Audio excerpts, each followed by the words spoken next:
Right, that's okay.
gonna what?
name is Manuel, and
oh.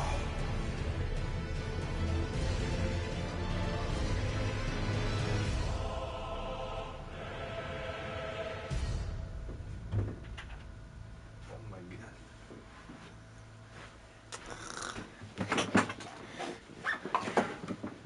You're at the age now where you'll get certain urges to buy things at full price. But thanks to Amazon's shop and subscribe and save, you can save up to 15% on any orders by having it reoccur every month. And you can cancel anytime. I'm glad we had this talk. Have you guys ever seen that commercial? If you guys don't have ad block on like YouTube or whatever, then you might have. I've been watching a lot of for a while I was watching Crunchyroll, and oh yeah, I gotta look this thing up. I was watching Crunchyroll the other night, and they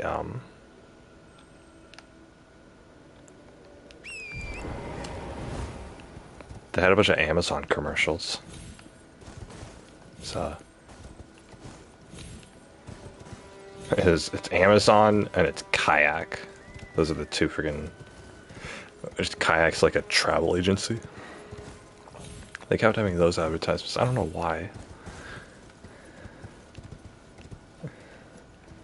Anyway, the first couple of times you see an ad, you see a funny ad, it's funny. But then by about like the 10th time you see it, it's like you get sick of it. And then by like the 30th time you see it, you've memorized the ad. The Siofra River well. Alright,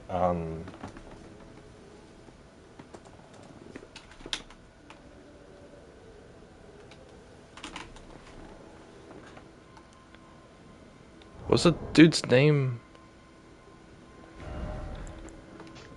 Oh, whoops. No, I didn't want to do that.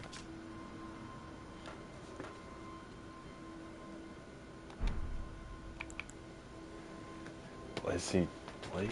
Elden Ring. Blade. Not appearing. Here we go. Vunfia.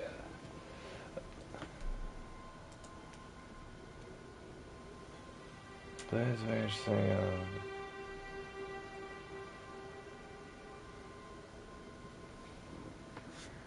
Oh, okay. So, okay, I gotta go. Church of L.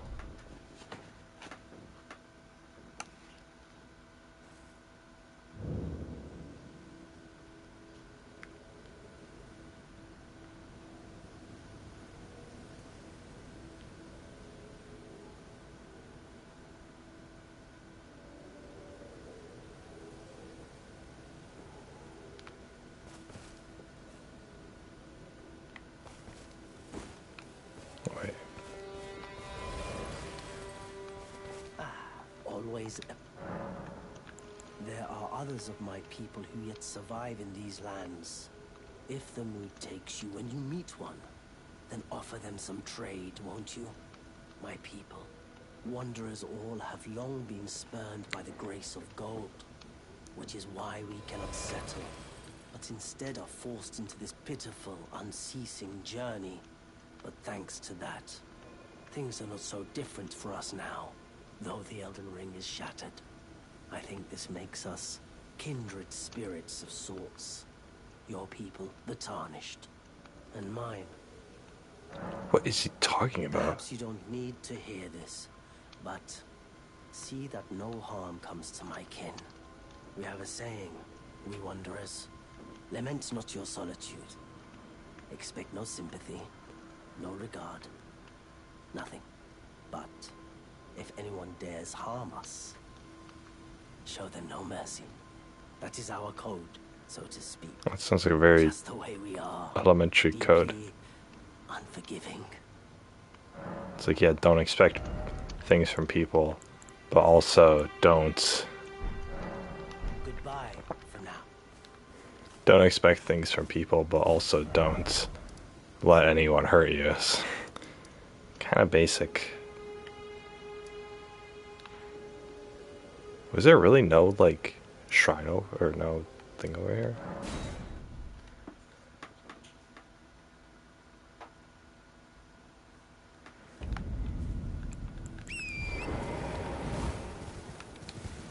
Okay, technically I need to go north.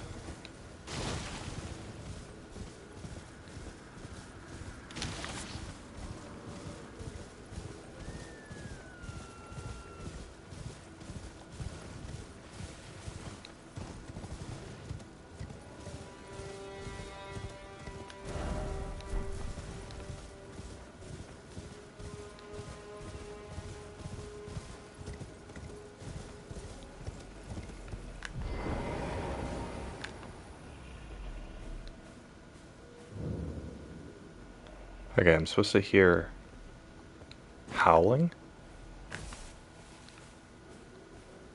I guess?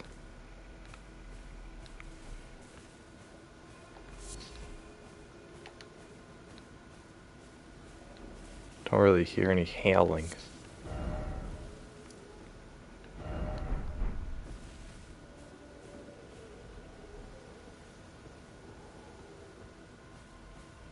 Guess I hear the howling. I don't know, maybe I'm just playing tricks on myself. What this item?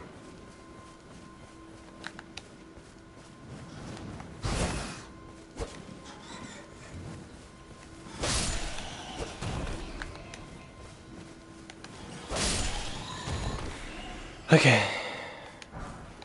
Cold Rune 1. Oh, freaking boy. Alright. Message was a praise. Thanks, guys.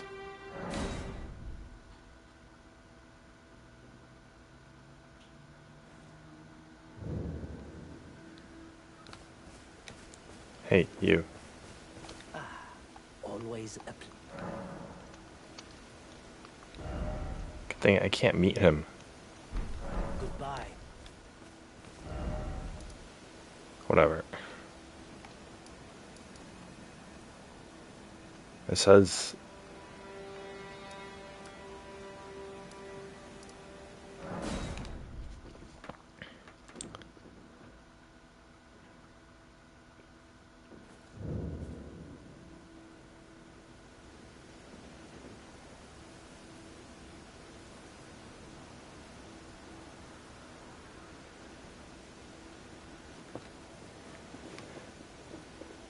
Bleed Blight will ask you to kill the Bloodhound Knight Darrowell. Wait.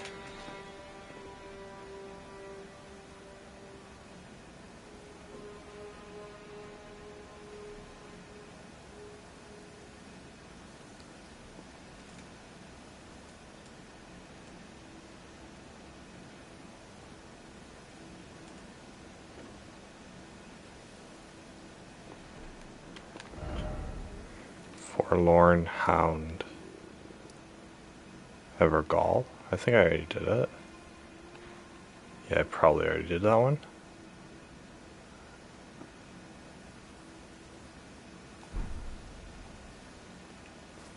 Maybe. Anyway, guys, I gotta get my food. I'll be right back. Can get my food. I'll be right back.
The forlorn, forsworn. Yard. Triangle strategy available now. Oh my god. Oh my god.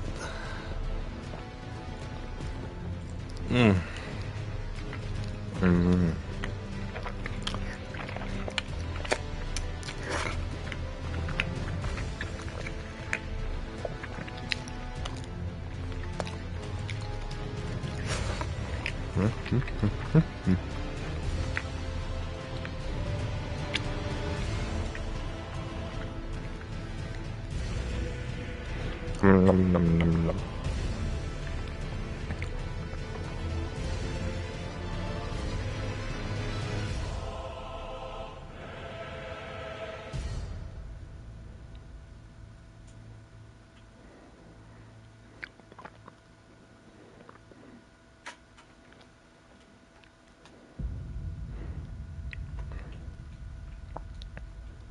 White.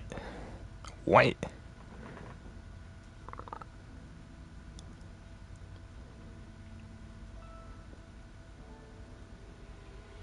The word lol is a bad word. I tried putting my own name, Big Pasta, in the title of the stream, but it didn't have a space in it. It was like Big Pasta. It's just all one word, and it wouldn't let me start the stream. It said, "Oh, please remove the profanity from your title, from your stream title, before you can go live." I was like, what profanity? What's the name? The name is Big Pasta.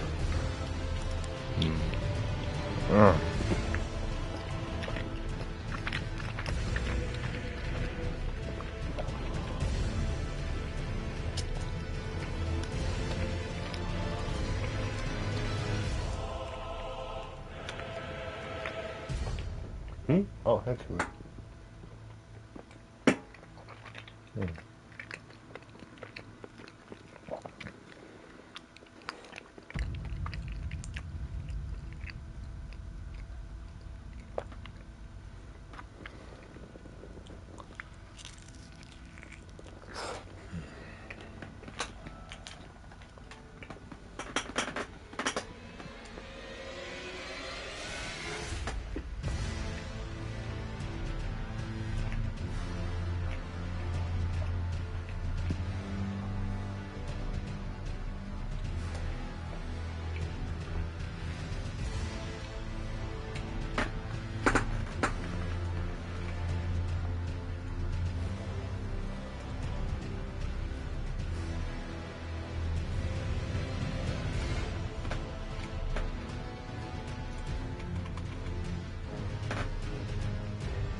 Okay.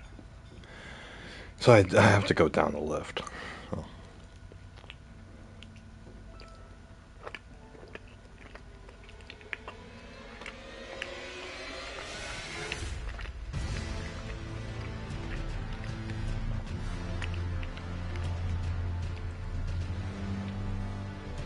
Oh, this pizza's so good.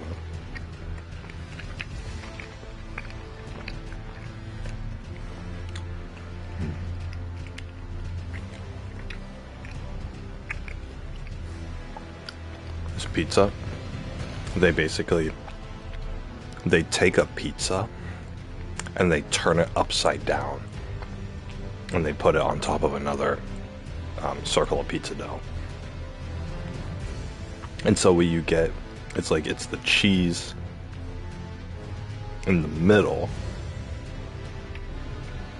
of two pizza doughs, of course fully cooked. And so what you get, and then tomato sauce and parsley on top. So what you get is just this, it's just basically this super thick cheese stuffed pizza, slice of pizza. That's amazing. Oh my god.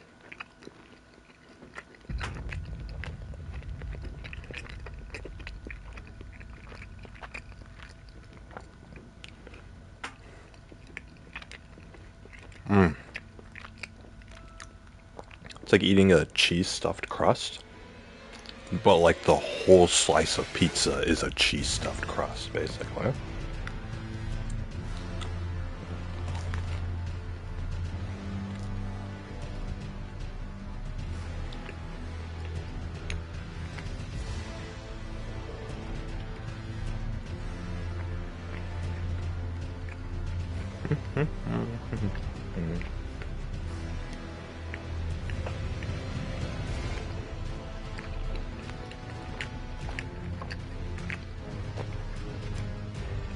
Wow. This website has a Elden Ring 100 hours review. It's like, okay, especially for this kind of game, 100 hours is pretty easy to put in. I mean, you think about it, if you play, I mean, there are people out there who have been waiting for this game for like the past 2 years, ever since it got announced in 2019, so there are probably at least hundreds of people who got the game, took an entire 2 weeks off of work as vacation, and then are just constantly playing the game, like 12 to 14 hours a day, 12 to 16 hours a day probably, for like a week straight. That gets you 100 hours. All your waking time for a week to play a game, that's how you get 100 hours. So it's a lot of time, but realistically it won't take that long. So if these people, these YouTubers and stuff, they get review copies, like 2 weeks in advance, then yeah, they could dump all their time and then they could put 100 hours into the game and then give it a review when the NDA is up.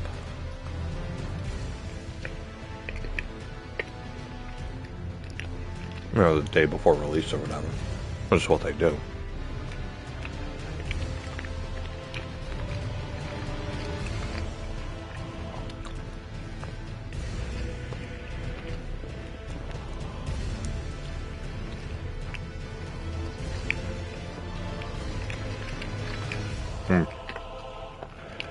I'll tell you guys what though. What makes this game great is the messages. All the little messages from other players on the ground. Fantastic. It's a very somber, dark, but still really fun, intense game. But, all those messages create all these little moments that you can have a laugh out of. It was great. So these games are good for that, for sure. This is so good. God.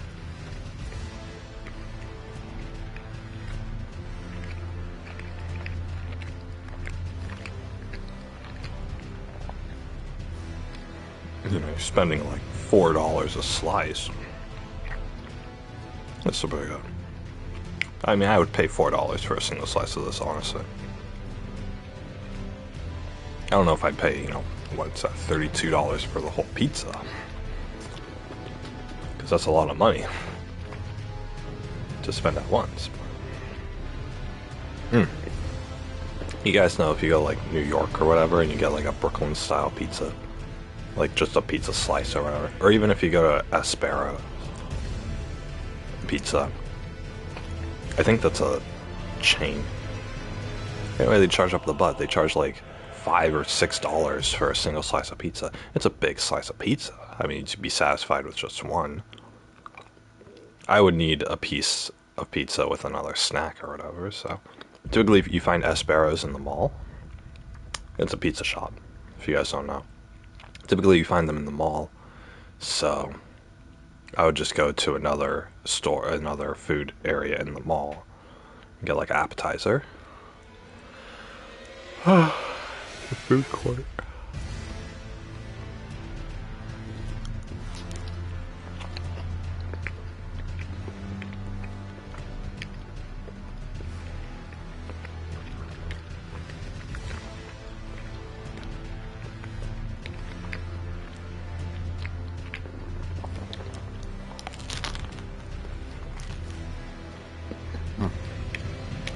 Almost done with this, guys. I'm gonna go back to the game. Well, I have to wash my hands. And then I'll go back to the game.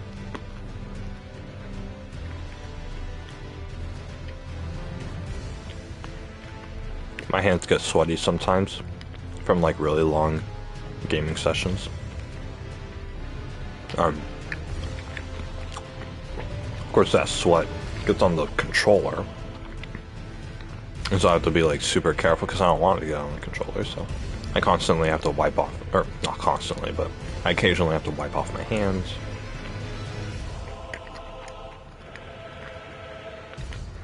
Of the sweat, but it's not going to stop new sweat from occurring, right? So, or like, you know, I'll typically wash my hands. But, you know, I don't want to have to wash my hands between like every Rocket League match, right? Or in the middle of a Rocket League match. Like, you know, Rocket League matches can last like 7 minutes. They're 5 minutes, but you know, with loading times and goal cams and all that stuff. You know, if it's like hot in my room, or if I've been playing for a long time, you know, my hands will produce new sweat. My clean hands will produce new sweat within 7 minutes. I can't put down the controller in the middle of the match to go wash them. I would barely have enough time to like wipe them off in between shots. I've had instances before in Rocket League where I'll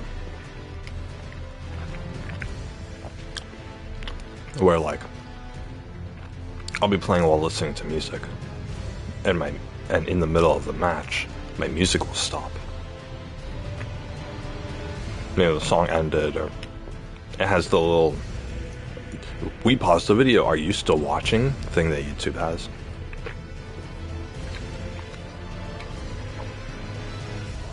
And I go over, I'm in the middle of a Rocket League match, and I go over just to click the one button that says like continue playing or replay or whatever, and the enemy scores a goal on me in like the 3 seconds that it takes for me to turn to my computer or turn to my phone and, you know, press the replay button on the song, or to click the next related video.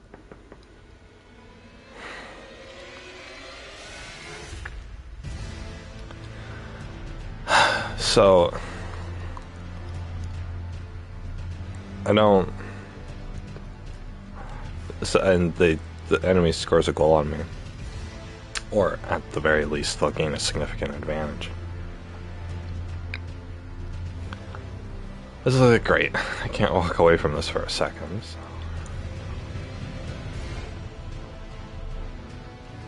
This used to happen to me in League of Legends too. Well, in League of Legends, you know, you can look away for 10 seconds and be fine. sometimes alt tab to put on new music or whatever. But in League of Legends, it's like if you weren't doing something right now, then you're being inefficient, and the enemy team can be more efficient than you, and then be able to do well or whatever. The thing is, like, League of Legends, and yes, I'm gonna on a tangent here. League of Legends is actually a pretty fun game. I've complained about it. You guys have probably heard, if you guys, are involved in the gaming community at all. Gaming community. God, I'm gonna barf those words rather than speak them. Jeez, it's terrible. If you're into gaming at all, you've probably heard of League of Legends and probably have heard of all the hate behind League of Legends. And the hate is well justified. But the thing is, why is this so popular?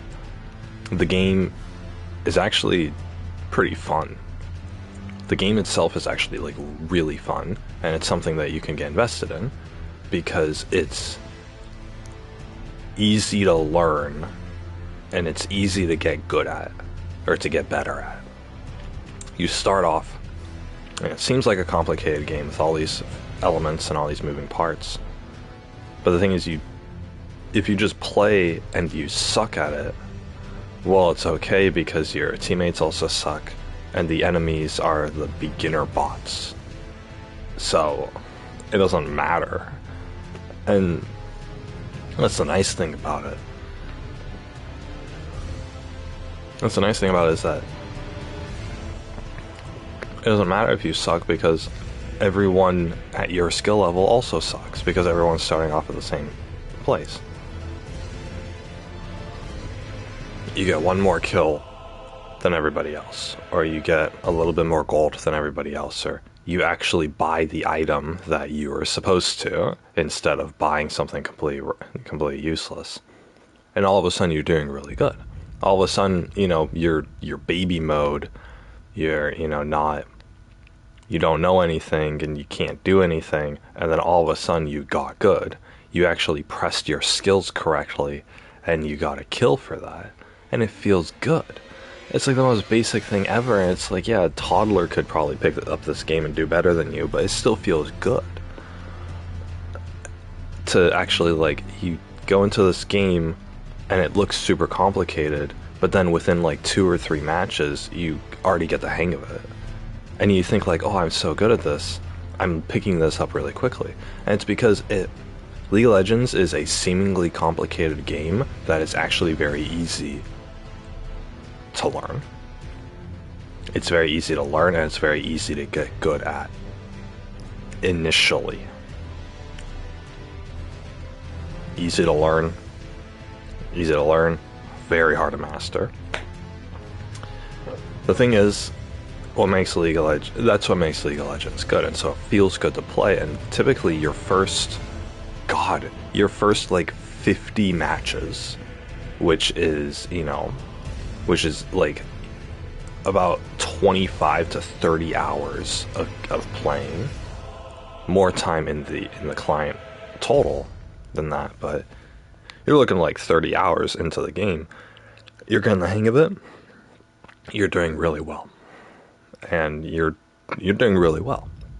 And you feel good. League of Legends is a game where you feel good when you win, because every single little skirmish that you do, every single fight that you get into where you walk away alive, that's a victory.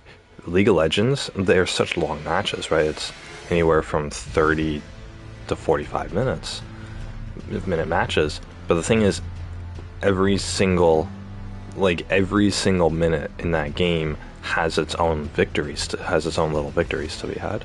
And it's fantastic. It's actually a really good game in that setup, and it's just like, it's one of those games where it's like everything works, everything complements each other, and it's great for that. League of Legends is fantastic for that. It gives that template, and it sets that up really nicely. You guys think about like pop music. Why is pop music in America so popular? It's because it follows a formula. They literally have a pop music formula that they follow when they create new songs. There's certain rhythms at certain parts, there's certain beats, there's certain drops. The lyrics will have a rise of inflection or anything like that, right? You can make a song about breaking up with your boyfriend and make it a pop song, or you could make a song about, I don't know, rubber duckies in a bathtub, and it's still a pop song, because both songs can follow the same exact formula musically, and that makes it sound good. And it just sounds good to the human ears. League of Legends is the video game equivalent of pop music. The thing is, game companies have tried to replicate League of Legends, and, to no avail. They make their own games with it, but it's League of Legends copycat games are kind of an acquired taste, whereas League of Legends itself is pretty easy to get into. It's the most beginner-friendly game out there. It's the most beginner-friendly game that will actually make you feel like you're a pro gamer. And so this is where the problem comes in. Just like I said at the beginning, your first game you're gonna suck, but don't worry, everybody else sucks. Well, after that first 30 hours in the game, and you're actually starting to get good, well, guess what? Everybody else is starting to get good too. Everybody else is on your equal playing level. Now when you won the fight because you happen to have more money and you happen to actually build the correct items, and the enemy didn't, well, now the enemy is starting to build the correct items too. You don't have that advantage anymore. But the thing is, you're so used to your beginning experience. Oh, I actually did really good, and I was really skilled, and I was a pro gamer. Why aren't I getting that anymore? Why aren't I doing good anymore? Well, the answer is that the enemy has gotten better too, just like you have, but you don't think that. All that you're thinking is, the enemy's better, but I have the ability to be better than them. I have the ability to win, as proven by my previous experience. Therefore, all I have to do is just get a little bit better, just get a little bit more skill, just keep throwing myself at game after game after game until I get better than them and until I win. Now it's an addiction.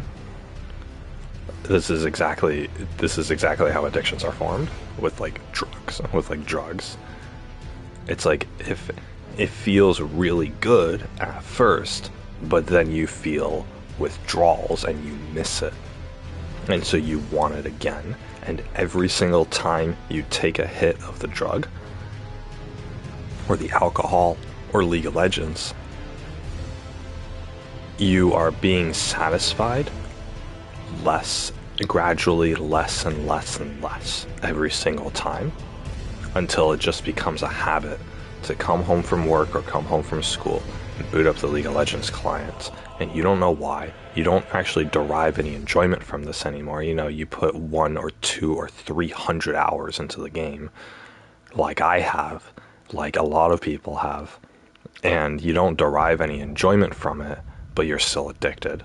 You're still, it's a matter of habit that you go into it. You felt good winning, but you only won because you sucked less than your opponents did. You got those little victories in the game more than your opponents did. Now your opponents are catching up, and you're going to try to get better. You're going to look up League of Legends strategy guides. You're going to look up videos on your favorite champion. You're going to try different champions and try to practice them. You're gonna record and rewatch your gameplays in order to get better at the game. You're gonna do all these strategies. I spent a good 1.5 years of my high school life looking up strategy videos and guides and reading through guides and looking up champion skill sets and reading through patch notes and keeping track of the meta in League of Legends, all so that I could get better. It's an addiction. It's an addiction because you're trying to constantly get better, which, you know, in itself is fine, but it's not.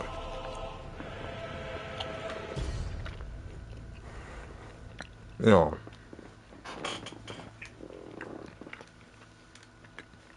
it's not an addiction in that sense. It's addiction in that, you know, you're still not going to get better, right?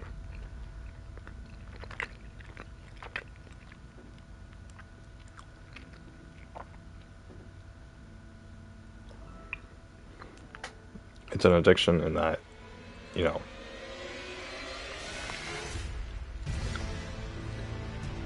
you're not going to get better. I mean, you could, but, you know.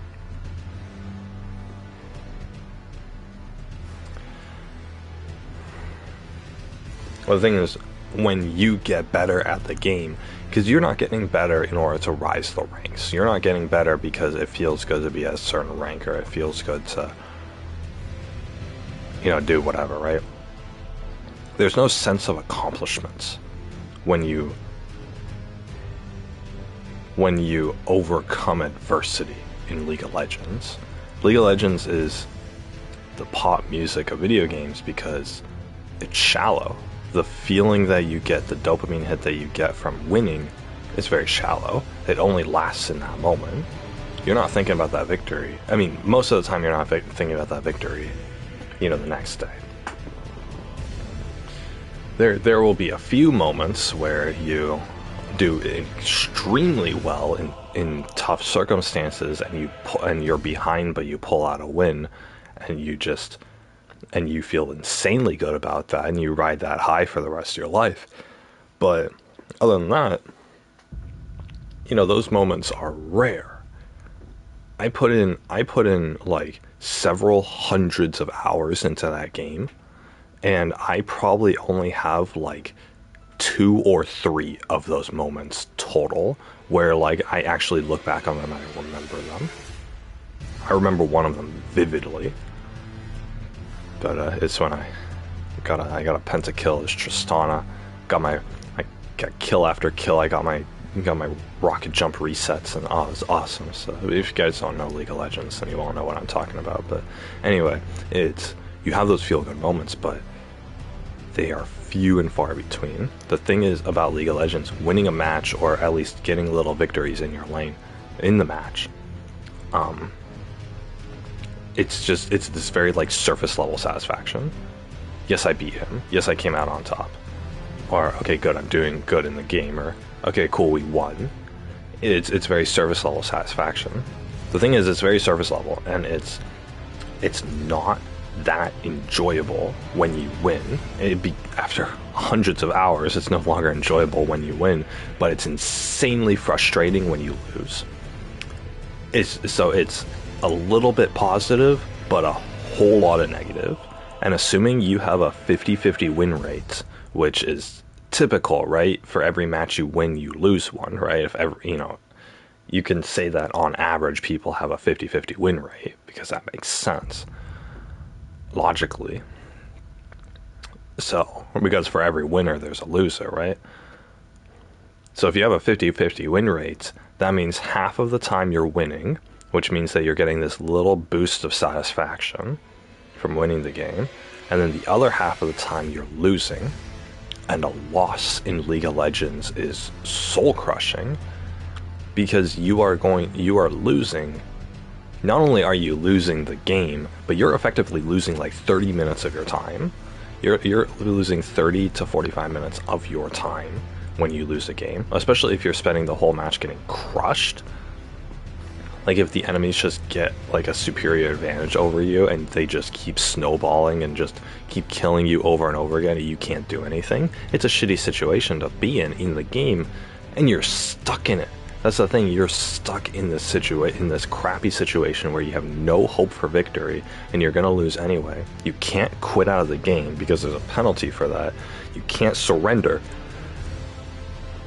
because you're not allowed to surrender yet, or your teammates don't agree to surrender for whatever reason. Maybe it's their fault that you're losing in the first place, right? Your mid laner fed the Yasuo, and now he's 1v5ing the entire team, but the enemy still isn't pushing to beat you guys because they can't at 20 minutes in, so you got to sit through this hell for another 10 to 15 minutes where you're not going to win, but you're just waiting for the match to get over, right?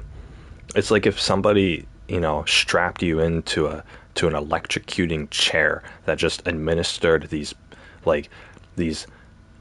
annoying shocks at you that were slightly painful, but they were just mostly irritating.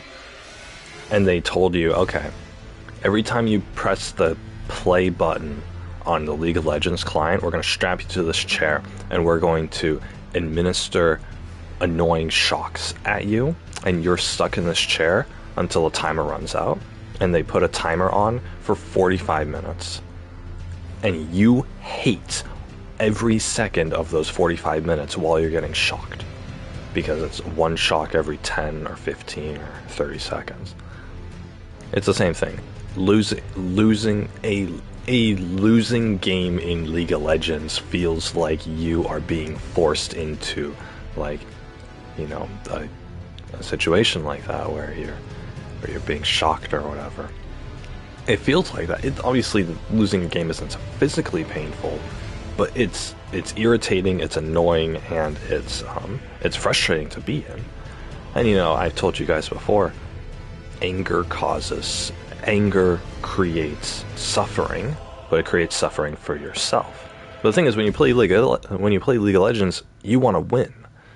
You want to win, so when you start losing, you're going to feel angry, right? It's not like Rocket League where, they have they're better than us, but they only have 1 or 2 goals up on us, right? They're going to win, but at least we can still put up a fighting chance. League of Legends isn't structured like that. You're not on an equal playing field the entire time, because you collect gold and you spend that to buy items, and you level up with experience points. So at the start of any League of Legends game, everybody's level 1. Everybody just has their basic starting item and a couple of potions. You're all on the same playing field. 30 minutes into the game, you've built out maybe 2 of your core items, and you're level 12. The enemy has built all 6 of their items, so they're technically 3 times more powerful than you are, and they're level 18. So they're almost 50% of a higher level as well, which means they're 50% more powerful than you. They have 50% more health. They have 50% more attack damage. They have 50% more pushing power. They have 50% better ability to get more gold, because how much gold you can get is dependent on how well you can kill the minions, they're just little monsters that always spawn. So you're not on an equal playing field anymore. If you start losing, then you start losing. And it's one of those games where it creates this effect where you're always trying to stay ahead, and when you are able to stay ahead of your enemy, it feels good.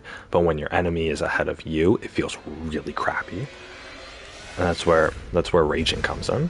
That's why people who play League of Legends, they suffer. They get so angry and they get so irritated at the game. They wish they could stop playing the game, but again, it's an addiction. Because they're looking for those victories. They want to win. Because they remember how it felt to win a League of Legends match for the first time. And it's that pleasure, it's that satisfaction that they had in the past that keeps them coming back every single night. For God, years. It's coming on decades now. I have some of my old friends from high school still play League of Legends. Once in a long while, I will check if they've been online, and you can check their match history and stuff.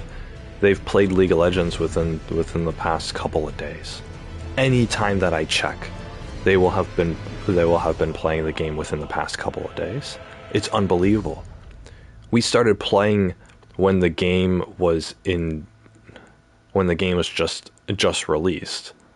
It's back in like season 1, which was 2010. 2010 is when my friends and I started playing League of Legends. It's been 12 years and they are still playing the damn game, and I know they're raging at it. I know that at least half the time they're not having fun because half the time they're losing, and losing is not fun in that game. You cannot make losing fun in that game. Every other game, losing is its own experience. It's frustrating and it's a little irritating, but it's its own experience. In League of Legends, it's just a shitty thing. It's just a shitty thing to lose because of the way the game is structured. It's the pop music. Imagine if they came out with pop music that you just didn't enjoy, but you had to keep listening to. That's essentially what it feels half the time playing League of Legends. It's insane. And the thing is, the feeling is expounded up on top of the fact that you know you're better than this, right? Why? You think to yourself, it's 25, 30 minutes into the game, you're losing terribly, and you think, why am I losing? I'm better than these people. Why am I losing? Why did I lose this advantage? Whatever. It couldn't have been me because I'm really good at the game, right? No, you're not. But you think that way because you were winning in the past, right? It's not, it doesn't take a narcissistic person to think that they're actually good at League of Legends, because the whole point of playing League of Legends is so that you can feel like you're a pro gamer, just like I said at the beginning.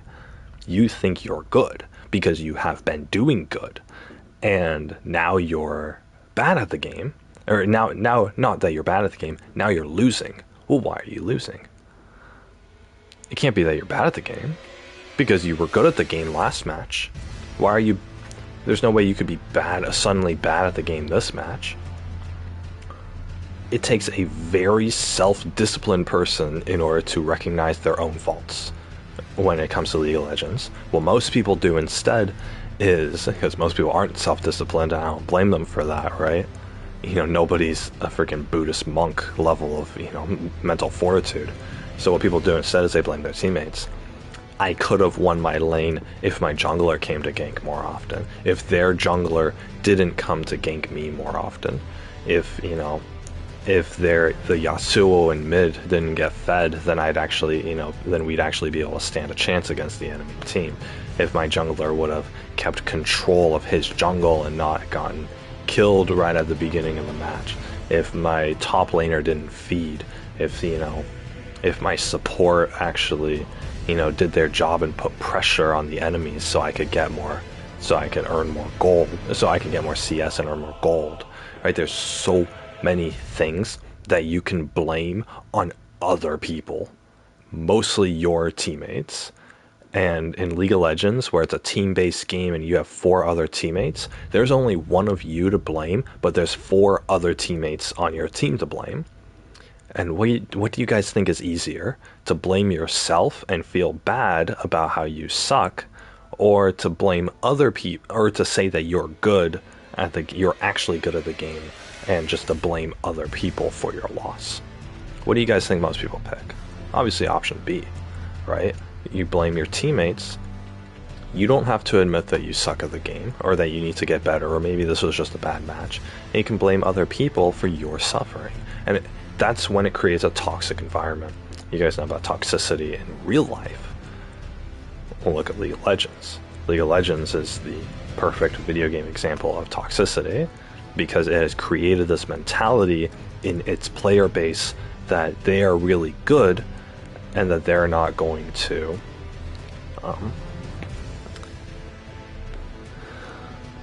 what should I call it? They're not going to,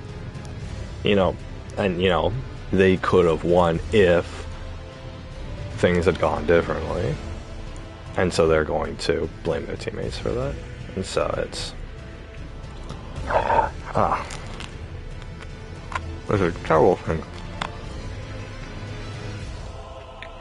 It's an absolutely terrible thing, because the way that League of Legends is structured, it inflates your own ego and your own sense of skill, and it simultaneously, which means But then it's a team-based game. It feeds on your own selfishness of like, oh, I'm good, or oh, I'm better than other people, but it's still a team-based game. If I go and play Rocket League, right, and I play solos, right, 1 versus 1. I'm the only person. I'm the only person who I can blame for my own suckage, right? And the thing is, I'm not heavily invested in every single match, so it doesn't cause me great suffering to lose. And it's easy, I can just surrender. If the enemy gets, 6 goals on me in the first 2 minutes, then I can surrender. But in League of Legends, if they kill your entire team twice within the first 10 minutes, well, you're still stuck in that match for another 20. And it just feels like a waste of time. People want to surrender, but then people also don't want to surrender, and you have to get 4 of your 5 teammates to agree to surrender. Or I guess technically it's a 5-man match, including you, so if you want to surrender, you have to get 3 of your other 4 teammates to agree to surrender.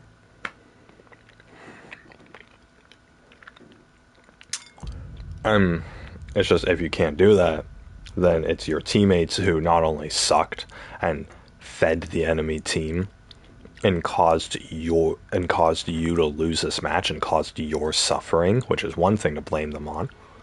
Then, this from the player's perspective. Not only are they causing you suffering by sucking and making you lose the match, but they're also causing you additional suffering by forcing you to stay in this losing situation because they refuse to surrender. Now you have 2 giant things to blame your teammates on. Now you hate them. Now you literally hate them. You have a personal grudge against these other people. This is where toxicity gets created, because League of Legends has become a game that I would say unintentionally creates hostile feelings towards your own teammates. And these are human beings behind these characters. And so you go into the chat box, which is unfiltered and unmonitored, and you just start raging at them. You just start saying they're shit. They should uninstall the game. They should kill themselves for being so bad and for causing you suffering. There are people who've told people to kill themselves over this game. I mean, it happens every day. It's still happening every day that somebody who's playing League of Legends blames their teammate for something, gets personally angry at them, and tells them to kill themselves.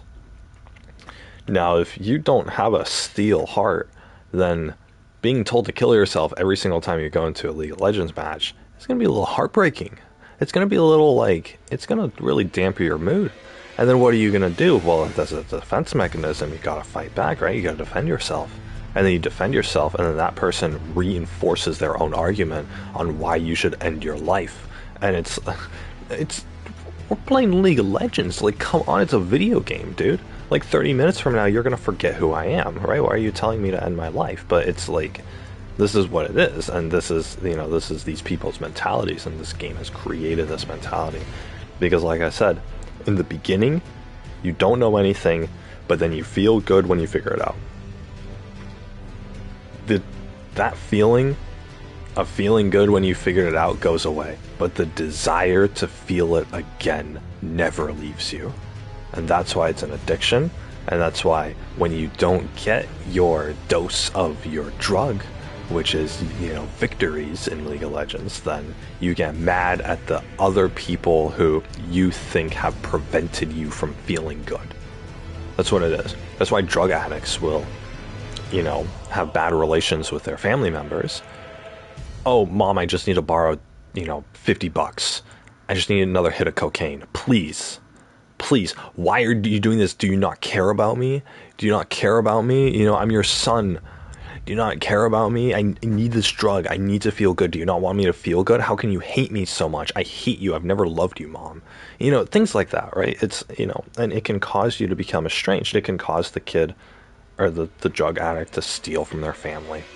you know, pawn off mom's jewelry, you know, sell dad's lawnmower. I don't know. I read a story about a lawnmower recently, so that's why I think about lawnmowers. But yeah, it could cause them to become estranged, and then any time that the people in the drug addict's life prevents them from getting their drug, whether it's because they care about them, or whether it's because they don't want him stealing from them anymore, or whether it's because, you know, I don't know, anything. They're sick and tired of the behavior, whatever it is. Then the drug addict will blame them for interfering with his ability to get the drug. Toxicity. League of Legends is the same exact thing. If your teammates suck, if you think your teammates suck, which you will because you think that you're good at the game, if you think that your teammates suck, then they are the ones preventing you from feeling good at winning in the game. They are preventing you from having that. You got to play one game of League of Legends tonight, and it ends up being a loss. Who are you going to blame? You're going to blame the teammates. You have a personal grudge against them now because they are preventing you from getting your hits of your addictive substance of League of Legends victories. And it's crazy how it works. And the thing is, you would think like, oh, doesn't this apply to every other video game? It doesn't. It might apply to a couple other video games, sure, depending on how they're structured. But the thing is, League of Legends is specifically structured to inflate your ego, to make you think that you're good at the game in order to keep you playing, but then to still cause you to lose, because obviously in you know, when you're being competitive against somebody else, one person wins and one person loses, and that loser could be you. But the thing is, people don't realize that because they spent the first 30 hours of their career in League of Legends playing against beginner bots and feeling good when they crushed the beginner bots. Now they go to PvP and they won some matches of PvP. Now they feel really good. They won 5 matches in a row when they started playing competitively. Why can't they have that ever again? And they search for that. They continually search for that, right? They make it seem like you're good at the game, which in consequence makes you think that, oh, if I'm good but I'm still losing, then it's my teammates' fault. Sometimes it is, sometimes it isn't. Regardless, you're going to blame them for not being able to feel the satisfaction of victory. It's an addiction, which creates toxicity in you. Obviously, it's a toxic environment, it's a toxic community, but it causes you yourself to become a hateful person. But it's an addiction. And I have friends who have been playing the game for the past 12 years. That is most of their high school life and all of their current adult life is how much they've been playing this game. There are people who have been addicted to marijuana for just as long. There are people who have been addicted to heroin for just as long. Obviously, those people are living on the streets, not the marijuana people. Marijuana is a lesser drug compared to the other ones, but or it's a less consequential drug. It's still a consequential drug, but it's a less consequential drug compared to the other ones. But you know, heroin addicts, cocaine addicts, I don't know those people. They're on the streets.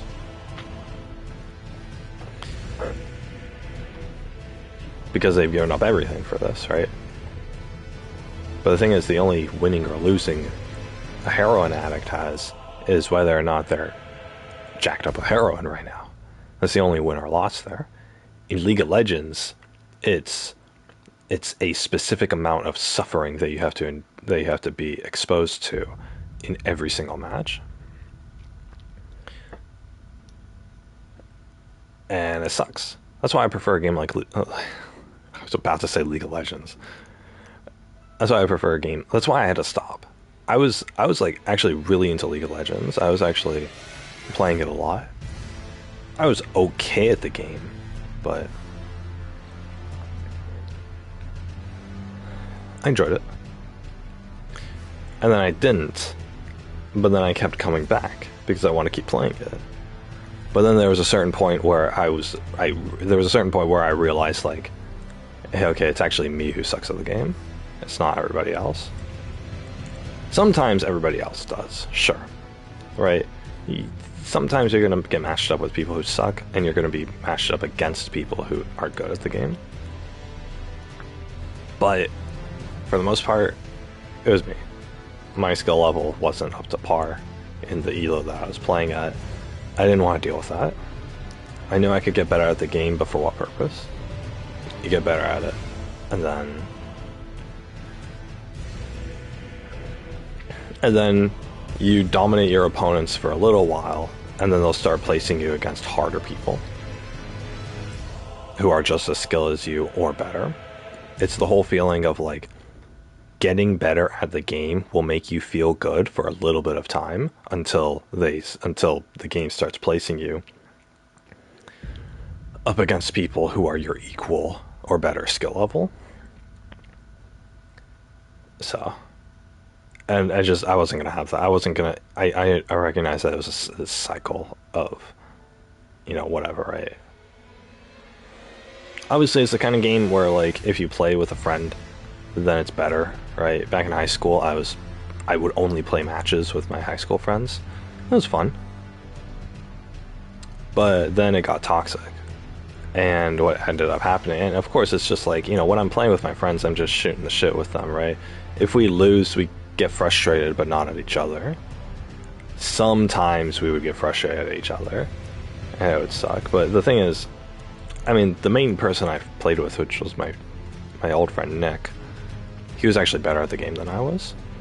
So anything that happened, I would rage at my own mistakes. If he made a slip up, then I'd be like, oh man. But I wouldn't ever get mad at him, because I knew that it would be unjustified for me to get mad at him, because he's better at the game than I am. And if I had simply been at his skill level, then maybe, we would have won, or maybe we would have done a little better, or whatever, right? So I couldn't blame him, because I actually liked him as a friend, and I knew he was better than me. So there's no way I could blame him for anything, so I had to look for other reasons. And some of those reasons were introspective. Oh, I screwed up here, or whatever, right? I still got mad. How dare the enemy, take advantage of my mistakes? But still, it's like, okay, I recognize that, okay, I'm not as good at the game as I should have been in this specific moment. So whatever, right? But then I had another friend who really got into it. He was like head first into this addiction. And it was really bad. One night, we were all playing together. Nick and I were doing whatever, right? And then my other friend, he started raging. And he started raging like every single match that we were playing. We played quite a few matches that night. But then he started raging at us. Or he started raging at Nick. That's the thing, and that really ticked me off. And so I defended Nick. I'm like, hey, dude, you're being a dick. It's just a game. Why are you getting so upset? And he was like trying to justify himself and go on, and I started arguing with him, and we had this giant fight over Skype, me and him. And it broke the friendship. It essentially ruined the friendship. He was unwilling to back down. We call each other mean names, and then we were too frustrated with each other, and we never talked again. Him or me and that friend never talked with each other again. And the thing is, our entire friend group was split 50-50 about who. Okay, now we gotta take sides, right? And the thing is, with dudes don't have drama. This is something. If you're a dude who has drama, you're a pussy. That's what it is, right? You're a girl. That's what it is, right? Girls have drama. Girls have drama because it makes things exciting, right? They need something to complain about generally. I'm not talking about all girls, and I would not associate with these kind of girls, but who cause drama. But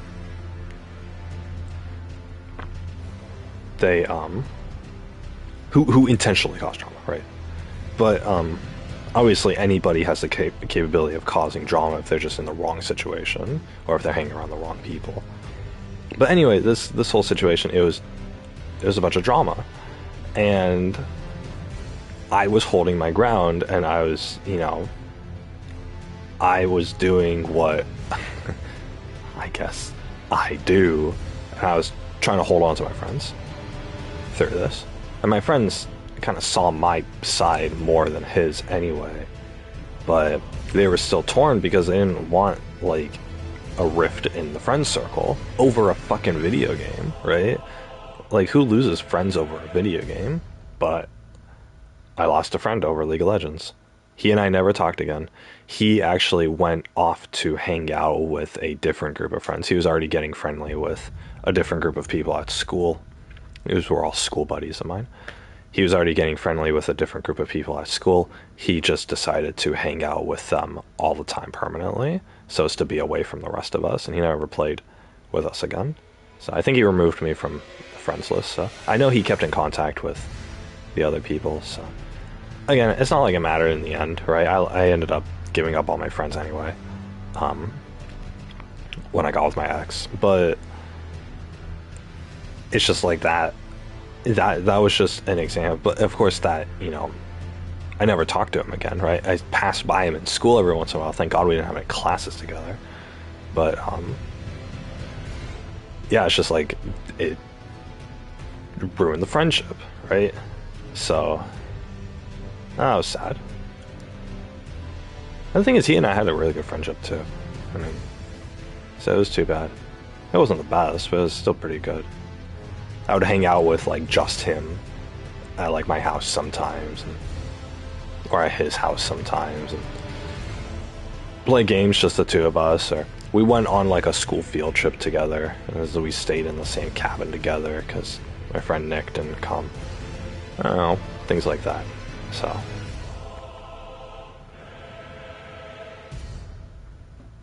it was just, I don't know, League of Legends can destroy friendships. And people joke about, oh yeah, Mario Party is going to destroy friendships, right? Because, oh, when you get those bonus stars, your friends are going to be so mad, blah, blah, blah.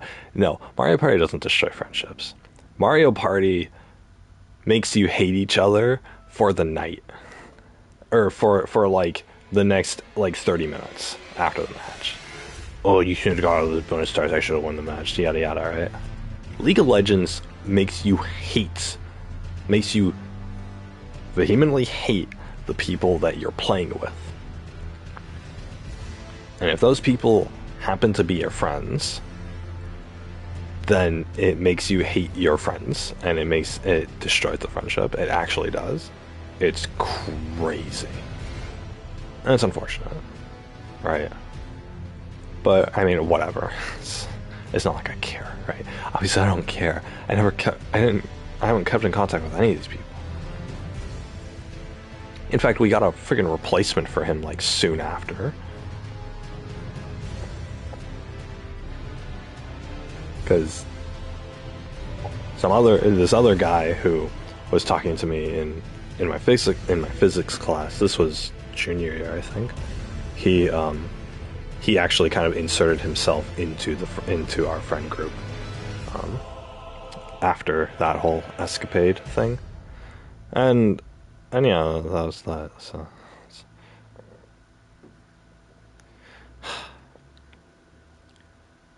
I hung out around really interesting people when I was in high school. I had a really good friend group.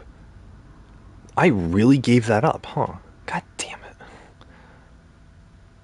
Oh, whatever. There's no way I'd be able to keep up with it now. There's no way.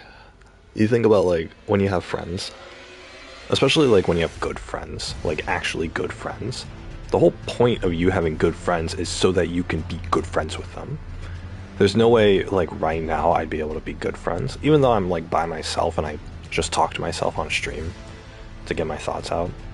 There's no way that I'm gonna be able to be a good friend towards somebody. And so, like, obviously I can be a good partner towards somebody, but that's because it's going to be convenient, because I'm going to be talking with them all the time. But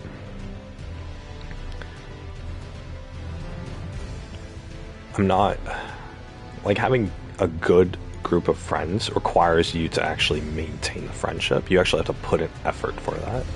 If you have shallow friends who you just, text every once in a while, or who you just respond to their texts with, I mean, that's no different than adding them on fucking Facebook, right? Like, that's not a real friendship. I don't call the 140 people that I had added on Facebook before I took down my account. I don't call any of those people my friends. In fact, most of my actual friends didn't even have Facebook. So I don't call any of the people on my Facebook friends list friends. I don't call any of the people who, I have on other social media platforms, I don't call them my friend. Just because I talk to them once and then occasionally they'll message, or I'll feel like messaging them, they're not my friend. They're not a good friend, because it's not a maintained friendship. A maintained friendship means that you actually want to spend time with them all the time, and so you will make an active effort to spend time with them, and they will reciprocate and want to actively spend time with you, and that mutual, we're both putting an effort to keep seeing each other and keep being on good terms with each other. That's what creates good friendship. And hopefully you relate on stuff too, but it's just the mere fact, it's the same as a relationship, right? It's the mere fact that you enjoy being around them that makes them a good friend. That means that you're going to put an effort towards being around them, and that's going to make you a good friend. For me, right now I don't have the ability to do that. I don't have the ability to, even if I wanted to, which I don't have the ability to maintain a friendship, maintain real friendship, or with good friends. I could probably easily go out there and find new people, find decent people to hang out with. So I could probably make at least one really good friend and then start to sort of expand that social circle. I know where to find people, and I can't do it today, but I mean, you give me a month and I'll probably be able to at least form a really good bond with somebody. Another dude, obviously, but give me half a year and I'll probably be able to make a solid friend circle of 3 people and myself. So the 4 of us could be this really solid group of good friends with each other who will put in effort. Give me a half a year and I could do that, and then I could probably keep those friends for life. But the thing is, I don't have the capability. I can go easily do that, but the thing is, I don't have the energy to maintain the friendship, right? Doing all the initial part of making friends is easy, which is why everybody has friends. But maintaining that friendship, first of all, finding people to get to be that with is difficult for a lot of people. I know how to meet people, so it's not an issue for me. But for most people, it's a difficulty, right? But the thing is, it's but even after that initial setup, it's still really hard to maintain friendship, because you need to put in effort towards maintaining friendship. And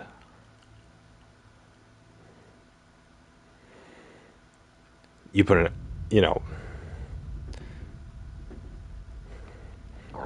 if you don't put in the effort, then it's not going to happen, right? I mean, you can take breaks from it, but it's still, the thing is, what drives people forward is that they want to put in the effort. They want to actually put in, the energy required to maintain a friendship. But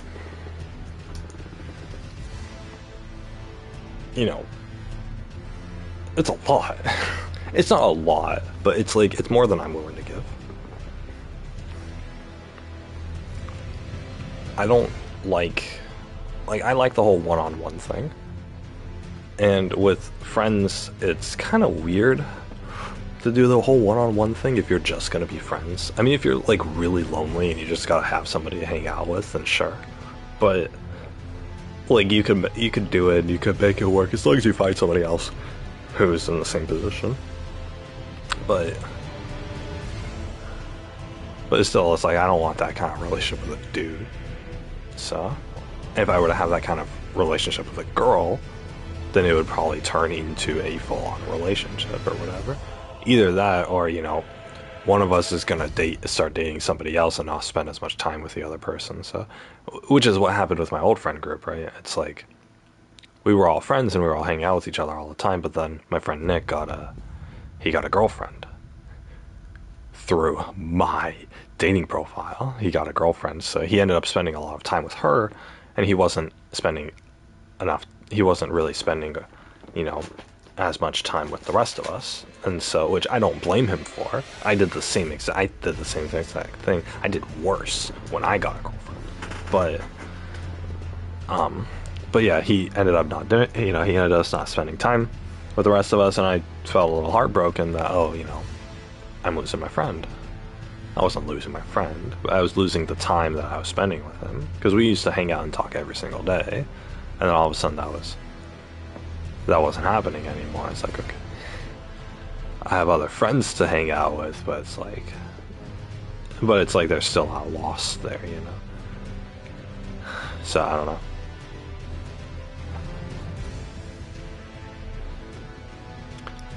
I don't have, right now, I don't have the ability to dedicate to maintaining a good friendship with somebody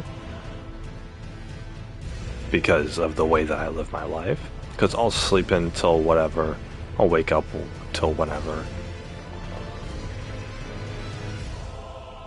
and obviously, I'm doing the streaming thing, so that's less time that I have to dedicate towards that. Plus, I have my college work, which I do or don't do at my own pace. So, and then I'm gonna eventually get a job, and that's gonna interfere with that. So it's like, yeah, I could find somebody to hang out with during the off hours from my work on specific days of the week, but it's like I would also have to put in effort, right? I'm gonna be sacrificing my free time for that, right? If I get home from work and I don't feel like hanging out with a friend, then there goes the friendship. Not one time not hanging out with a friend, but one time is going to turn into 2, and that's going to turn into 5, and that's going to turn into we never talk to each other again, which has happened before for me. So I'm not, I know that's going to happen with me because I'm not, I'm the kind of person who, if I'm not heavily invested in my partner or in the friend or whatever, which I would heavily invested meaning I'm possessive of them almost, right? Which isn't really the most healthy. Then not necessarily super possessive, but just I want to spend all my time with them. Then if I'm not like that with the person, then I have a total disregard for them, right?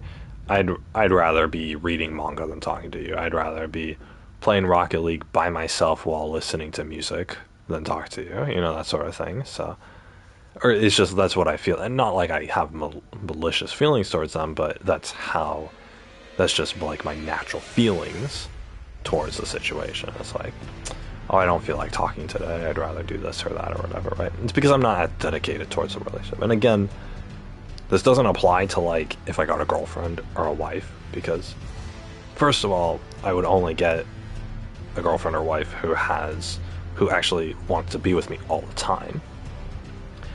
And I'm an adult, so typically that would mean living with them.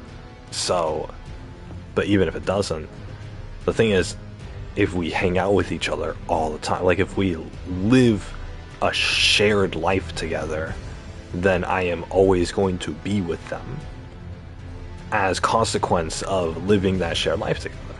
And I'm always going to be with them. And therefore, whatever I feel like doing can be shared with her. And so there will never come a moment where I don't feel like being with her, because my entire life will have turned into everything that I do is done together. And everything that we could do will be done together, right? Even if I want to do a this is impossible to share, it must be done a solo activity, then she can still be in the same room as me. Or she could be doing her own thing, like, but in the same room as me, or whatever, right? Or I could still have a conversation with her while doing it. You know, things like that, right? So it's like...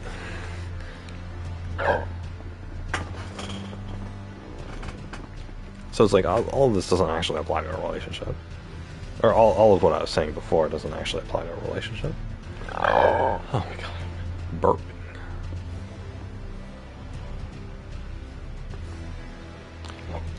I'm burping.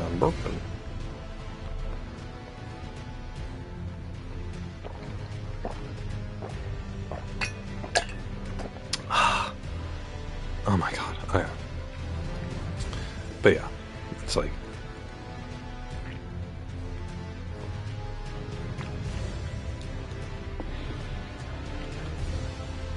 It's an all or nothing for me, right? The friendships are like an all or nothing for me, or like relationships are an all or nothing for me, so it's... God. I've ghosted so many people. Just simply because I don't talk to them consistently. It's like eventually I just won't talk to them at all. But I've also had relationships with people where I talk to them all the time, and I'm with them all the time, or as much time as I possibly can be. And it's like, you know, coming home and getting on a voice call with them is just, it's a natural thing to do. And I remember feeling that. I would get home and then just instantly go to the computer and get on a voice call with them. Like, it's natural. I've had relationships like that. My friendships were like that, right? With my group of high school buddies, it's like we would get home from school, and then if we were both online, we would just call each other. Or we'd say like one message to each other and then just call each other. It's like the normal thing to do. It was just assumed that we were going to hang out with each other all the time. And it worked. And the thing is, I think that kind of thing happens naturally. I think it actually happens.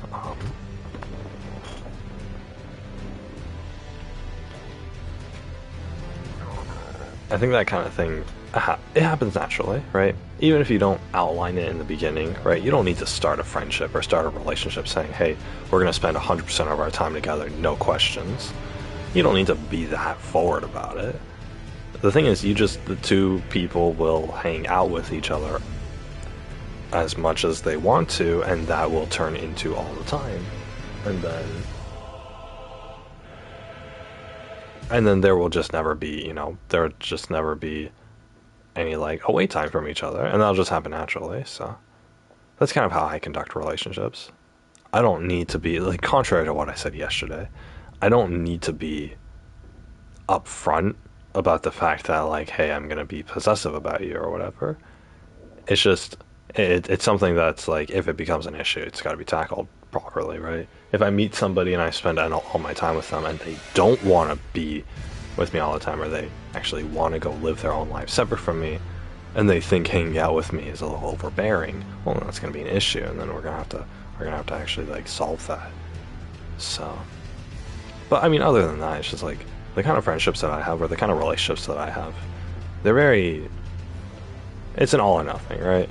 You either spend all your time with them or you spend none of your time with them, and it's just, it gets to this point where you feel natural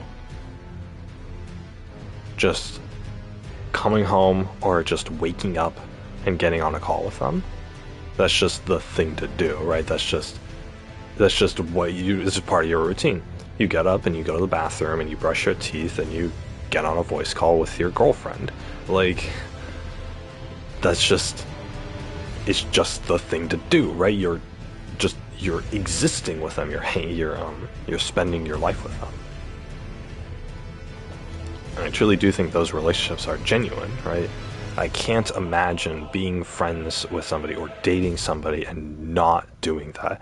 You know, feeling like, oh, I shouldn't call them right now because they're busy or whatever. There's no way that I should feel like that, because if they're online, then I can call them. Obviously, if they're, working or going to school or something and they're in an environment where they can't call for whatever reason, that's totally fine, right? But as soon as they're able, they're willing. And as soon as I'm able, I'm willing. And we find a point in time where we're both able to. So therefore, we're both willing to hang out with each other. Even if it's for just 1 hour a day. It's just the fact that, hey, at the first moment of opportunity, we didn't even think about it. It was instinctual that we were just going to call each other. That to me makes a great relationship. And I can't, and like I said, it comes so naturally to me that I can't imagine not having that kind of relationship. I can't imagine talking to somebody and putting an effort towards them, but not having that kind of relationship, because it doesn't, when you wake up or you come home from work or whatever it is and you just call them, it doesn't feel it doesn't feel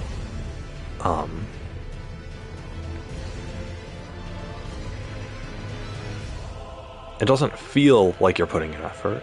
It doesn't feel tiresome. It doesn't feel like you are even performing an activity by calling them, right? It's not a scheduled event. You didn't have to plan for it.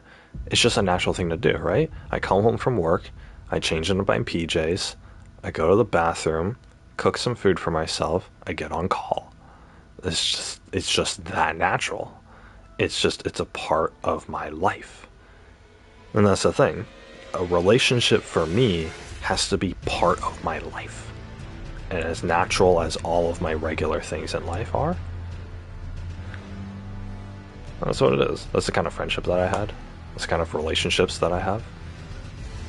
And anything less than that is like, if, oh, you're online but you're busy and you don't want to be in a call right now, well, I'm probably going to forget about you by next week. Like, that's because not because of any malicious feelings, right? I don't care, right? People can live their lives how they want to, but just simply on my end, if you're not part of my daily routine, then you're not a part of my life. And so a friend who's a friend for once a week is a friend for like only a specific amount of time or whatever.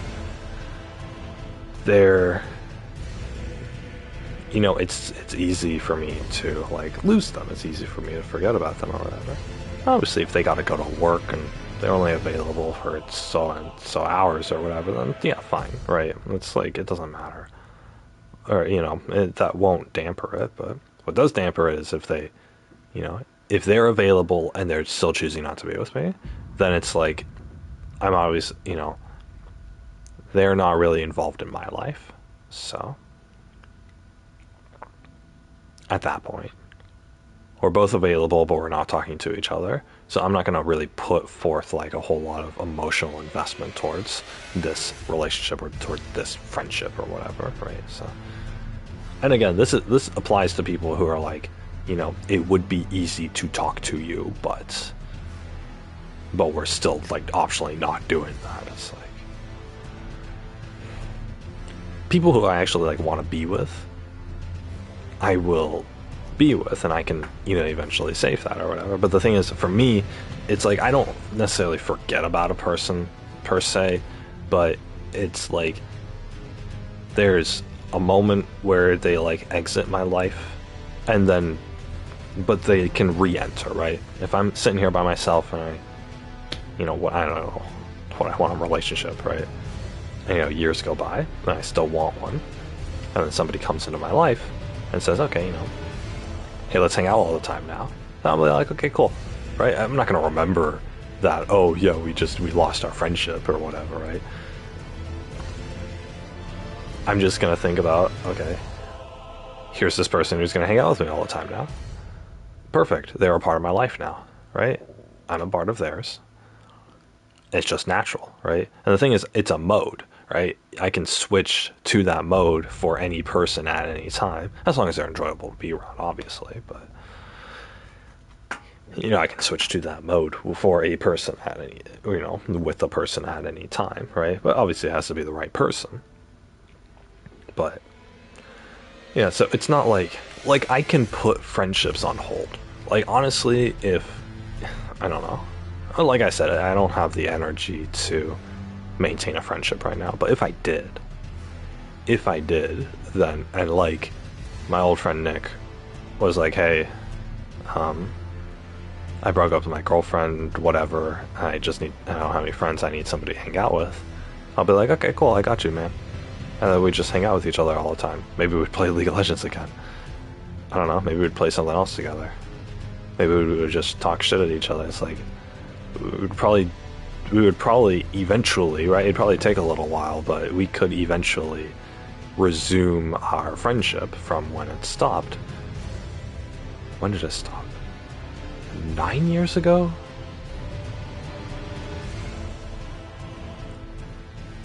Eight years ago. I think it's been 8 years since I last talked to him. Yeah, 8 years. Yeah, because 8 years ago I dropped out of college. 8.5. Yeah, about 8 years ago I dropped out of college. That's when I cut contact. Or it's cut contact. I just stopped responding to messages. But it's weird. You could be a friend with somebody for like 6 years, and then you just stop talking to them within the span of like a month. It's crazy to think about. I don't know. People would say like I'm cold-hearted for that, but it's just, for me, I don't think I'm cold-hearted. I think it's just, for me, I have a limit as to how many personal relationships I can maintain. And it's not how many, but it's how much time I can delegate towards that. And obviously, how much time I can delegate towards it is my whole life. But, if I'm delegating my whole life towards somebody, then obviously I can't have anybody else enter that. And if I'm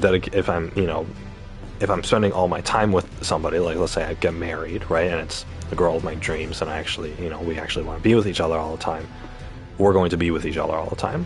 I'm not going to have any room in my life at that point to have another friend or to have somebody else to talk to once a week or anything like that. And I'm sure as hell not going to sacrifice,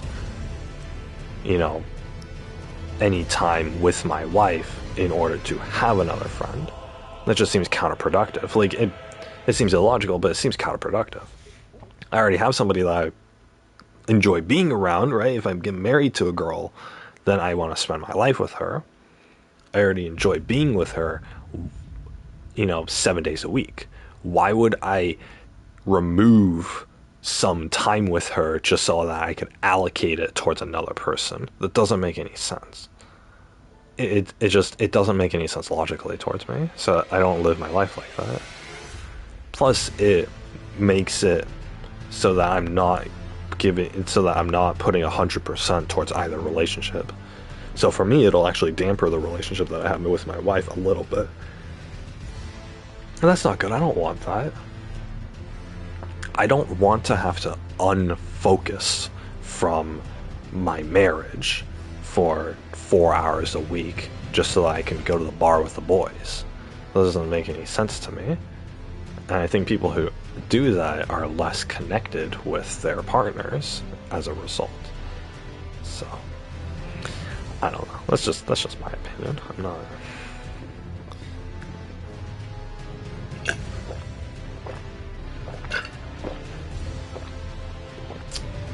That's just how I live my life.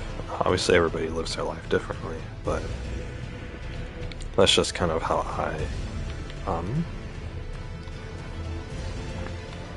that's just kind of how things work for me. So again, people can live their lives however they want. There's no fault to that.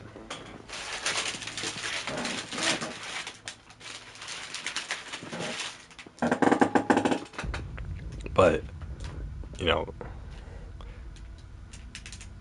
I guess the way that I live my life is kind of unique. Because I don't. Um,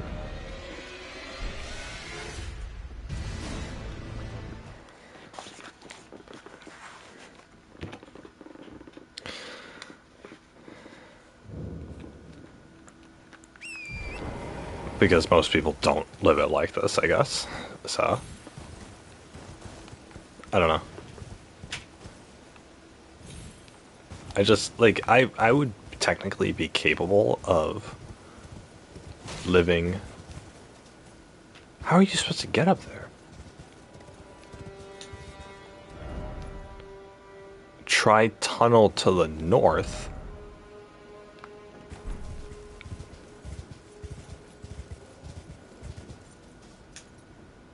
What do you mean?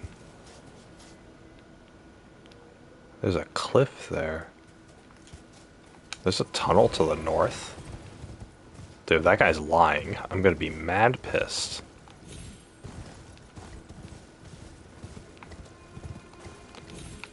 This is gonna be the second time that I take, like, elongated real advice from somebody. Oh, hey.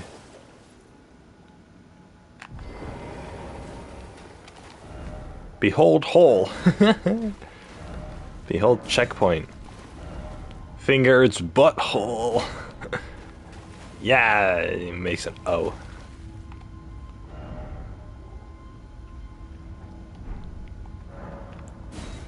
Travel to another location.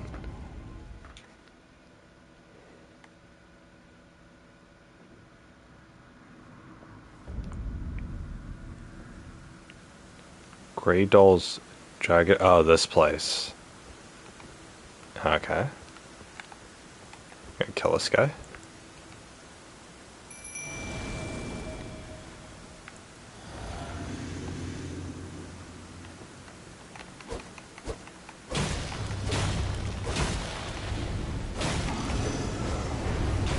Yeah, kill him.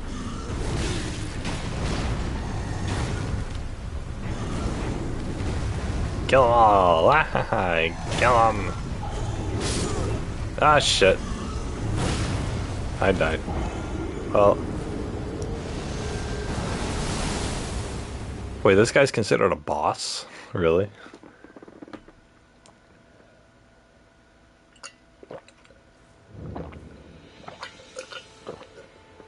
How many souls was that?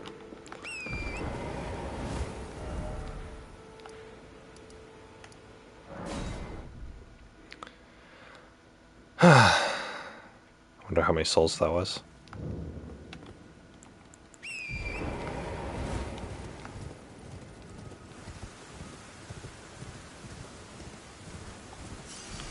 Oh, 4,000?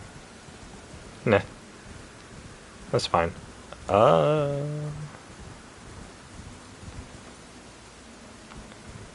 You know what? Let's fight him again. Let's fight him again. That sounds... Fighting him sounds actually kind of fun right now.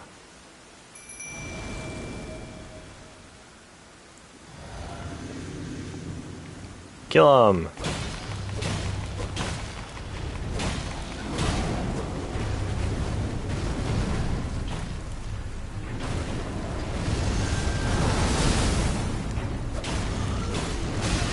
Oh, whoops.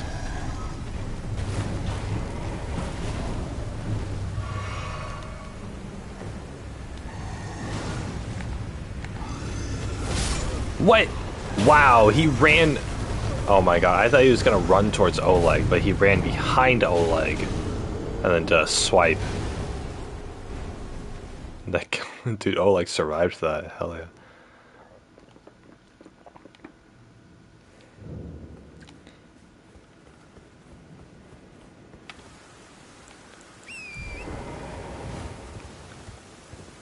Oh, it came up here.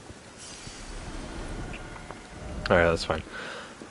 I don't have the defense to really get that guy.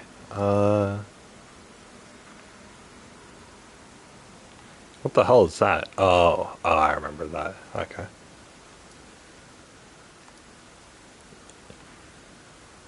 I could technically get that dude, but whatever. Where was I? I was over here, right? No, I was at the church. Church America. They said try the tunnel to the north. I don't know if I really want to believe that, but nah, whatever. I'll just go on with the quest. But yeah, anyway, it's just like I don't I don't know. I guess I'm not capable of having like regular friendships per se. I'm just all that I'm capable of is the all or nothing, which I think is fine, you know. There are some people who aren't capable of anything. So, you know, they like always have to be alone. They always find it a pain when other people are like involved in their lives. And I think that's too bad.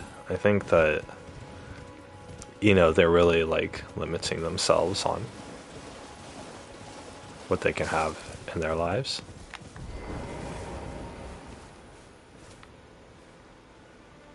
Hey, it's a turtle. I'm just kidding, guys.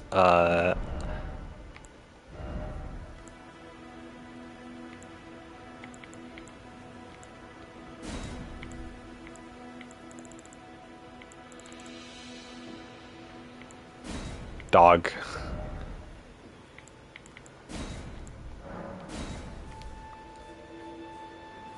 There we go. I put down the message, dog.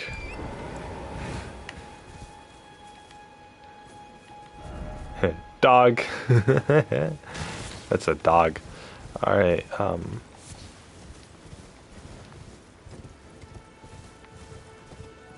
they said try tunnel to the north. What did they mean by this? They put a wind thing right here, but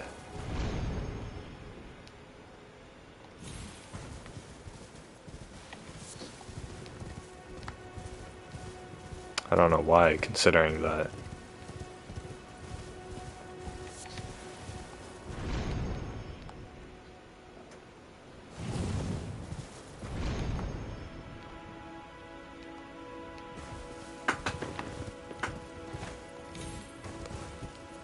Oh, there's a tunnel there. Oh my god, there's a tunnel there. First off, down in the sea cave. Hey, thanks, man. Ah, precious item.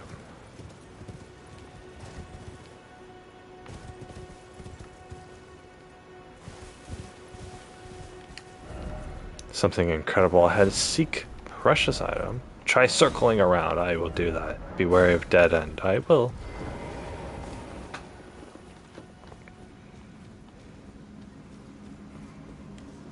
Try circling around. What does this place circle? Hey, it's a Gale tunnel. Ding ding.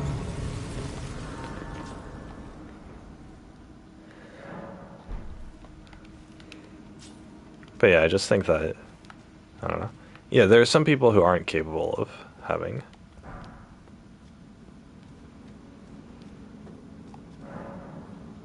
Are you joking?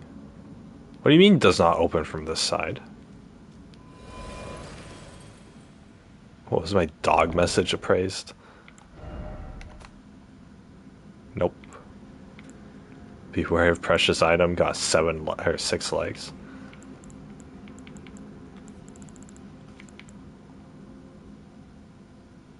Protect on and off. What?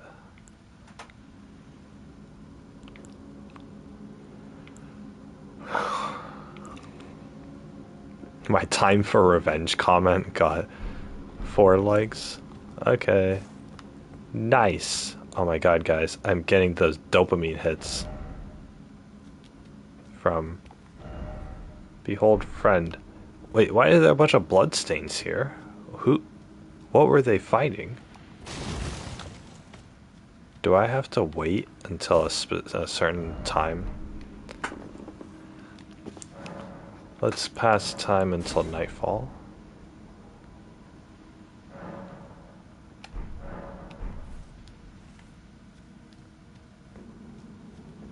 Dude, what is up with all these blood stains? Who were you fighting?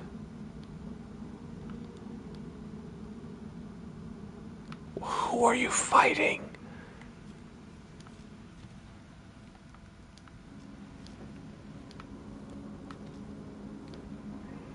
Who were they fighting? This doesn't make any sense. There's nothing over here.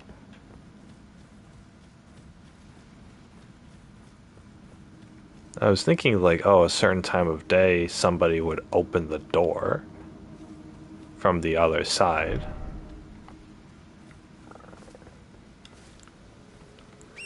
They keep saying friend ahead. I know they're trolling. But they said try cave to the north. Is that the cave?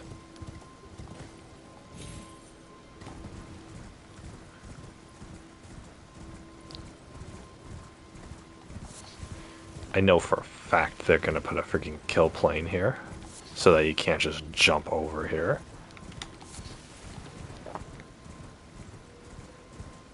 But I'm gonna try to cheese it anyway.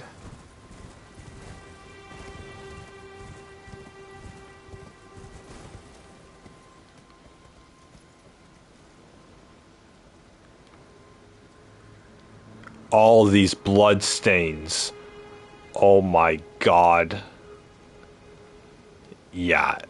Maybe we're not gonna try it.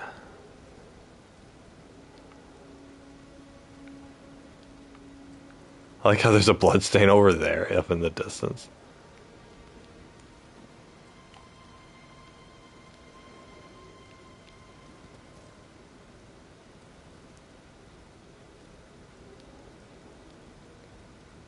Dang it, and there are messages down there too. Dude, all these people were just like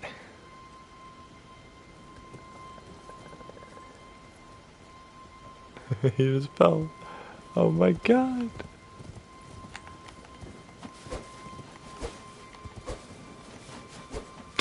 Okay.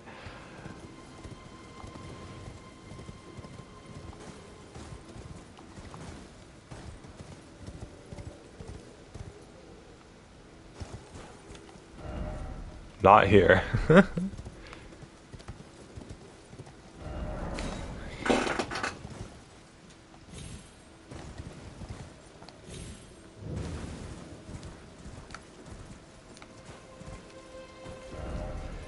Behold faith.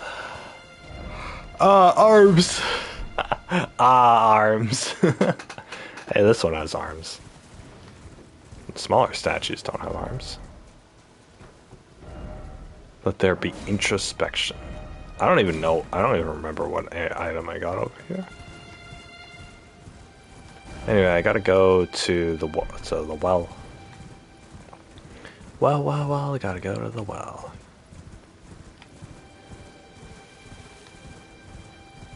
Take this bell and wish me well. I'm going to the well. Take this bell. What's that I smell? Do you know how to spell? We're going to the well. Well. It's a thing. It's a thing. Wait, did I already touch this thing? I think I already touched this thing. Yeah, it doesn't even let me examine it anymore. Good.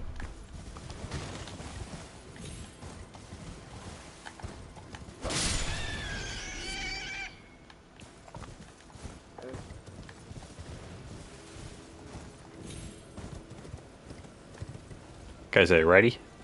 Are y'all ready?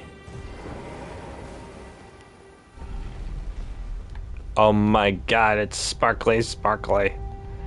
Let's go down. Let's go down.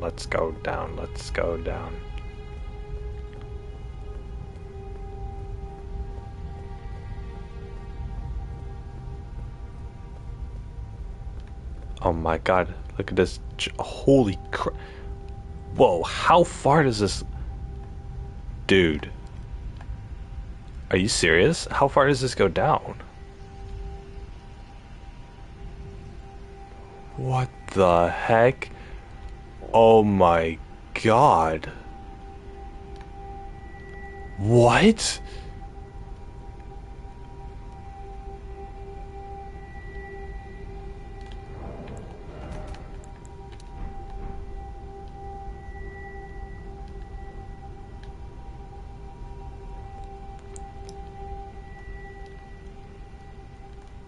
What the hell?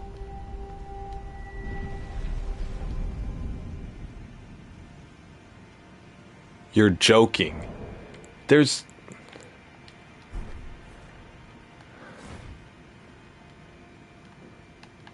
a whole nother world down here.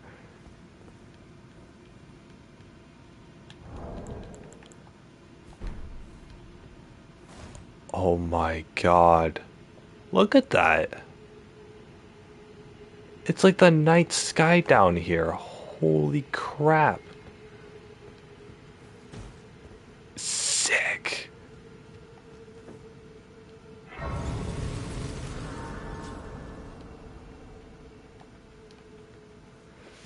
Oh man, I'm so excited.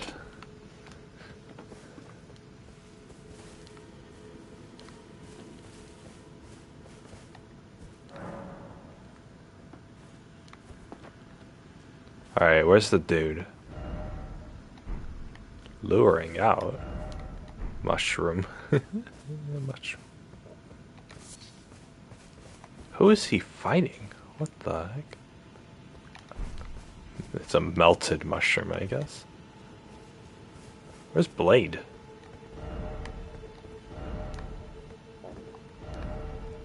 Didn't expect underground. Beautiful. Behold, the underground tomb.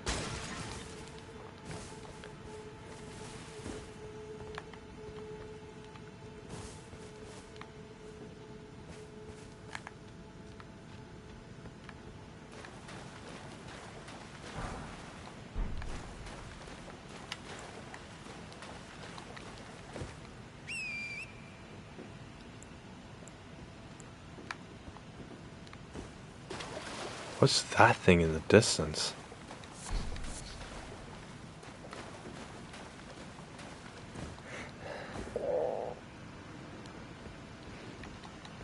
It's like some kind of enemy. Try summoning? That's probably good advice, actually.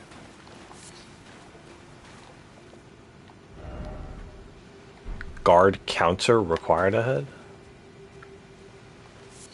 Well, we're not going over there. That looks like a lot of enemies.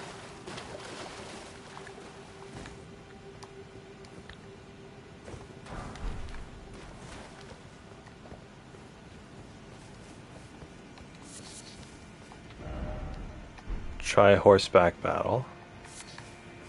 Oh yeah, horseback battle is up, isn't it? Getting a lot of dew-kissed herbs.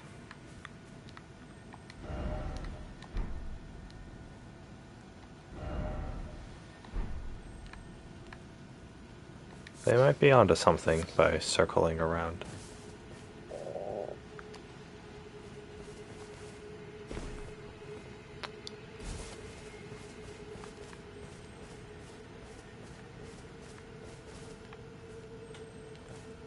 Wait a second. No, they're not.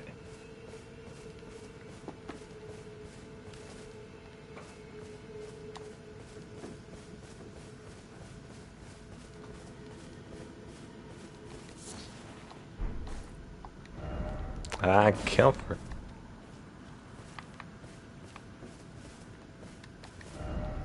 Behold, grass. Thanks, stranger.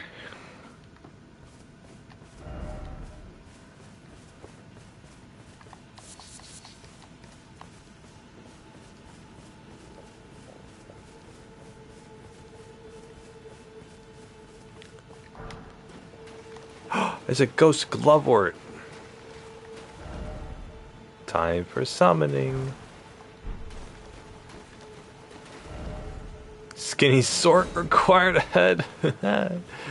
Need to be skinny to get under that.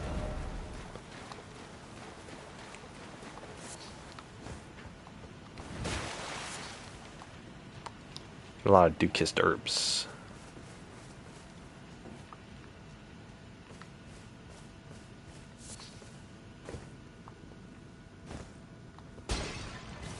Oh.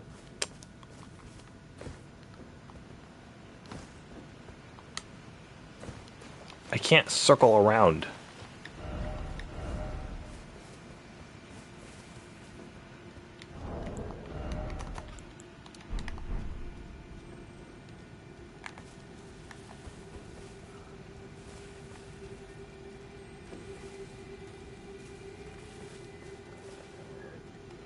Dang it.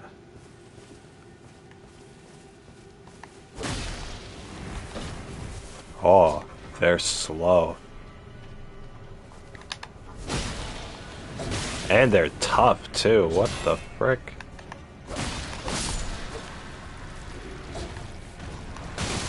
Whoa, he pulls it back? Can I actually just... I'll do this guy. Oh my god.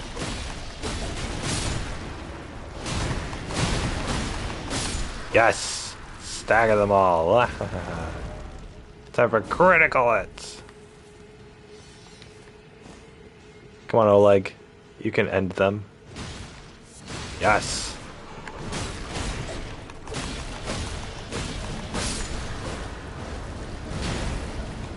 Dude, he is going to town on them. I mean, he doesn't do much damage, but I feel like that can be fixed.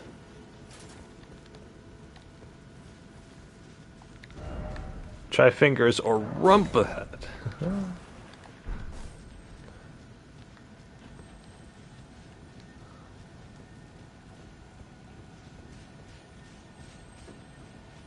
Oh my god, how am I supposed to get up there? Ah, bug. I want to go home. There's a broken thing up there. Oh, this is a multi-layered area, isn't it? The golden centipede. Alright, come on, Oleg. We're going further in.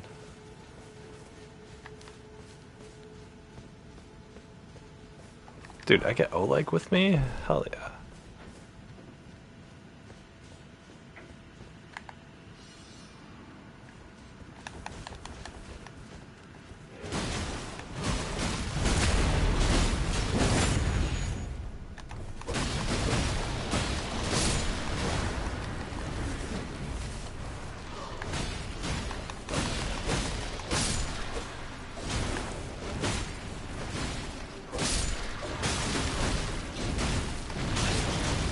Oh my god. No, no, no. Oh, like, no.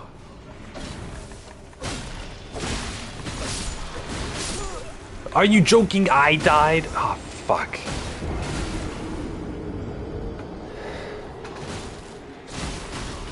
Okay, where's Blade?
Okay.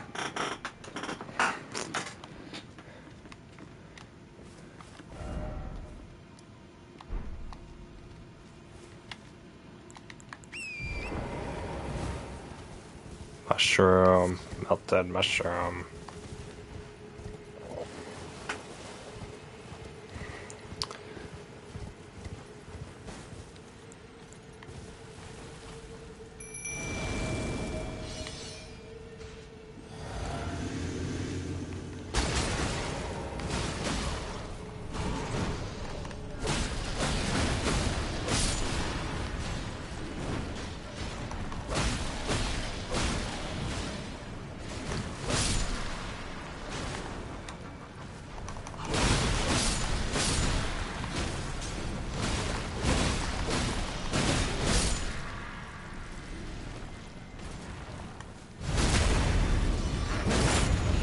I killed them in 4 hits, but a backstab doesn't insta-kill them. which kind of makes a backstab like not really worth it. Oh my god, even one hit in a backstab doesn't. So backstab is basically the equivalent of 2 hits, it seems like. Come on, Oleg. Let's go. I'm so glad I have Oleg. Holy crud.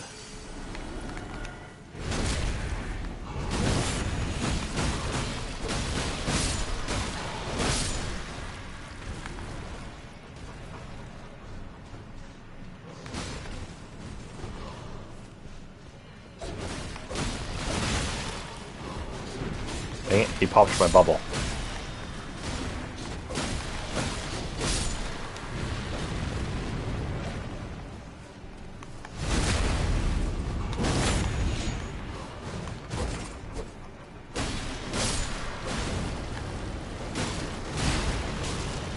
These guys are so slow, but they're so like, they don't get staggered, so their slowness actually is disadvantageous.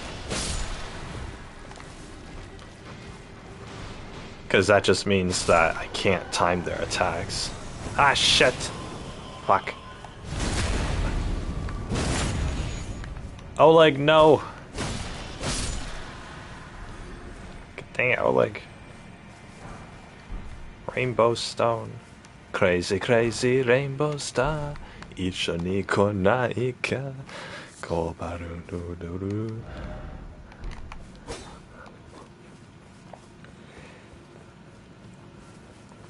Garu no sai. Do do do do do do do do do do. Yukumori yuri no kibo o hageru yo. Oh, is this what they meant? That I could circle around like this? Ah, so desu ne. Naruhodo. I naruhodo.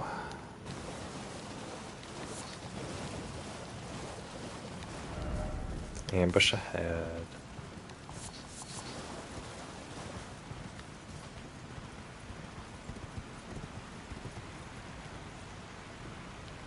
Yeah, there's a bunch of enemies at the bottom there.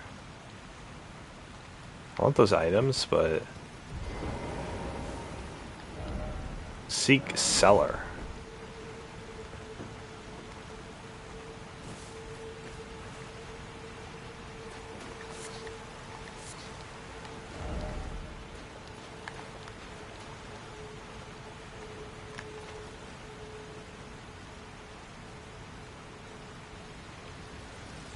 Yeah, see, look at that.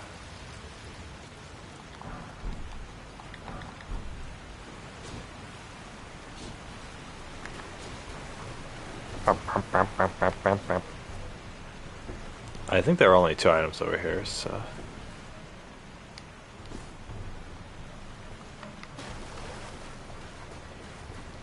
Trina's Lily. Oh, a ghost glovewort. Yeah, that was worth it. Now I can upgrade Oleg again. Like twice.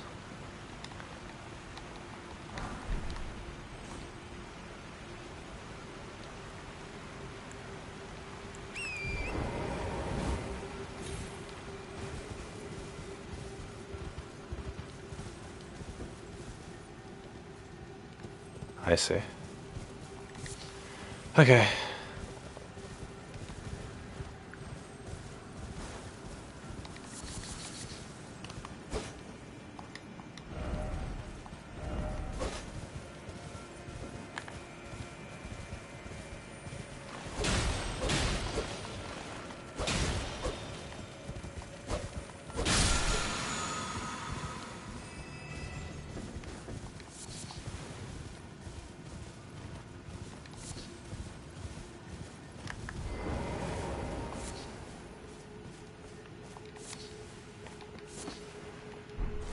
Budding horn.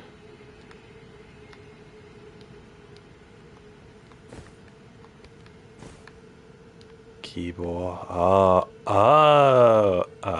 Very clever. Very clever. The high road. Praise the recon spot. And praise the sniping spot. Okay.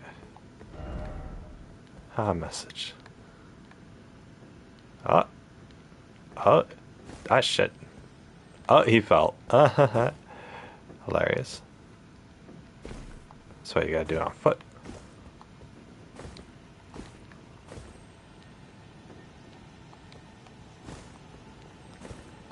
Holy crap, this is dangerous. Shit.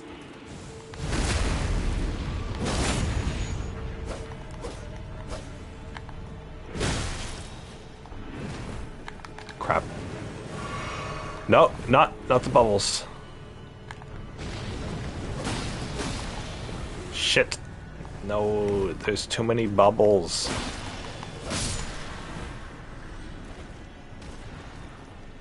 No, he's producing too many bubbles. There we go. No, they're chasing me. The bubbles, they're chasing me. No item ahead. There's a message there.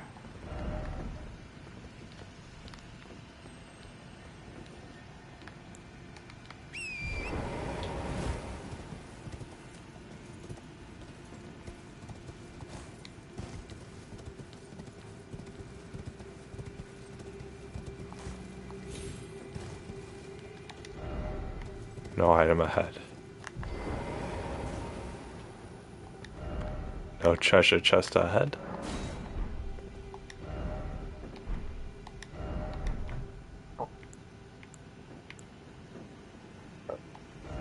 Still no item.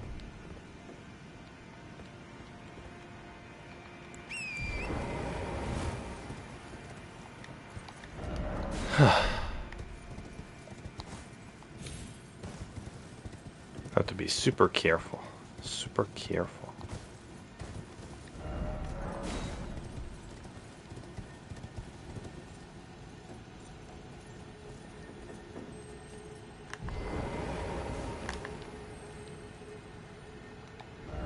Here.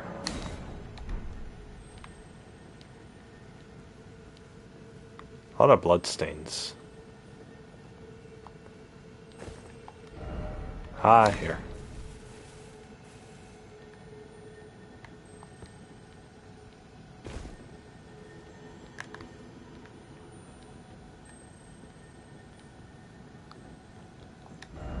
Here.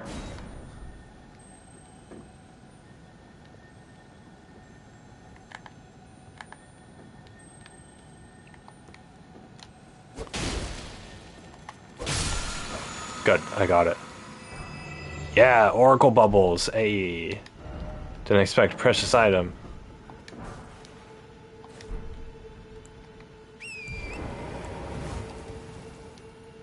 Yeah, I did it. I got the precious item. I got the Oracle Bubbles.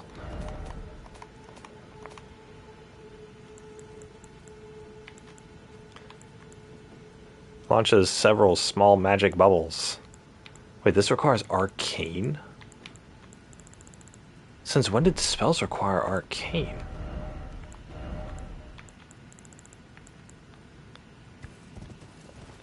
Attribute governing discovery. Let's affect solely defense, vitality, and certain sorceries. Certain sorceries, okay.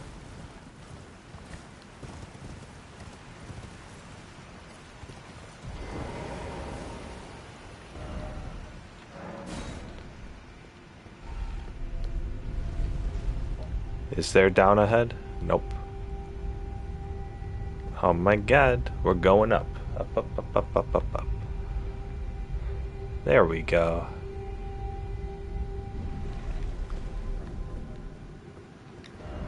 Just getting started. Oh my god. This place is giant. Holy crud. Hell yeah. Didn't expect underground, then clear sky ahead. Yeah, I didn't expect this either, man. Look how beautiful this sky is. Oh my god. If only I had a head. If only that statue had a head. That's an old man with a beard holding a flame. How preposterous. No ambush ahead. Is there not? Preserving bottles.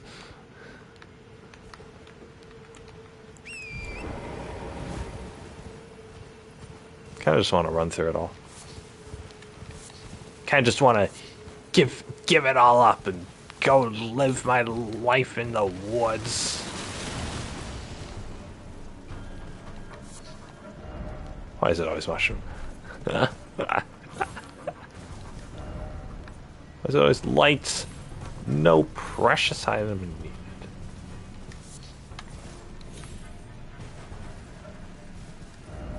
Tree but corpse.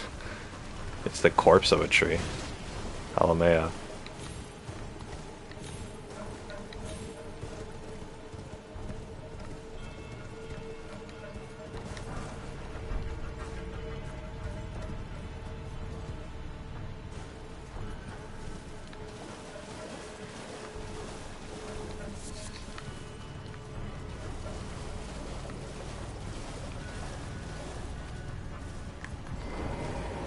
It's the second grace.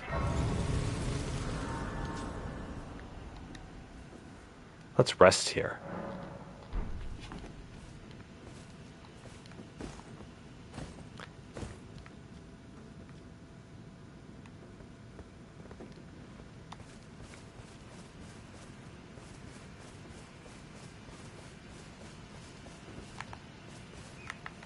What the heck?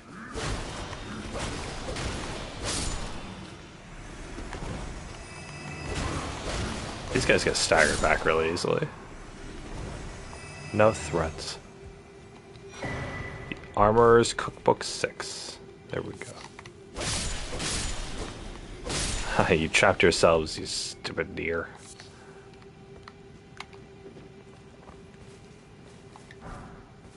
The Dwelling's Arrow. Oh my god. What the heck? I'm not in the overworld. Why is the map dark?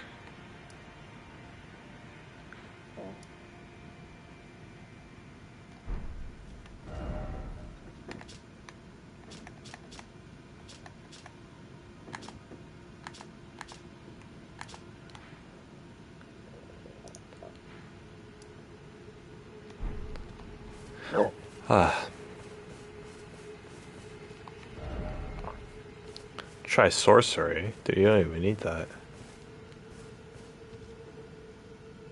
Oh, that's a deer over there. Be wary of crab. Like, I appreciate your warning.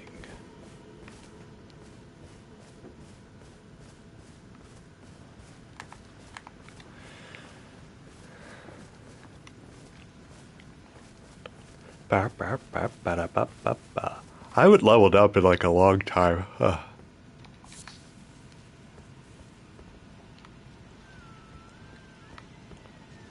Okay, where's Blade? I'm supposed to be meeting him somewhere.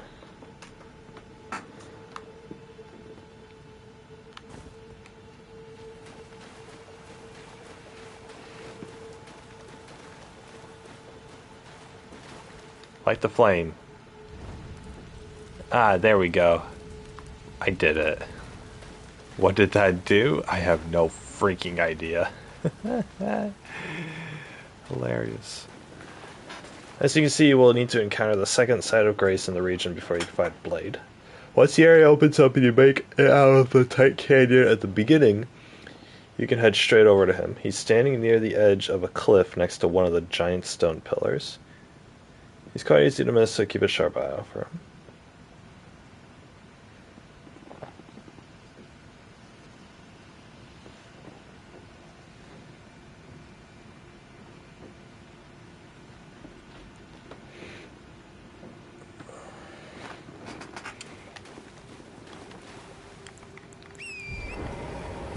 Okay, he's standing near a cliffside, near one of the large pillars. This is a tree. That's not a pillar.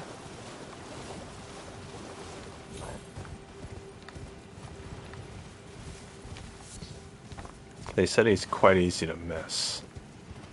Oh, there he is. Okay. Literally. He's quite easy to miss. Oh, there he is.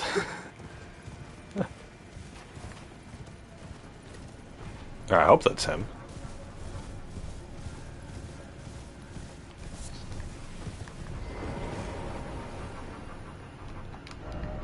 Visions of lover, therefore offer tale.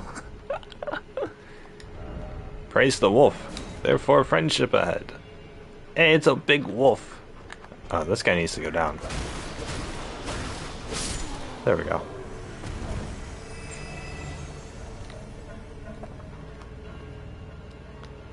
He is the wolf. He is wolf.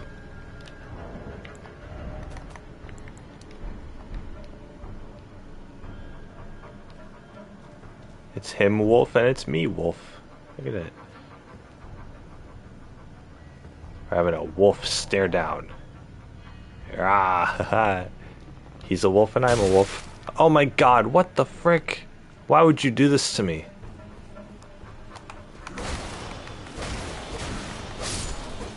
Go, wait. Stupid guys. I hope I got that screenshot. They interrupted my screenshot. Yeah, I got the screenshot. Alright, good. Wolf. Wolf. Big wolf. Big wolf daddy. Hello. Ah. Good to see you. Apologies, mate. But I don't have much to report. Yeah. I can see bloody Nokron right above me. But I'm absolutely stuck. Wait, where? Oh, what the heck? Gateways to no avail. Perhaps it's time to ask Celibus.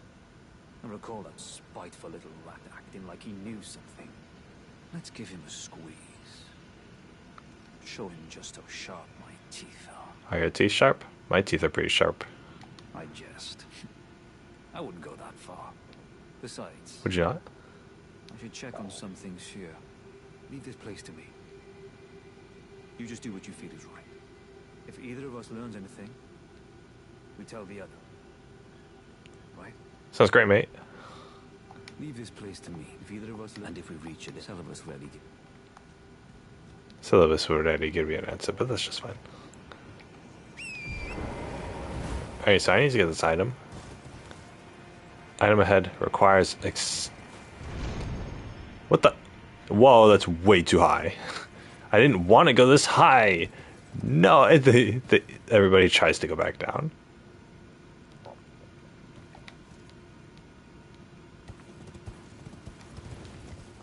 What the frick? I didn't want to go this high. Oh my freaking god, this place looks pretty. Holy crud.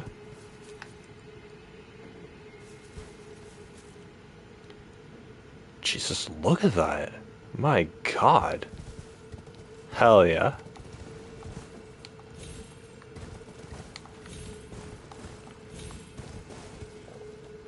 What the? No. There's a knight over there. I want to kill him. But they won't let me. They won't let me. They won't let me. He's just over there. The crystals have frozen in time around him.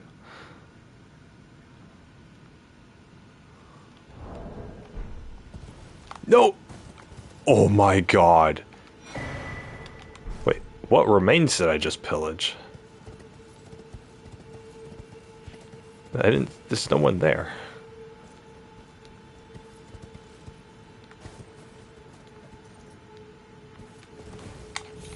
Please, okay, holy crap. Literally, like, my heart is racing.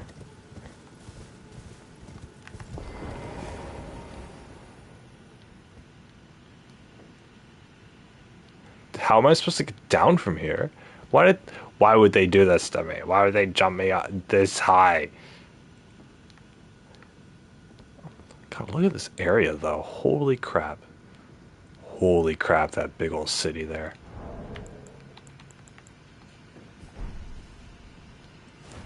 Oh my god.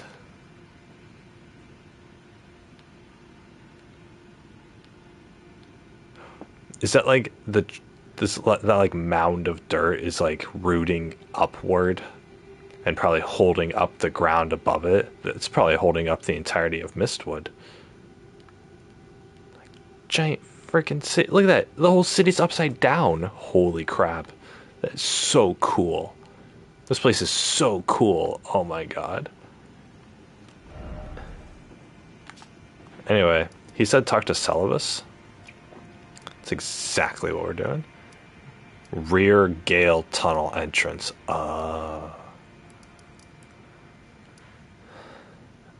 Academy Crystal Cave. Oh, this is where the boss is. Oh yeah, that's right. I tried that boss.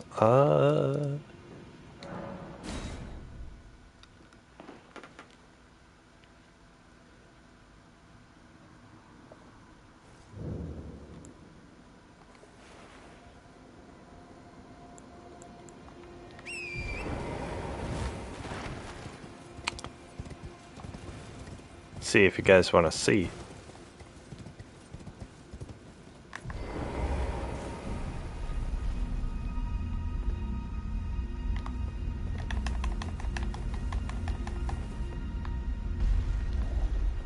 You go here. See, this is where I went the other day. Went all the way up here. Hey, look, it's the witch. And she's ... because she went to sleep. But look at her.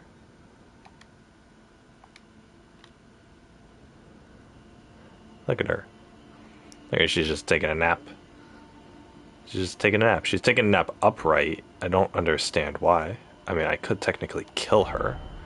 Angel ahead. All the more visions of love. Hell yeah. And her eyes open up, and they're different colors. Like, one's blue and one's black. It's awesome.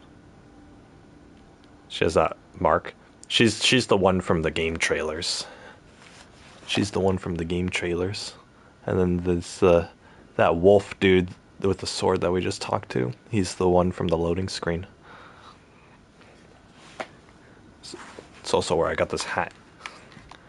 I love this game. This game's actually really cool. There's a lot to it.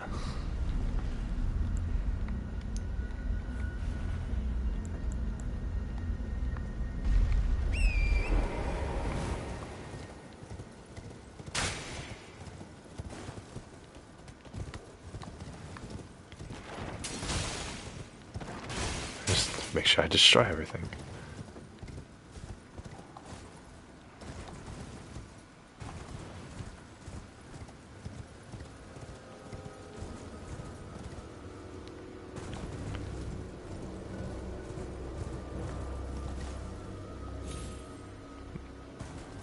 Oh.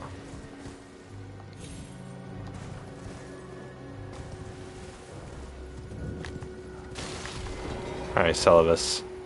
I've no time for idle chat. The only thing I will hear from you, are we under... I have enough.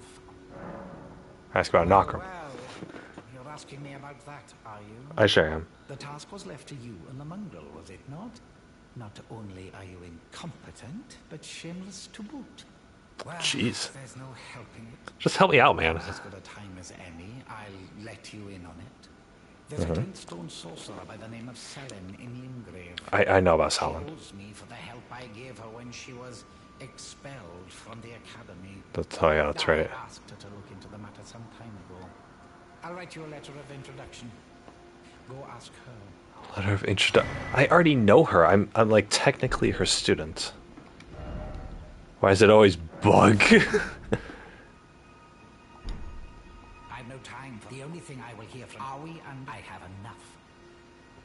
Yeah, whatever. Okay, now I gotta go to Selen. Selen was in... He said Limgrave, but I think it's right here specifically. This chick who's like, oh, I'm a witch. Will you still be my apprentice? I'll be like, yeah, sure, whatever. There you are. Maya, shall we commence the... Well. Celibus is not a name I ever wanted to hear again. But fine. If it will help you, my apprentice, I offer my knowledge. Nah. The stars alter the fate of the Karian royal family, and the fate of your mistress, Rani. But long ago, General Radahn challenged the swirling constellations, and in a crushing victory arrested their cycles. Wow. Now he is the force that repulses the stars. What? If General Radahn were to die, the stars would resume their movement, and so too would Rani's destiny. Oh. Okay. Thanks, lady. I guess.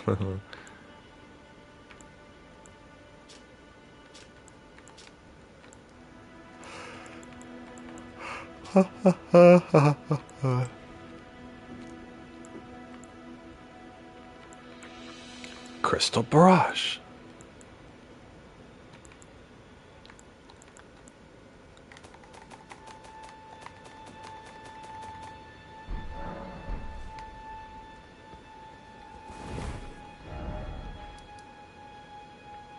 Is that it? Oh my god. You wish to continue very well.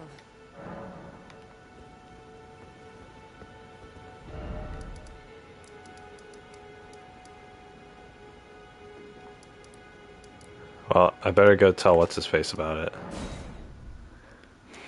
Yeah, him. Big wolf man.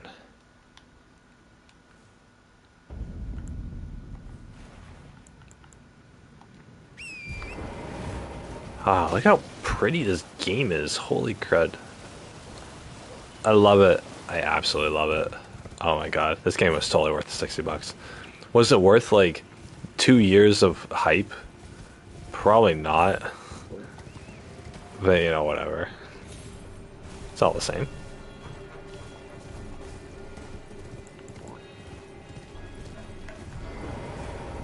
Hello. Oh, these guys are gonna chase me. I might have to kill them. First.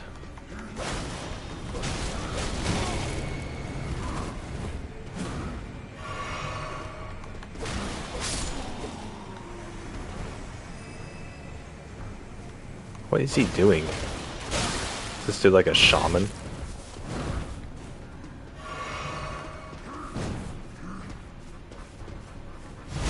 Yeah, stab him in the back. Bye.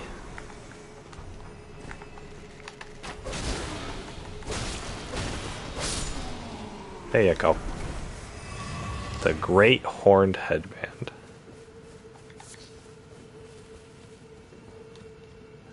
My man. Ah, well met. Hello. What news?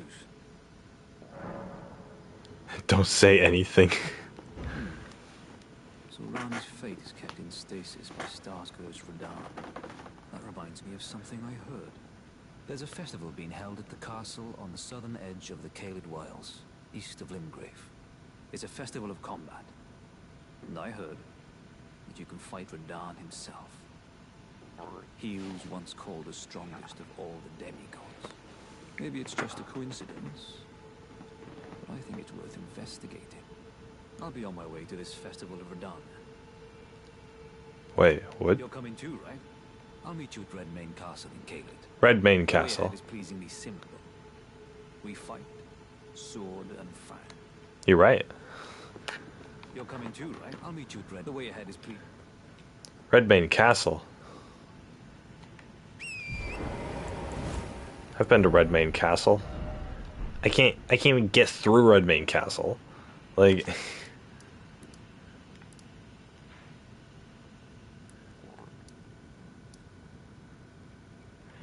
I can't even beat the boss here. Like, oh, they're having a festival.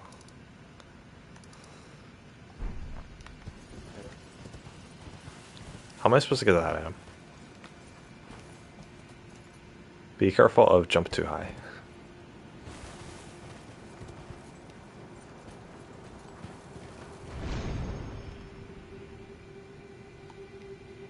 All these messages.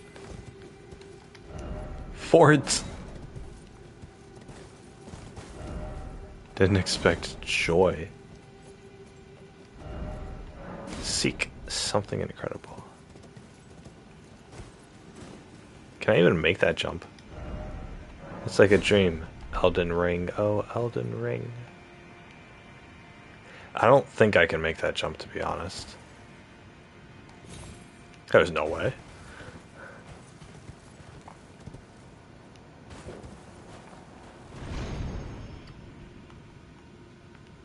God damn it.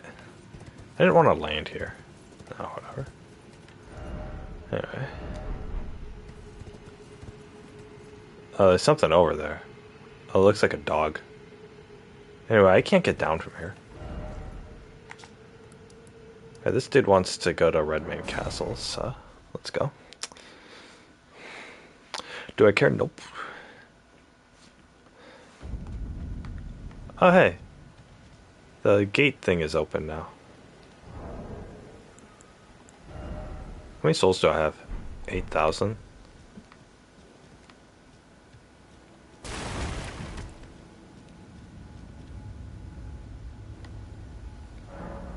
Sure. Bye.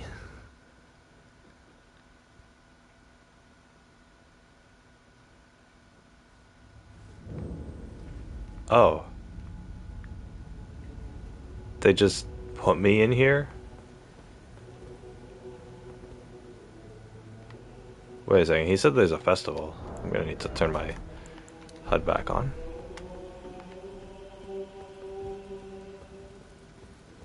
All the enemies are gone. Is there no, there's a grace thing here.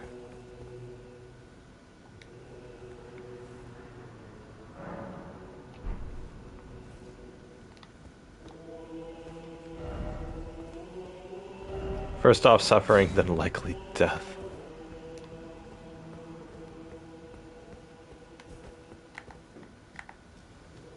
Hey, look, he's here.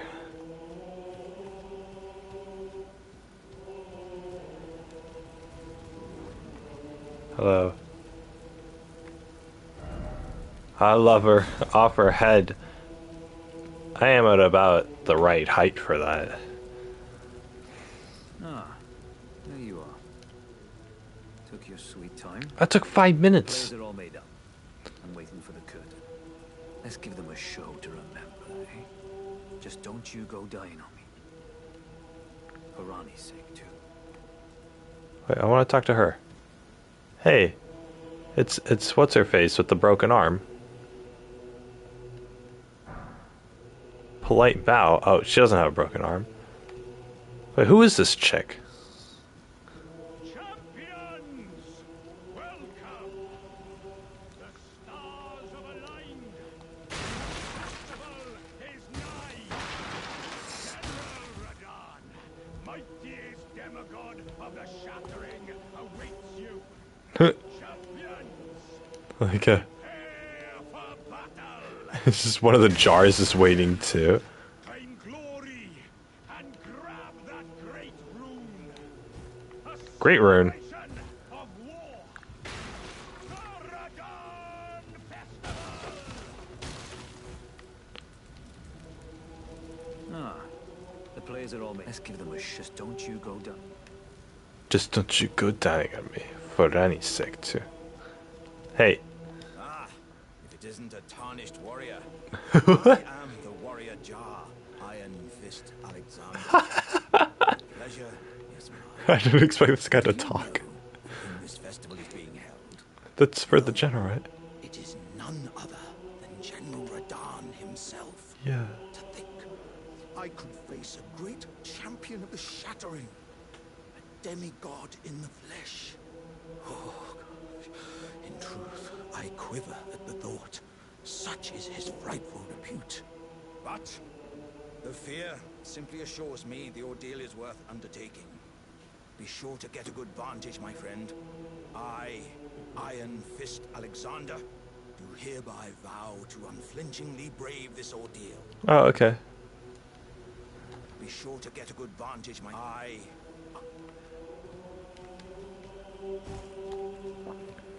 Signs of I did it. If only I had a hole. Ha ha ha. dildo jokes. The first thing people think of. Try rushing in butthole. You see? It's...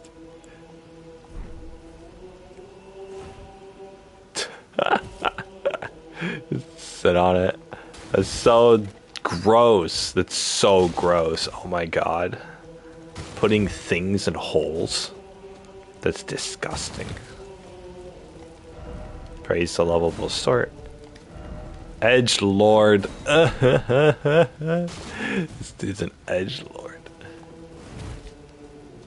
Wait, am I up first? Am I gonna be fighting? Well done.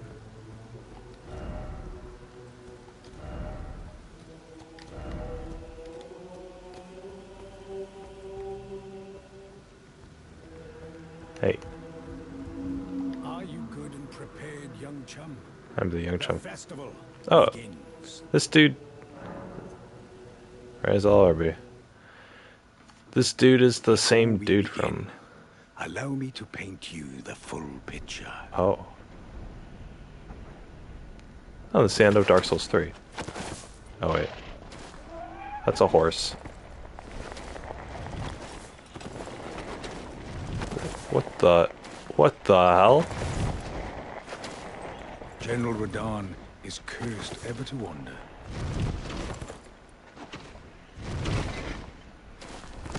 Eaten from the inside by Melania's scarlet rot, his wits are long gone.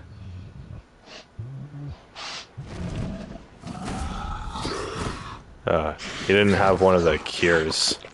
Now he gathers the corpses of former friends and foes alike, gorging on them like a dog.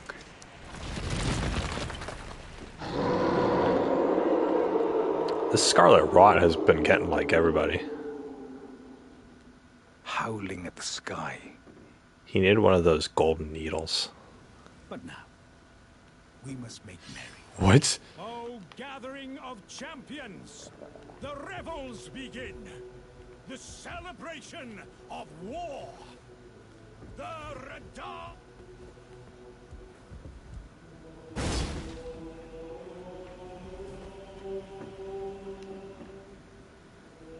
You will find the field of battle past the church ahead, upon the shore under the fort. General Radahn is there, even now, divested of his wits, devouring corpses, and howling at the sky. You will find the General Radahn divested. This dude is like totally calm about the fact that his general is like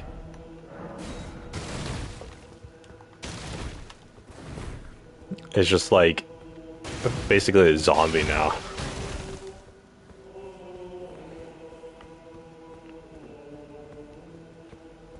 Big cup. Look, all the chairs so that everybody can just sit around and look at the cup. I'm ahead. I will not praise the message.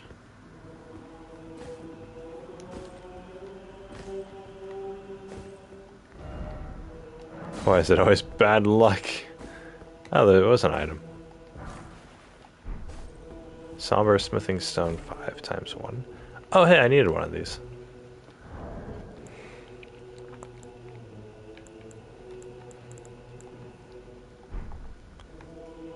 Big O. Big O. That half cup has a needle sticking out from behind it. It's very weird.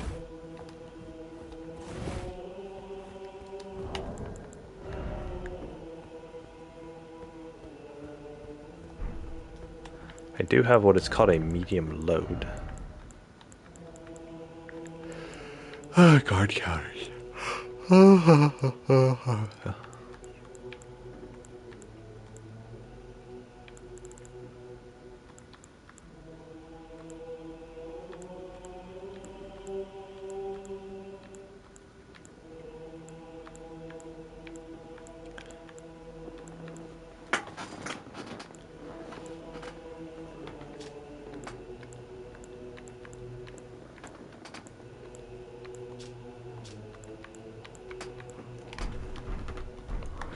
For a boss where I need to roll all the time, I could probably equip that. Plump sort. Why is it always plump sort?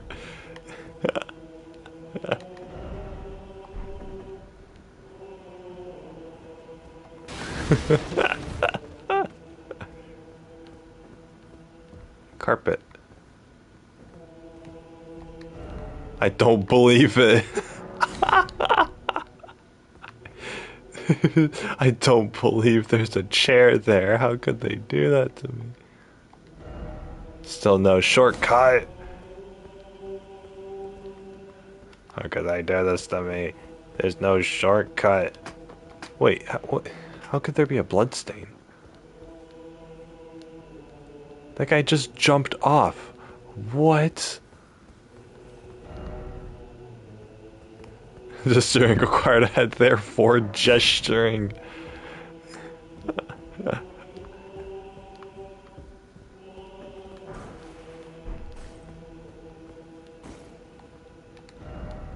ELDEN Rick! Alright, gesturing time. Bam. I did it. I did the gesturing. There was no point to me doing the gesturing. Door.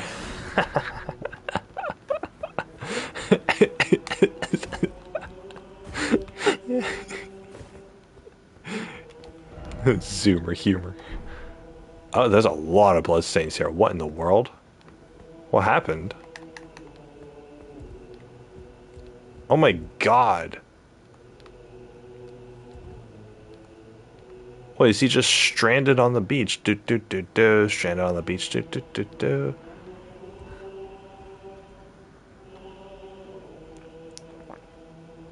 Where is he?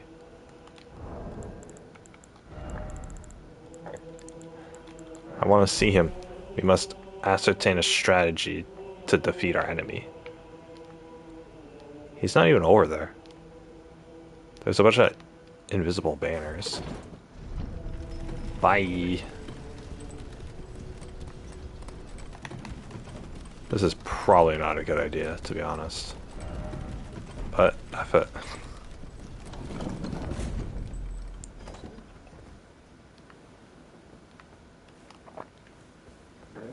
But F it.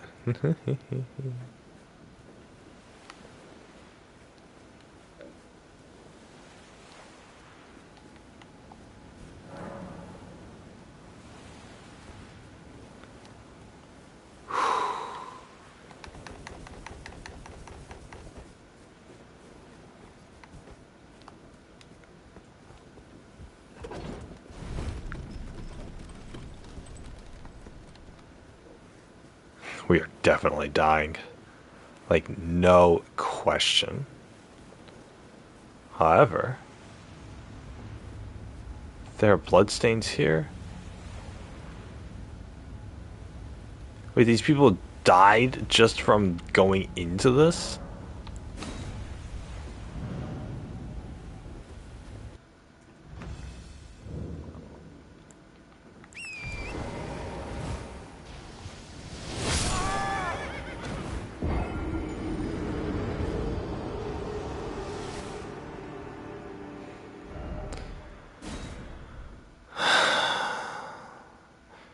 You're actually kidding me. You can't not be kidding me with that. What the hell? What the actual hell?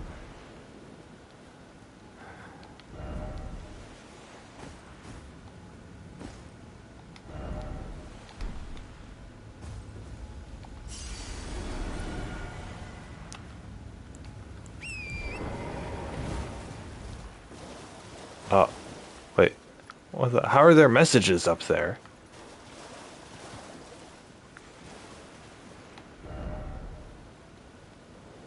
No, head ahead.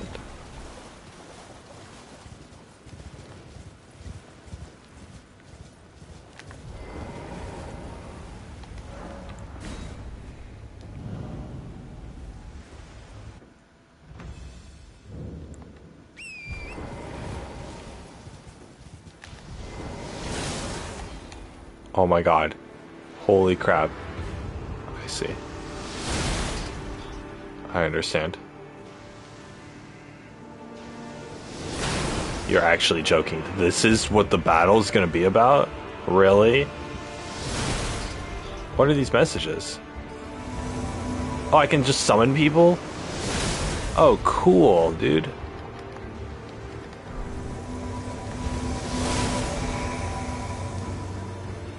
Hey, that's pretty cool. Oh my god, I thought that was gonna block me. No, Blade the Half-Wolf. Get over here. No! Star Scorched.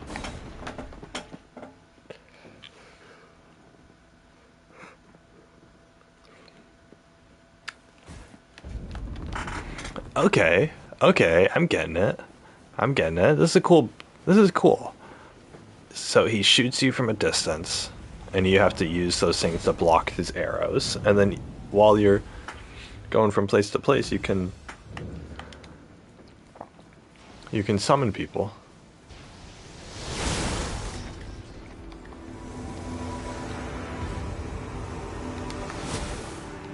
Oh my god. I actually dodged all that.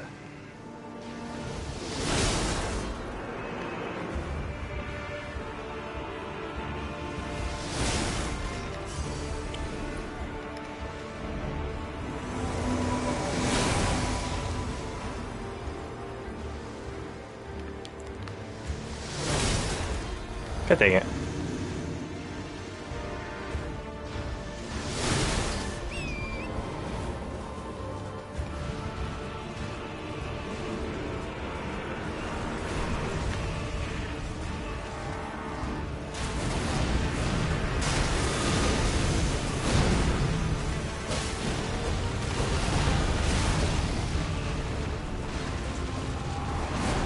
I can't summon my own dude here.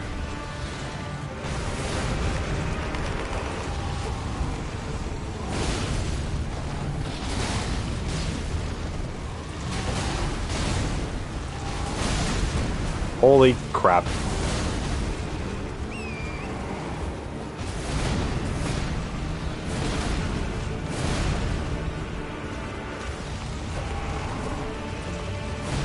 Wow, okay.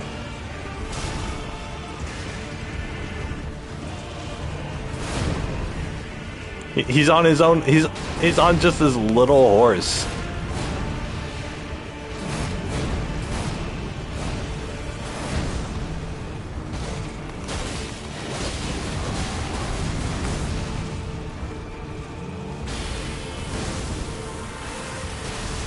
Yeah, man.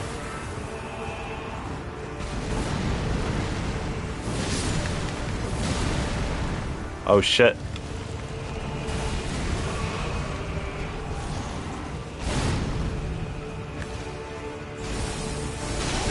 Holy crap! No, not gravity magic.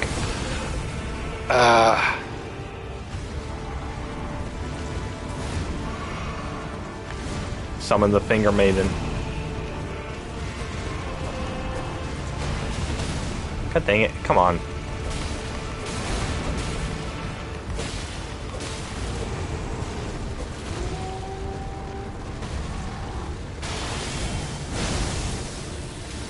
Shit. They're all gonna go. Okay, okay, okay.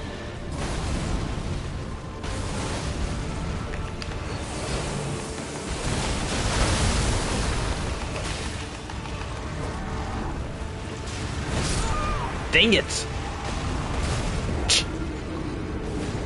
Come on, half shine maiden chick. Yeah, use your healing. Whatever. This is a cool boss battle. Oh my god, all of us contestants are trying to fight against him.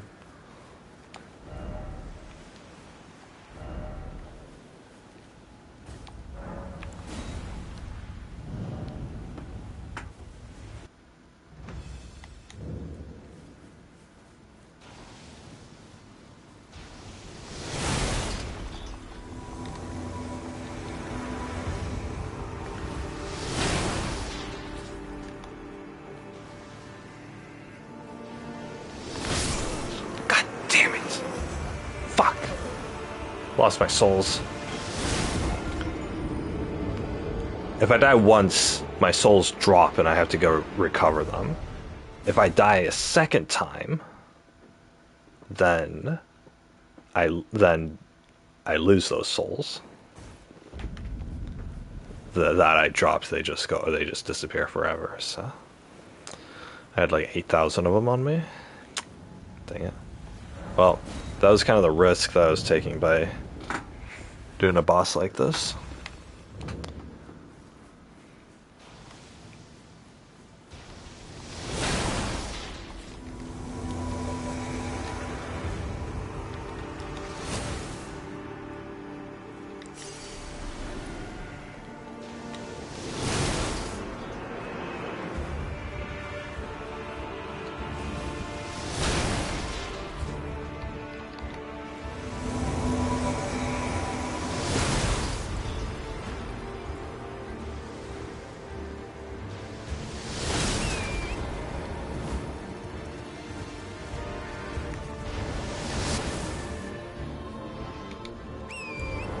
Okay, good, he's distracted. Now it's time to go in. Join the fight. Alright, everyone.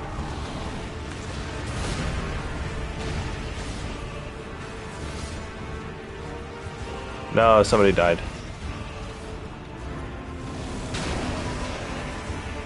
Let's get the jar here.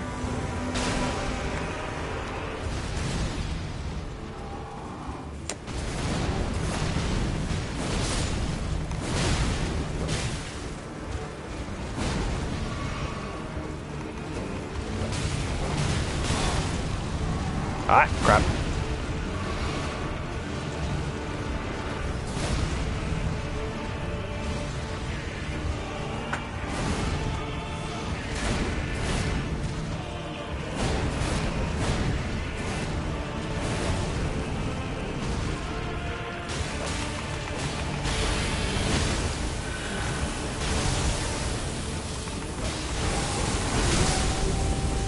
Holy crap.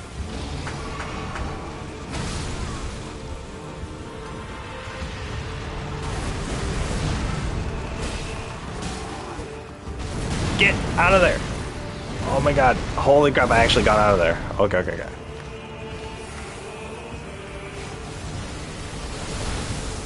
Oh my god. Can I have a little more help?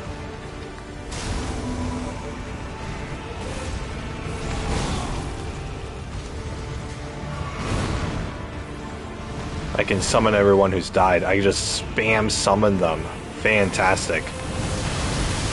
Holy crap. Okay, okay, okay. I getcha, I getcha.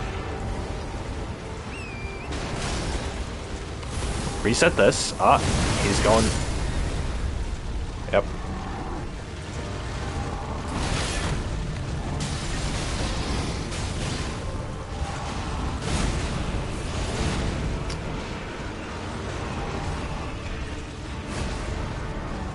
Yeah, fine.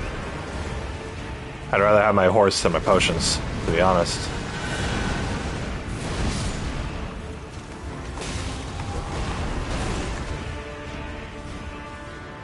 Where can I summon?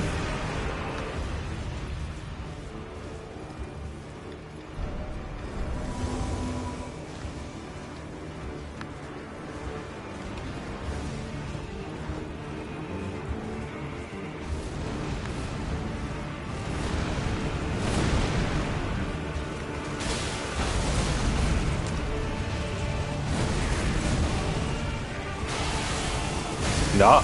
Ah. They're gonna shoot at me. I need to dodge them. Holy crap.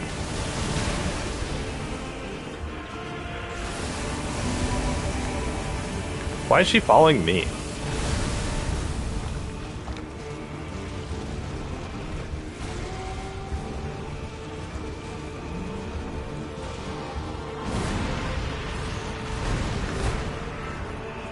I want to summon them again. Where are their summon signs? Damn it.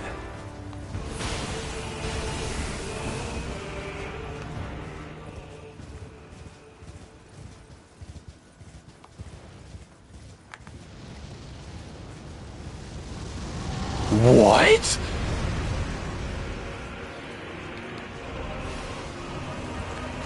Did he just, like, get the wings of Icarus? Oh, no.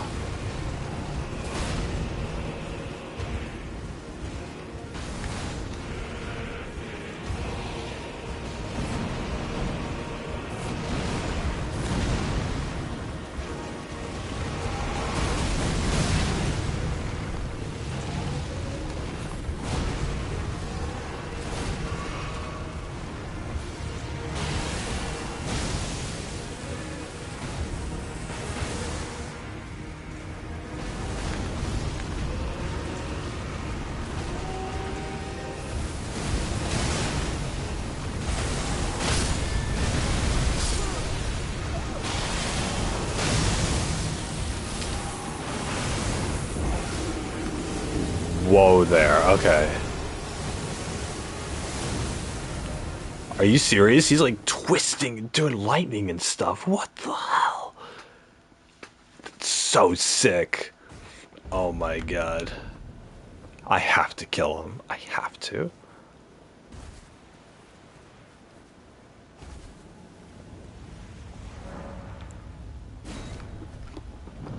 Oh my god.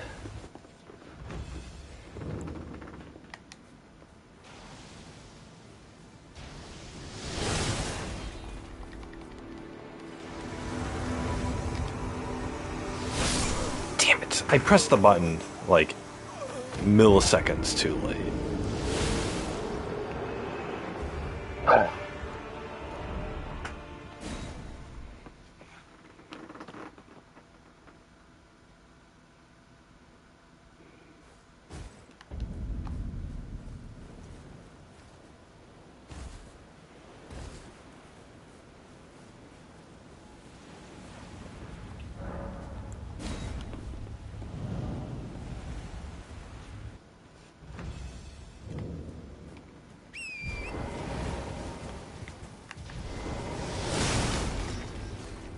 What? What the fuck are you doing? Oh my god. My stupid guy just, instead of actually doing anything, he just stopped and he pointed. He did the point emoji. God damn it. The gestures are tied to the motion controls on the controller.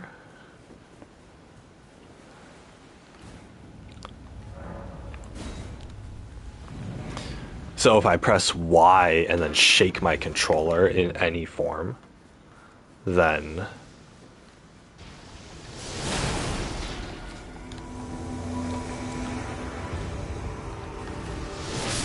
God, that doesn't count as a high enough mound? Are you joking me?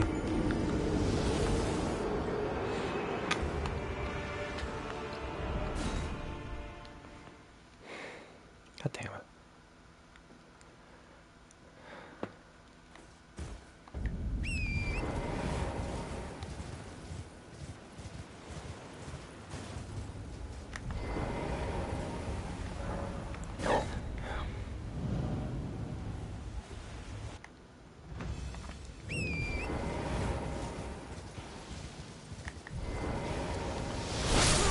What the Oh my god. I couldn't see where the little mound was that was going to protect me.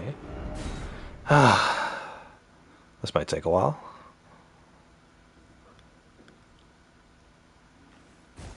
I want to finish this boss and then I want to what the I can't retrieve the lost runes because they're floating in the air. Okay, there we go.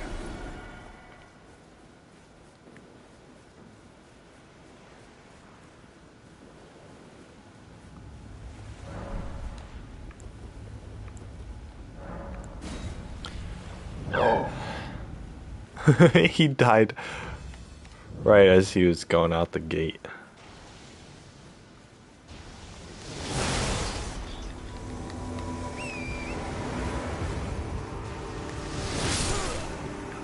In the fucking air, dude. I hate how, like, the enemy's magic missiles are homing.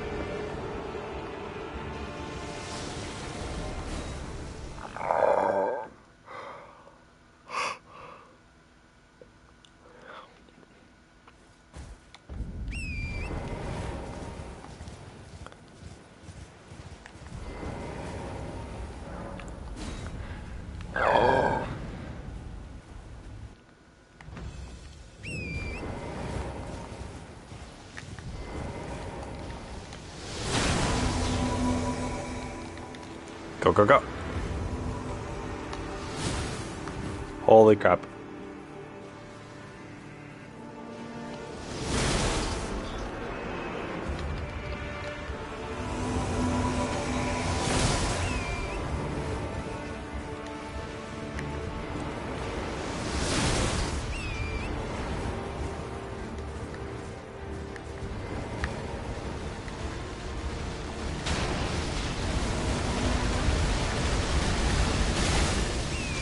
Why did that hit me?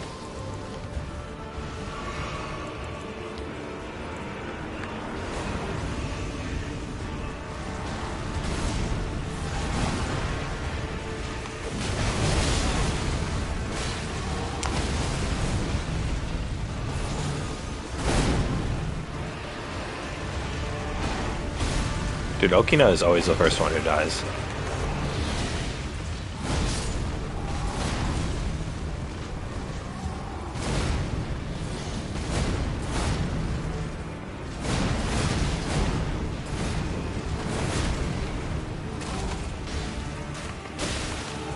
Get out of the way!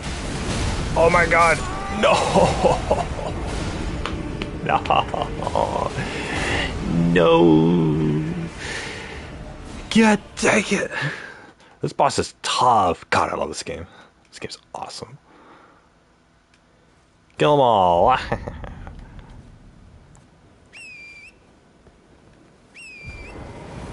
Look, it's morning already. So many times I failed at the boss. At the bush. At the bush. At the bush. At the bush.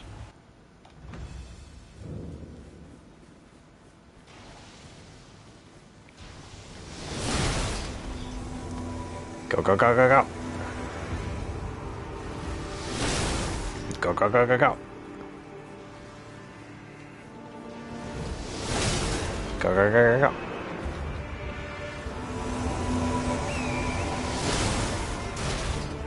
Go, go, go, go, go.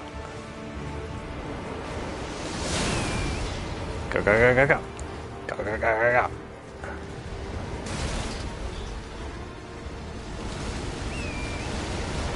Go, go, go, go.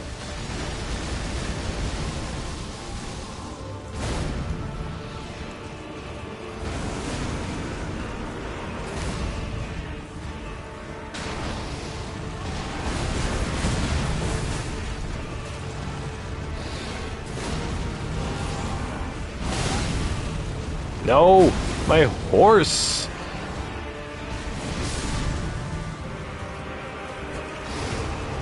I missed. Dang it, it's so hard to hit him.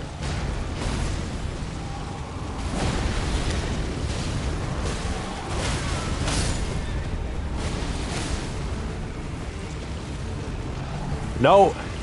No. No. No. Go away. Ah, you're gonna make me revive my horse. God damn it.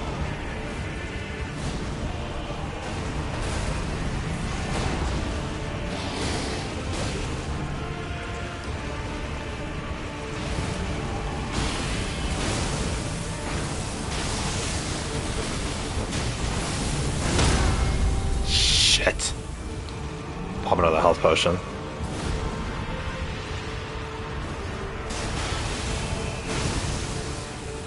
Oh no. Oh no. Oh my lord. Oh my lord.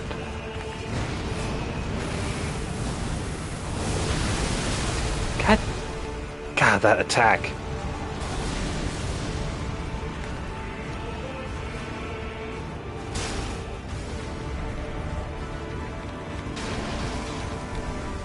Okay, good.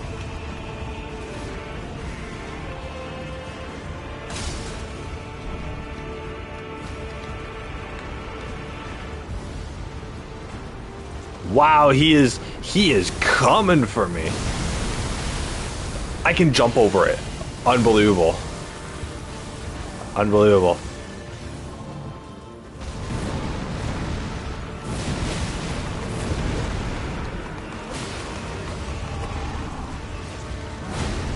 No mana. Don't I have... Yeah, I have my lightning thing. Or I have my recovery speed.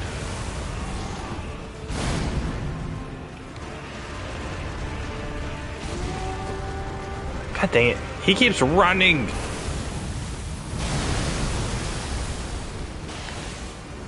It keeps running. How many times do I get to summon these guys? Is it infinite?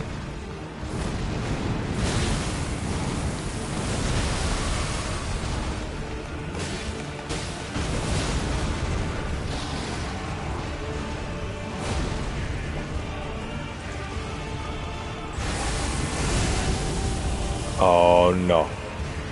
Oh no. Oh no.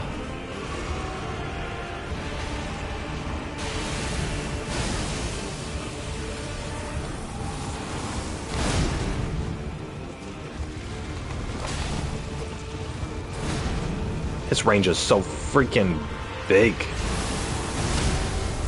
God, you're actually kidding.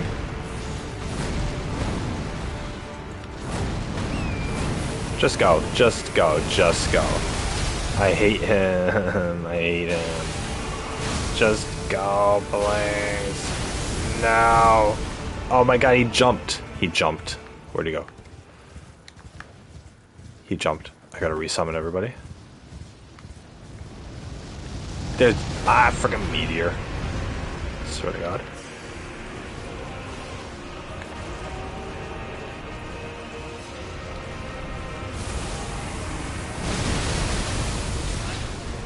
That still hit? Really? God frick.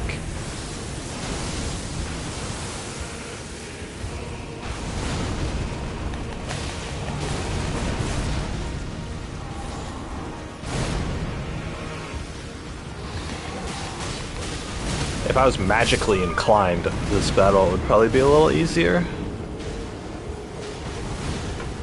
Because I could just shoot him from a distance with magic. Do I do that?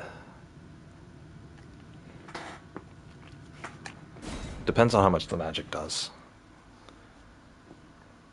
I'm gonna test how much damage magic does to him. I don't really need my shield, so...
God! It didn't work. Oh, whatever. Frick. Oh, that's my bad.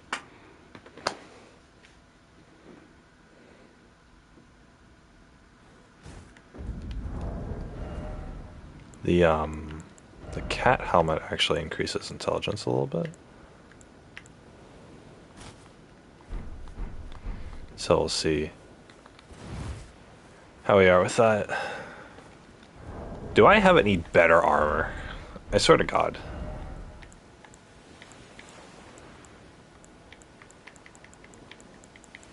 Not really.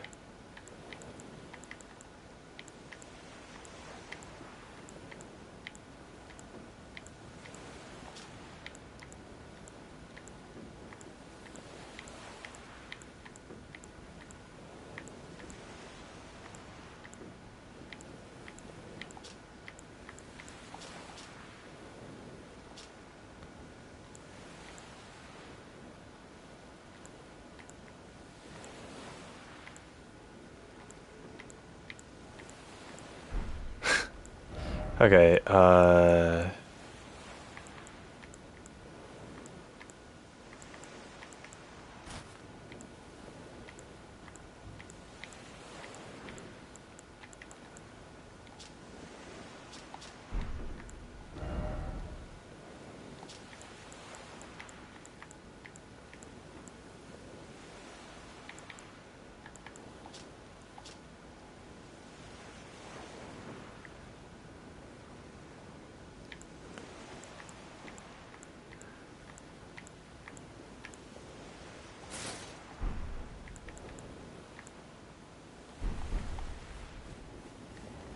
Well, considering the entire fight is on horseback, I don't need...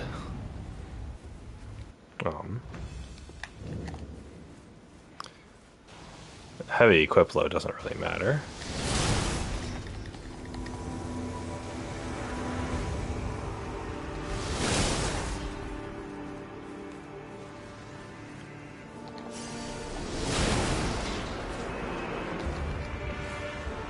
What?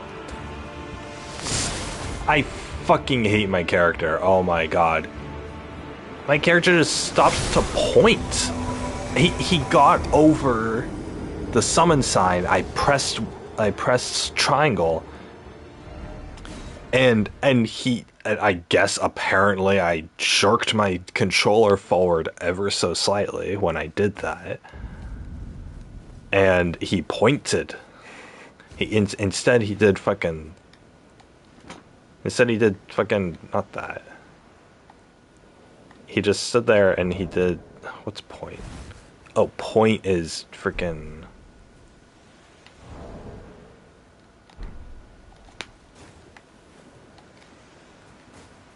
Yeah, if I tilt my controller down while pressing Y, then he points. You guys know how easy it is to tilt a controller down.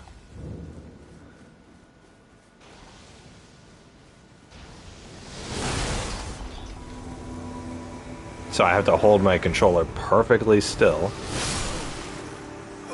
And I still screwed up. Okay. Come on, Laura, it's great bow. Let's do it.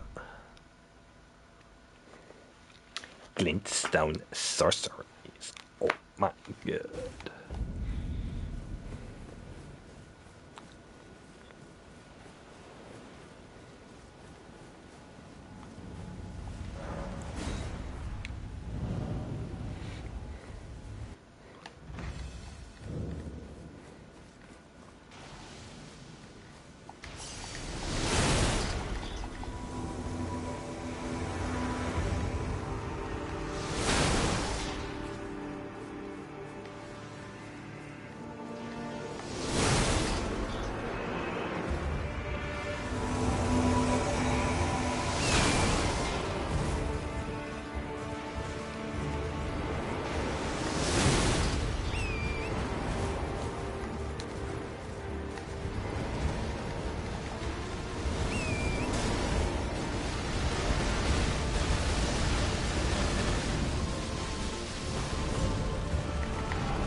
It fucking missed.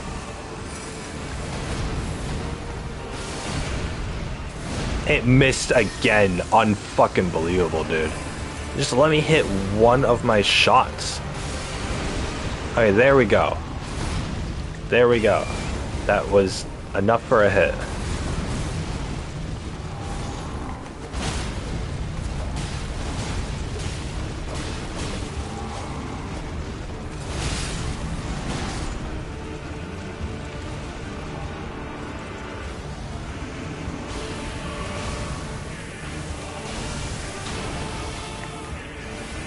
Everyone died.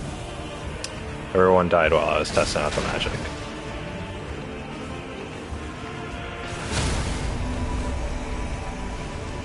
God damn it, where's my horse?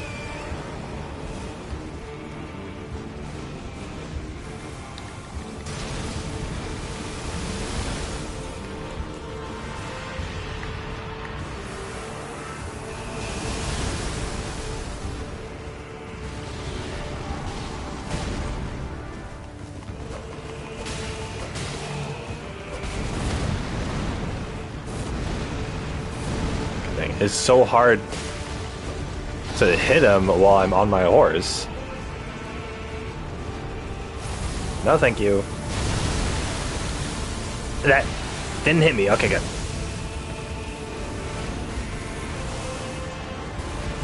I know what the strategy can be now. But it's still a toss-up as if it can work or not. Yeah, finger main dickhole just freaking died over there, huh?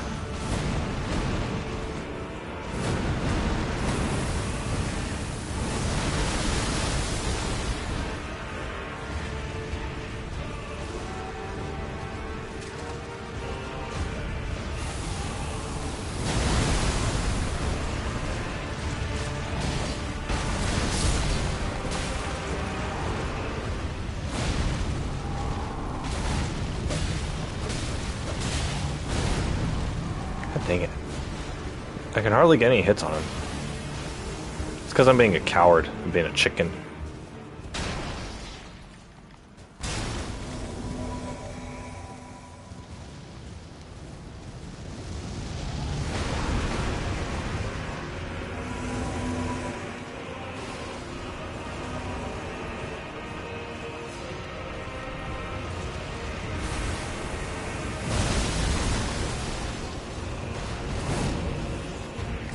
Kathleen Jaren.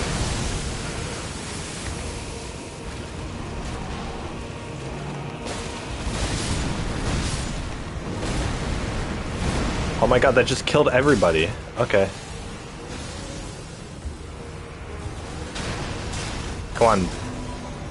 Great Warrior Trogoth.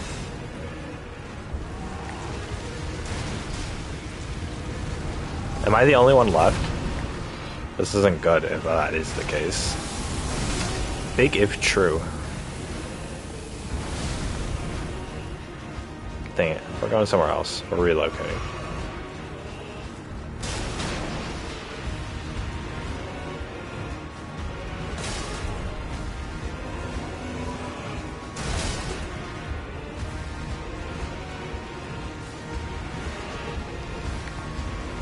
Alexander the Great.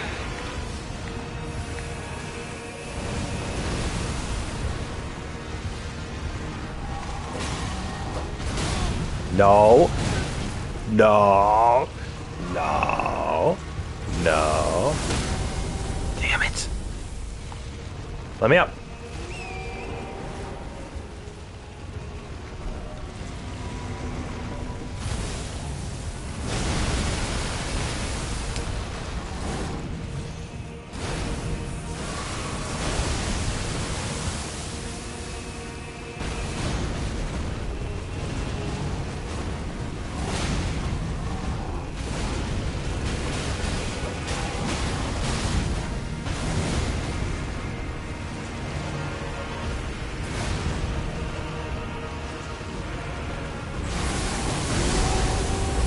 Nope. Nope. Nope. Nope. Oh my god. Come on, Randall the Rapsby.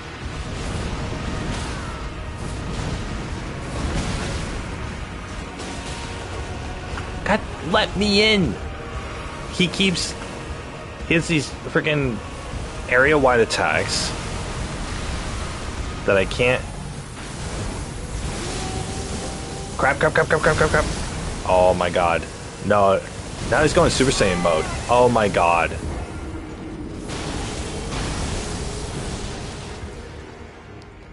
Can I block that? I don't even know if I can block it, to be honest. I have a strategy, though. And this is what it is. Not enough golden seeds.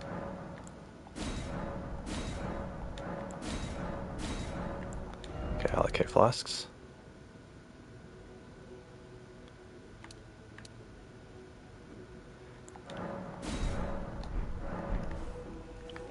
This should be enough, technically.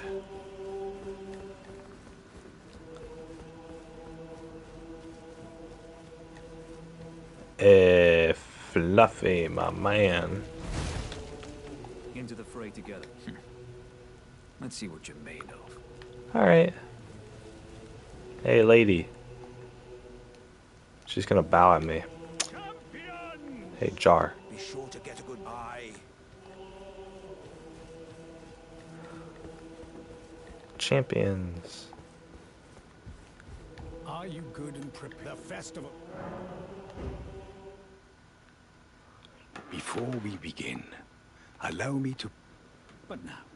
Oh, gather the celebrate! Heartening cry. There we go. Allow me to paint you a picture. Oh, is this door open? Nope. LMAO. Still no shortcuts. Okay.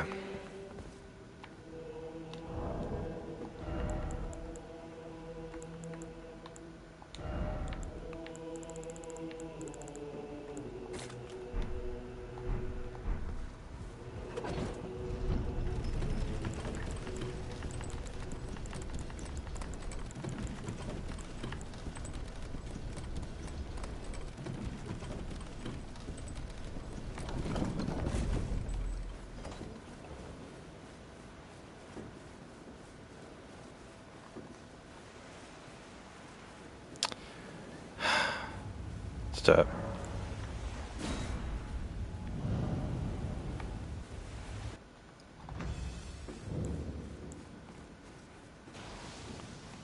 Let's get the battle started.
Alright, let's do it. Let's kill him. No one's died yet, I think. That's pretty good. It's pretty nice.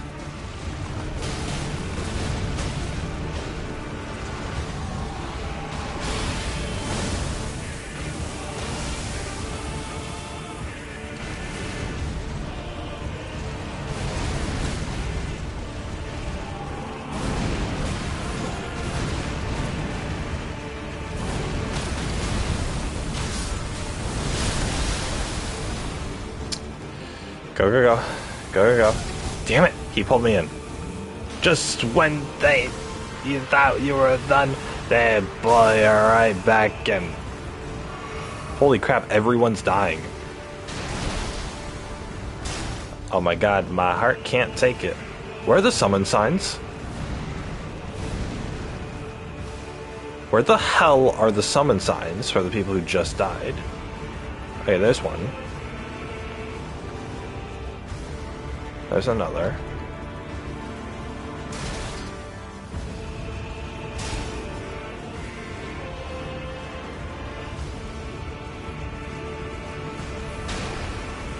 There's two more. Okay.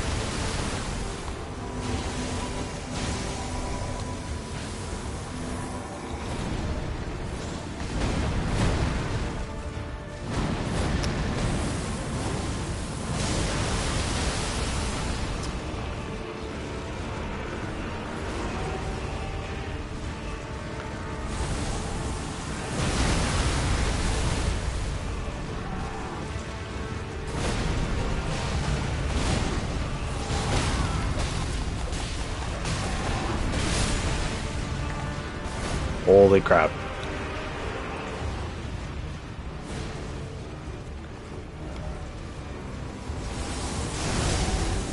Wow, I actually avoided that. Okay.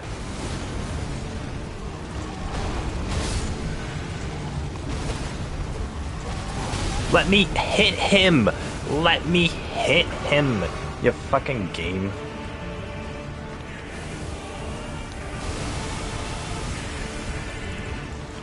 We're changing our equipment now.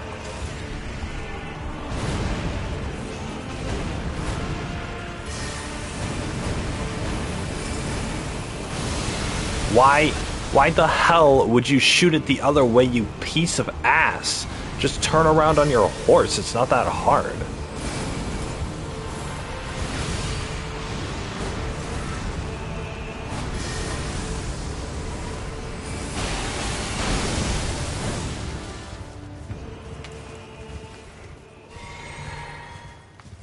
I need to resummon everybody. Shit. Okay. Yeah, Vor Red and Vor Red. Yeah, thanks.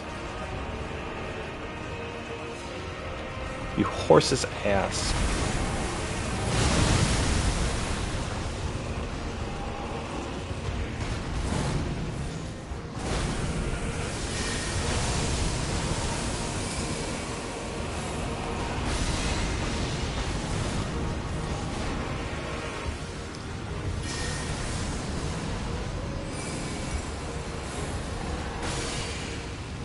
Please hit, you fucking guy. Okay.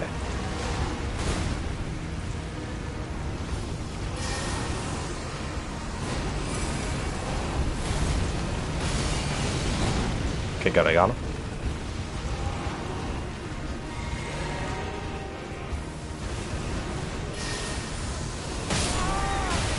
What? Did he just one-shot me with one of the fucking boulders? Oh my god. Oh my god. Anyway, the potion distribution I have right now is correct.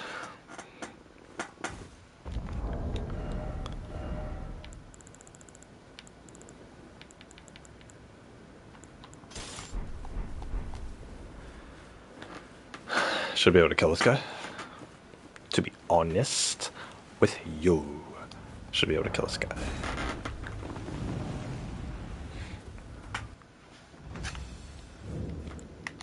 Oh, I spaced out for a second there. Alright, I should still be able to make it if I do a roll. There we go. And I need to do another roll in order to make that one. Good.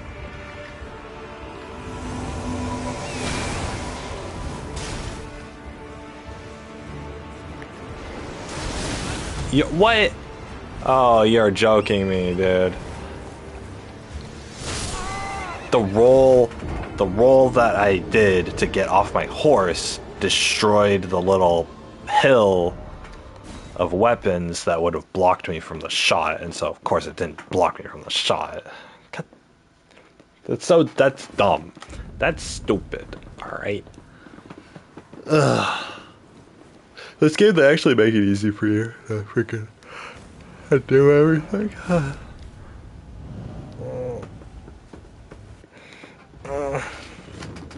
Go, go, go.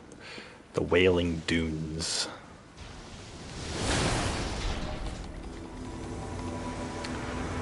He's been eaten from the inside out by the Scarlet Rock. Can you fucking roll when I tell you to, you piece of crap?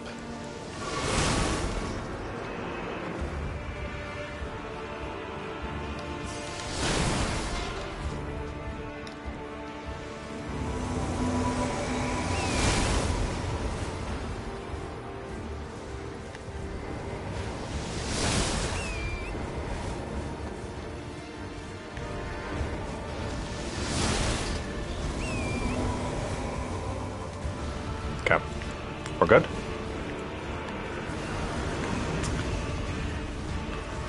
First phase, we're using the sword. We're just gonna try to not die. That'd be preferred.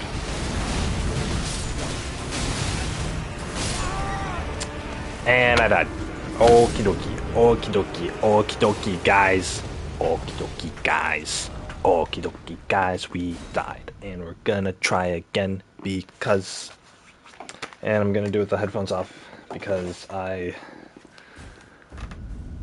don't really feel like I have the headphones on right now. Alright guys, let's do it. Let's do it.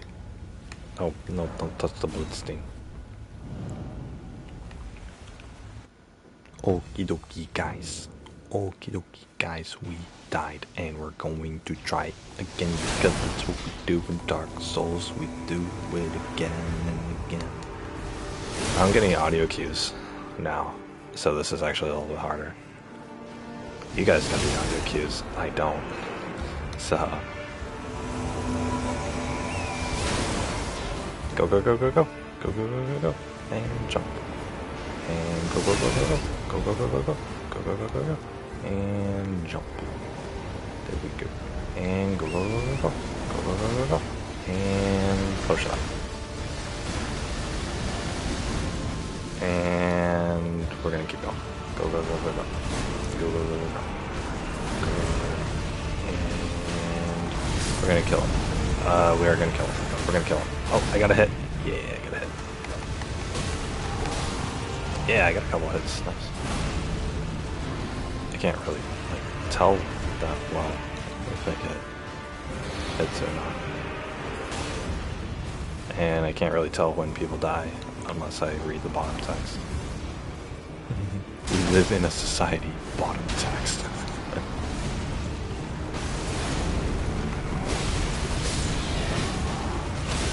Oh, well.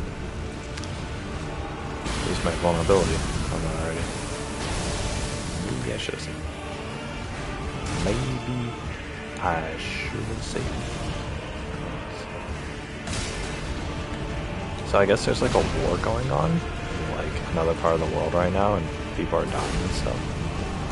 But yeah, we live in heavily fortified America. Are you fucking kidding me? He one-shot me again. He fucking one-shot me again. It's so ridiculous. I have like the best armor on that I have available to me too.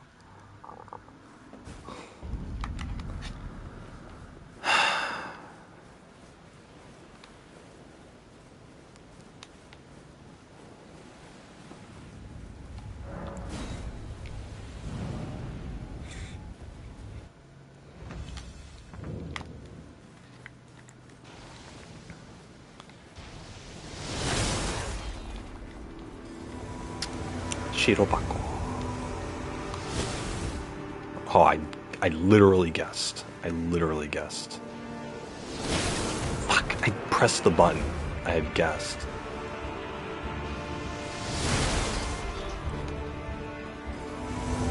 Go, go, go, go, go. Go, go, go, go, go. Oh, he's gonna do it again.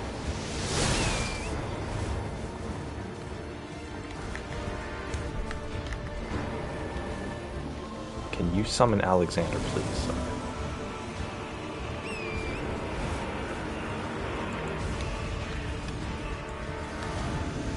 Dang, I'm going into this fight with one last potion. I'd prefer, but...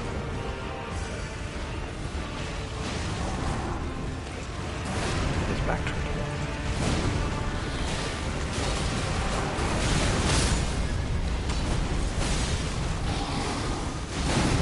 Wow. Okay.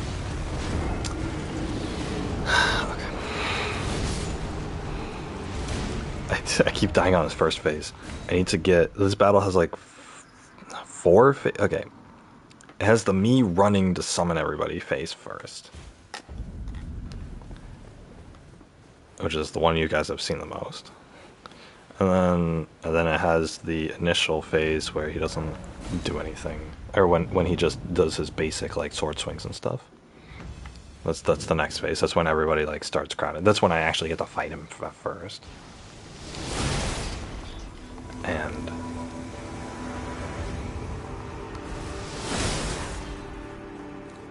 then his next phase is and then the phase after that is when he summons his lightning weapons. And then the phase after that is when he like goes into the sun, and then does that whole shigama with like he's friggin' Icarus flying too close to the sun or whatever.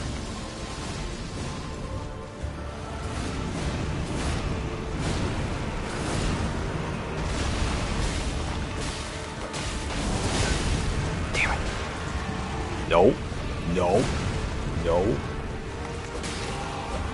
He's gonna spin. He spins, but then he lunges it forward too. God, freak.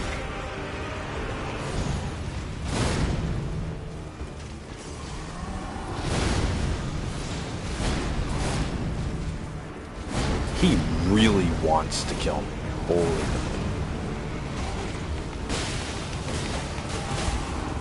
Three hits might have been too greedy. No, it wasn't. Okay. It was close. Nope, I can't even go. Okay. Okay. Now he has electric weapons. This is phase 2.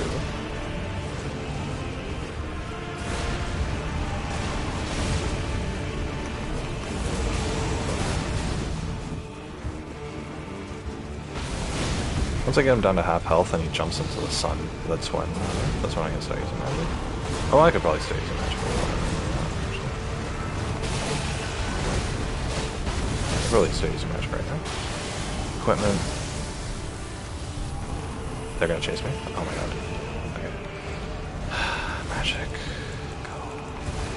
It's stressful to have to do this in the middle of the fight. Or whatever. Okay. I need to summon... Fuck! Go, go, go! Get out of there, you fucking dick! Oh my god. Unfucking believable, dude. I wasted a spell, and I had to waste a freaking... health potion, too.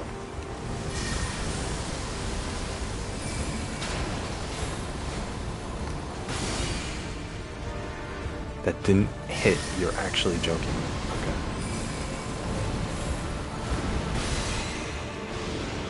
Okay, that one hit.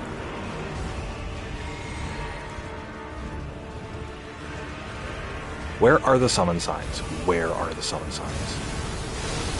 There's nothing over here. There's no summon sign. Okay, there's one. There's one, and I gave up my life in order to get it. Fuck.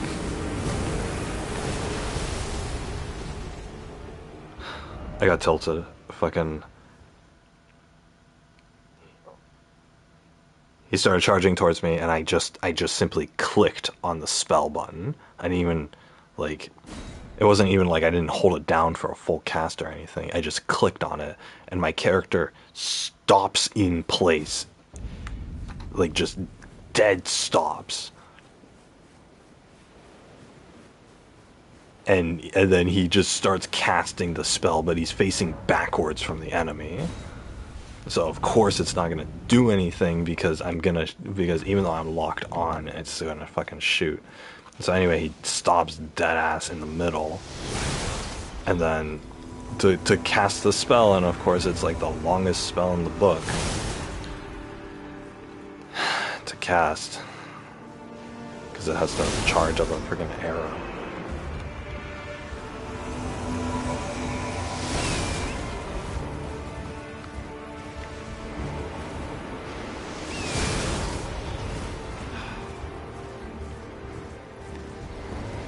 I don't know what item I had picked up over yonder before. God dang it. I didn't switch my weapon back. God, it's such a long fucking list of weapons. What do I have to do to make that a little easier? I can make it a little easier for myself. Well, I really just sat me. Okay. That was my character.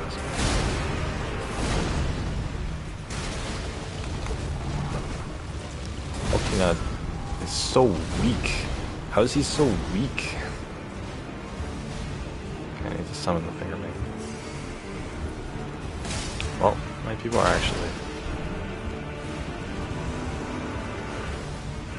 doing this fight pretty well this time.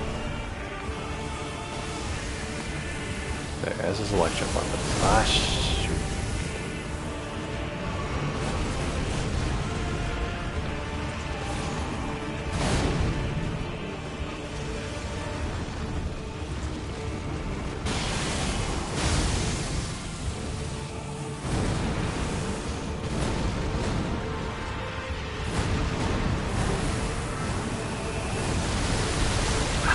God dang it, wrong button. I meant to jump over that and I dashed instead.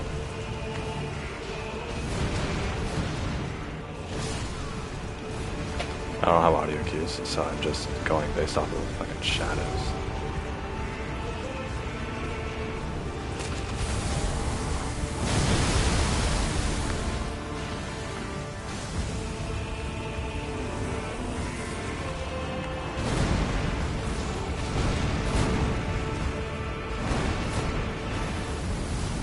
The problem is all of the people are freaking...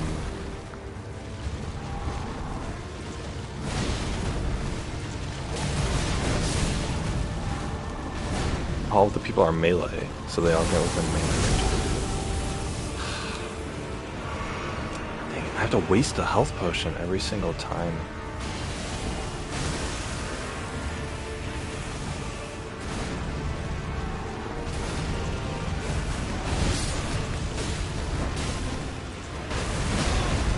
Get! Oh my god, he's really stretching for it. Okay, I think now is a good time to switch. I have to go all the way like this. Not a lot.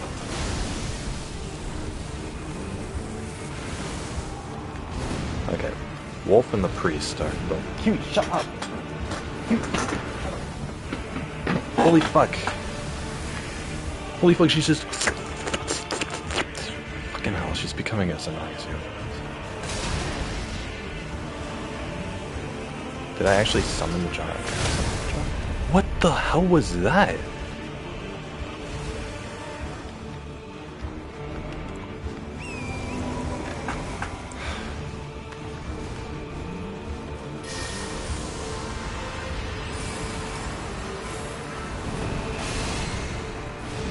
Okay, that actually hit. Good.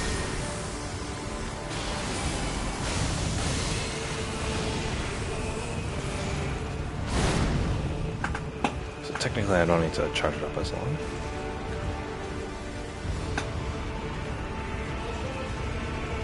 He is really just going at it.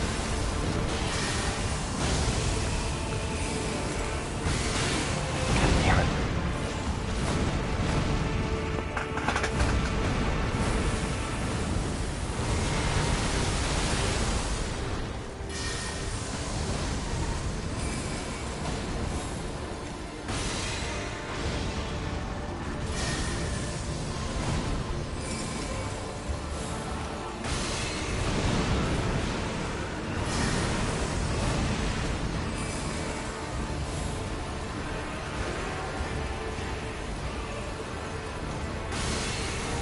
Oh my god, he chose that moment to jump. What a fucking Looney Tune, dude. Kiwi, shut the fuck up. Shut up. God damn. Ah, stop it.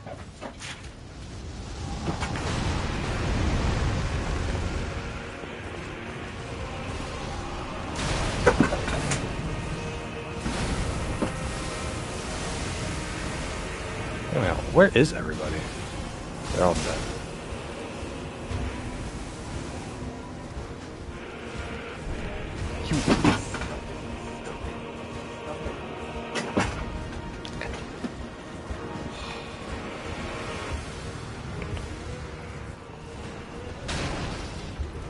Where's the battle?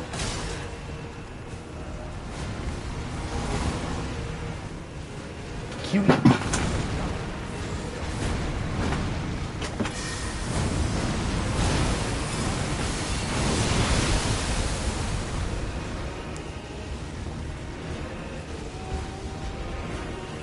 I'm not gonna survive a meteor blast, dude. But... okay, focus on another enemy.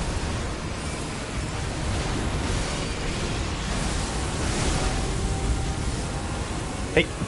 Go.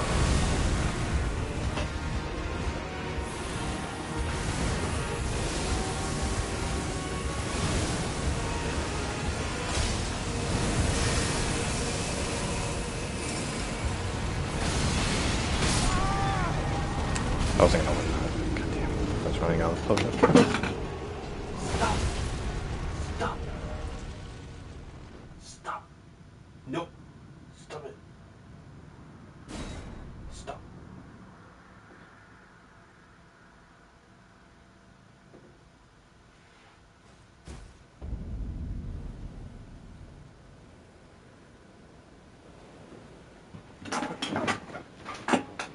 God damn.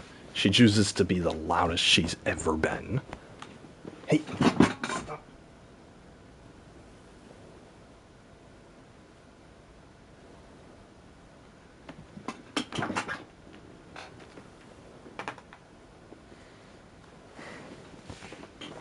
God damn, I'm getting stressed out.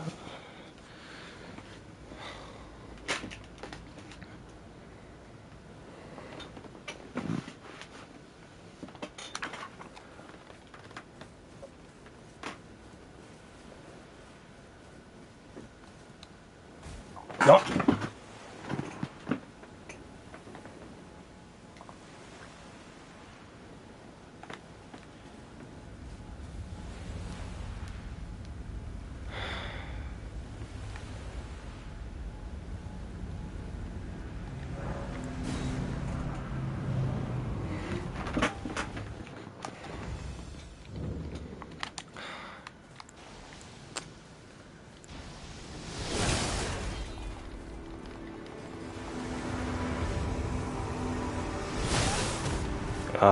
Of course. Okay.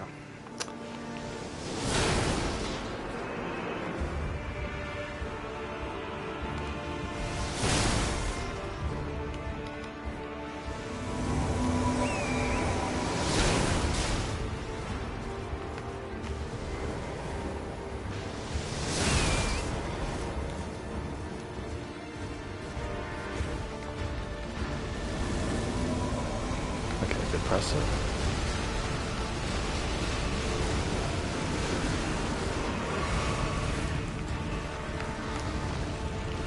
I didn't change the sword.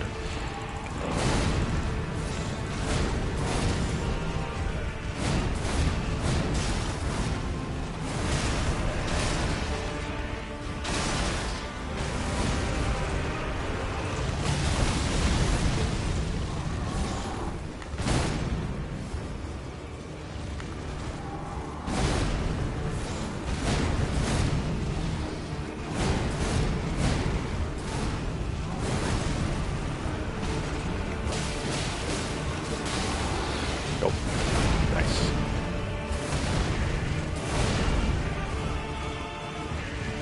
Freaking a whole army of people.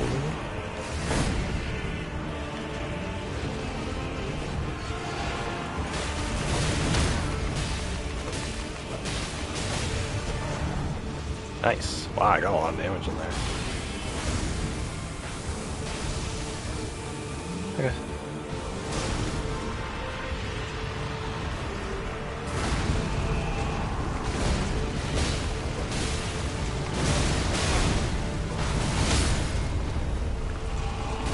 You're kidding. You're kidding.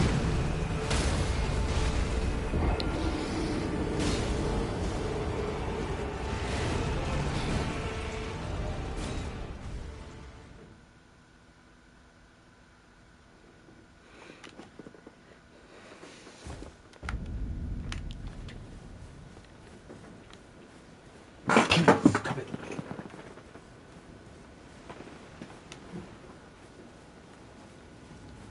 I gotta fucking do it. I can't do this fight right now.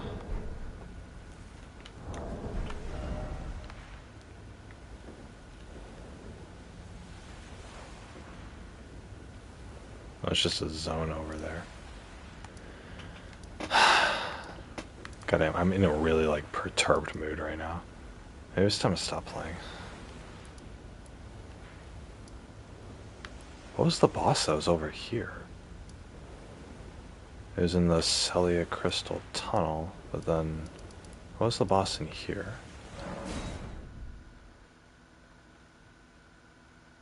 Let me see about this one.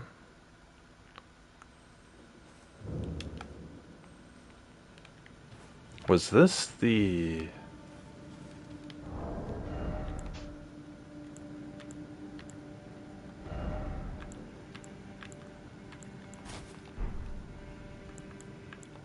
Ah, no.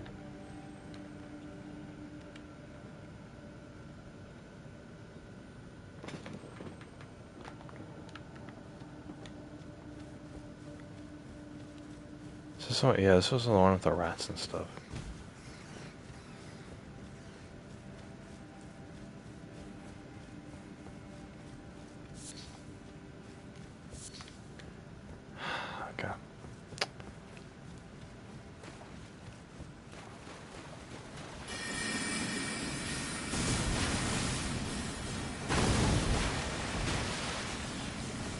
No. Bad.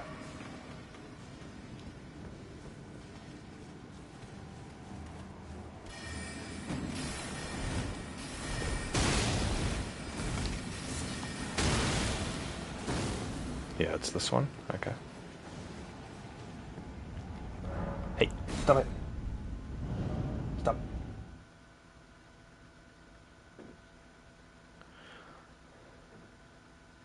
Stop.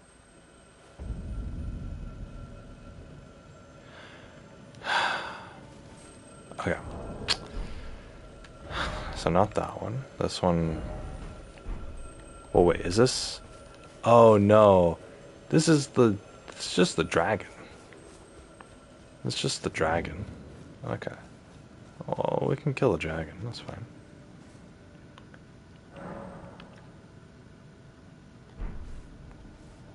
You know what we'll do for the dragon is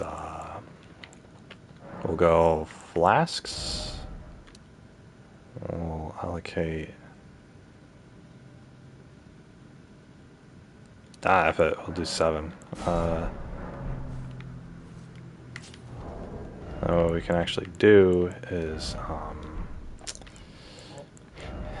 yeah, we can summon Oleg.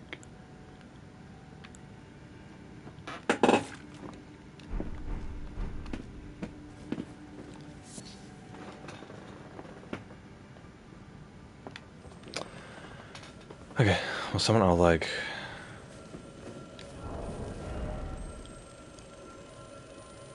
Can I actually just put on the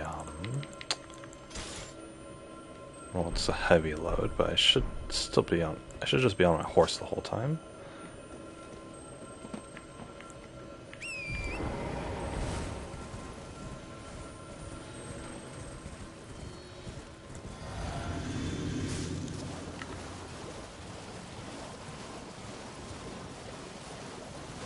Ring the bell.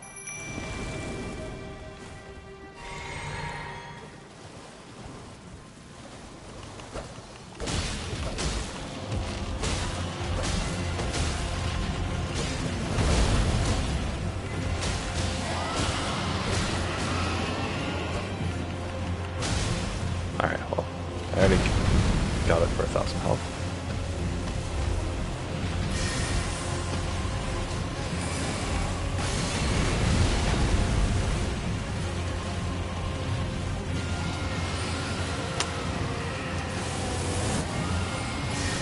Ah, shit. That's what I get for not charging. Can I cast something simple? It doesn't even reach. Oh my god.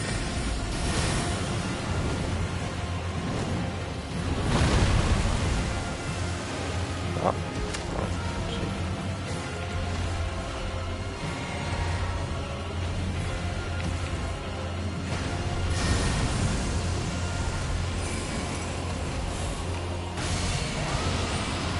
$64 damage? What? Why is this so small?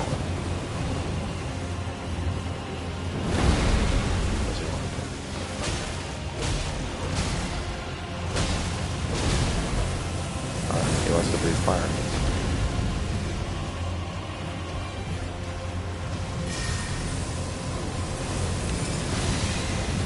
Get out! Get out! Get out! Oh my fucking god! Okay. Stop. Dude, stop.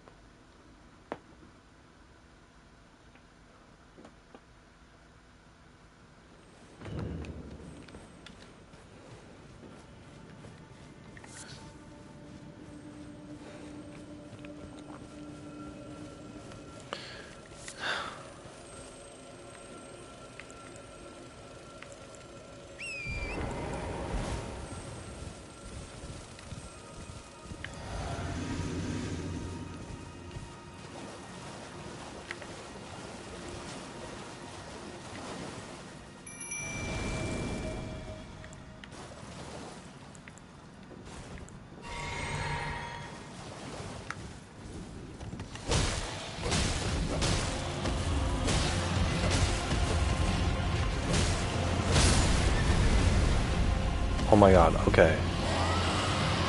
I didn't think that could happen.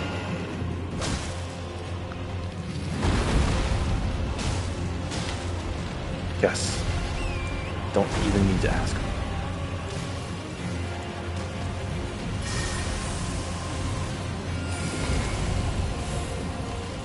Reach it. Get 64 damage. What is wrong with it?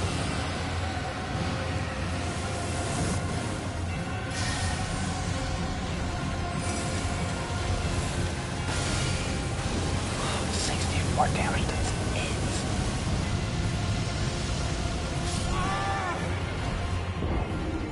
it. Okay, so I was technically above the fire. The fire just hit my horse. Why does this dragon not take any freaking magic damage? 64 is not going to cut it on a full charge.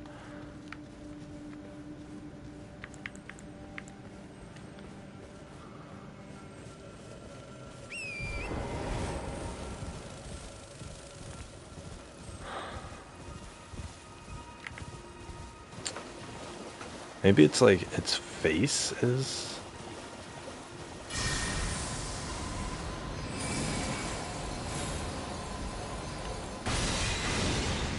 Oh, 121. 81. Yeah, it's not susceptible to magic.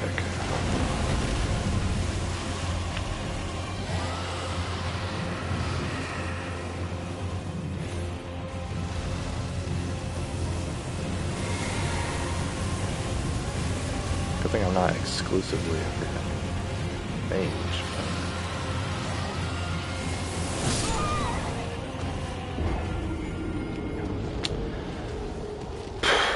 Well,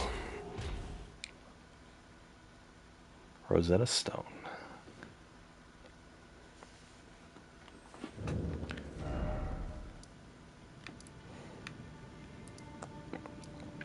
We're not going back for that. I think I can actually get, yeah, it's right here.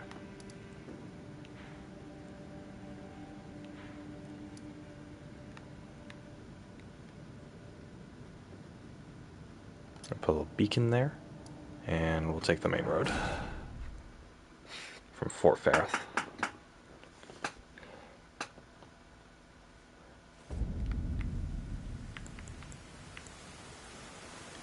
We're not going to use magic anymore. Flasks, put them all there, good. Equipment, we're going to unequip that. Put the knight here instead. Like we have been doing. I'm going to take that off.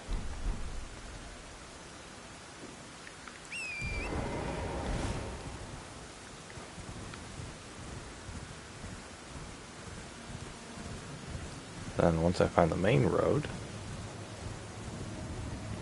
there are a lot of dragons here. Is this big boy alive? Oh my god. The big boy's alive. Alive and alive. Ah, get, what? I'm glitched.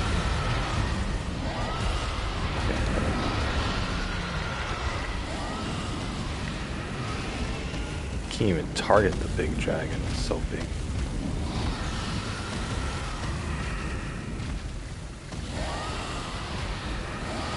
Oh my god, these guys, dragons with their red eyes, it's so scary.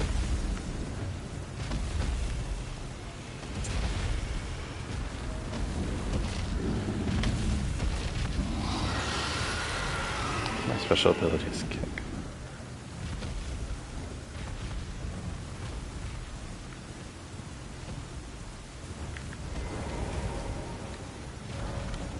So many pulls not functional.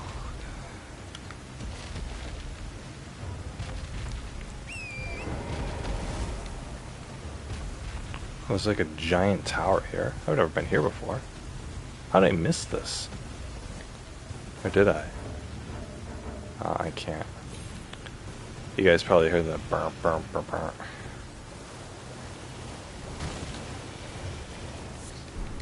Sliver of meat. Gravel stone. And a gold rune 5. There we go. Fantastic. Oh, I did miss the tower. Okay. Alright, here we go. Map of Dragon Barrow. Yeah. Yeah, big map. Yeah, there's a tower here. Oh, there's a little shack over here, too. There's a Coliseum over here? Wow, I missed a lot.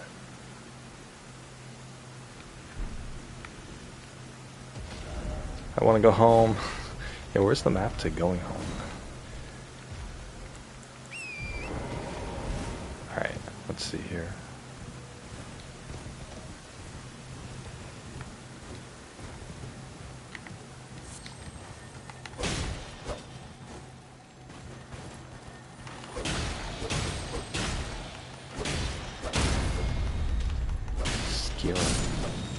Nope. Okay. Ooh, Summary Smith Tongue. Number 8. I don't think I have number 7 or 6. Whoa. That's how you get in the tower? Cool. Alright, cool, let's do it. Screw it. Whoa, this guy's beefy. Beefy chicken nuggets. Okay. That guy gave 1,000 experience? Dang. Dang. I think I was... Kiwi stopped licking herself. She's a good one. She's a good one. Alright.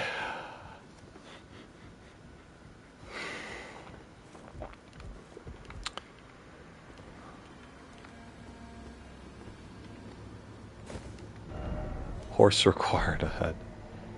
That looks like it.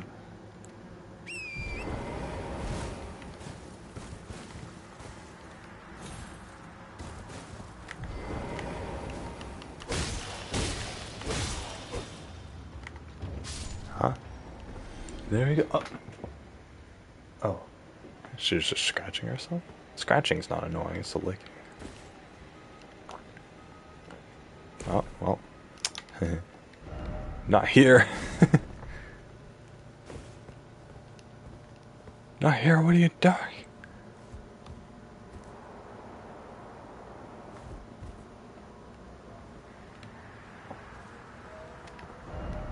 Too high up. Is it? Oh my god, that's too high up. Oh, there's a castle over there. There's a castle. There's a shack over there. With a dog. Gotta do it. Gotta do it. Dark Souls. The most anger-inducing video game. No.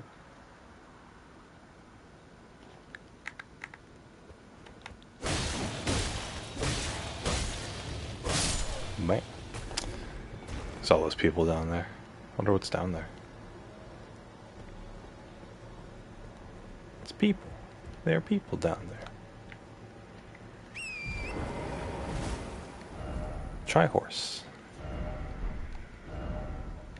No item ahead. Why not?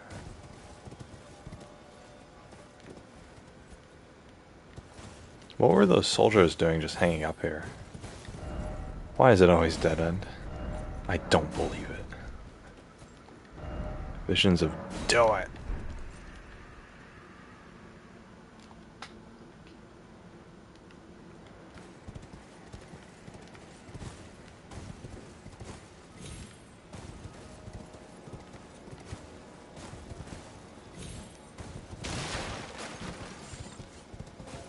Oh my god, I'm sorry. I'll never do it again, please. How do I get down there? Oh, there's a path. Wait, how do I get out of here? Frick. Oh, shoot. Whoa, I was not paying attention. Can I even jump on that branch down there? I don't really want to try, to be honest.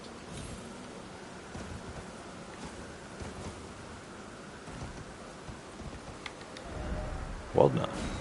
Thanks.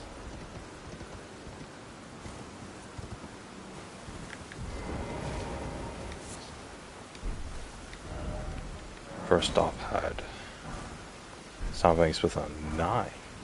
Dragonwood Grease and a Rune Arc. Very, very nice.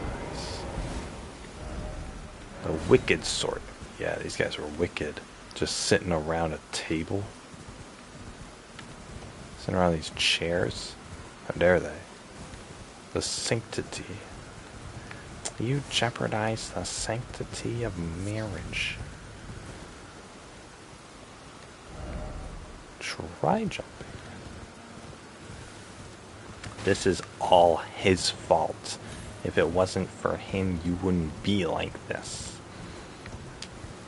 Now he shall pay the ultimate price.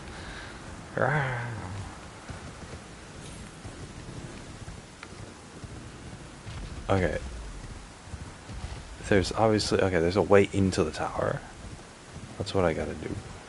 That's what I gotta do. I gotta do the two. Do the two.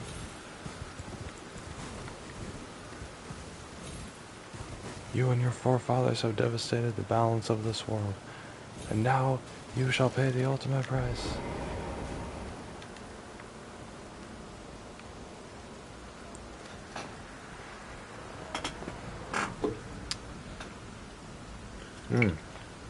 Yes! I have flat spirit or Sierra Mist. It's a can of Sierra Mist that I opened and I only drank half of last night. And then I just let sit on my desk for the rest of the day. I don't care for carbonation, but I like the flavors of soda and stuff. So people were all like, "Oh, if you know," when I was a kid, people were all like, "Oh, if you oh, you shouldn't leave the cans of soda out. You know, you should drink them right away because it's because you know it's gonna go flat." And I was thinking, you know, as a kid, I was like, but I like it flat. I like flat soda. Oh, of course, I never said anything. Because I was a wimp. Nah, it's because I was like 6. You don't say anything when you're 6. There are very few people who do actually. Don't expect high speed. Grace ahead. Try up. I will try up. Thank you.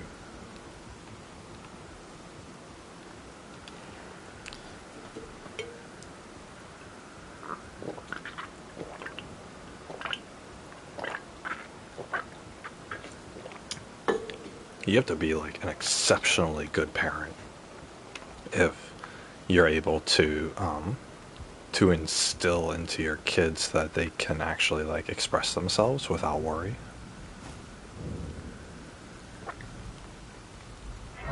The Divine Tower of Kate.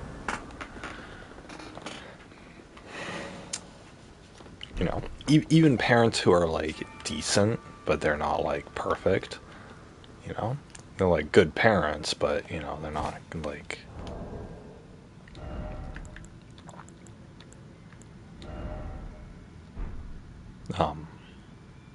Whatchamacallit?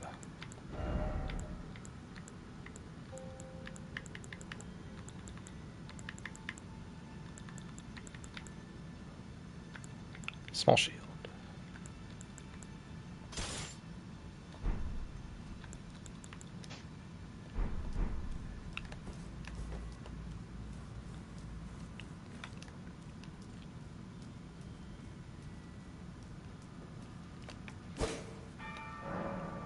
It's blocked tightly shut. Oh no.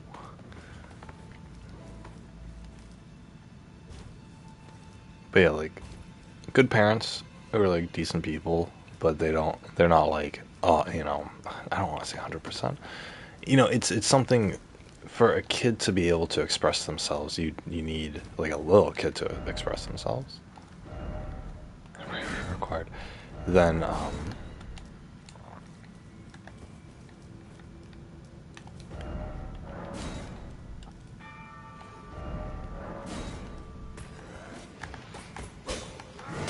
my God, wow, he's tough. Oh my God. Bravery required ahead. Really? Oh my god. This man. But yeah, it's like you need to like focus on it in order to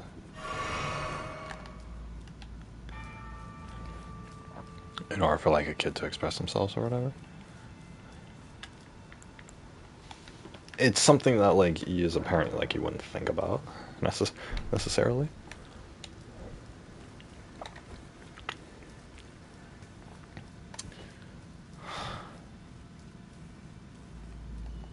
Of course, that's one of those things where it's like, oh, it's better to be preemptive.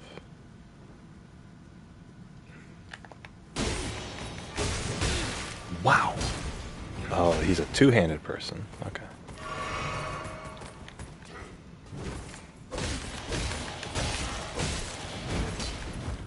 Ooh, he almost got me. Ah, shit. You're joking.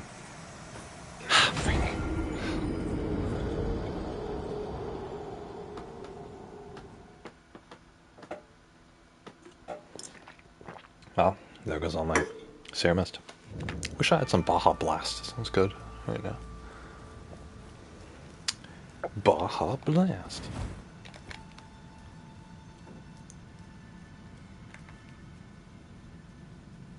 Be hurry up for it. Oh, well. I don't die from that. That's wonderful. Oh, holy crap. What the heck? Oh, okay.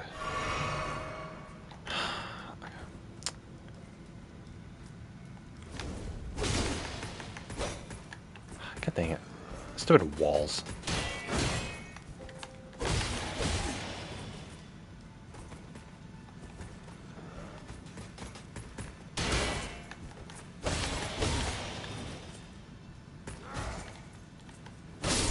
Okay, good. Killed one. This is the ragdolls. Oh no. Ah shit. Ah shit.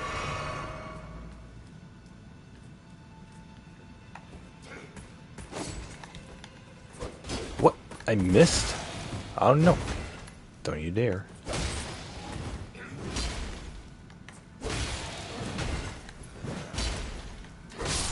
There we go.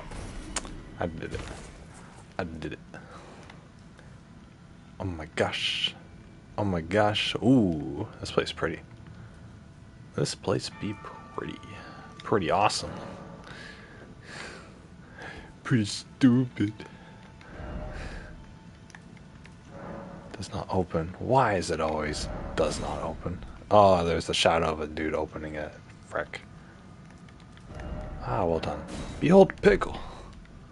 Behold pickle. Visions of well done.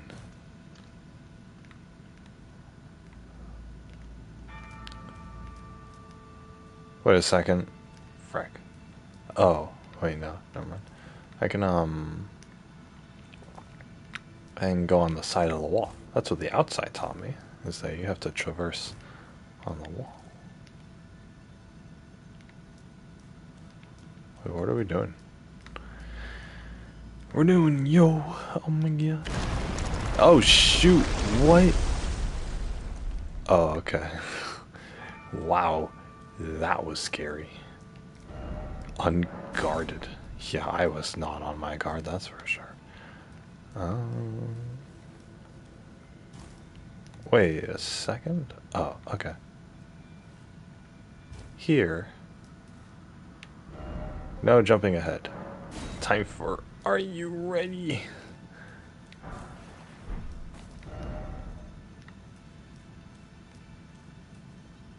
Wait, what do you mean no jumping? No, you have to jump for that, don't you?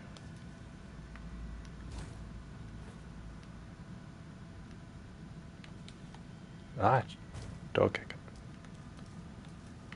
Ah, okay, good. Jumping required ahead. Oh, okay. Thanks. Do I trust them, though? How would he know if he put the message up there? Do I up there for dung? Well, he's suggesting he's gonna poop his pants. Because he's...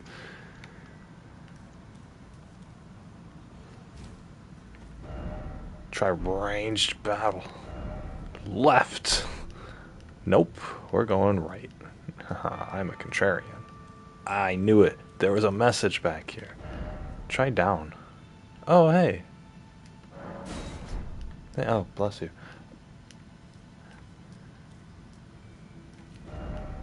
Dead end ahead. Thanks for telling me. Oh, he tried to stop you from going over there. If only I had a life.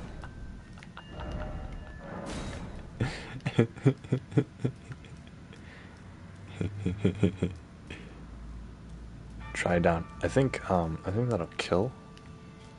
So probably don't want to. Try down. To be honest. To be honest.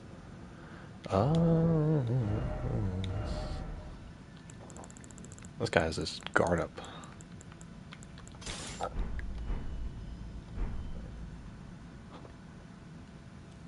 Hello. Hello. Oh. Hello. Hello. Oh. Oh shit. Actually, crap. I don't have my sword up. Sword. Here we go.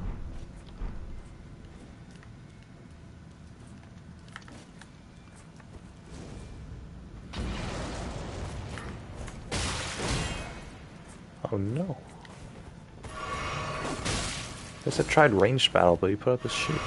I can't do anything in the face of a shield. This man is more strategically ready than any other that I've ever seen in my life.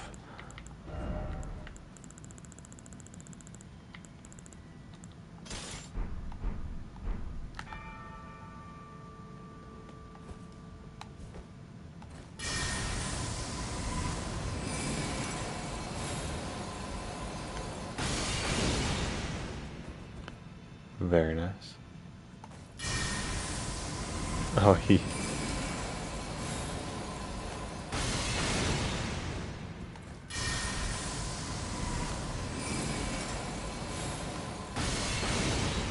Nice.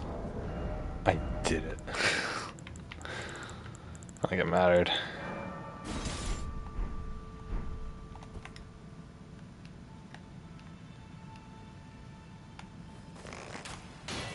Oh. Mighty shot.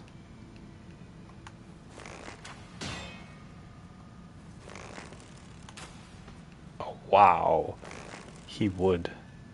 Oh no, he's strafing. Still only did 1 damage. Okay, it's a waste of time.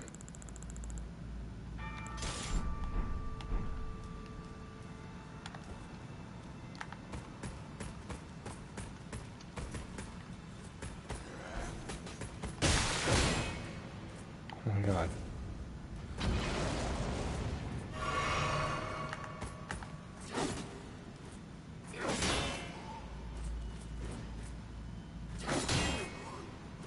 Come on, come on, come on.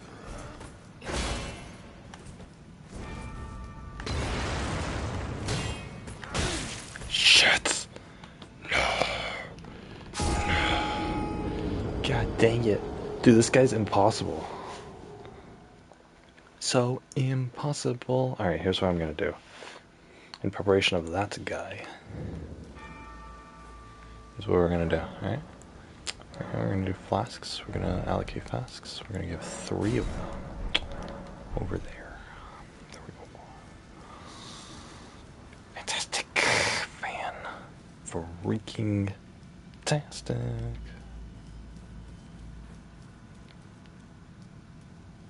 To be honest, let's go. Oh no. Oh no. And then we go over here.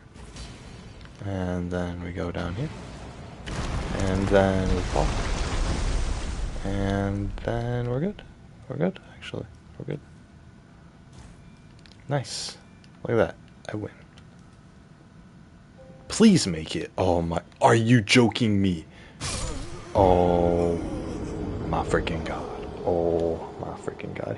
He landed on the ledge. On the edge. And then when he stood up, he fell. The standing up animation made him fall. Unbelievable. Unbelievable.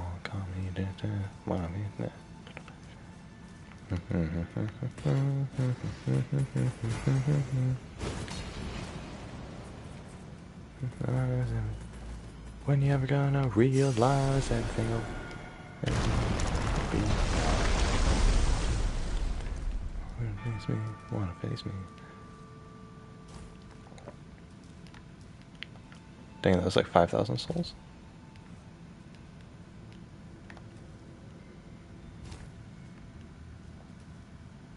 Come on. Come on. Come on. Kill. Kill.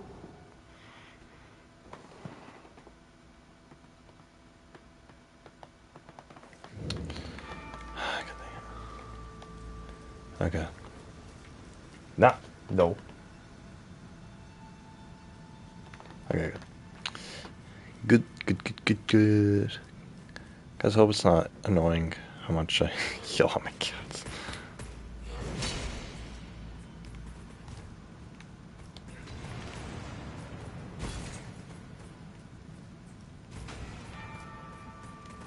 Does this dude follow me? He does. Huh.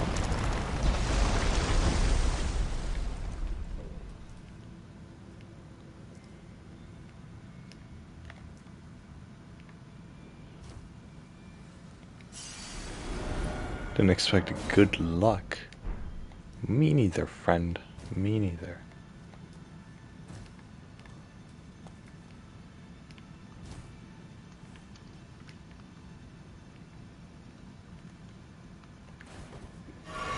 Alright. Then we're gonna change this to this. We're gonna change this to this.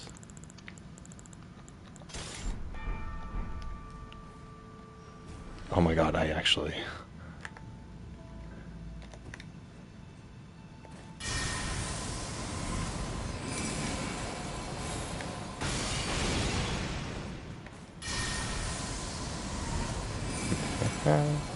He's trying to hide from me. But you can't. You cannot hide from me. Ah, no. Hey, stop it. Stop. Hey, no, stop it.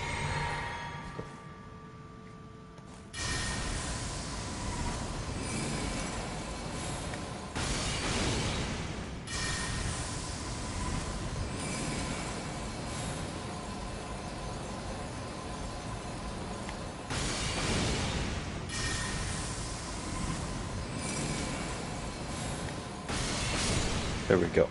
Alright. No, stop. Alright. Well, I need 2 potions for that. Hey, stop.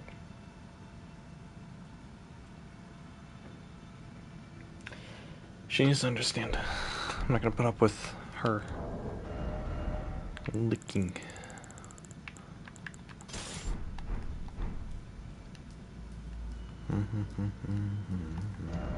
Well done, thanks.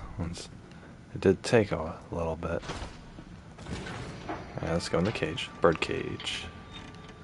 Trap him in a bird cage.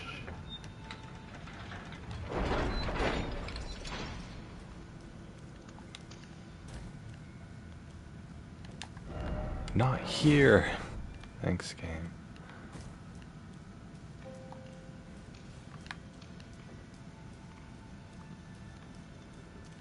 Oh my god. No. No. No.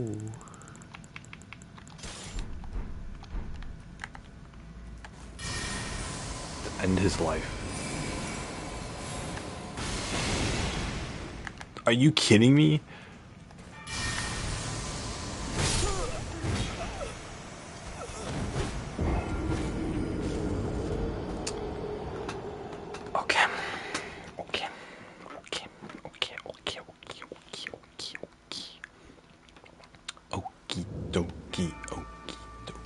Bing, bing, bong, bong, bong.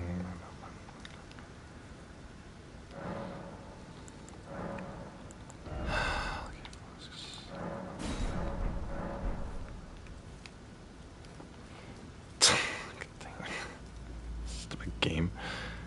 And finally gotten somewhere. And then you had to throw that one at me. You just had to throw that one at me. Just had to throw that one at me. Throw that one at me, please, please. Throw that one at me. You just had to throw that one at me. Throw that one at me.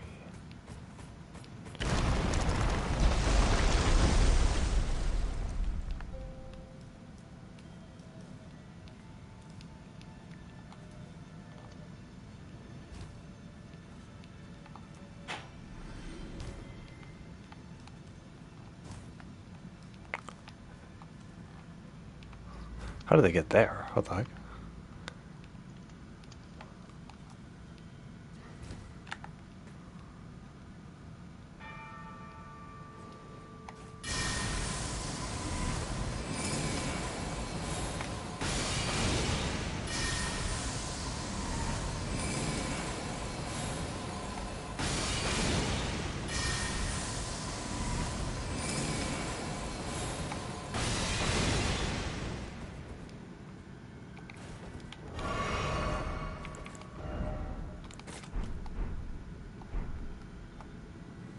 Oh, whoops. Wait. Now I can cast it. Caster. I need caster.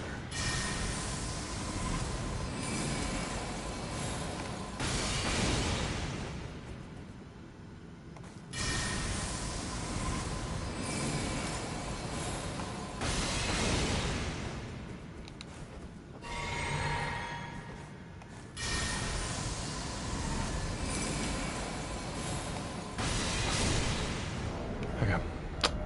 We're switching back because I am going to tackle that guy with a sword.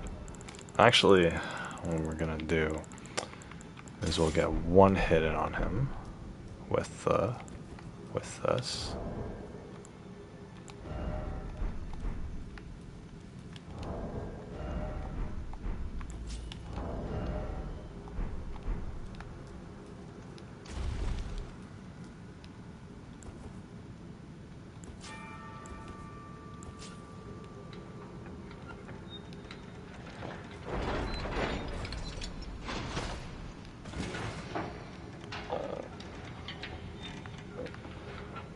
Okay.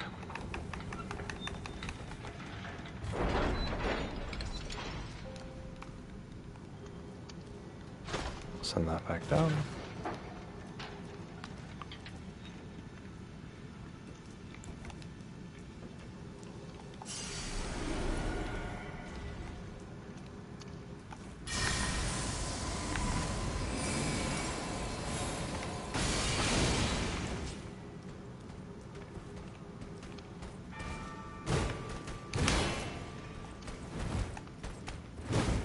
I technically don't even need to fight this guy.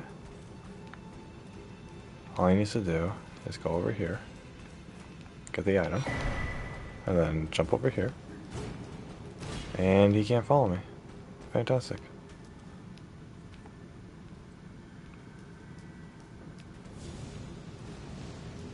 Hopefully he can't follow me. Yeah, he's not following me. Cool, cool, cool. Oh, that's how those people got over there.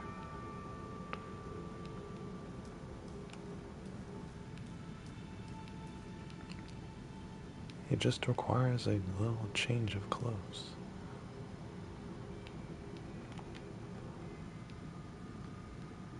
What is he? What, he died from that? What the heck? Okay. Where am I to go?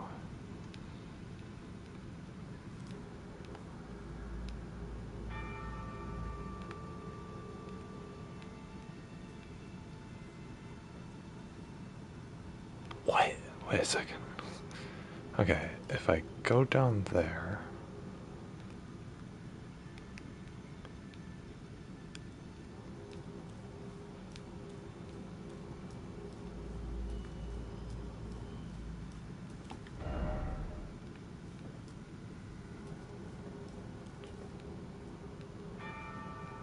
What did I get from that guy again? I don't remember. Right.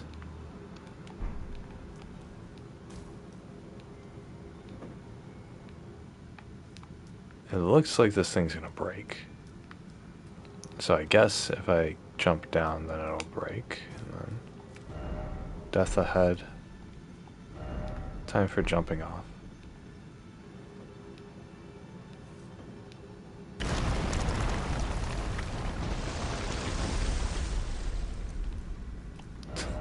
Didn't expect life. Yeah, me neither.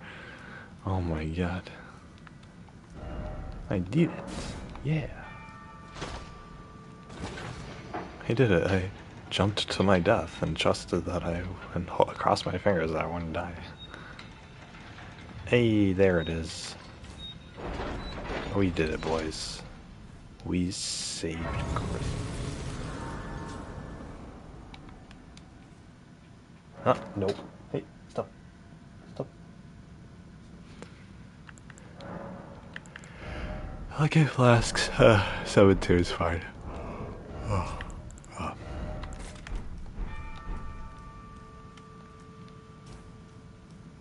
How are these people dying? What the heck?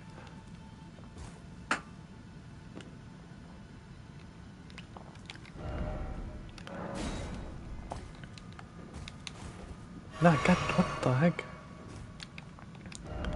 Stun item, yeah. Man, I feel ya. I'm in Philia. That's a Final Fantasy joke.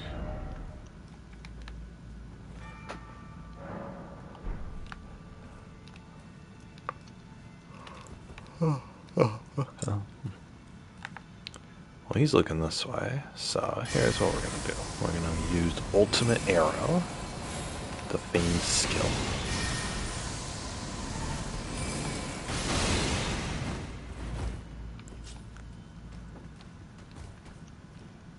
He's not gonna want us to have fun here, so we're just gonna go. Boss ahead, therefore calmness first. I'll be calm, don't worry. Oh no, he's a pyromancer. Oh, he one-shot me. Okay. He just bought me on the head with his staff, and he killed me. Oh my god.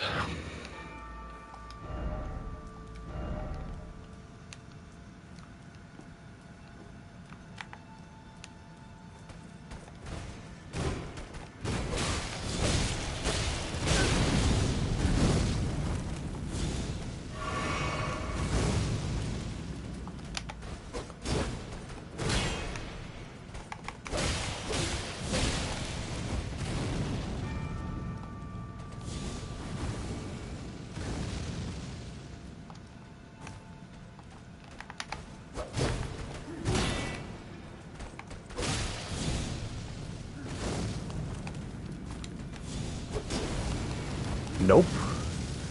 Oh boy.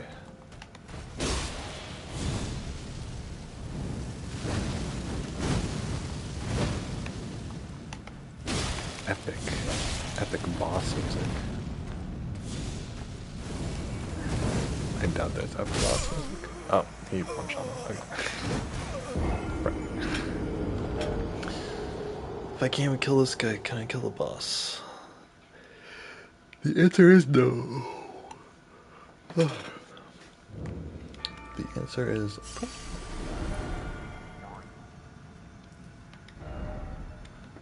Good fortune. We wish you a Merry Christmas and a good fortune ahead. Good tidings we bring to your Merry Christmas. Good tidings, Merry Christmas, and a Happy New Year. Oh,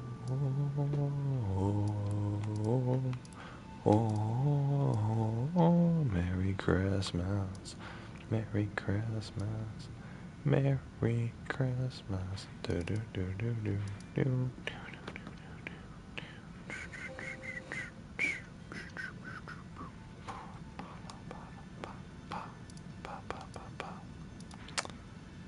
Yeah, maybe I'm done with this game for now. I can't seem to do anything. Unfortunately.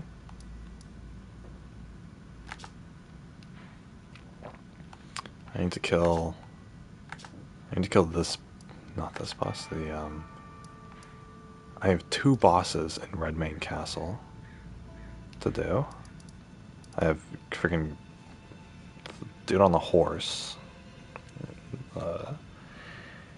General Radcliffe or something. I don't know. Ewan McGregor. I have to fight him and in the wasteland he was raging at. And then, or if I don't do that, then I still gotta fight those 2 enemies, the Misbegotten Warrior and then the Crucible Knight combo. That's the one where I use my spirit to take down the Misbegotten Warrior before the fight with the Crucible dude starts. Fort Height.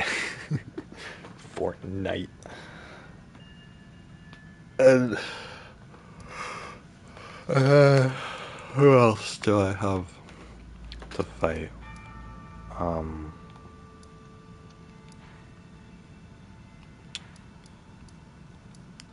I never went to the Grand Lift of Dectus. I could do it right now, but I don't want to. I actually want to solve some of these other freaking challenges first before I go and explore new areas. Because I have these 2 at Redmane Castle. I still have the boss here. It's like some like armored beetle or something, or armored like armadillo or something like that. And there's even this dude over here I can't beat. And it's like this guardian thing over there. I know there's a dragon on the bridge here. I can't beat. There's the other dragon over here, which I can't beat. There's a dog here. I can't access this area through. So there's a thing here. I know that. I probably can't access. What's the perspective from over here?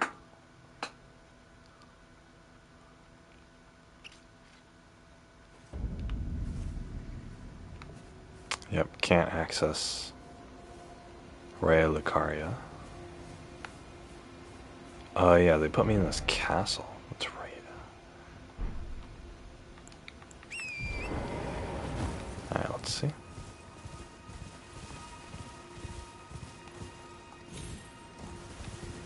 Oh yeah, I was supposed to find a way to that island to gain access.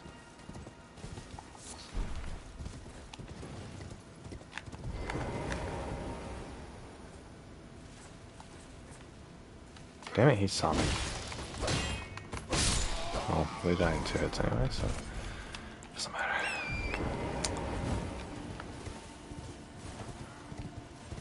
This is a whole town.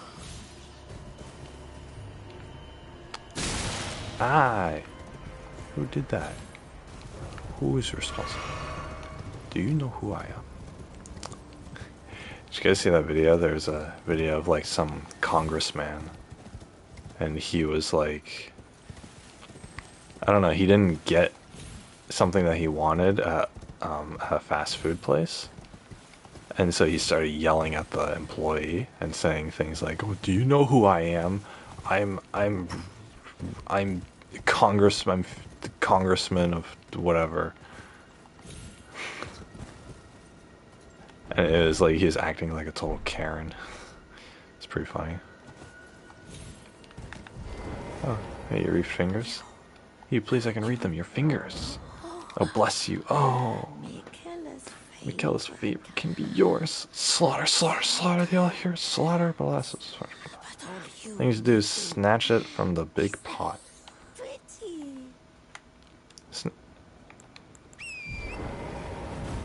Snatch what from the big pot? Did I already get that? Yeah, I already got the tree. Oh, sucks to be tree.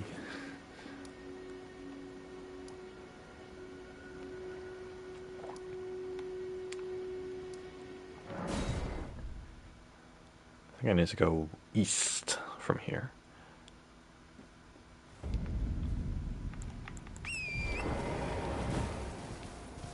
The Nightingale.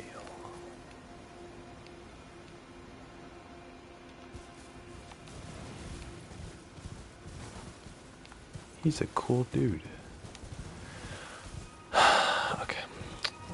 I am going insane.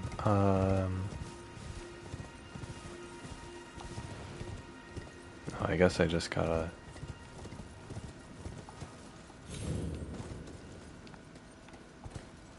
go this way, I suppose? Okay.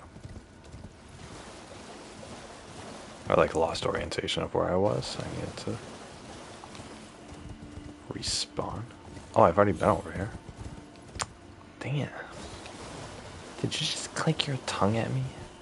Oh my god, it's so rude. I did not raise you to be this way.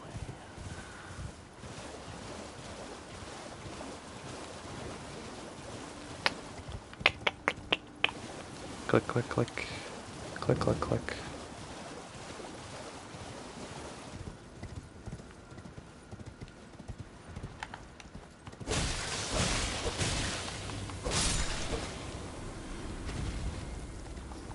Like I was sprayed in the complete opposite direction of where I was. Thus establishing that it is indeed an Indians. I need to find the map to this place. Oh, there's a shrine here? Well, that's a good start. Ah, look at that, it's big old, it's a floating bridge.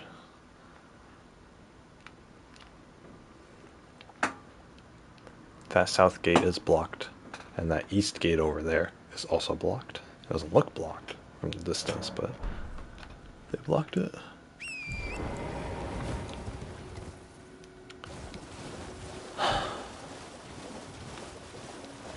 I don't know what to do.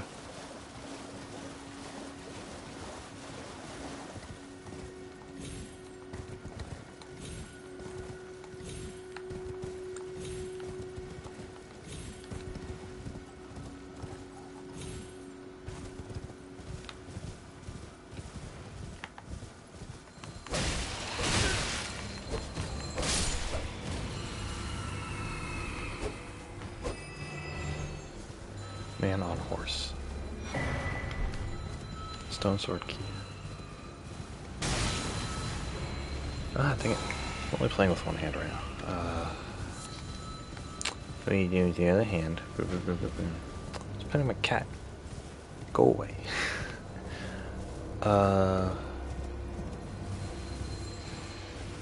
Turtle. You must kill one of every type of turtle. The red-shelled turtle? Murder him. The green-shelled turtle? End his life. Bum today. Thanks, man. These stupid spam bots. I don't know what their goal here is. Like...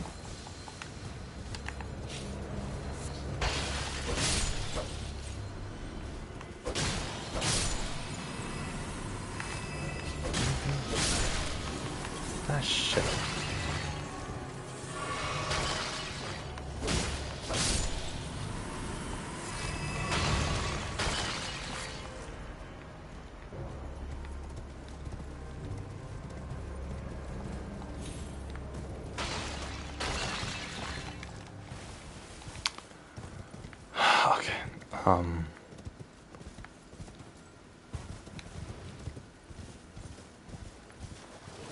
Where do I get the map to this place?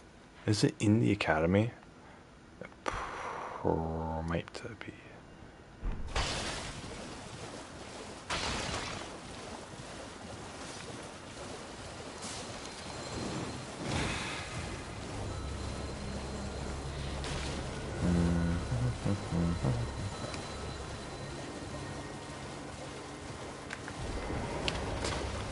Another grace? Do I actually need all of these?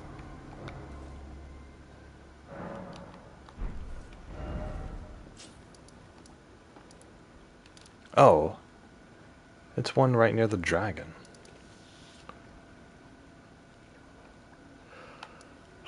Whatever. I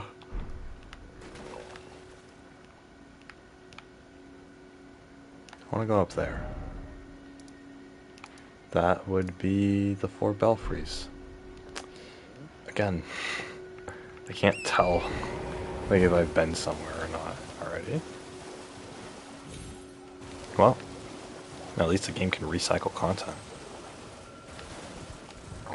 I will always, you know, even if I clear an area, if I see it off in the distance, I'll want to go back.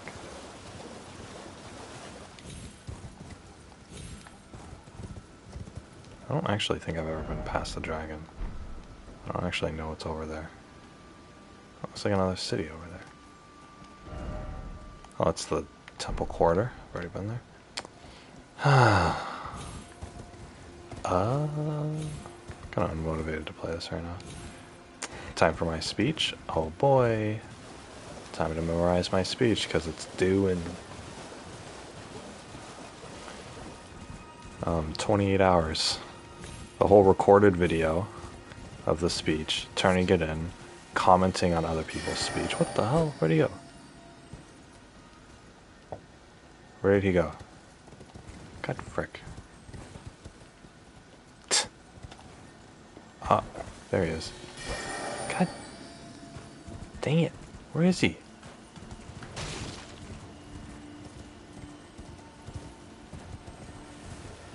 Where did he go? Oh, there he is. You're not getting away from me this time. Please aim towards the scarab. There we go. Thops barrier. I deserved that one. I earned that. I can't take this, therefore... Oh, I failed. They're bloodstains. People have died trying to getting this. Trying to kill that scarab. It's hilarious.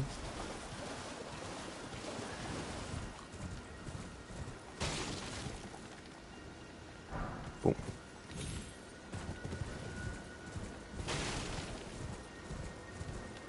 What's an Evergal? Sweet. Kaku's Evergal. Let's do it. Screw it. Let's do it. Let's kill him. Let's kill the boss. Let's kill the boss. Kill the boss. Kill the boss. It's a captain knight. Oh no. Oh no. Oh no.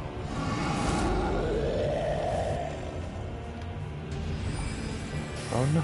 He's gonna shoot swords at me. Big swords.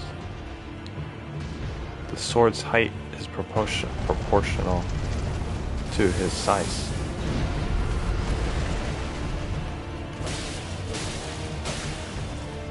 No, no, no. Don't jump. Don't jump.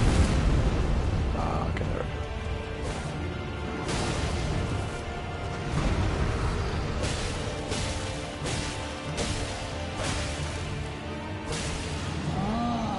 Oh no. Oh no. Oh no. He wants to kill me. Oh shit. He actually killed me. Frick. That's not good. Yokunidas. It's a bar statue. Baha.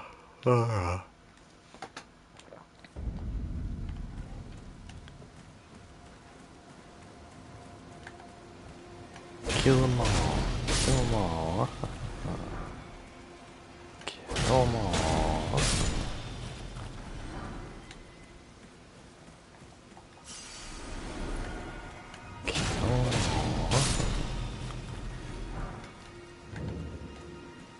Kaku's Evergal. Oh my god. These move fragments will suffer so much.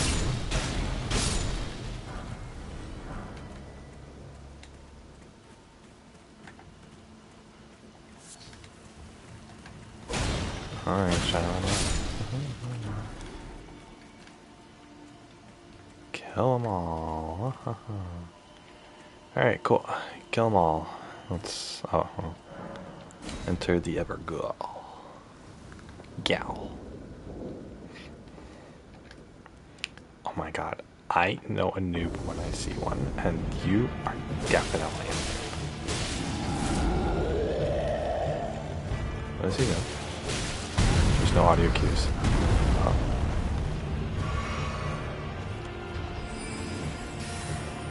Oh no. Oh no. Oh no. Oh, son of a...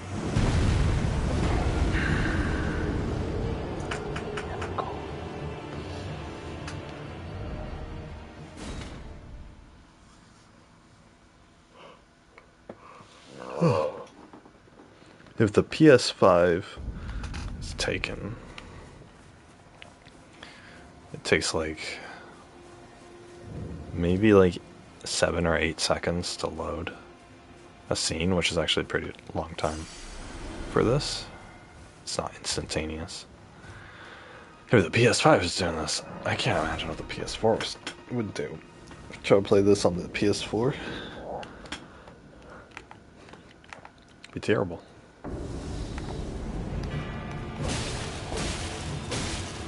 Not good thing. Go for another swing. No, you don't. Oh no. Oh no, not the swords. Holy crap. I actually have to avoid those swords. It's a matter of life and death.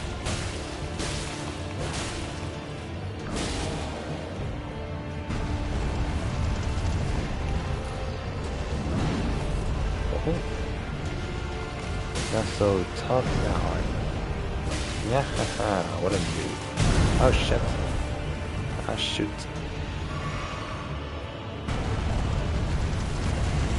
Aha, you hit yourself, you sleaze.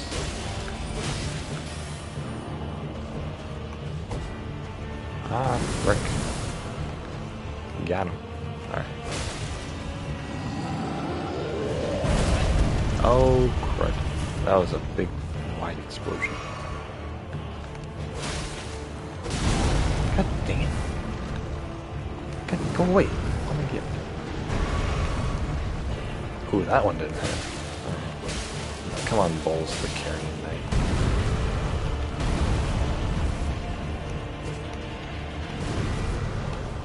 Still gotta heal through that. Just a couple more hits.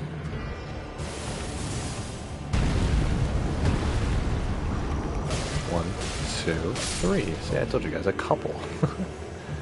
Yay, I killed him. The Great Blade Phalanx. 4,600 souls. And I win. And there's a loading screen. 1, 2, 3, 4. That took 5 seconds to load. You would think like, wow, 5 seconds, that's super fast. Nope. 5 seconds is such a long time. Cute. The area of the lakes. Erudition lead guide thee. Okay. Oh, there's a tower up there. I haven't been there before. What? It's a church. I'll have my upgrade materials. I haven't killed this boss either. I'm gonna kill a boss.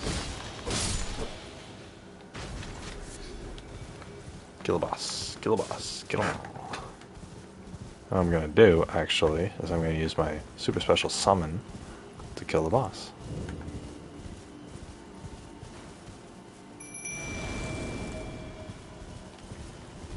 Kill the boss. Kill the boss. Oh.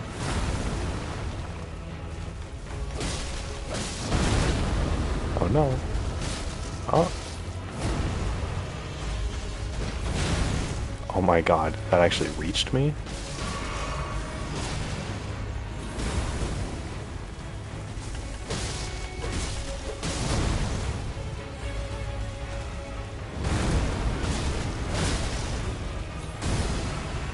Oh no. She's gonna blow herself up. Oh yeah, and then the spirit lights, that's right.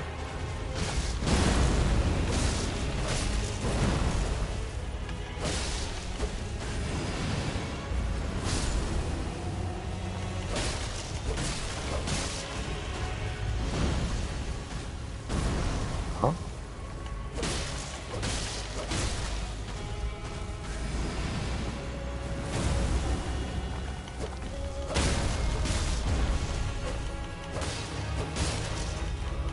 There we go. I did it. I did it. I killed this thing. Enemy felled. Thanks, game. 5,800 souls? Oh yeah. And a cerulean crystal tear and a ruptured crystal tear. I did it. Yep. Nice. Good job.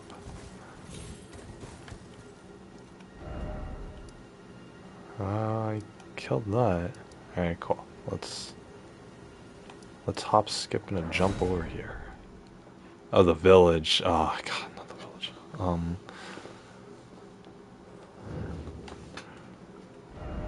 I didn't want to actually go over here. I wanted to go above. I don't know how to get above. To be honest.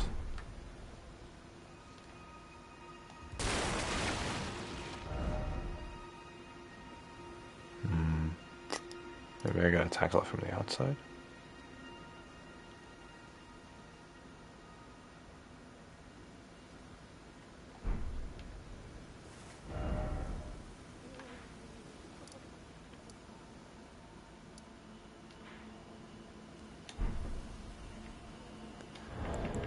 Status.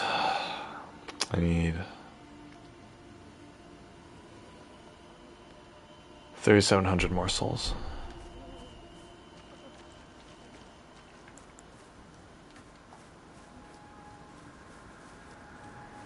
That means killing this guy. Did I kill this guy on stream? Did he really notice me already? God damn it.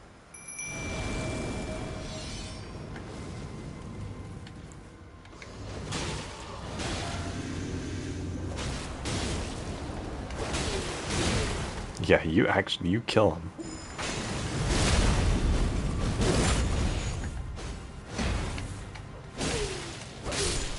There we go. Killed him. Nice. Good job, Banished Knight Oleg. We killed him. We murdered an innocent. That guy wasn't innocent.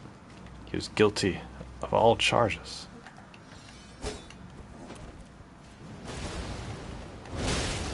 Oh my god, okay. Thanks, Banished Knight Oleg. Oh, you didn't kill him with that? Oh, okay. Beware of raids. Yeah, I know. Come on, Banished Knight Oleg. You got a job to do. You can't come this far, huh? Hmm.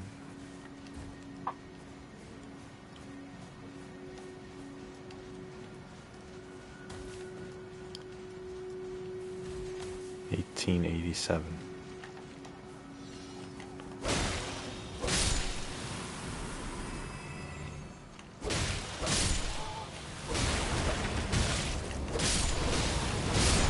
Oh, he's still up? Oh, okay. I did not realize.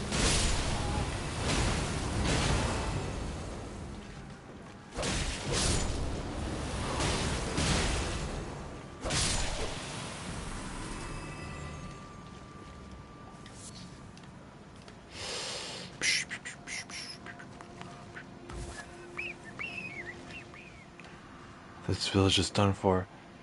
Please, even if it's just you, old Albus, hide well and still your breath. Why didn't the dude himself hide? Why did he have old Albus hide? Why is it always bog? It sure is, mate.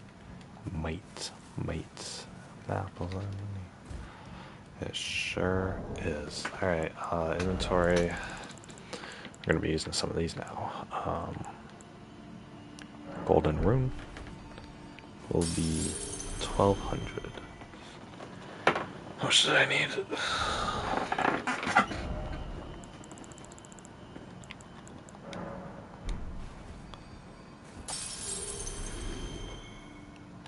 How much did I need? Yeah, I thought I need 600 and like 20.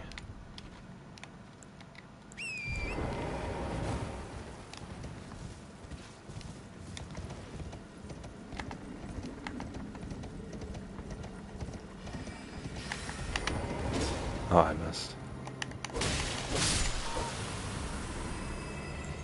Okay, now I need 600.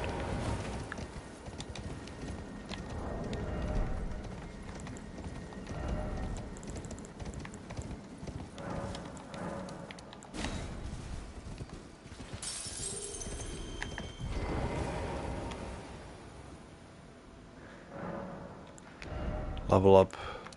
Oh my god, it bumps me up to 6? Hell yeah. Alright, we're doing that first.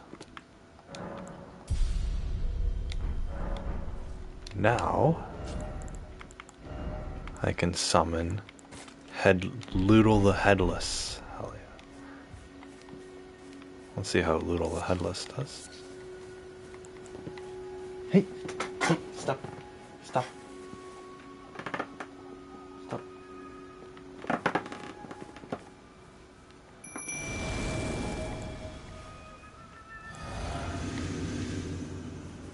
Awesome. Oh my god, with that flaming spear. Hell yeah.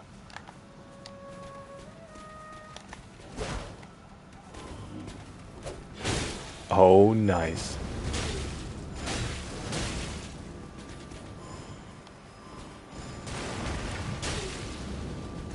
Hey.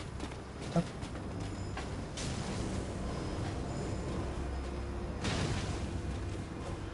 So she throws spears from a distance and then blocks attacks.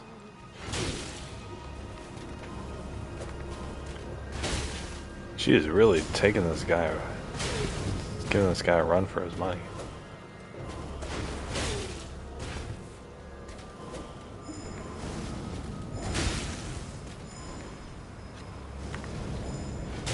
Nice.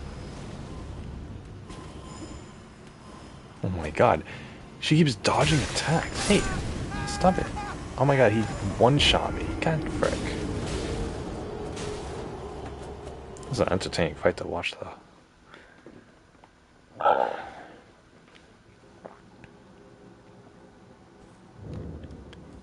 Kill them all. Kill them all.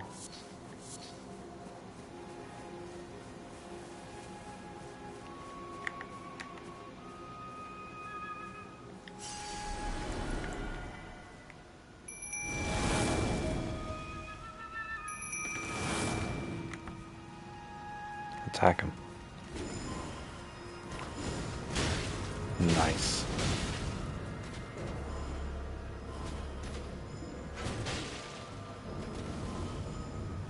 Talk about getting aggroed. So, looks like Loodle the Headless is good for taking aggro and then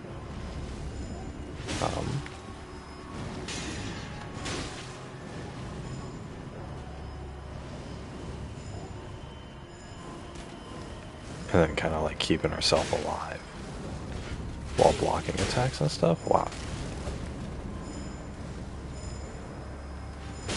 Although her shield is kind of useless because she only puts her shield up when she's gonna avoid an attack, when she's gonna like completely disappear.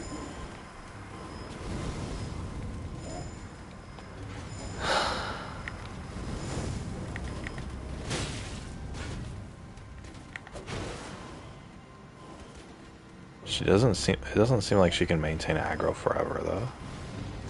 Even though I'm not even attacking the dude at all.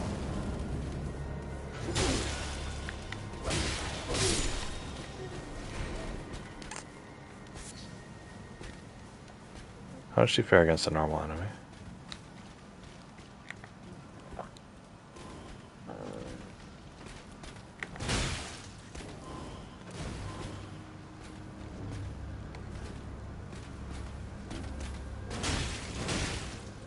She actually does a bit of damage, too. This is pretty good. I think I'd want both. Oh my god, she's just soloing this enemy. I think I'd want both summons available to me and upgraded because I could use them for different purposes. I don't know if I'm going to be getting any more, but the upgrade material for them is this ghost glove wart, which strength renowned ashes to +1. I mean, I could increase her anyway, but I don't know.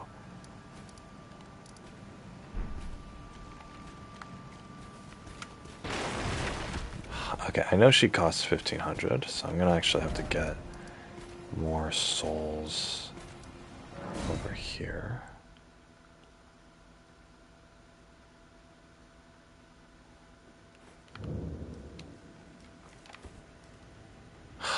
God damn it. The castle's always in this state now, which means I can't farm enemies over here. Damn it. Well, actually, it kind of just means this specific area, it seems. Oh wait, are they closing the doors? Oh my god, they are. The castle's just always in a state of being ready for the event. Dang it. Yeah, the dogs aren't even here. And yeah, all the doors are closed. Darn it. So I have to beat that dude in order to get the castle back to its proper... Oh, this guy's still alive. What the heck? Why is he alive?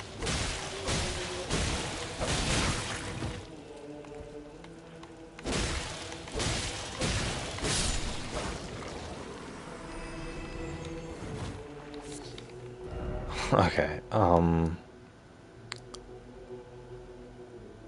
Kessan took you to know.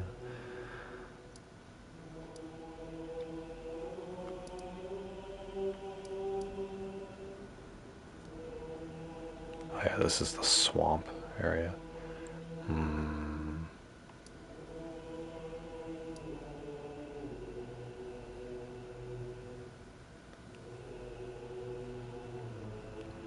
What do they want me to do? What do they want me to do? What do they want me to do? Go to the basement.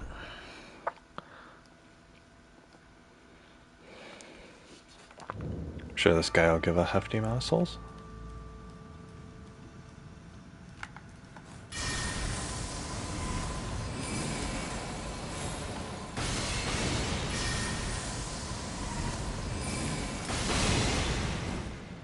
Okay. That was good. And then now...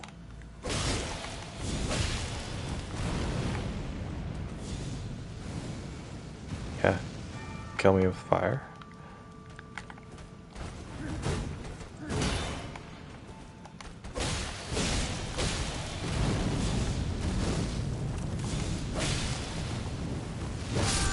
Oh boy. This guy's so hard. What the frick? I thought it was a lady at first, but it looks like a dude. He looks pretty angry. He looks like angry in the way that a dude would be angry. Alright, so obviously that's not gonna work. I need to kill other enemies. I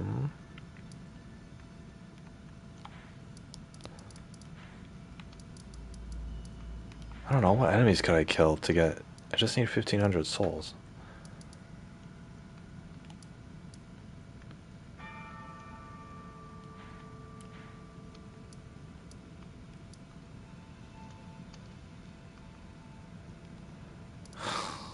Sorry, Lucaria Crystal Tunnel. Well, I can't teleport out of here.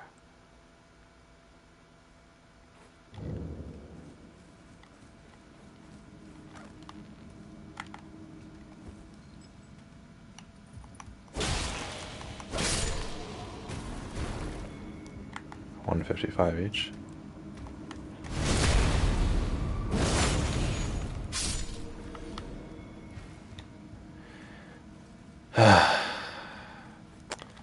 No game's easier than this. Final Fantasy. Final Fantasy, it's like you never get stuck on anything.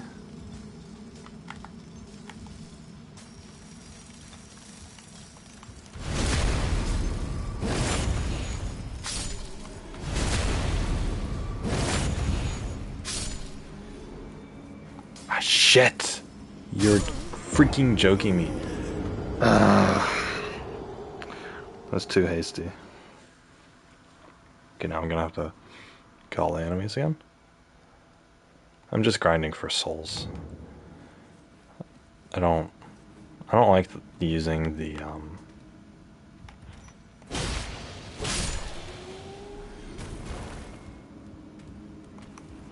little golden runes all the time, because those really should just be if like I'm missing just a little bit and I don't want to risk it, or if I'm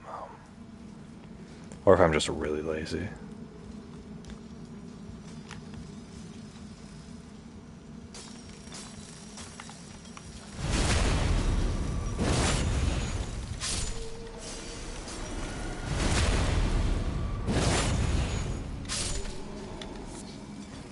Oh no, don't say mistake again.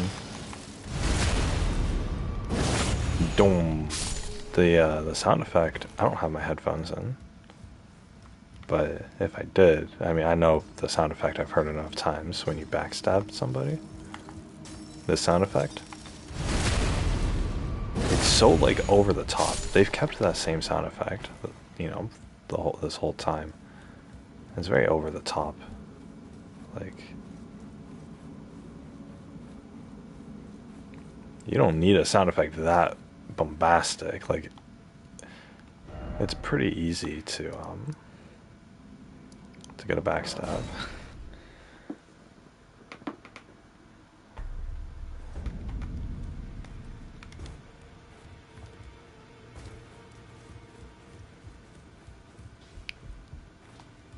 Spirit weaving. Greetings. Are you here for...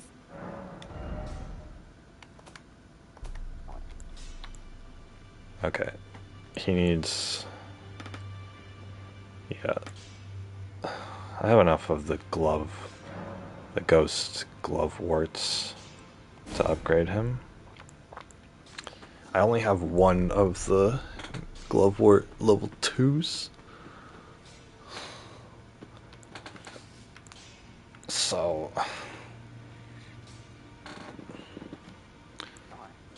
I don't know who to use it on. Do I even need it for a boss right now?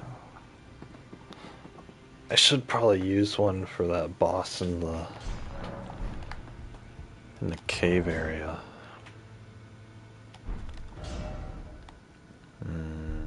Where's the place I was just at? Where was it? Over here? No, that's I always look over there. It was like it was the tower where you had to walk on the ledge. Where was it? I can't make eye here. This map is too big. Oh, over here. Okay. Thank God. It's like playing Where's Waldo. Hey, here we go. Do I want Loodle the Headless? Yeah, I'll try Loodle the Headless first. Oh.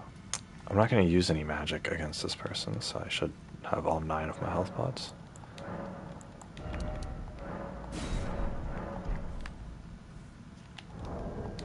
I should unequip this. Equip some freaking pants.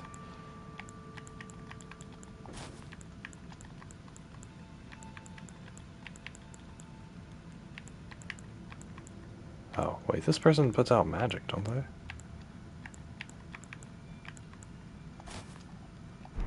Nah, I'll just use page trousers. That doesn't matter. None of this matters.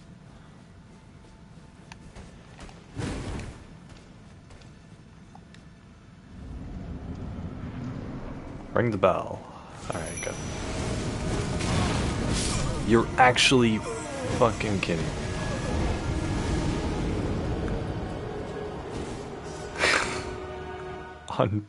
Unbelievable. Actually unbelievable. He one-shot me. I didn't even get a chance to do anything. Okay, I'll take the potion first, so that he doesn't freaking one-shot me when I summon my minion.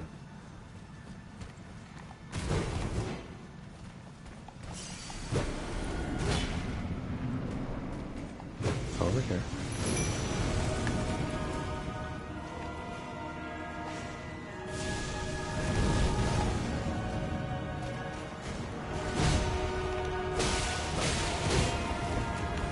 This person is tough. Oh my god. 2 hits and it's just a sliver of health. Dude, where's Loodle? Come on. What kind of parent names their daughter Loodle?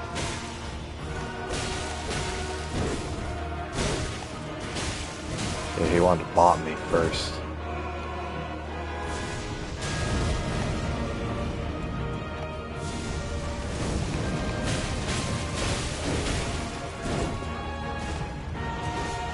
Loodle actually does a quarter of my damage on head. That's actually pretty decent.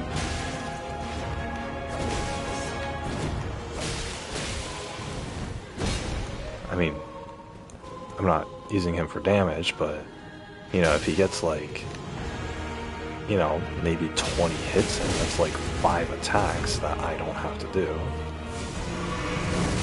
Damn it! God! Ah! For fire. I can't.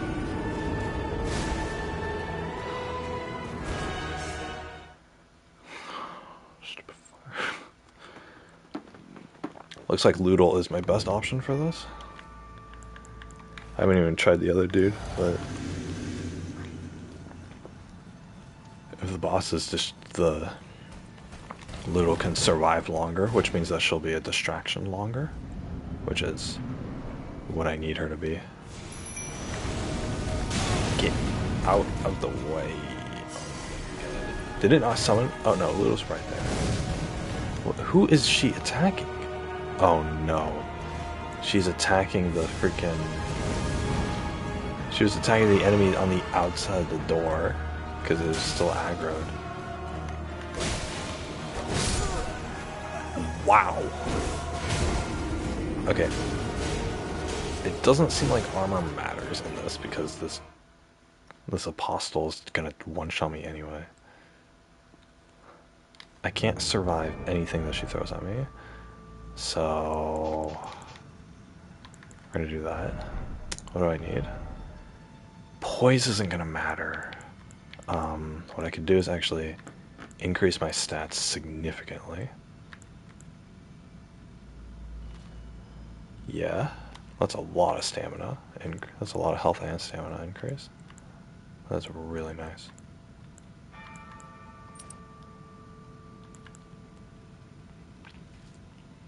Boost non-physical damage negation.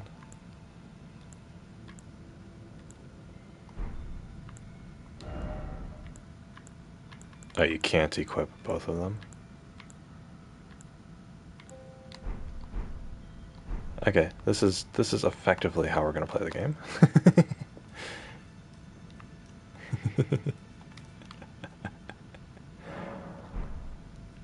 Ah. The only thing that would make this perfect is if I had pyromancies.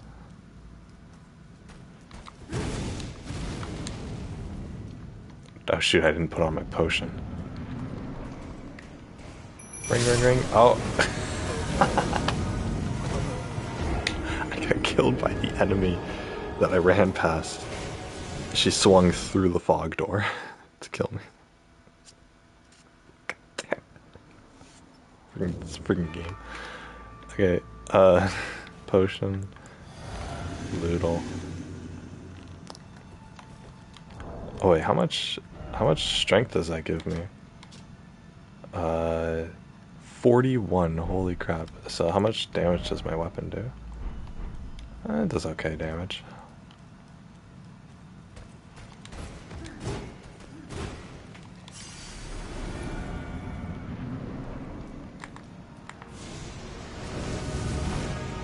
I can summon. Okay, good.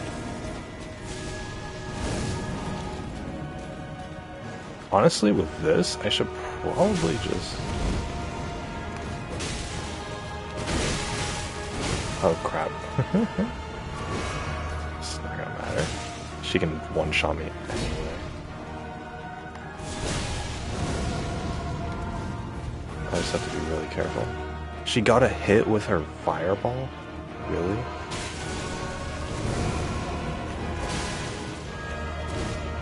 On the enemy? Or on my ally?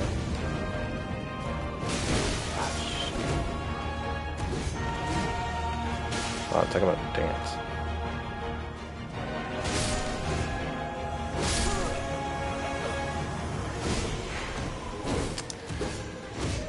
I don't think there's any way to do this. Ludo isn't really doing her job that well. She died, and then I died. I think I'm gonna actually have to rely on magic a lot here. So I could probably do magic.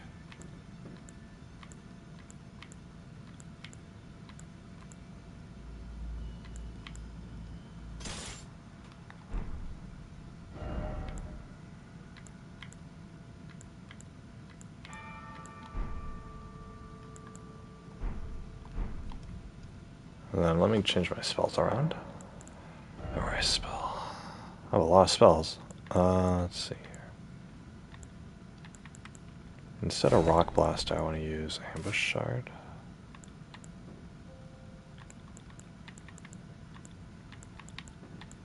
Laura's Great Bow is good, but it takes too long to charge.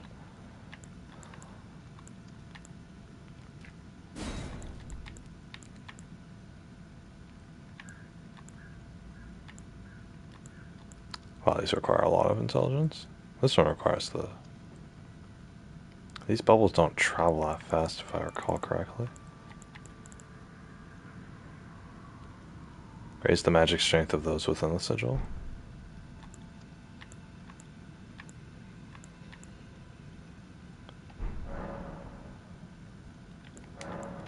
Okay, flasks. Do all of them like this? Okay. So what we're gonna do is, okay, this is a really scary strategy, but get rid of the horse.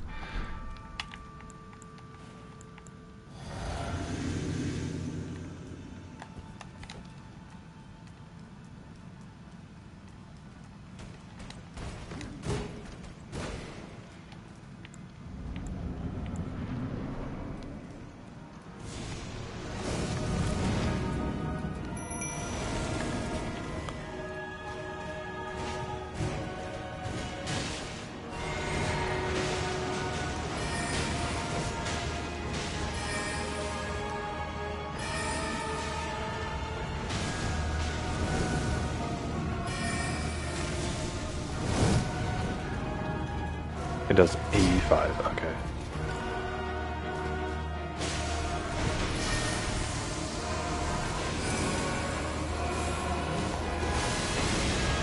That didn't hit? What the fuck?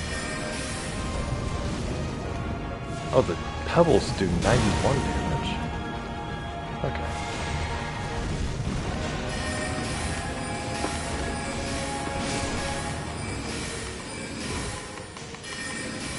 I just throw pebbles at her all day.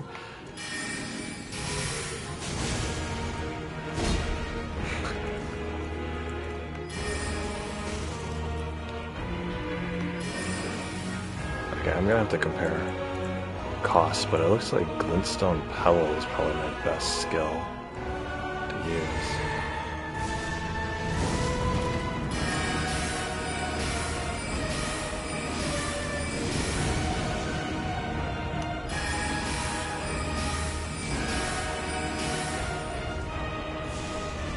Well, this is my best run yet, even though I've just been dicking around the whole time.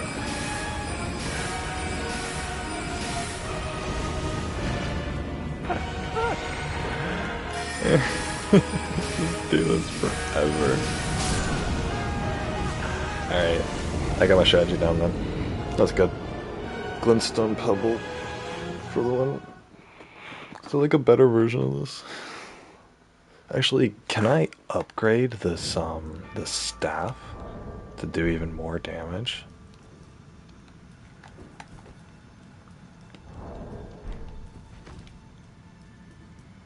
I wonder.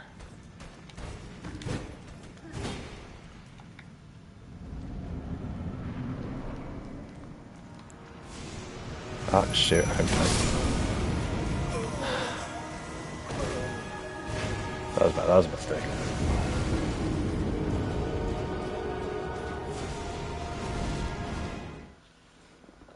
I wonder if I'm effectively using magic, then I should have him as a frontliner.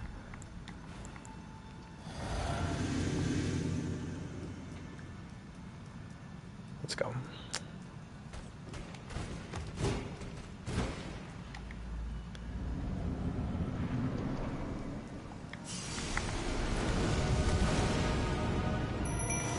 She rarely casts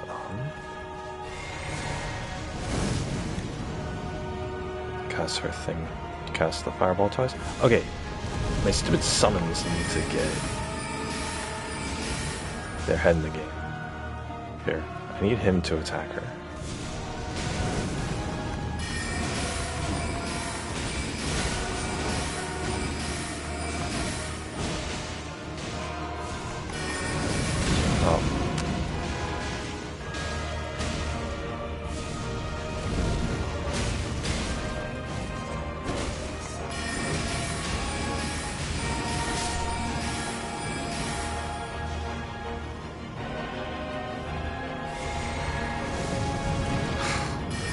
He's dead already.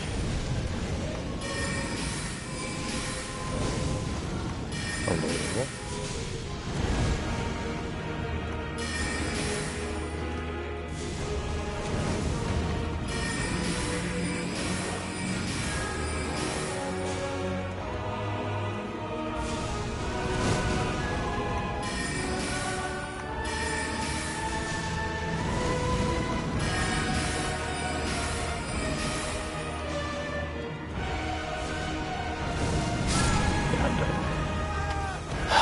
It'll work. It'll work. When she's at low health, I'll probably actually have to switch to sword, but other than that... Actually, you know what? I should probably anticipate that. I still have recovery speed on. Is there anything that would do me better? No. Going back to Loodle.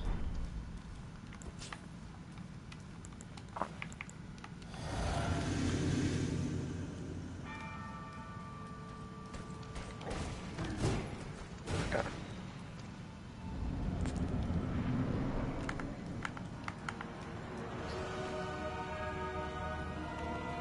You're not gonna throw a freaking fireball on me. Okay. Now you are.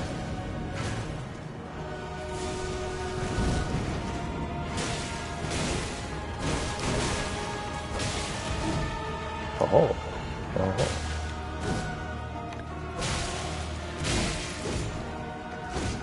Oh. Oops. He died already. Okay. This isn't gonna work out if my person keeps dying, like, right away. So... I think it's a matter of strength. I can't do it. Oops. Yeah, I'm not gonna be able to do this. I could go outside though. Nah, I'm just not gonna bother. Report here, and then there's just several bosses that I need to kill that I'm not able to.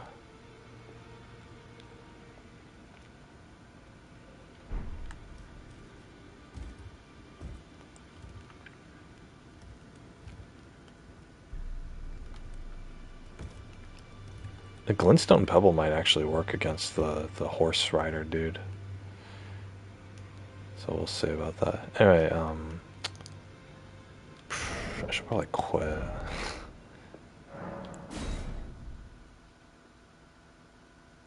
I need to practice my speech. That's what I need to do.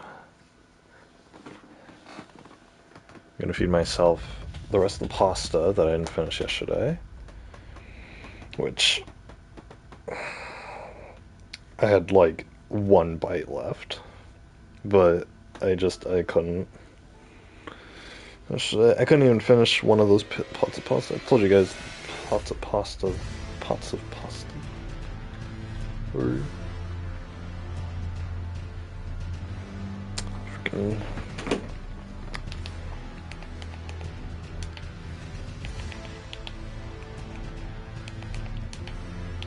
The pots of pasta were positively preposterous. They're pretty big bowl of pasta. Couldn't even finish mine. Or, well, I almost did.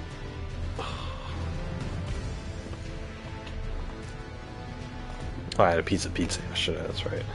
That's why I didn't finish it. Charge my controller.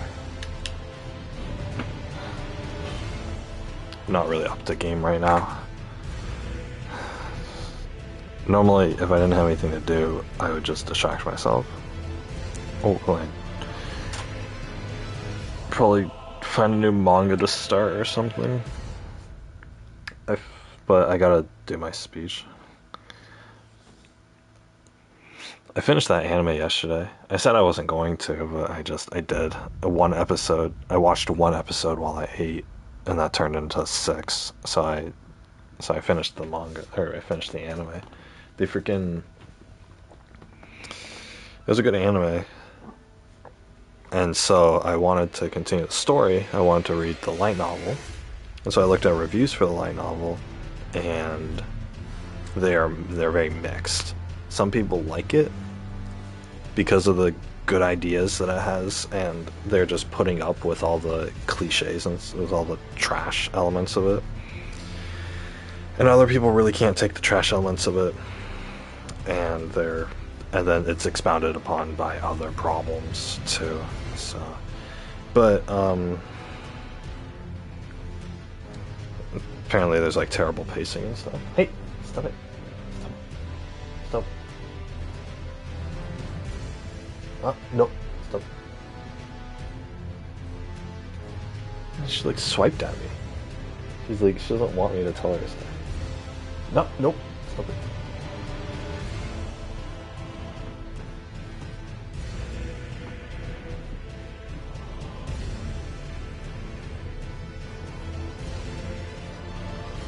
No.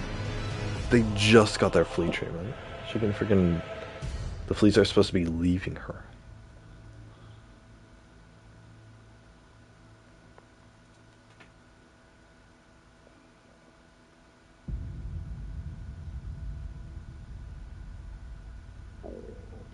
I gotta start giving her capstock. If she's gonna be cleaning herself all the time. She wants to be in my room all the time, so...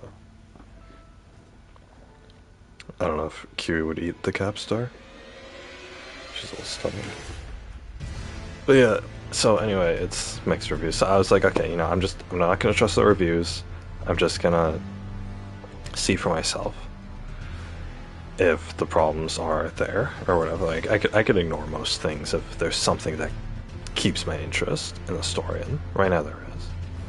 The synopsis for the second volume, which is the one that I would be picking up, is interesting. So, but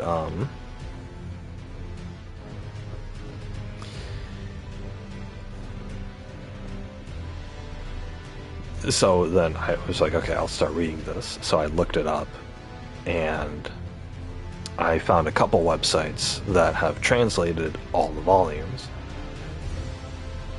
So okay, with visual novels, or not visual novels, light novels.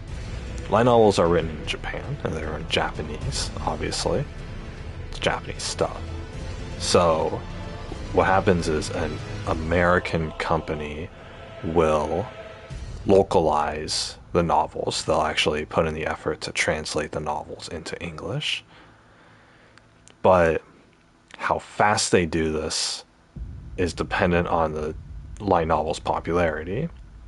If the company thinks that it's worth it to translate these novels, then they'll get them out pretty quickly. I mean, the most popular ones, they'll get the English translation. You know, the Japanese latest volume will come out, and English, hey, and then the English volume will be translated by an official company within like a month.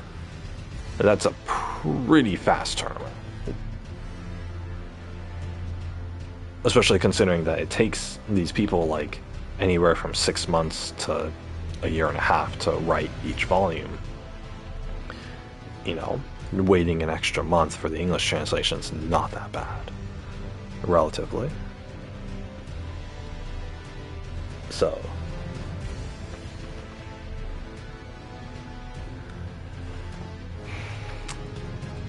the problem is when it's not popular. That's where the problem is. So Overlord had this problem where right now there's like 13 volumes out, I think, in Japan, but on the English side there's only like, they've only translated like 7 of them, so it's literally like half. That's terrible. And so because of that, I had to look for an alternate website in order to find these in order to find, like, there were people who were fan translating it. So, and thank God they fan translated it, and they fan translated it fantastically. I loved it. I think they were all caught up except for they were like one book volume behind the other. They were one volume behind the official release, which is, for a fan translation, is pretty commendable. So, and they released it all for free, so I was able to enjoy it. So that was Overlord. But this anime, this story, doesn't have that dedicated following to it, and so there's six for this story I want to read. There's 6 books out in Japan. Obviously, this author writes 1 book every 6 months, which is really fast for writing a book. I can't imagine writing 2 books a year. Like, oh my god. But compare that to people like George R.R. Martin, who writes 1 book a decade. And it's like, so anyway, there's 6 books out right now in Japan. The anime covered book 1, so it's like, okay, there's, I would read books 2 through 6, or volumes 2 through 6. In America, there's an actual company localizing it. At least there's like a real company who's doing the English translations, and they're on book 3. So I'm like, okay, if I bought the English translations off of Bookwalker, which is the site that gives them, I'm only able to get volumes 2 and 3, right? Because rereading book 1 is not gonna, I just watched the anime for that, and it's not really worth it to me. So I would be able to read volumes 2 and 3. It's like, okay, and I'd have to pay for them. They're like $10 a book. So I'm like, okay, let's see if I can avoid that. Let's see if I can just find a website that has, fan translation or whatever. And so I found one. I found a couple, actually, and I looked at both of them. They have books 1 through 6 out, and they're like halfway through book 6 translating. So I'm like, okay, this is fantastic, right? Not only do I get it for free, but I can read way more of it. I don't have to stop after book 3 if I, were to buy the official ones, I could get, I could get all 6 of them. I could almost catch up to the Japanese releases. But there's another problem. So I started reading it, and another problem occurred. These fan translations, they fucking suck. Oh my god. They are literally, they're machine translated. They're Google translated. Imagine you took a book, a novel that was written in a foreign language, and you put it through Google Translate, and you tried to read a book start to finish from a Google translation. It was that bad. It was that bad. They got pronouns wrong, right? It would be like, they would say like his pretty dress that she liked or whatever, and it'd only be talking about one person, right? But they'd mix up the pronouns. They would get these really butchered translations of like katakana. There'd be like a name of a weapon or something in katakana, and they would really butcher it. I mean, it would be, and I would know that they were butchering it because it's the same name of the same item that was from the anime, which the anime pronounced it correctly, and they translated it correctly, like officially. And so it's like, okay, that's what the name is supposed to be, and then I read the Google translation of the book, and they butcher the name. It's like incomprehensible. It's literally incomprehensible. And these sentences, like, you have to really be looking at them to try to derive meaning. I mean, it's terrible. It's like you can't make sense of some of the sentences. Other sentences are referring to the wrong things because they're translating each sentence one at a time literally, right? Instead of telling it like a story.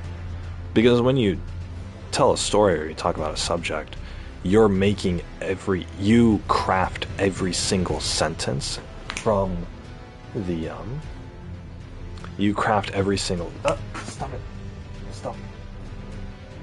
No. Stop it.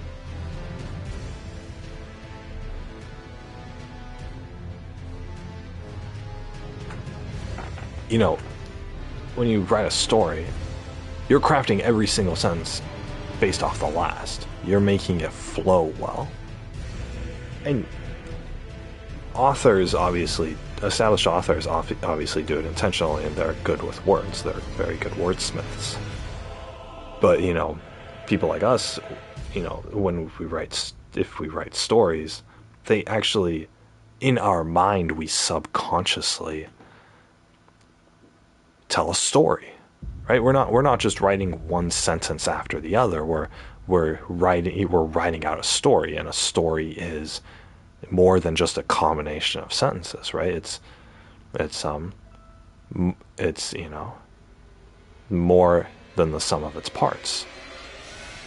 That's what makes storytelling good. That's what makes storytelling understandable at the very least, right? It's something you can follow. It's a chronological series of events. Google Translate does not do this. Google Translate takes individual sentences and they translate them literally independent of other sentences. You could have one paragraph in a story talking about some dude's shirt, but to Google Translate, it's not one paragraph about a topic. It's 6 sentences that could be a guy, or it could be a girl, or it could be referring to something else. Maybe we're not even talking about shirts, because the katakana for shatsu could mean shit, right? It could literally mean like shat or something. I don't know how they translate that. T-shatsu, right? That's the word for t-shirt. But they could totally butcher that. And so it's like, it's terrible. Like, and so what it does is it makes the story incoherent. It's like talking to freaking Cleverbot, right? Try making like Cleverbot tell you a story, like a comprehensible thing. Cleverbot can't even stay on the subject for more than one response. This is why, like, This is why emotional companion AI have not been developed yet. It's because the linguistics and the ability to communicate, you know, long strings of ideas, the ability to have a conversation about a topic is beyond the ability of what machines can do. Machines can't do that because they don't work organically, which is something that I've always wanted to. I've wanted to be the one to overcome that hurdle, because I think you can overcome that hurdle in AI technology. It's kind of my dream, but it'll never happen. I'm not. There's no way for me to do it. But anyway, it's been my dream for it to exist. And I've had ideas of how to create something like that, but I won't get into all that. That's so kind of been a little passion project of mine. It's a passion project. All this stuff's in my head, right? But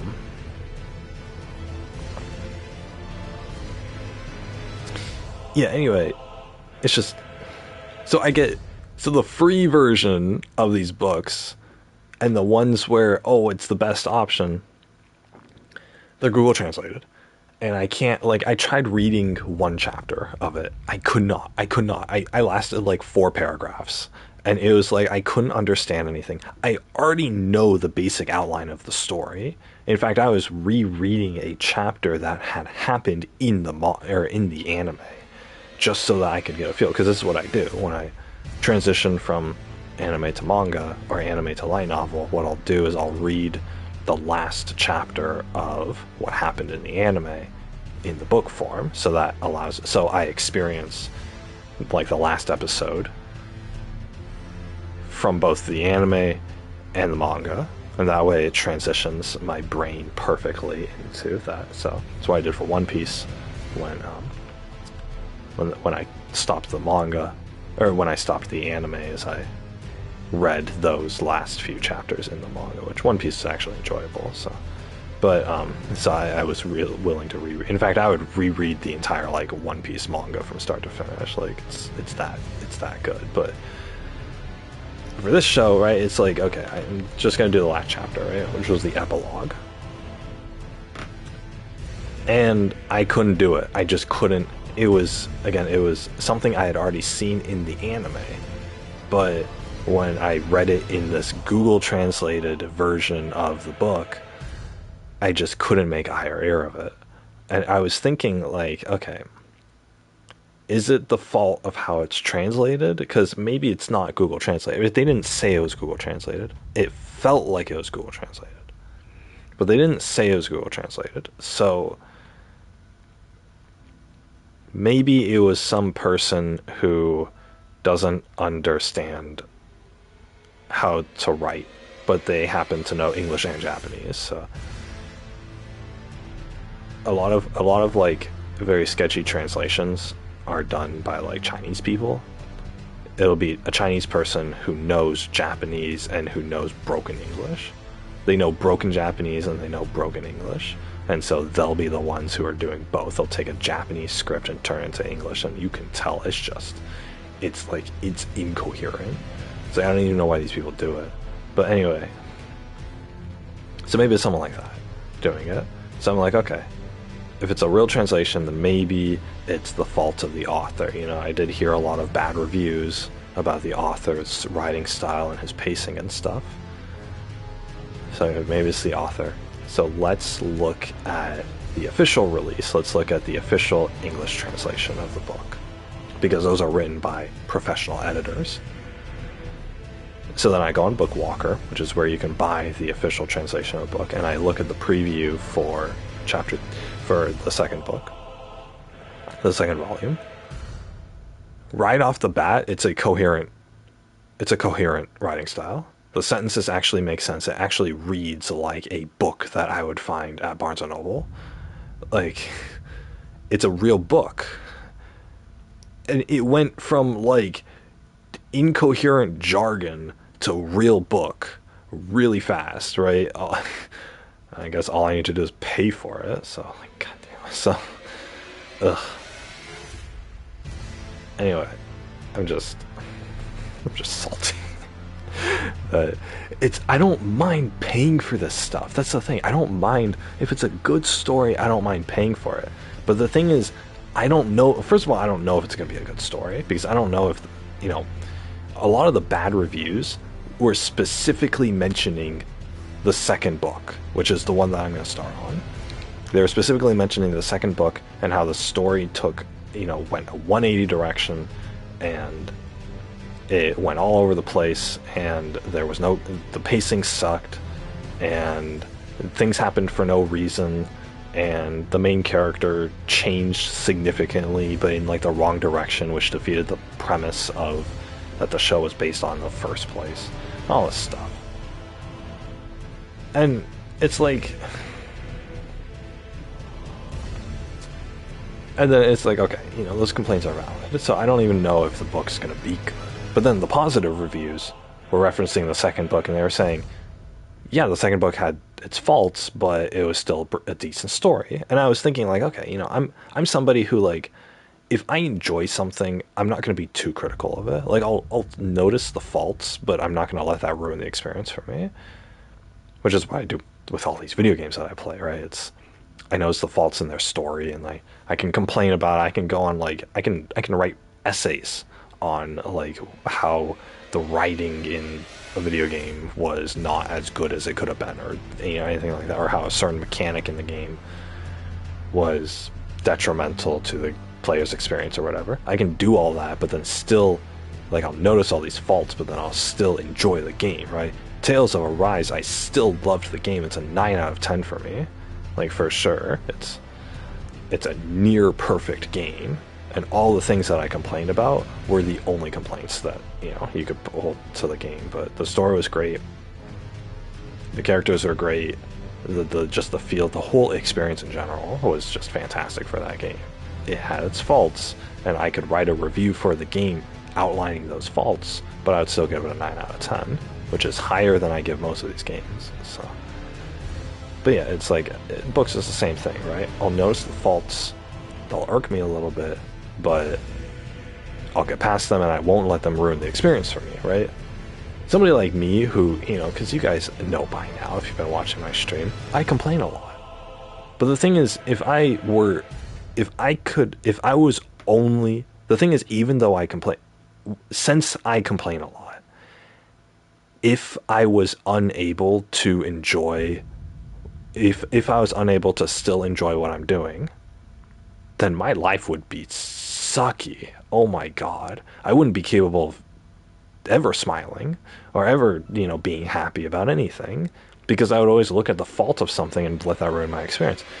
Which is why I'm somebody who, I can complain a lot because I can find problems, and I, you know, want to fix the problems and stuff, but, and of course sometimes you can't fix the problems because it's already a completed game and you can't change the story or to combat or whatever, so you gotta deal with it. But the thing is, I'm not, like, despite something's faults, I'm not going to let that ruin the experience for me, and I don't.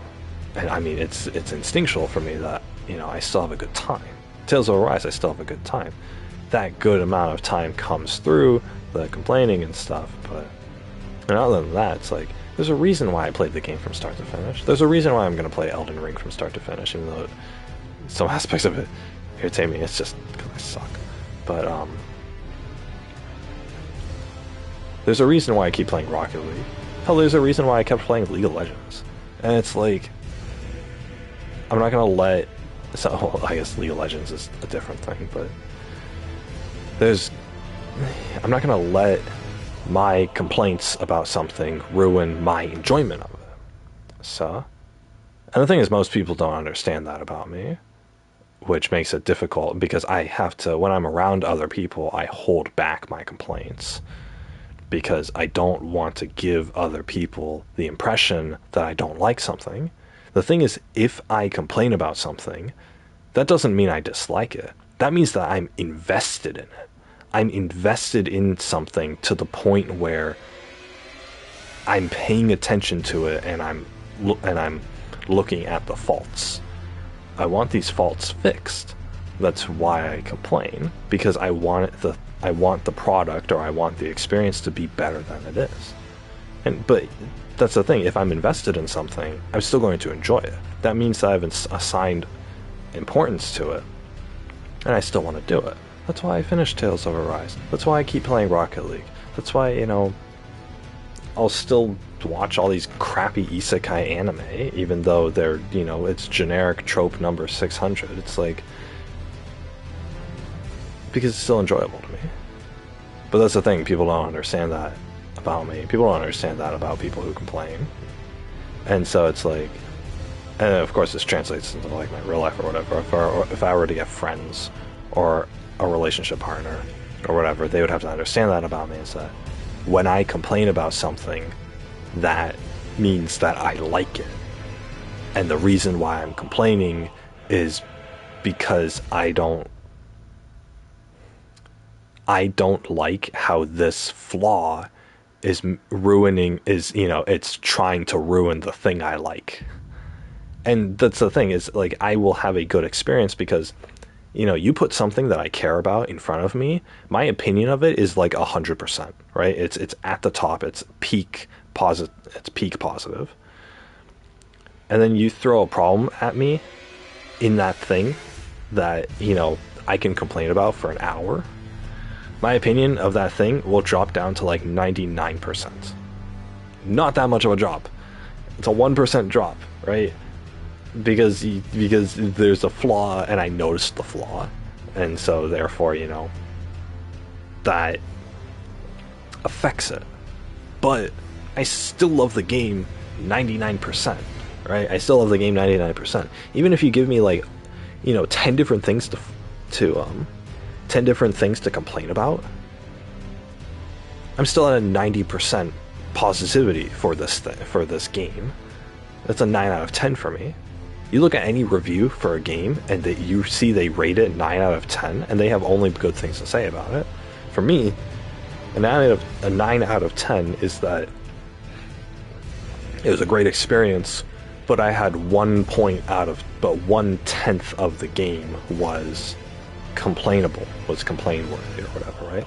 If I ever get below that with anything that I do, I just stop doing it, right? I wouldn't be invested in something if I didn't complain about it. Or I wouldn't be invested in something. Yeah, I wouldn't be invested in something if I didn't complain about it. Everything has faults. Everything has flaws. And the whole reason I complain about stuff is to be able to process those flaws. So this thing irks me, and obviously, you know, it's not healthy to keep these things bottled in, right? It's like what I was talking about yesterday. You know, you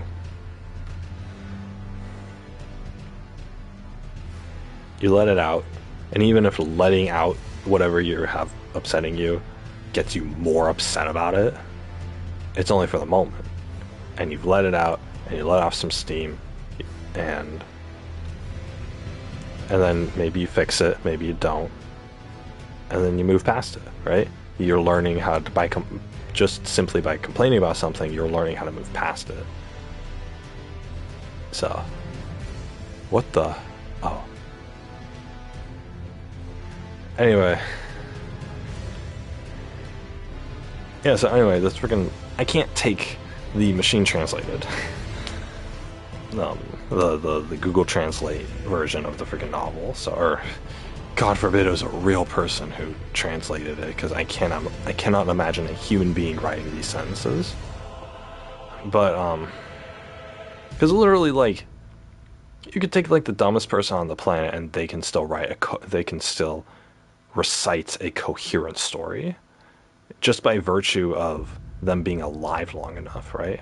You take the dumbest person on the planet who's 4 years old, and yeah, they won't be able to tell you a story. But you take the dumbest person on the planet who's like 35, and you ask them like, hey, what happened yesterday, or something like that, and they'll be able to recount a story. And even if it's not an interesting story, even if nothing particularly cool happened, they are still telling a story, and they're still able to tell a story using human words and human sentences, right? The dumbest person who can still think and talk will be able to tell you a story in an understandable format.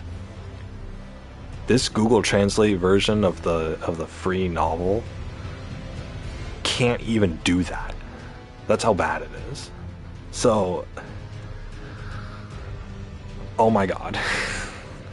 It's clear that if it was a human being who was translating it, then they didn't actually take the time to understand what the story was about, and they translated every single sentence literally, as if they were translating the sentences at random. I'll translate sentence number 4 on page 2, and then I'll translate sentence number 12 on page 96, and then I'll translate sentence number 1 on page 45, and then I'll translate sentence number 15 on page 116. And it's like, and then it's, and then obviously you're going to get this jumbled up mess, right? So it's whatever. Anyway, so I don't even know if I'm going to like the book. I'm not really too keen on paying $10 for it. So, and then the thing is, if I don't like it, then it's a waste of money. But if I do like it, then I can only read book numbers 2 and 3, and then that's it for the official English translations. And yeah, I could take a stab at, trying to put up with this Google Translate version of the future novels, but if I enjoy something that much, I'm not going to want to. So, it's going to be a bummer. This is what happened with Dr. Stone, is like, I caught up to the manga, and then it was coming out weekly, so I think I told you guys the manga for Dr. Stone had left off on a really big cliffhanger, the biggest cliffhanger in the series, and I had to wait for it. That was the point where I caught up, so I was like, okay. So I waited a week, and then I read the next chapter, and it was disappointing. And so the resolution to that cliffhanger was a little disappointing for me. So I was like, okay, I'm not gonna let this ruin the manga for me, but that's what it is, right? But I'm gonna remember all the manga previous to that. But then the thing is, like, in the weeks after, I was like, okay, I'll still keep up with this week after week. Next week, I had completely forgotten about it. I had moved on. So it's been like 3 or 4 weeks. I know I have at least 3 chapters waiting for me. Or it's Saturday. I have 4 chapters waiting for me to read for that. I can't be bothered. I can't be bothered to continue reading Dr. Stone. So it's like, when I leave something that I'm interested in, I lose interest. Obviously, this does not apply to people, but when it's my earlier discussion, it sure sounds like it. So. But yeah, it's with things, it's like One Piece, for example, right? I was reading it week to week, and I was keeping up with it for like 2 years straight. Just reading it, on weekly releases. But then I got to a good stopping point and I stopped. But the thing is, I still think about One Piece, and I know that they're pretty far. It's been like 3 or 4 years since I stopped, and One Piece is actually getting pretty far along. I don't see anything about One Piece, but I still think about it. It's still one of, like, even though I stopped reading it, it's still such an enjoyable experience to me that I still think about it. And sometimes I'll get the urge to rewatch the anime, but I don't. I'm waiting on that. But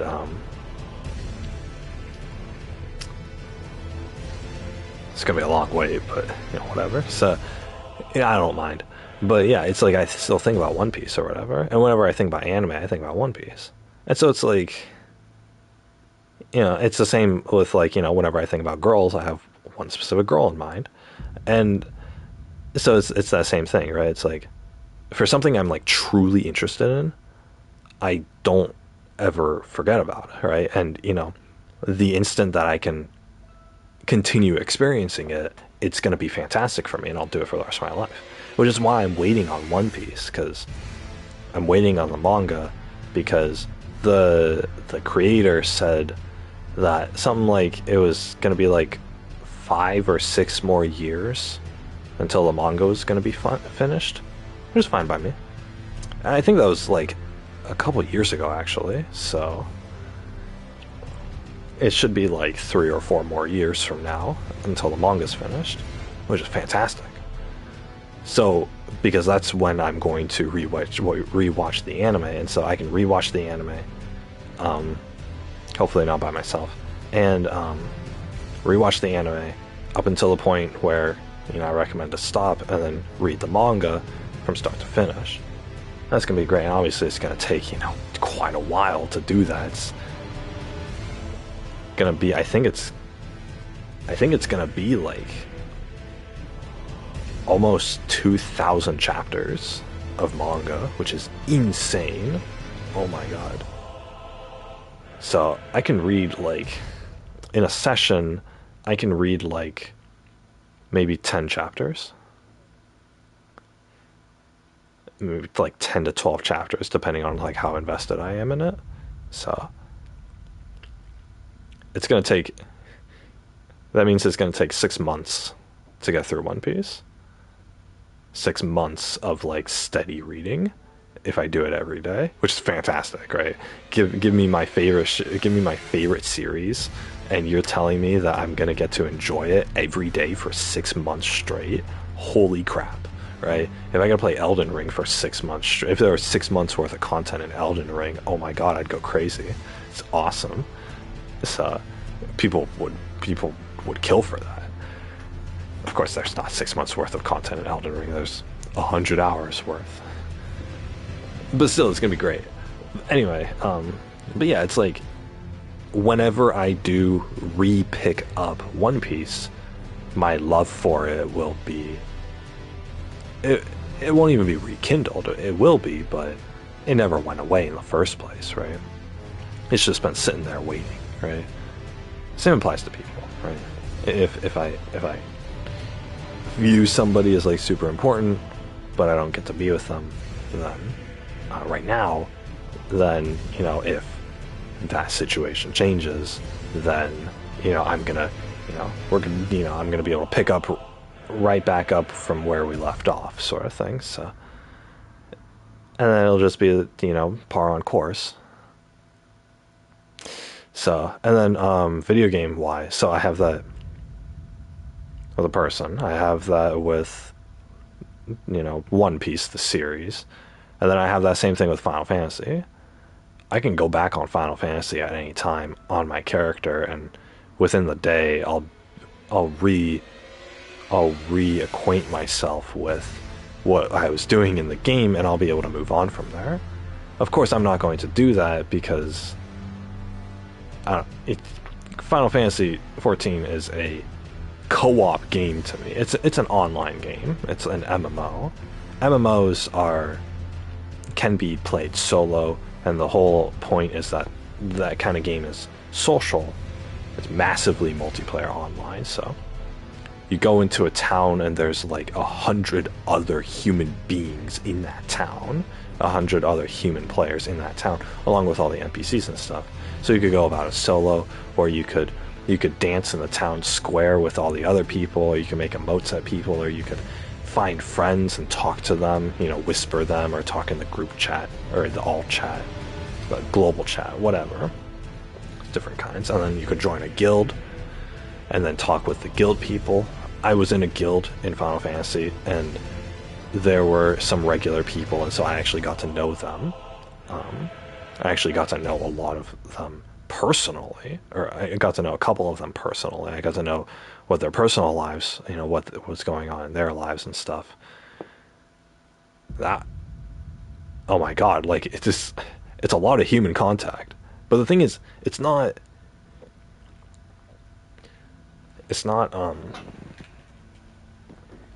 you don't need to do it, is the thing. Like, you don't need to do any of this. That's the nice thing about MMOs, is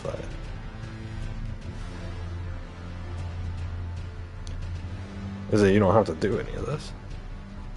I should probably eat my protein bar. Where?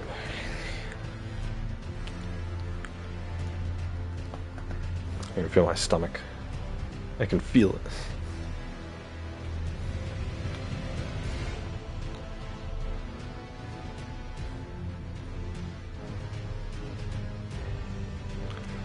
I can feel it. Challenging choices.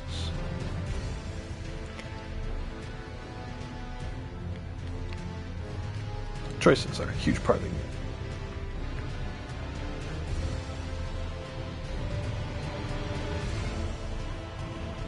utility, morality, and liberty.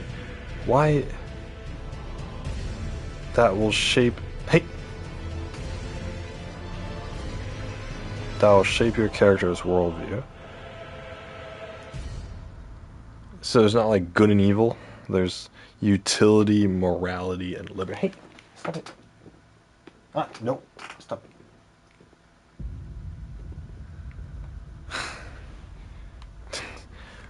They are being really safe with the story, it sounds like, with this game.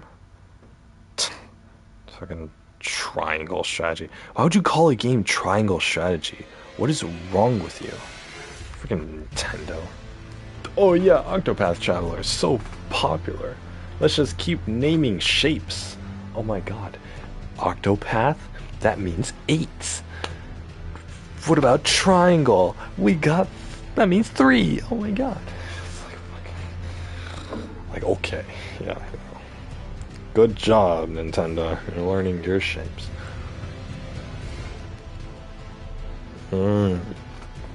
Crust. Yeah, Kiwi. I mean crust. You freaking cat. Yeah, the good thing about the good thing about MMOs in general, or Final Fantasy in particular, you have the opportunity to interact with other people, and even get to know other people,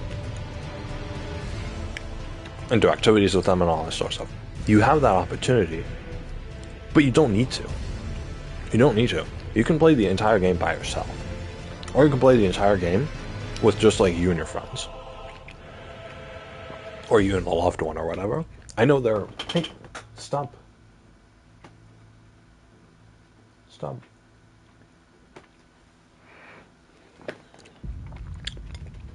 There are a lot of couples who play Final Fantasy together. They play Final Fantasy. There are a lot of couples who play Final Fantasy together. That's like their shared thing. That's what they bond over. And there are also people who play by themselves who end up meeting their significant others in Final Fantasy. There are a lot of success stories about that. I mean, there are people who did that in World of Warcraft, but in Final Fantasy it's pretty common, actually, because the game is it's very gender neutral. It's very like it appeals to both genders. For guys, there's the typical MMO stuff, right? Video games appeal to guys, but then for girls, there's stuff to do, obviously. But then, you know, a lot of girl gamers out there, right? Tasks in video games aren't necessarily gender specific, but there's also a lot of like decorating, and there's a lot of like you could customize your appearance and get new outfits, and you know, there's like dyes and stuff like that. And there's other activities to do, and again, there's a social aspect of it too. So, you know, girls are typically more social than guys, so there's that aspect in it too. So, but the thing is, like, you don't have to do any of the social stuff. That's what's nice about it. You don't have to do any of the social stuff in Final Fantasy. And what I love is, I like the game because it feels like you have other, you know, there's other people doing their own thing around you, and you can do your own thing. You're not obligated to talk to them at all. A lot of the times you're not really supposed to, but you could. And it's like, there's no pressure. There's no social pressure. There's no like, oh, I gotta make friends and I gotta respond to them when they talk to me or whatever. There's none of that. There's none of that. There are people in the game who, you know, somebody will message them, let's say, and they don't respond. And it's like, that's kind of par on course or whatever. Maybe they'll ask for help or something, and the person doesn't respond. They'll just ask someone else. Like, it doesn't matter. There's still a little bit of a problem of, I think there's a little bit of a problem of girls getting hit on. But I think it's rare. Like,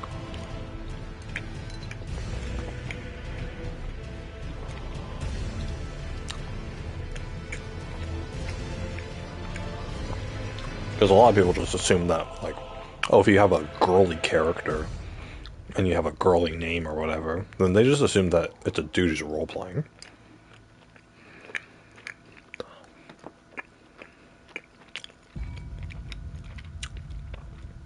Most of the time.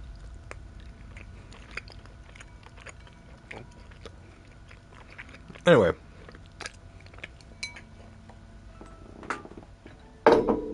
Final Fantasy is great.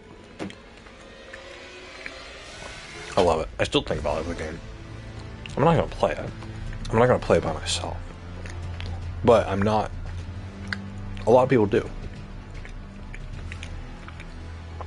The thing is, I could go in the game and then try to find friends, or I could try to find friends and then play the game with them.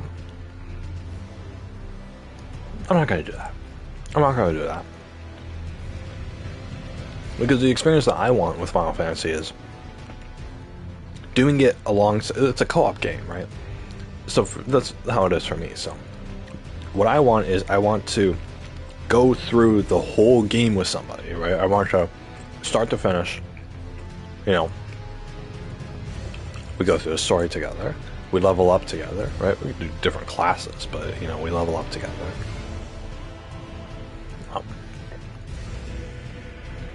You know, we do events together, we go to the casino together, maybe we buy a house in the game together, and we share that, and we decorate it together.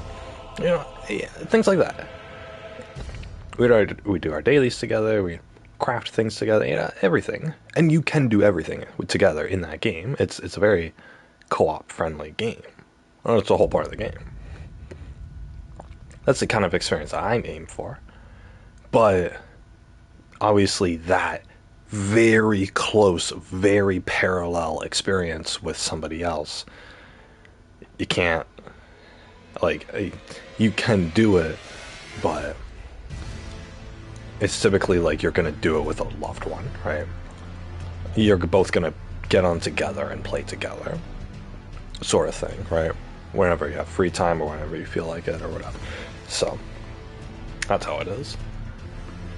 There's not too much, with that sort of mentality, there's not too much freedom to just like do things on your own, unless it's just like trivial things, right? It's like, oh, I'm gonna look at the market and buy it and get a new outfit because I saw some dude with an outfit that I want, you know, that kind of thing. Obviously you can just do by yourself and whatnot, but oh, if you level up too much or if you play too many dungeons by yourself, then you're gonna be ahead, and then you're gonna unlock the next piece of content before I do. And, you know, so it's not like you have to be strict about it. But I've seen people do it. It'll be him and his wife, and they'll pick up Final Fantasy together, and they'll just get on together and they'll just play together. In fact, I was in a guild with a couple who was married, and the dude would log on, and then like a minute later the girl would log on, and and then you look them up and they're both in the same location doing the same thing. They're both doing the same raid, they're both doing the same dungeon, or they're both in the casino or whatever, right? Obviously I'm not gonna like stalk them, I'm not gonna see like if they're really, you know, together, but from what I could tell they were doing things pretty parallel. So it's like, that's the kind of experience I'd want, right? Because it's that kind of game. But so that's why I wouldn't play it. Even though I want to play it, like, I have these constant urges to play the game.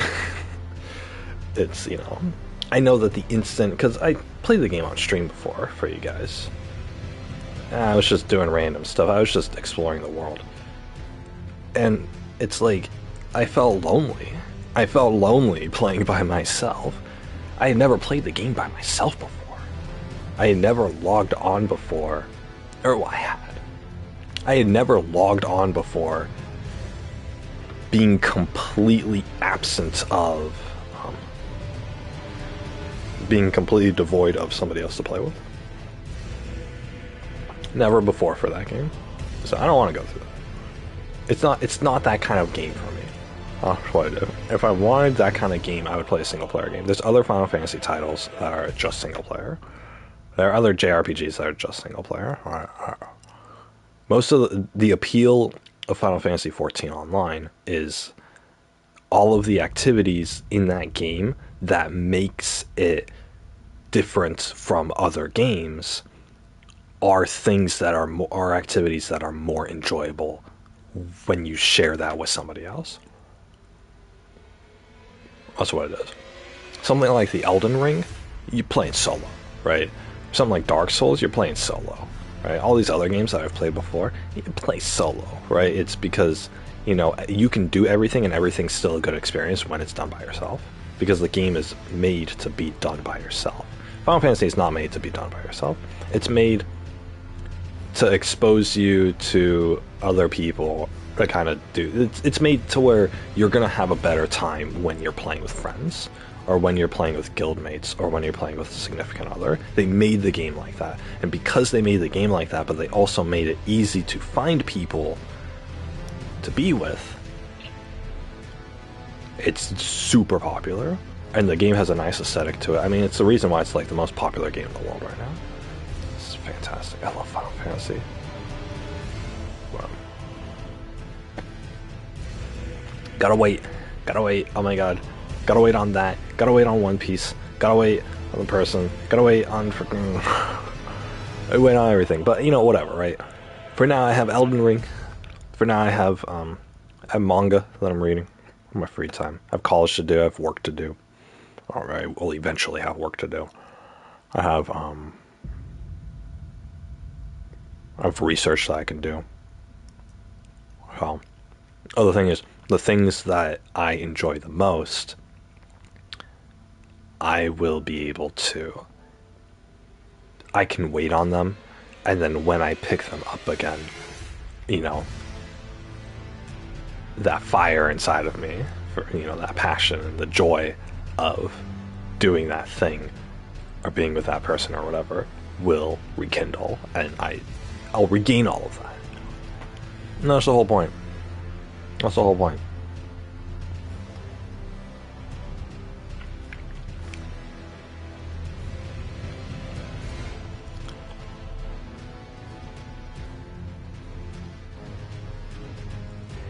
I don't know. For me, the things that I truly enjoy don't ever die. But things that I don't, right, they do die, right? Like Dr. Stone, I hadn't even thought about that for the past month besides this conversation. And then, like, the other manga that I was reading that turned into a harem, I haven't read it for a week. I've pretty much forgotten about it. It's gone. It's out of my mind. So... Even these stupid homework assignments. Like, oh, it's a month-long project. If I don't work on it every single day for that month, then I'm going to forget about it. So, you know. So, I don't know. Things that are great for me have a different category than everything else that I talk about. I'm not passionate about my homework. I'm not passionate about all these crappy anime and manga that I read. I'm not passionate about any of those stuff. I'm passionate about different things, right? I'm passionate about One Piece. I'm passionate about Final Fantasy. I'm passionate about Terraria. Well, I started forgetting about Terraria, to be honest. Terraria.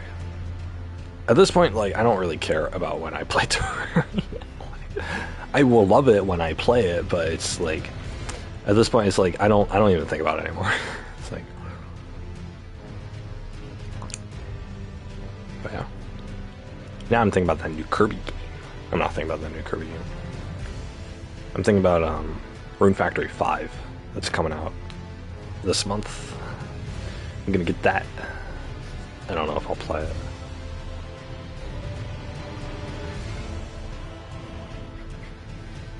Ugh. Dang it. I got some of the flea treatment stuff on the collar of my shirt. I didn't. Kiwi did. Oh, that's... I didn't have this shirt on before. Oh, I didn't have this shirt on before, but I think she slept on it when I was on my bed. Oh, no. Oh, I inhaled too much. Oh, my nose. Oh, fuck. That's a lot of chemical. This shit kills fleas. I don't think it's good for humans. Ugh, I gotta take off this shirt.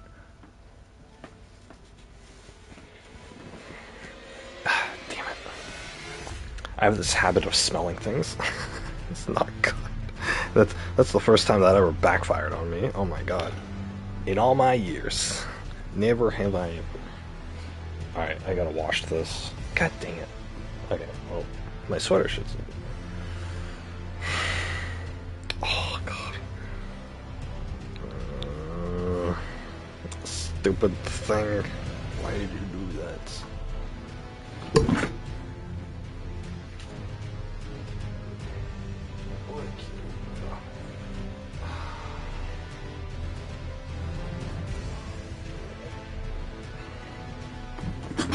Okay, my undershirt's fine. Dang it. And I already used my daytime shirt outside, so I can't use that. That's a replacement. So the only thing I haven't left is my sweater, but Q is sleeping on my sweater too, so I don't know if it's chemically. And I really don't want to check to find out now, because if I smell the chemical again, it's probably gonna get in my lungs or something.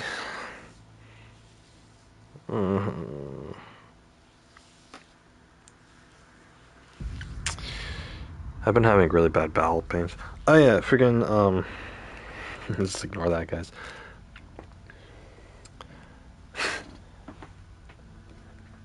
I shaved. I shaved all my hairs on my face. I shaved it all off.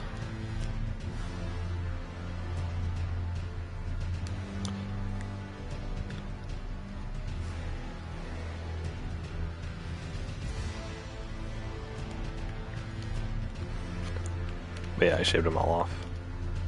My what would you call that? Would you even call that a beard? It was like a goatee.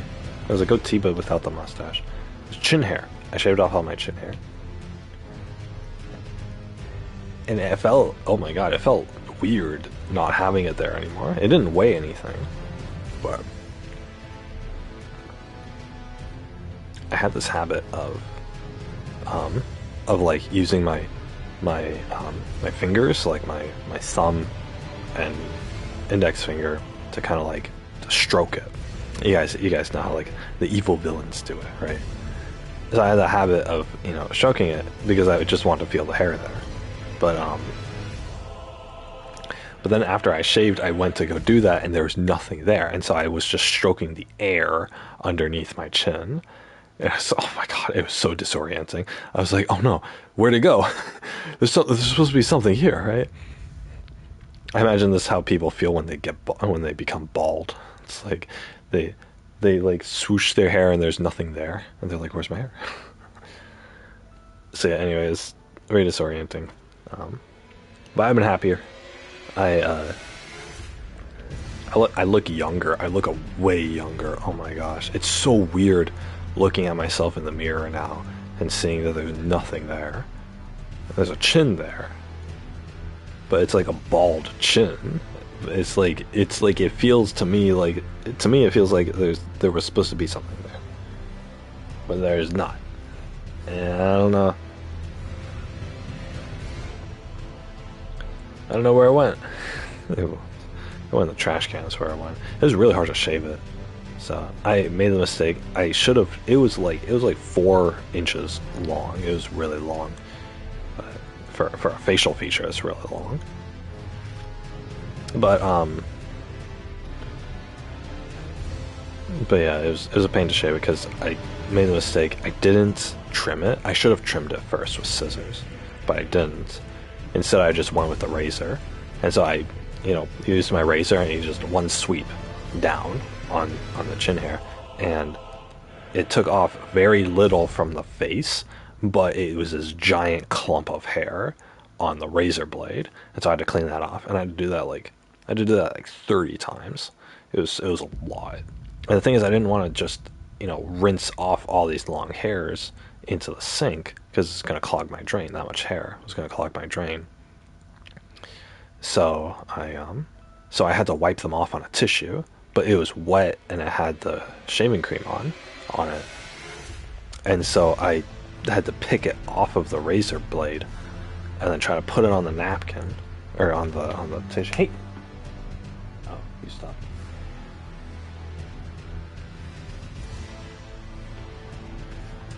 Dang it, she had licked, and then she stopped licking, but I made it too late. But yeah. And so I had this problem where I couldn't put it on the tissue.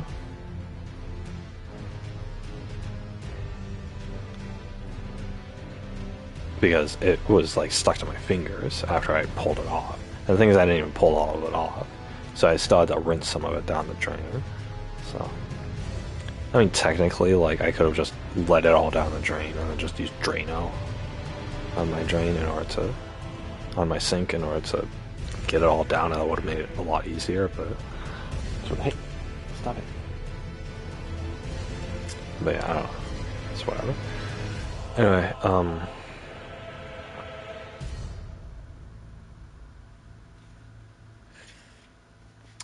yeah, anyway, so I shaved it off.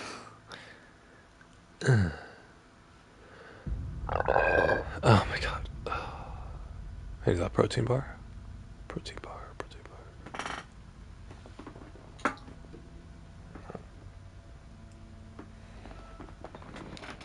Oh, that's bright.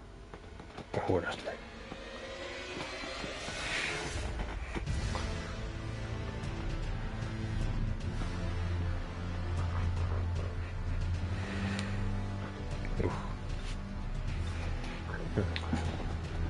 Beardy beard.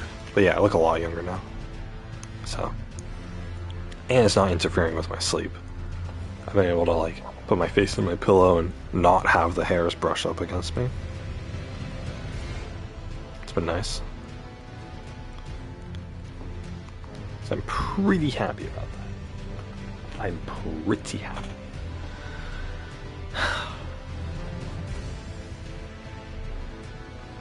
What? Hmm? What? What?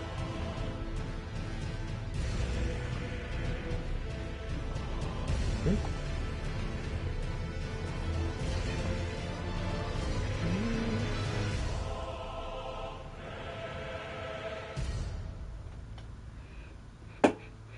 Gosh, she like moves her head when I try to pet her. I don't want to miss the top of her head because then I'll hit her neck. And that's where I won't hit it. My hand will land on her neck when I try to pet her. And her neck is where all the chemical is, so I got it on my hand a little earlier. I had to wipe it off.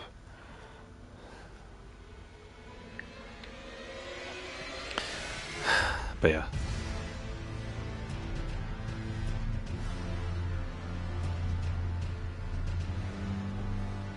Anyway. I look good. I look good. But yeah, anyway, I'm gonna practice this speech right now. I have 26 hours until I gotta turn in the video, the recorded video. So there's another assignment. There's another like speech I gotta record after this. But it's, hey, stop it. Stop. Stop.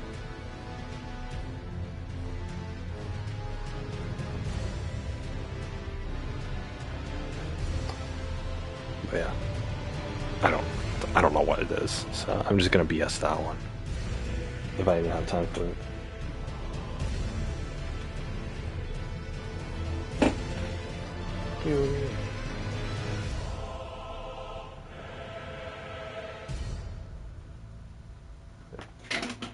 She started scratching at my blackout curtains. She couldn't find where the entrance was.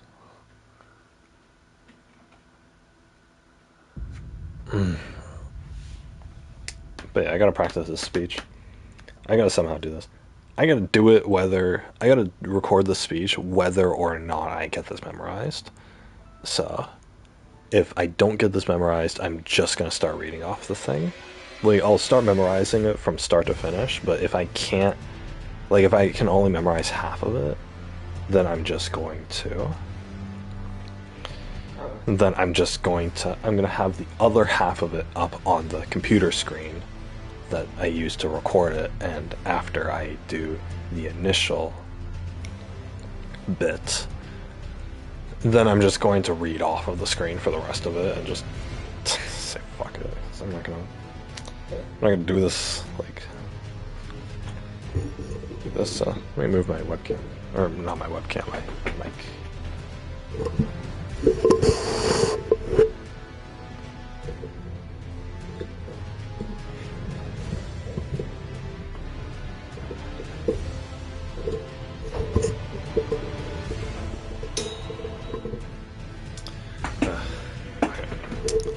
A little lower.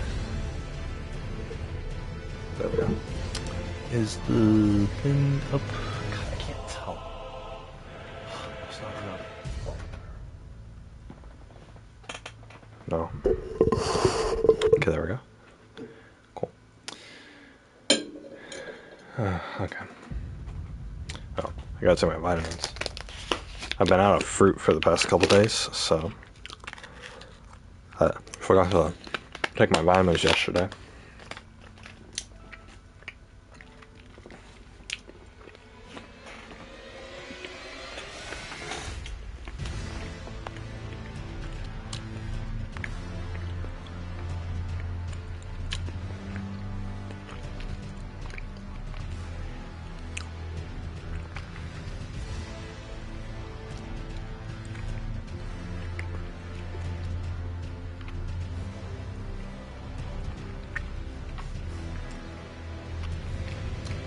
Okay.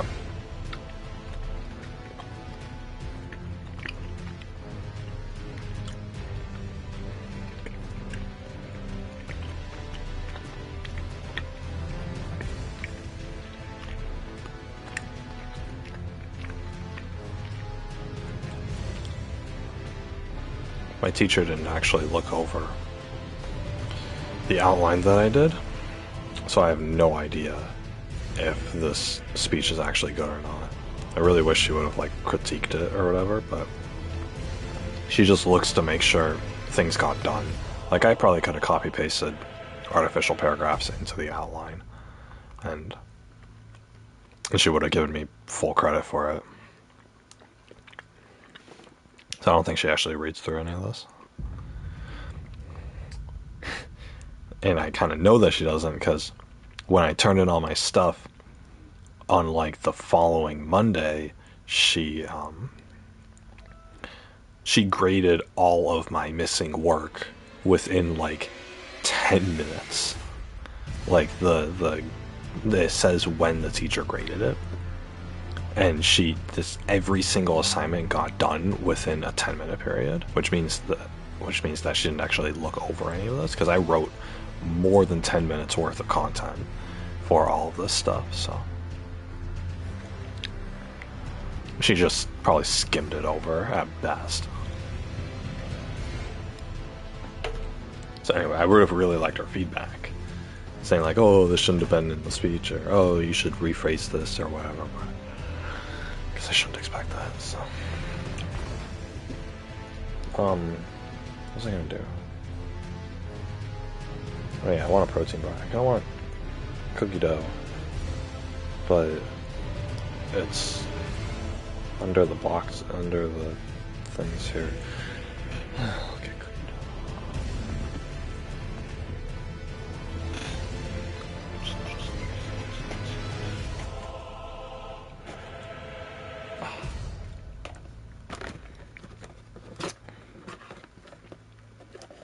dough. That place that has the cheese stuffed pizza that I had, they also have fried zucchini, which I had a little bit of. So delicious. I don't know what they use for their frying, but it's significantly better than anything I've ever had. What the heck? God damn.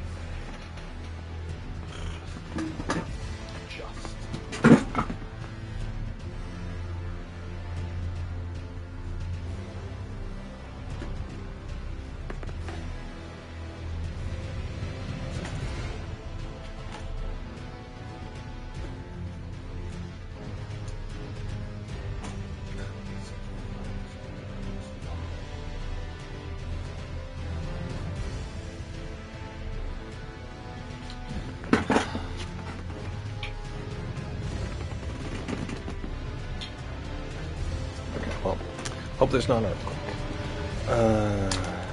Got my dough bar.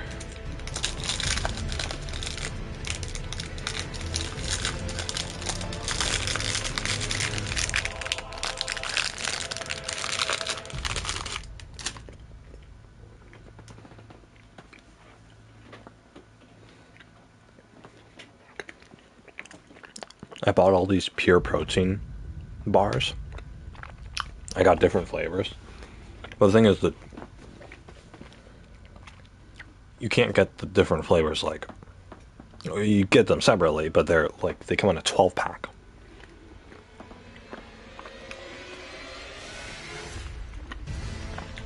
If I try one and I don't like it, now I'm stuck with 12 of them. And so 3 of the 4 flavors that I got, I don't like. I don't care for. So I was like, okay. I don't care for them, but can I still eat them? And I look at my wallet, and I'm like, yes, I can. So I just put up with it. So it's like, what crappy protein bar am I in the mood for next? It's basically how I tackle this. So.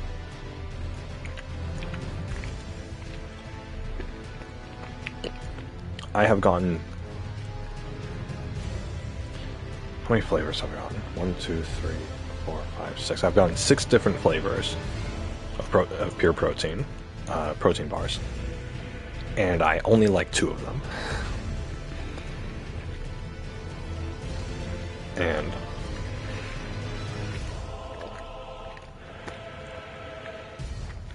so... I've had to eat... I guess... I've had to eat... Well, I will have to eat about 48...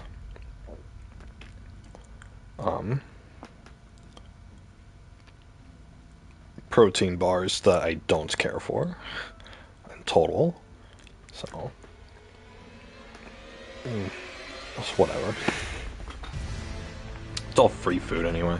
I got on my food stamps. God, if I paid real money for this, there's no way. Anyway, I gotta memorize this speech. Am I gonna be able to do it, guys? What do you guys think?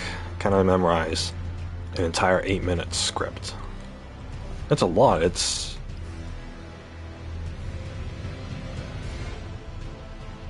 It's 3.5 pages on a Word document. Single-spaced. Holy crap. It's spaced out. But I'd say if you really subtract all of the spaces between paragraphs and all of the subject titles, which I don't have to say, I'm still looking at about 3 pages, single space, single typed on a Word document. It's not good. That's so much. That's so many words. Holy crap!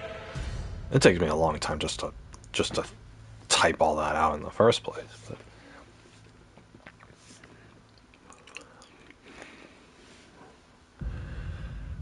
it's like when you do a homework assignment, or when you're typing something on Word, and you get pretty far, and then your computer crashes and you didn't save. And then you have that feeling of defeat, and you get your computer fixed, and then you start up Word again, and you start up your Word document again, it's empty, and you have to try to remember as much as you can of what you had written, so that you don't have to re-figure out that work, or re-figure out these parts of the essay that you're writing. Right? You have to draw from your short-term memory of what you just typed on the computer. I basically have to do that with the entire paper. But I have to do it in my head, and I have to say it orally, which is not fun. But again, this is my last homework assignment, and then I get like 3 weeks off, so until next semester. Which I still haven't chosen my classes yet. I don't know what degree I'm gonna go for. That's the thing, so I don't know what the point of me going to college is. I mean, there's a point, but for the degree I'm going for right now, which is an AA, which I hoped to finish in 2 years, which I should be able to, by summer of next year, I should be done. By the end of summer next year, I should be done. But then once I get that degree by itself, the AA, it doesn't mean much.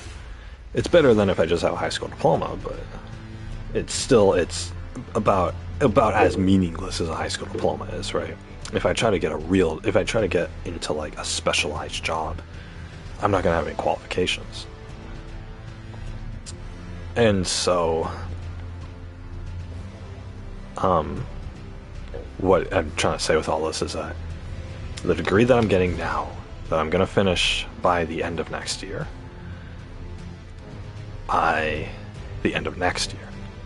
is I will need to still go to a 4-year college, and I'll still need to do at least two more years of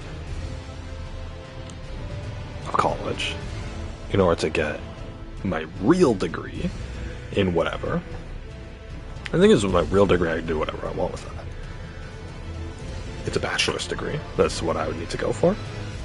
But the thing is, I don't know first of all, I don't know if I'm going to have the mental fortitude to do all this, but more importantly, I don't know if I'm going to actually have the time and be able to finish my, have the time to be able to do and finish my 4-year degree. I mean, if I pace myself really well, then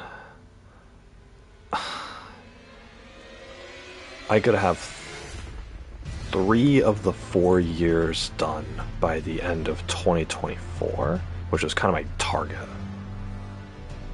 And then, and so I should get my 4-year degree by probably about Christmas of 2025 is when I would get my 4-year degree. The thing is, with a 4-year degree, you can do anything with that. You can, depending on the degree that I get, most jobs that I'm looking at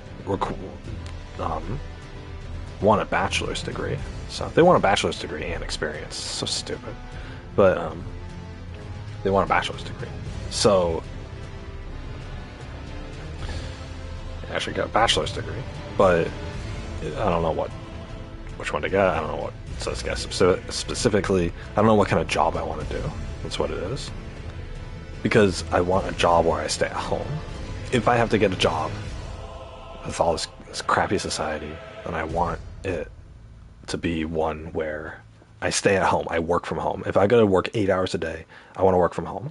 If you're not gonna let me work from home, then just have me work on the weekends, because I don't want to I don't want to have to leave the house for most of my life. That's what it is.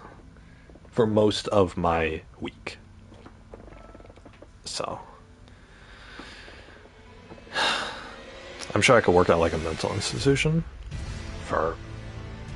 on the weekends, because the mental institutions are 24/7, but if they're giving their employees full time, then there are probably some open spots for that sort of stuff. But I don't need a degree for that. That's the thing. I don't need a degree for any of this.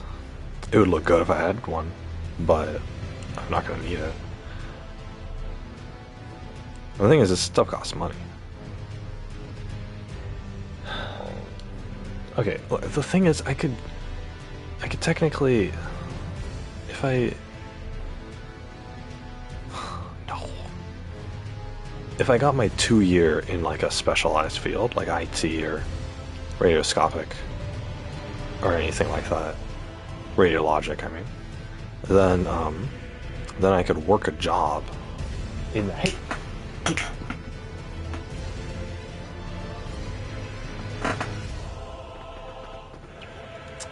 Then I could work a job,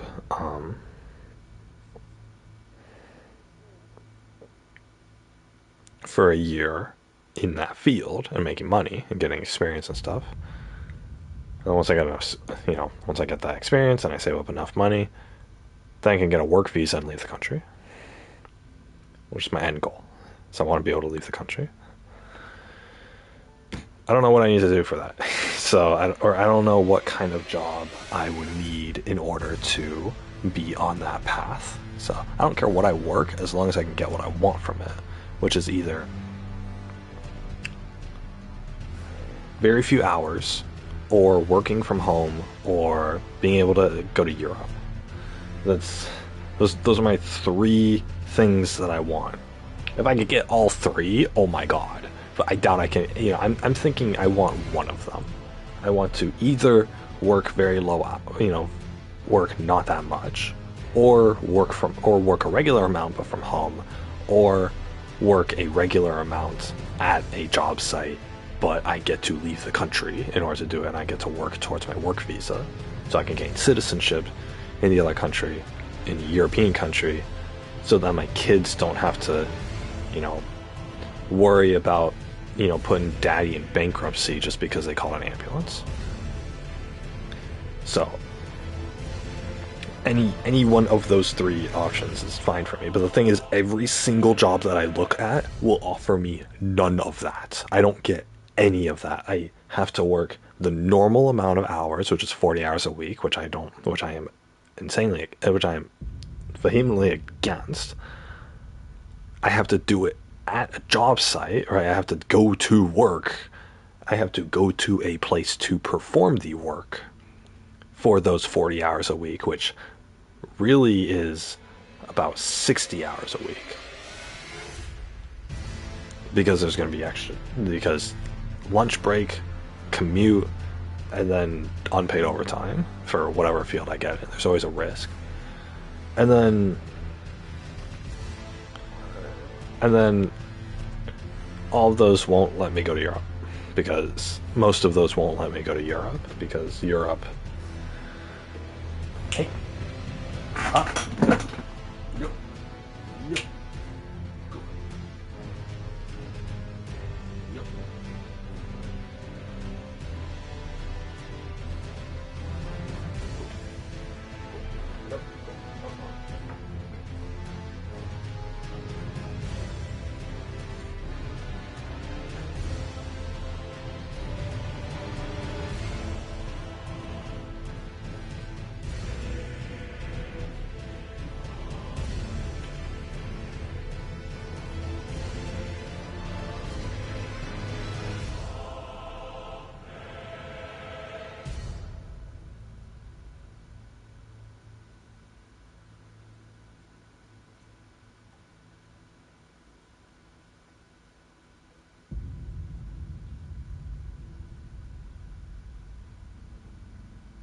You want to go out?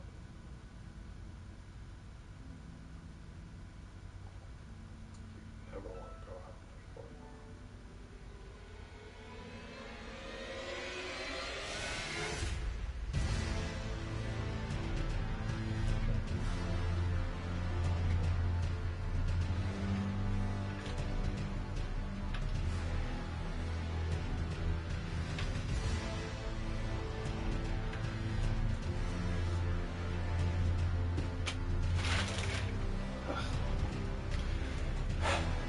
Okay, just let my cat out.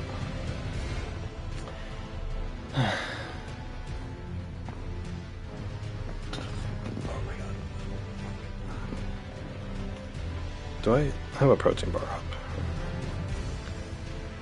Protein bar up.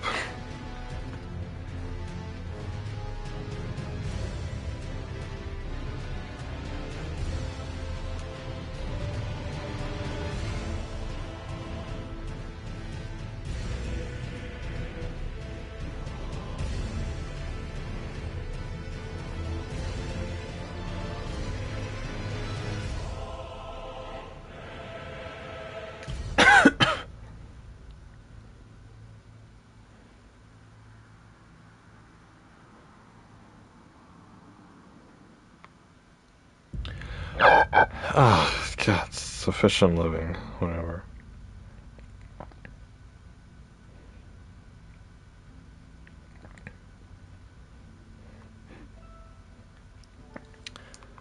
But yeah. Just let my cat out. I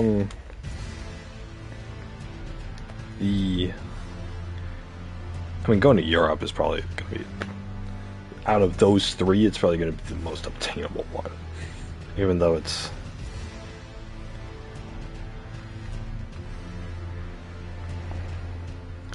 you know, probably still really hard. So anyway, I just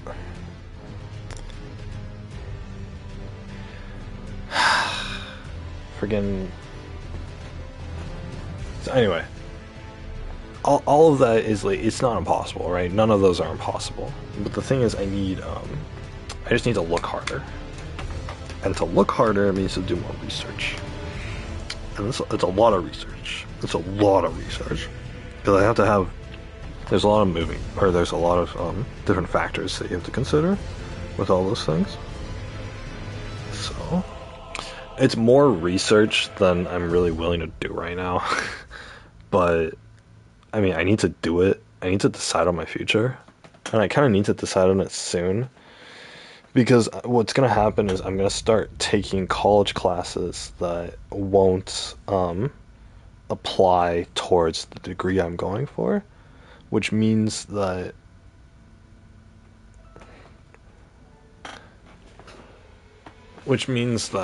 I'm not going to get or which means it's going to be a waste of time, and it's going to take me more semesters in order to get the classes that I do need. So, in order to maximize my time, I need to make use of what I'm doing now, so that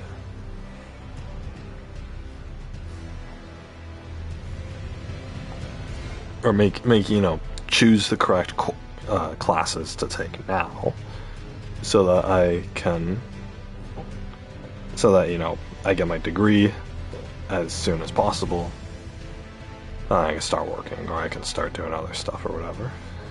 So, later. But that's kind of where I am right now. That's why I haven't signed up for classes yet. It's because I don't know.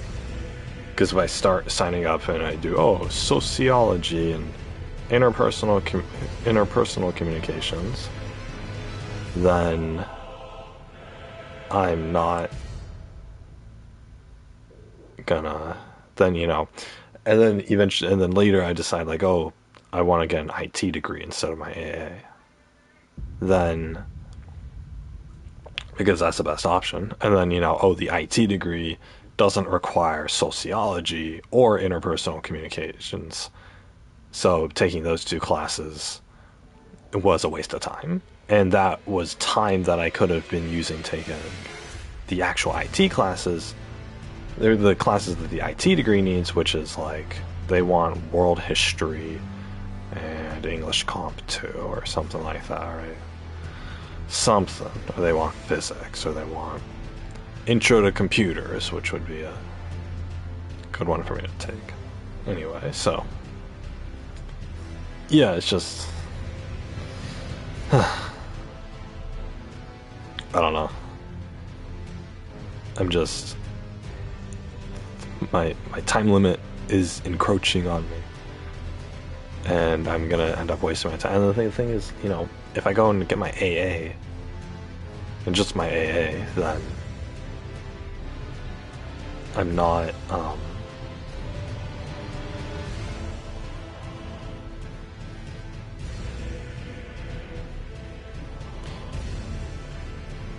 then, maybe and then I decide later, I want something else, or I should have done something else, then I'm gonna have to go back to school.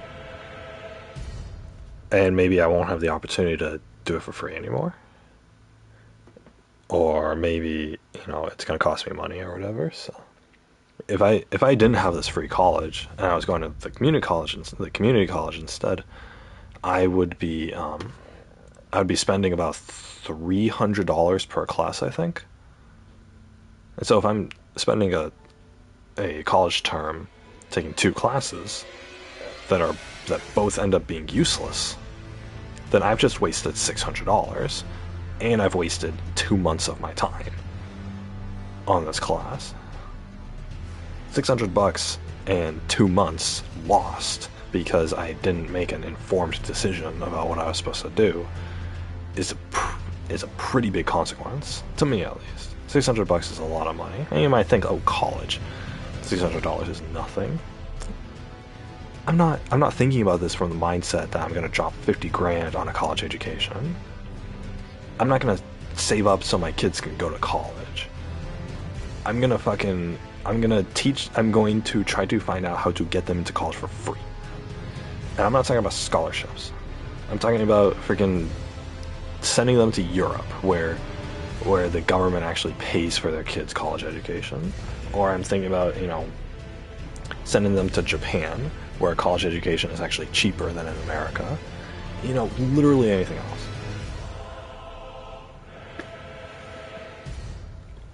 Right, people who work their butts off to save for their children's college education aren't looking at other options.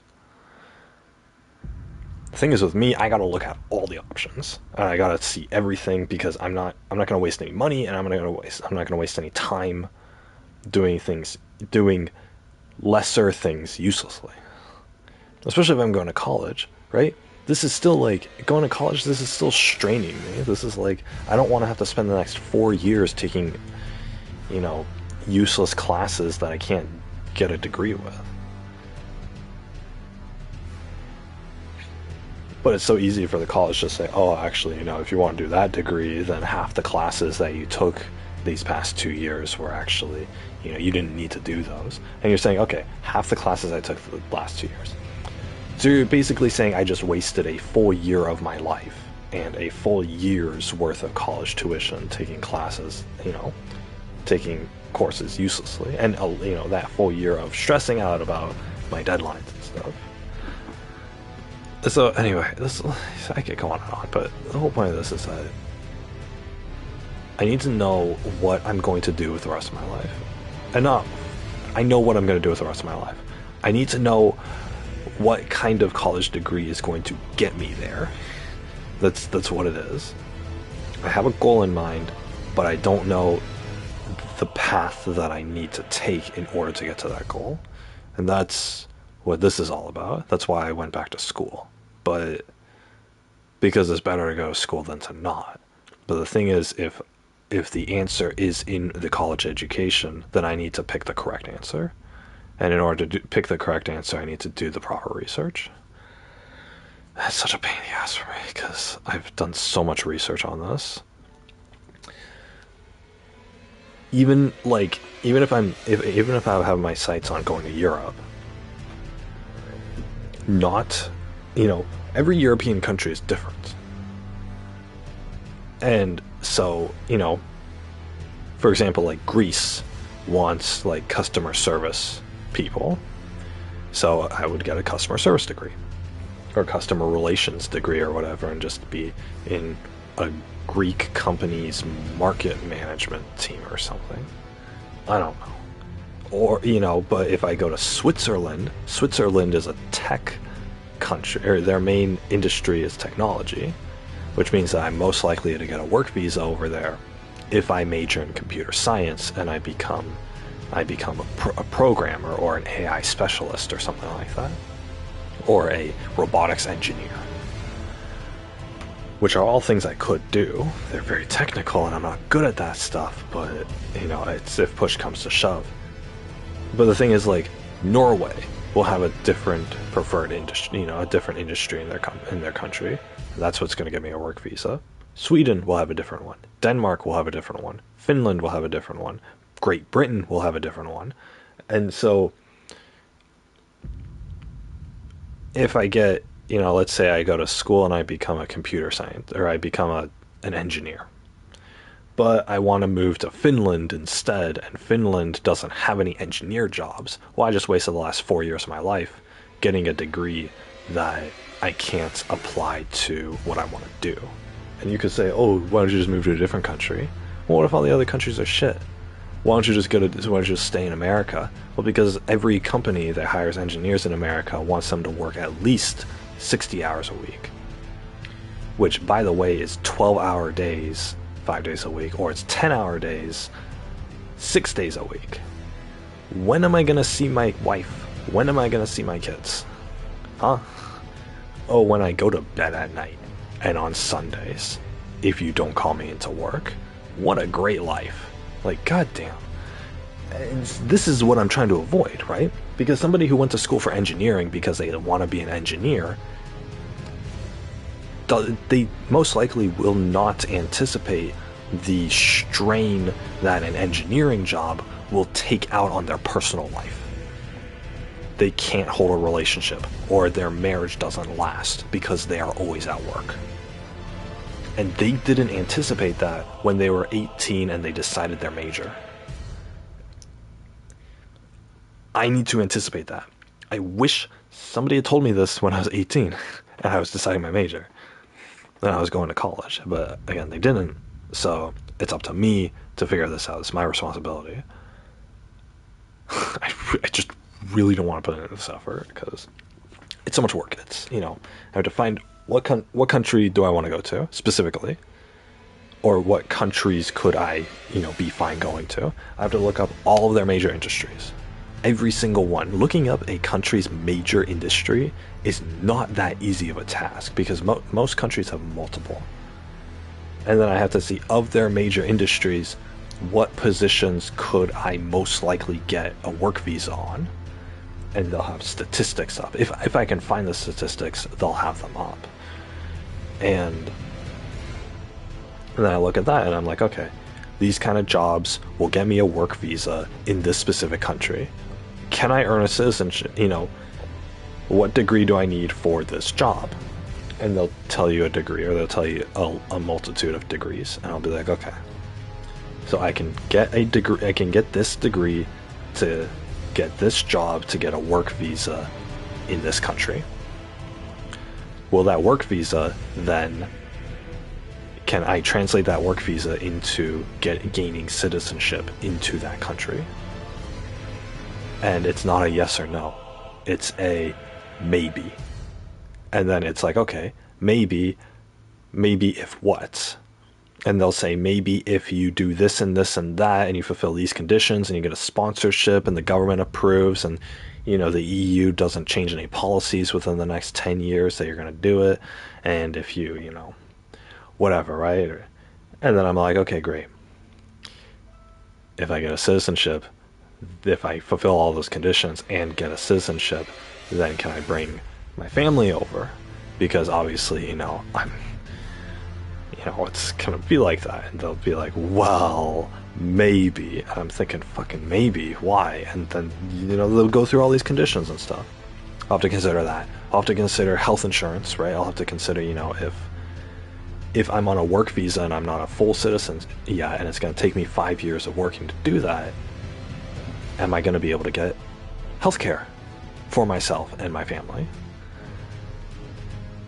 And the answer will be maybe. And I'll be maybe if what, and they will list specific conditions. And I'll have to look at those conditions, and I'll have to read the fine print and consider if these conditions work best for my current situation. And if all of those boxes check yes, and if I can actually determine what kind of degree I need to get for what kind of job that I can work in which country, then I've done all the research for one country. Do you guys know how many countries there are in Europe? I don't know the exact number, but it's at least 30. This research will take me months to do. I need to decide on my degree in like the next couple weeks. So it's overwhelming is what it is. It's overwhelming. And yes, I could do it one at a time. I could do my research one at a time, or I could just research a couple places and then just pick.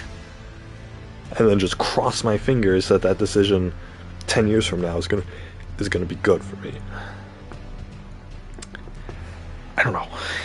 And who knows? Maybe when I finish my degree, I don't want to go to Europe anymore. Or I don't want to go to that country. Or, it's going to be a pain. Or maybe I can't go to that country anymore because Russia has taken over Europe. and has destroyed the EU because their war on Ukraine didn't stop at Ukraine. Who fucking knows? Who knows? Nobody knows. The situation's so fickle right now. What can you do? What can you do? And so, it's like, okay. What? And so, you know, you pick something and you cross your fingers. And people will say, oh yeah, but you know, if it doesn't work out, it's not the end of the world. Well, it's not the end of the world. But if I can't accomplish what I set out to accomplish, I still want that goal. It's just going to take me 5 or 10 extra years to do that. Now, instead of becoming a Finnish citizen or a Swedish citizen by the time I'm age 35, now it's going to be when I'm age 50.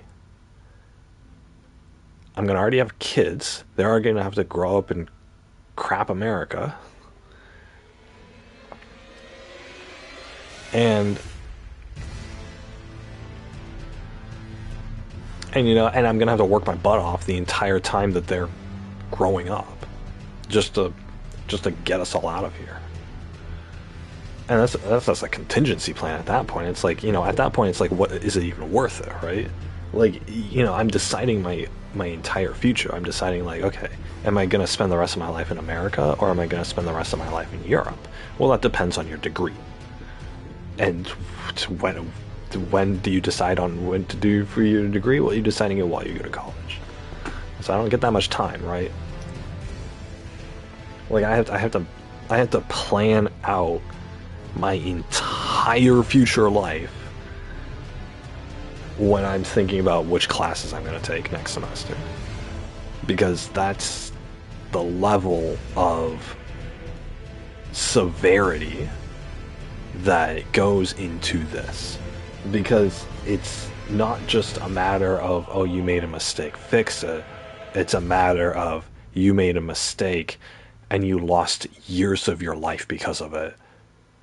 Spend more years and more money in order to do it. The thing is, right now I'm single, so I'm like, or I'm, you know, I guess single. I'm by myself. And so I have the luxury of going at my own pace and figuring this stuff out. And, you know, yes, it isn't the end of the world if I take one misbegotten class, or if I get a bad grade, or, you know, anything like that, right? Or if, you know, it takes me a full week to do, you know, 1 day's worth of homework assignments. There's nothing bad about that. But if I'm married and I have, like, children to raise and I have a job to work in order to support them, I can't just go back to college. I'm going to already have very little free time as it is. I'm going to want to spend that with my family. I'm not going back to college, you know, just because I made a mistake. Because to go back to college would mean I have to sacrifice more money, which means I have to work more in order to recuperate that cost. And I also have to sacrifice the time that I have with my family. And that's not good. I'm not going to sacrifice. You're telling me, okay, if you make a wrong move now, then in 5 years from now, you're going to have to be away from your wife and kids in order to fix that mistake. You're going to have to leave them for extended amounts of time in order to fix that mistake so you can go back to college and make more money to pay for that college. My choices now have severe consequences on how my life will turn out in the future. And if I make the wrong career choice, that means that I'm going to be working twice as much as I want to or need to. If I make the wrong college degree choice, then that means I'm going to have to repeat going to school. If I make the wrong choice at anything, that means I can't leave the country if I want to, or I can't stay in the country if I want to, or I can't afford to do anything if the situation arises.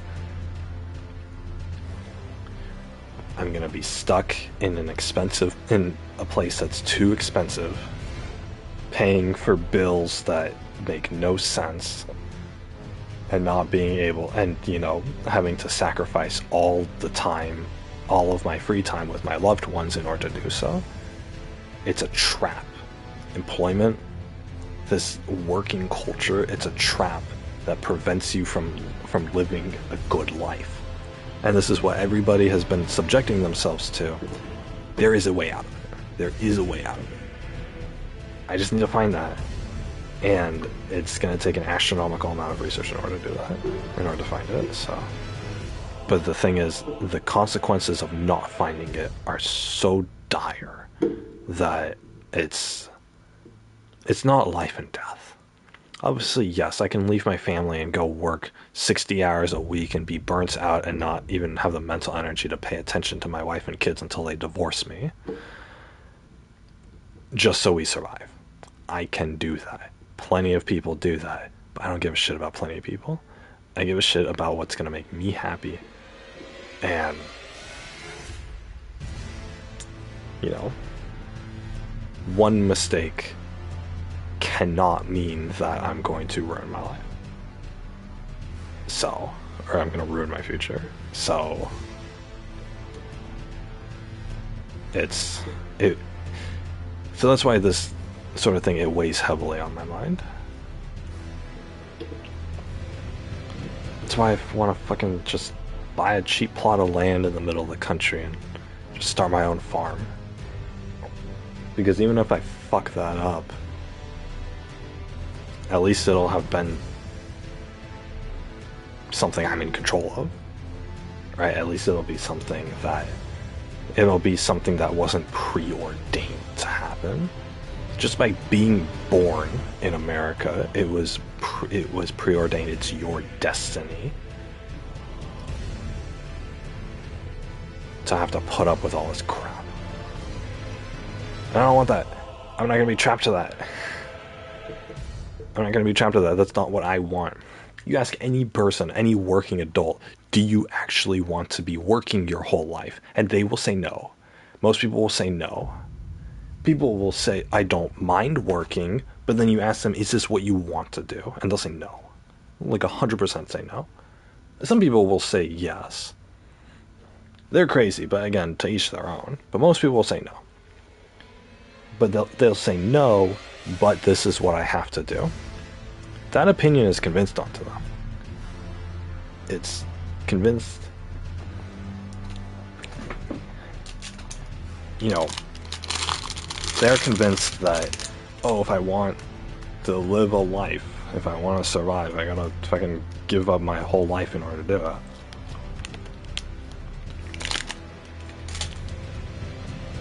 You can't do that.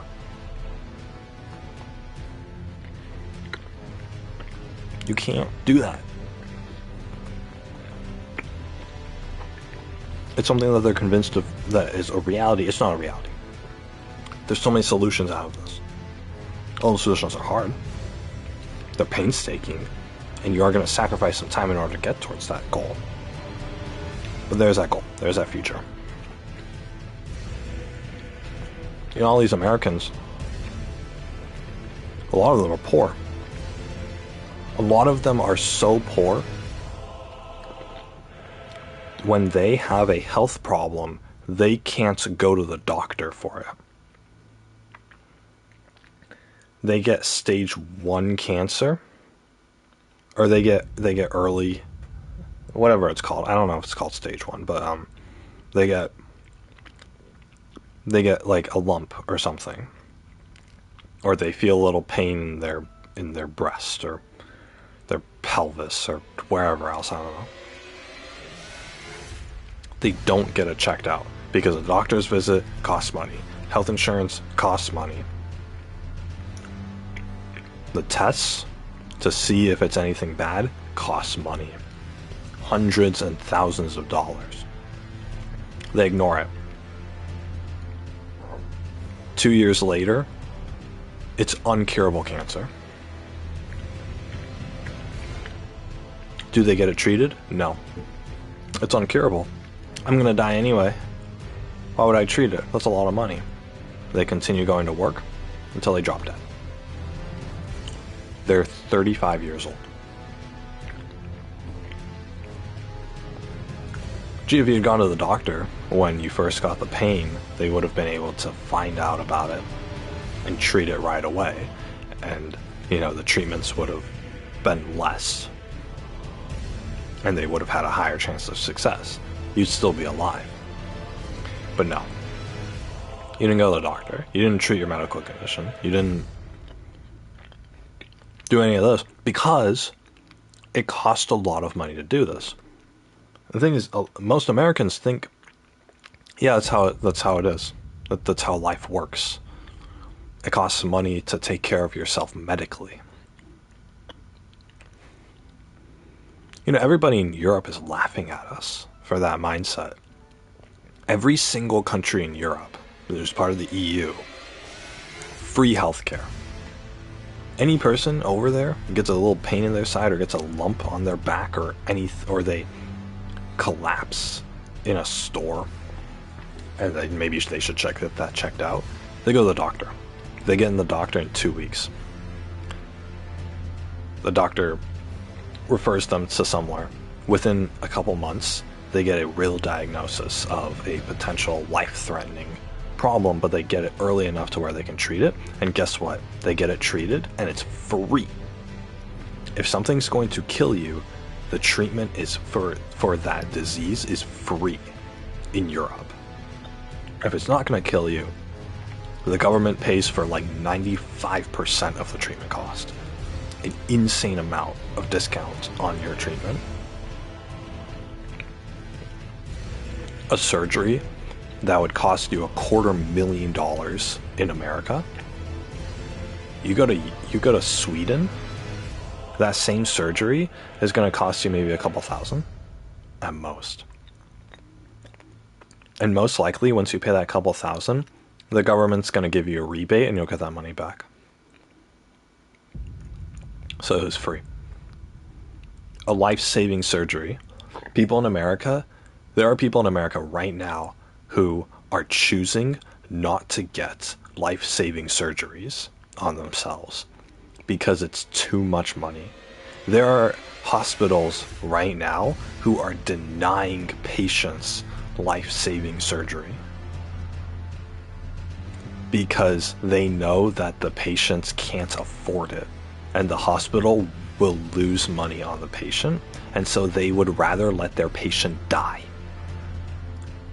because it'll hurt profits. In Europe, it's illegal for that to happen.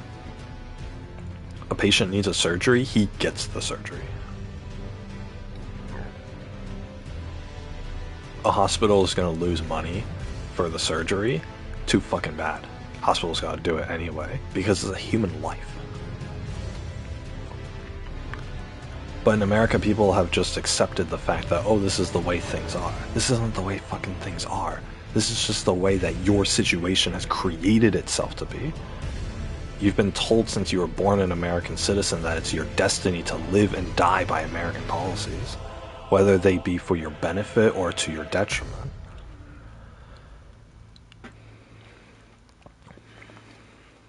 This isn't how life's supposed to be. There's a way out of this. In fact, other people are living a better life than you right now.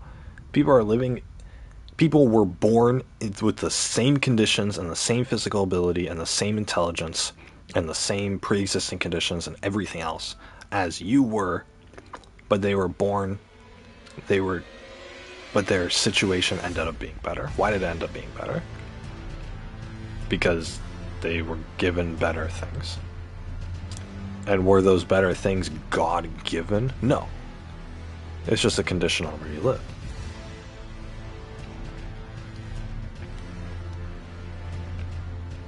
Just leave. Just leave the country. Just go to a country that's actually going to take care of you, that actually takes care of its people. Like Europe. Europe's not a country. Any country in Europe takes care of its people. You know, in most northern European countries, there's like no homeless people. America has something stupid like a 3% homeless population or something like that. It's insane. 3 people out of every 100 are homeless. It's stupid. But in like In like Norway, that number is like 0.01%. Why? Because Norway actually takes care of its citizens. They make sure they're not homeless. If you don't work a job, well, hey, there's, you can still get food stamps. You can still get assisted housing. There are rehabilitation programs to make sure you're off of drugs. And there are programs to get you to start working. And yeah, if you're really resistant and you're just, a dick, then yeah, they'll put you on the streets. But most people, are actually like motivated and inclined to better their lives because the country is actually helping them better their lives.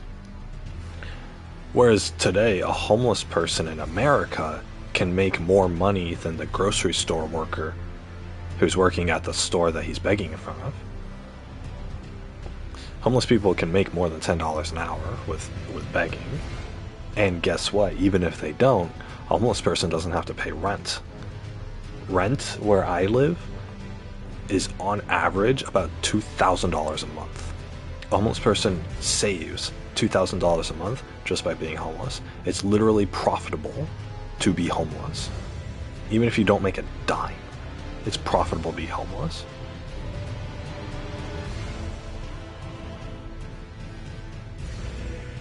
In fact, if you don't want to work, all you have to do is be homeless and sign up for food stamps.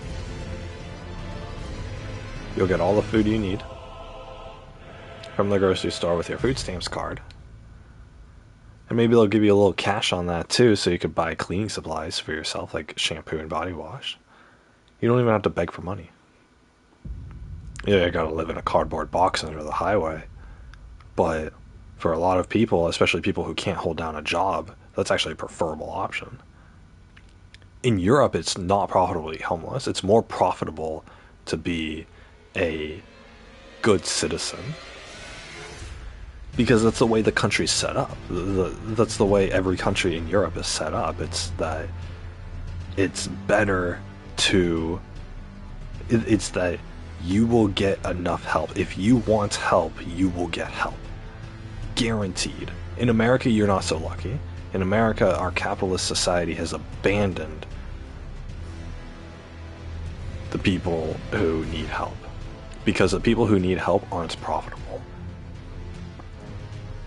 Charities are only profitable if you can make more money off the donators than you have to give to the people in need. That's why the CEO of Red Cross makes $5 million every single year. Those are donations.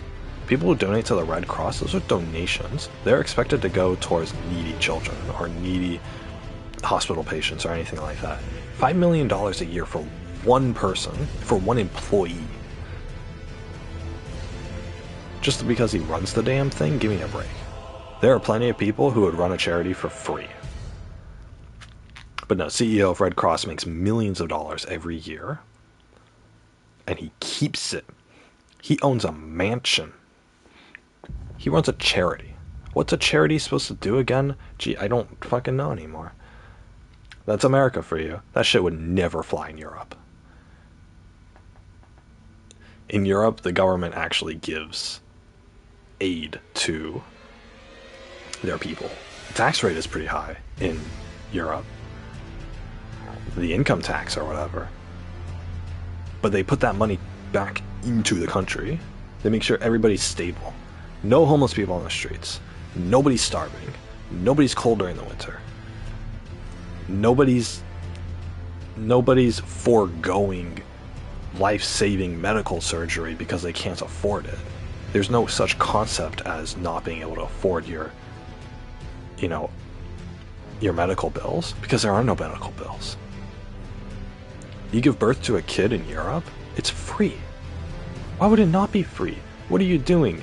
You're spending maybe a day in a hospital room, and a doctor and a nurse is making sure that you're hydrated enough and that you're pushing. In America, you look up, you Google search giving birth hospital bills on Google Images. You'll see $10,000 for 1 day in the hospital to give birth to your kid. $10,000. I could buy a fucking car with $10,000. I could almost put a down payment on a house with $10,000. But nope, giving birth to my child costs that much in America. In Europe, it's free. It's free because they don't charge up the ass for everything. But in America, they just take advantage of you. Oh yeah, everybody's going to be giving birth. Why don't we monetize? Why don't we monetize having children? It's insane. It's insane here. But people just, the whole point of this is that people just do it. People just accept that this is how it is. That's why it never changes. That's why companies and hospitals and the government in America takes advantage of everybody, because everybody has this mindset of this is just how the way things are. If you collapse and you call 911, well, you're just going to be in debt forever. If you go to the hospital, you're just going to be in debt forever. And you have to work all the time to pay off that debt, and so you're just going to have to give up all of your whole life in order to work. You're going to have to give up your vacations because your boss told you to. You're going to have to not spend Christmas with your family for the 3rd year in a row because your boss wants you to work on December 25th. And if you don't, you'll be fired, and you'll lose your health insurance, and you'll lose your retirement fund, and you'll lose your only sense of income, and you, who's been living paycheck to paycheck, will be out on the streets in a week if you don't obey your boss. That's how America works. In Europe, that shit will never fly. In Europe, employers can't fire you off of those pretenses. You are guaranteed holidays, you're guaranteed vacation, you're guaranteed maternity leave. Your health insurance is not tied to your employer at all. Most people in Europe don't even have health insurance because everything's free anyway. But if people want to get health insurance, it's sold to you independently like a Netflix subscription. So it's not tied to your job at all, which is how it should be. You're not going to be homeless because most European countries have, homeless prevention plans. And even aside from that, if you lose your job for whatever reason, any European country will give you months of unemployment equal to the amount of pay you were getting at your job until you find a new job. And so you are even if you lose your job for being a complete fuck up, the government will still support your livelihood until you can get back on your feet again. In every aspect of your life, they'll do that. And in America, if you don't keep your job and lick your boss's feet, then you lose everything. In America, you lose everything if you don't comply. It is so damn near close to a totalitarian society. It is disgusting. But again, people in this country have just accepted that that's the way things are. Oh, hey, it's better in Europe. Yeah, but it's worse in Africa, so therefore shut up and put up with it. Hey, things don't have to be this way. Well, yeah, but they are. Yeah, but, there's, I know a buddy in, Finland, and, he doesn't have to pay for his medical bills. He had a kid, and it was free for him, and he got, 6 months of paid time off for it. Oh, you don't get that. You get a maximum of 2 weeks of paternity leave, and if you take any more than that, then maybe you'll get fired and lose everything. It's insane. It's insane. It's disgusting. I can't believe it. I can't believe it. And the thing is, people think it's a lack of knowledge. This is what it is. It's a lack of knowledge. In school, they don't teach you about life in other countries. They don't teach you about this sort of stuff. If you take world geography, then they'll teach you about, the economies in different parts of the world, but they won't teach you about how the people live. If they do teach that information, they certainly don't focus on it. They didn't when I went to world geography. All you learn about in school is academics that relate to how to live an American life, which is be ignorant And so therefore, capitalists can take advantage of you. That's what it is.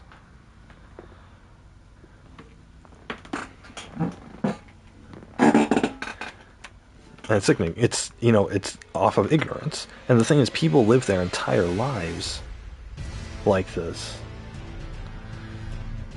because of ignorance, because they don't know. And the thing is, you can't blame somebody for not knowing. I didn't know about this shit until recently. They don't tell you. They don't ever tell you. Nobody tells you, and we're stuck in this country, and everybody around us is doing the same thing. So we think, oh, that must be correct. It's not correct.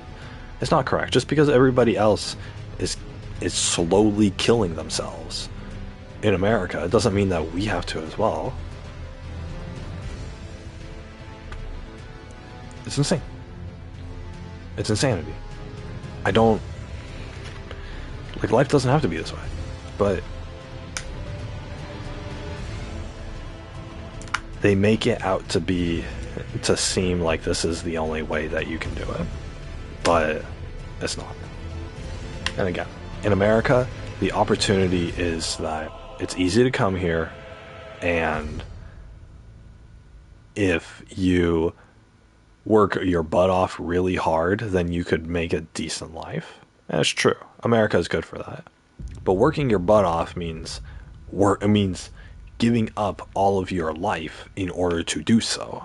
That's not the kind of life I want to live. I'd rather be homeless if it means I can spend 24/7 with the ones that I love. Of course, I don't want to put the ones I love through homelessness in order to do that. But there are alternatives. Van life is a fantastic alternative, right? Because, yeah, you live in a van, but it's like a makeshift house. I mean, why do you think so many people do van life? They live in their fucking cars full time.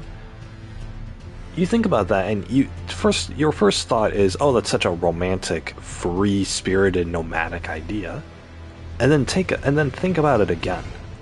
Well, it's kind of fucked up that people need to do this.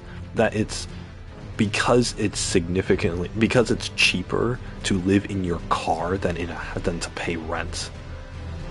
That means that people are just going to live in their car. There are people who they live in their car, or they live in the van life, and they fucking don't go anywhere.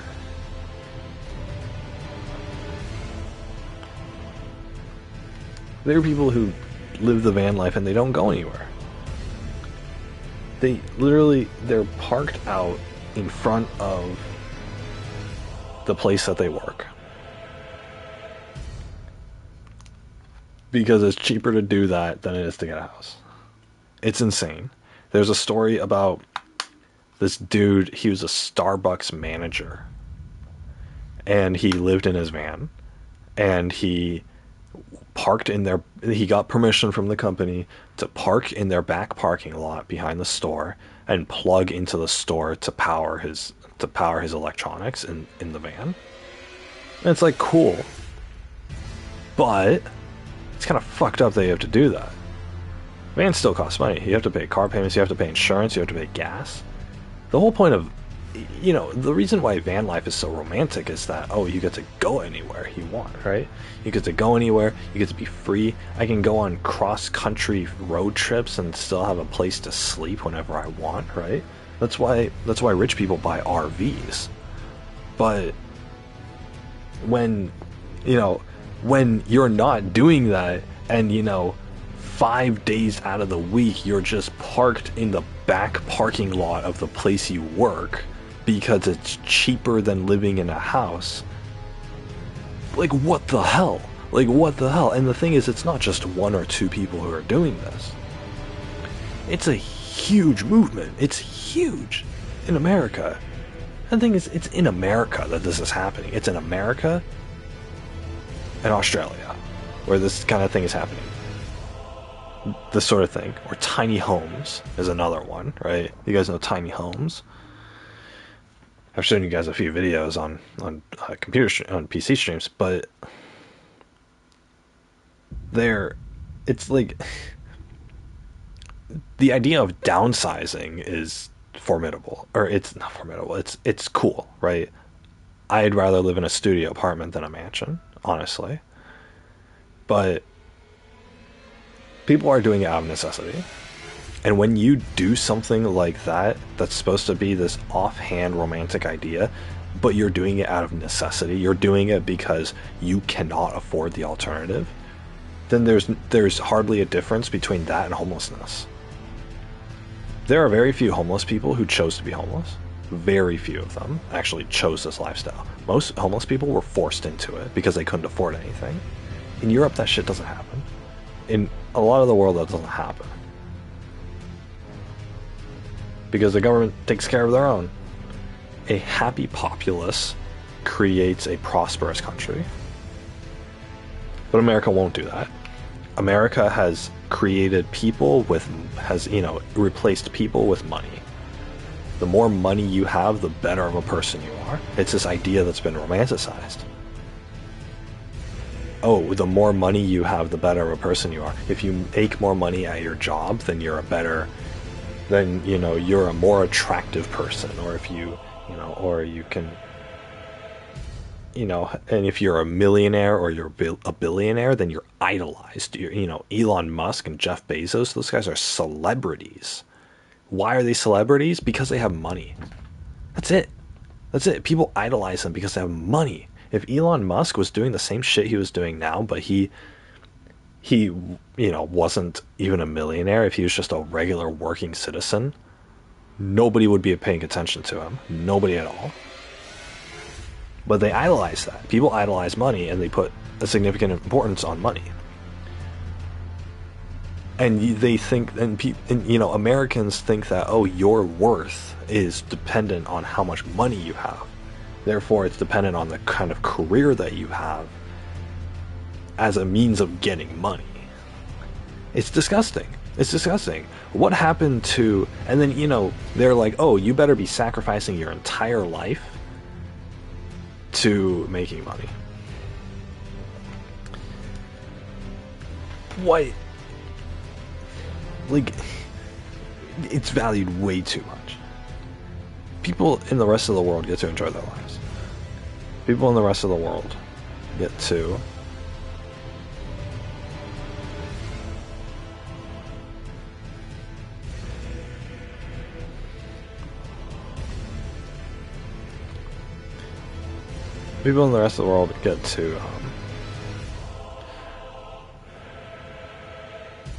they value things other than money. But not in America.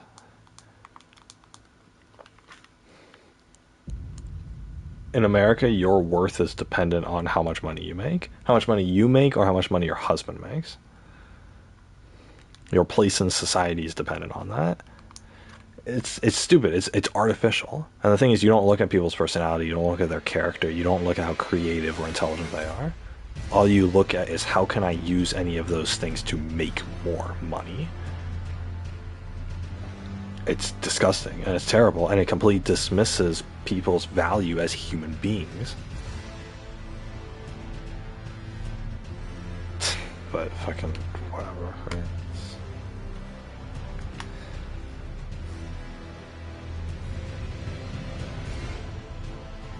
God, I gotta go to the bathroom.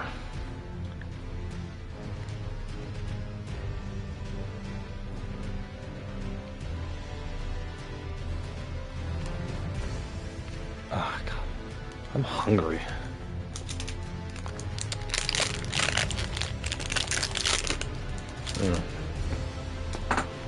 Oh my God.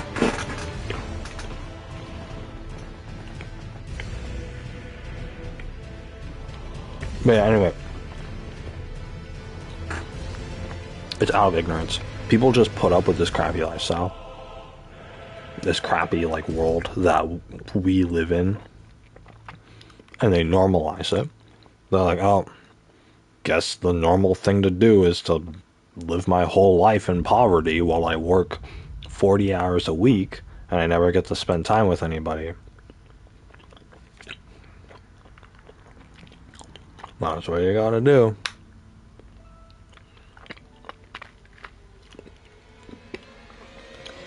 And if anything bad happens to me, then my survival rate is dependent on how many dollar bills I pulled in every year. Because not only is it did you work, but it's did you work enough at a high enough level to be considered valuable enough to be saved.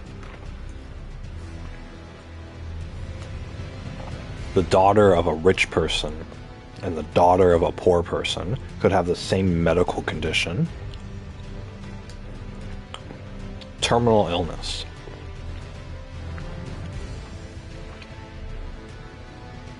The hospital will only save the rich girl because she is deemed more valuable than the poor one is, and the poor one will be left to die.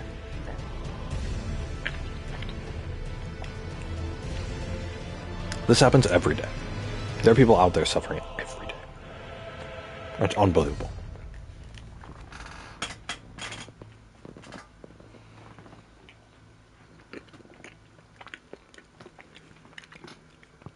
Hey, maybe we need poor people. Maybe we need people to work at McDonald's and the grocery store and in factories and on farms and as truck drivers. Maybe we need those people for society to function. I don't know. Why don't we keep those people alive? Gee willikers. Other countries are doing it. Why doesn't America do it? Well, because it's going to cost more money. It's not profitable. The billionaires will have less billions of dollars if we actually took care of this country. So it's not going to happen. Europe doesn't have billionaires. Because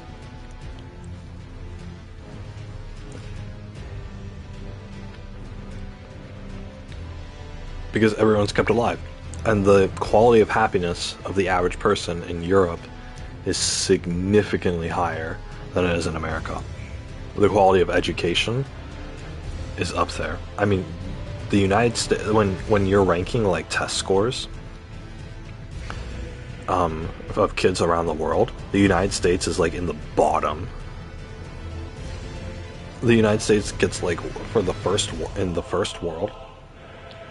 America has like the second worst education in the entire world. We're the richest country, and we can't even pay teachers properly. We can't even pay for enough employees to cover all the kids. We have classroom sizes of, going up to 35 kids per teacher, and these teachers have to work a second job in order to afford rent.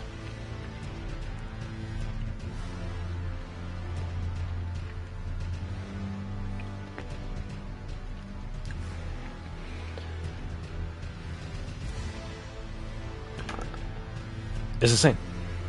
We place no value on our citizens. The only value that you have is how much money you can pull in, or how much money somebody else who happens to care about you pulls in.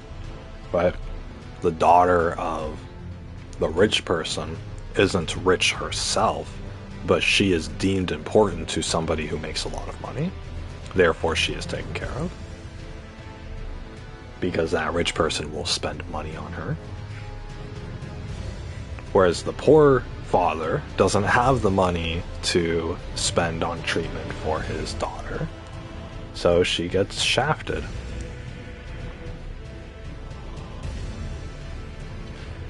Discarded. Thrown into homelessness. Waiting to die. Why do you guys think there's such a big homeless problem here? Why do you guys think there's such a big drug problem here? It's because nobody cares. So, why am I complaining about this all for the 100th time? Gotta escape.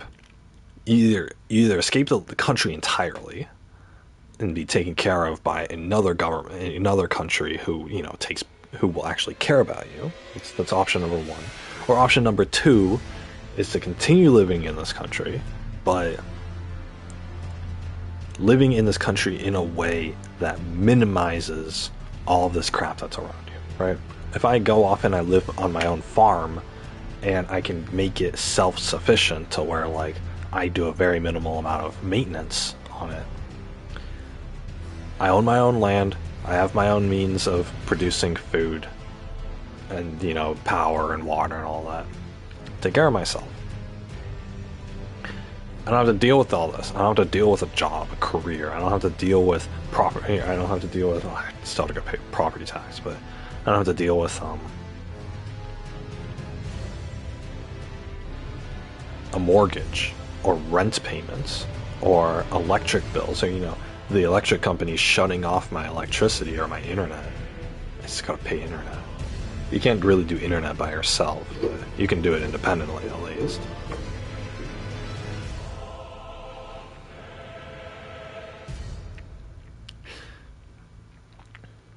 You rely on society as little as possible so that you're not swept up in all this madness.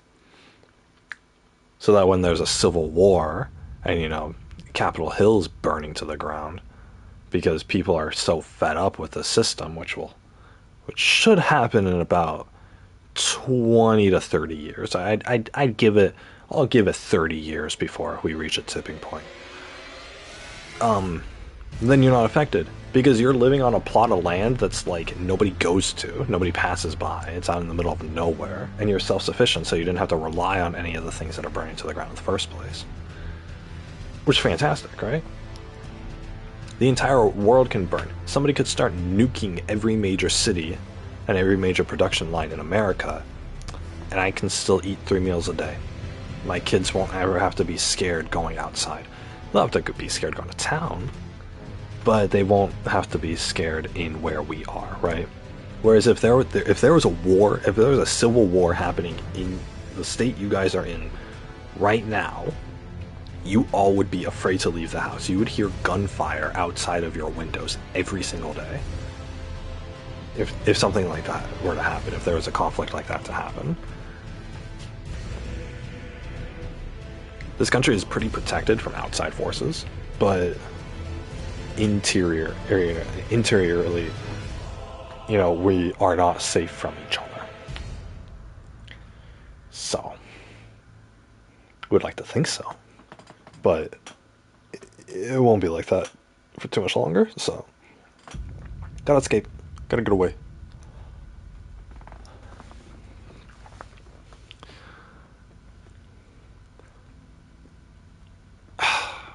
It's ridiculous.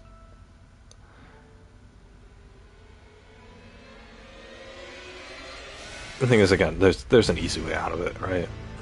There's an easy way out of it, or there's an easy way to deal with all this, but it's not gonna be a long-term solution. I could just work weekends at the grocery store right now and afford everything, all of my expenses.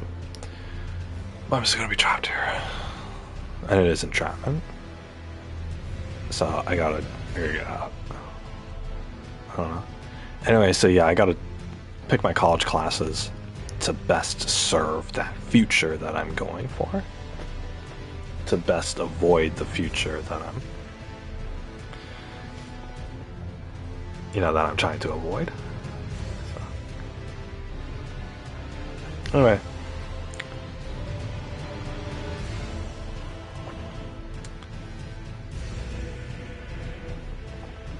Gotta memorize the speech now. I've complained for, God, 2.5 hours? Oh my God. Been talking for 2.5 hours. At least I don't stay on the same topic for 2.5 hours. But whatever. I want more of my multivitamins, because they're sugary gummies. They have like 1 gram of sugar each, I think. So they taste pretty good. I want those sour gummy worms. They get not the generic kind, but the trolley. Those ones are really good. I like those. There are other companies that do a really good job. There's this there used to be this this antique shop near me, and they had it was sort of near. It was about halfway across town, so I couldn't walk there. But anyway, it was this antique store. It was 3 stores in one. It was an antique store, it was a post office, and it was and it was a candy shop. And so they had this little section of the store that was just this big old this big old candy shop, and you had all these different candy options and whatnot. Anyway, I loved going there as a kid. I just loved going there, looking at all the different kinds of candy. They had jawbreakers. They had the regular sized ones, but then they had the giant jawbreakers. Like, as a kid, I couldn't even fit the thing in my mouth. It was so big. It's awesome. And they were 50 cents. For the giant ones, they were 50 cents. Unbelievably cheap. For the regular sized ones, which are still pretty big for a child, 25 cents. It was awesome. I loved those. They tasted so good. It's just pure sugar. Anyway, they had something there that I never saw anywhere else. You know, I'm like 6 when my dad takes me and my sister here. They had chocolate covered gummy bears. But not only did they have regular chocolate covered gummy bears, they had white chocolate covered gummy bears. Oh man, even as a 6-year-old child, I loved white chocolate so much. And to have gummy bears, you know, white chocolate covered gummy bears, oh my god. They're kind of pricey side.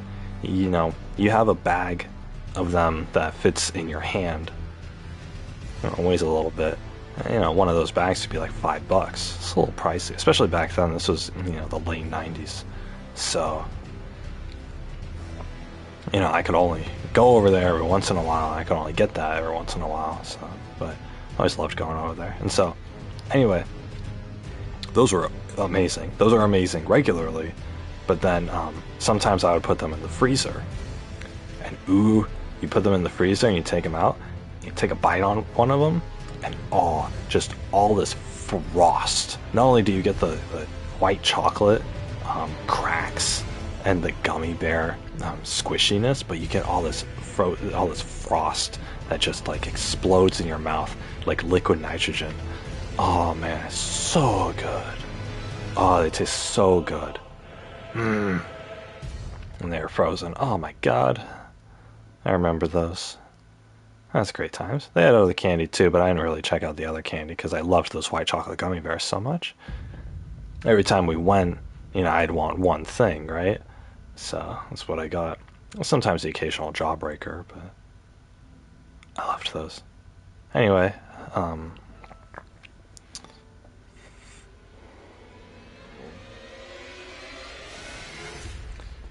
yeah, they went out of business. An antique shop doesn't really do well in modern America, so it's understandable.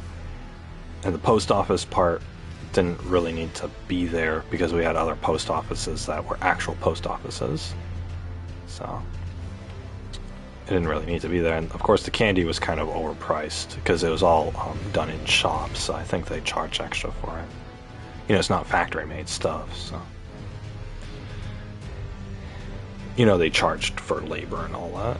So plus they had to have an employee there at the you know, in the little booth there, and you know, pay them constantly to be there. So you know, the candy was a little pricey. So especially when you could get a whole big old bag of Halloween candy from the pharmacy for like the same price. It was like specialty made. It was really nice. It was the only experience as a child that I had being in like a real candy store. Because if you guys see like imagery of like how people live their lives back in the day, you know, 70s, 80s, even going back to like the 50s. For kids, candy stores and ice cream parlors were the two places. So, and sometimes, you know, you'd have a store that had both. That was great. You'd have all the kids coming home from school, and they'd go there and they'd hang out. And you know, an ice cream cone and a strip of candy would cost you a nickel. It's that kind of lifestyle. So, you know, it's very like old-fashioned, vintage sort of life. But anyway, I got to live a little bit of that through that. And, you know, as I grew up, I got to see other candy stores and whatnot, but mostly when I was like a teenager or as an adult, so I didn't appreciate them as much. But I didn't appreciate them for the selection of candy, but you know, I liked the aesthetic of it. So, It's one of those little joys.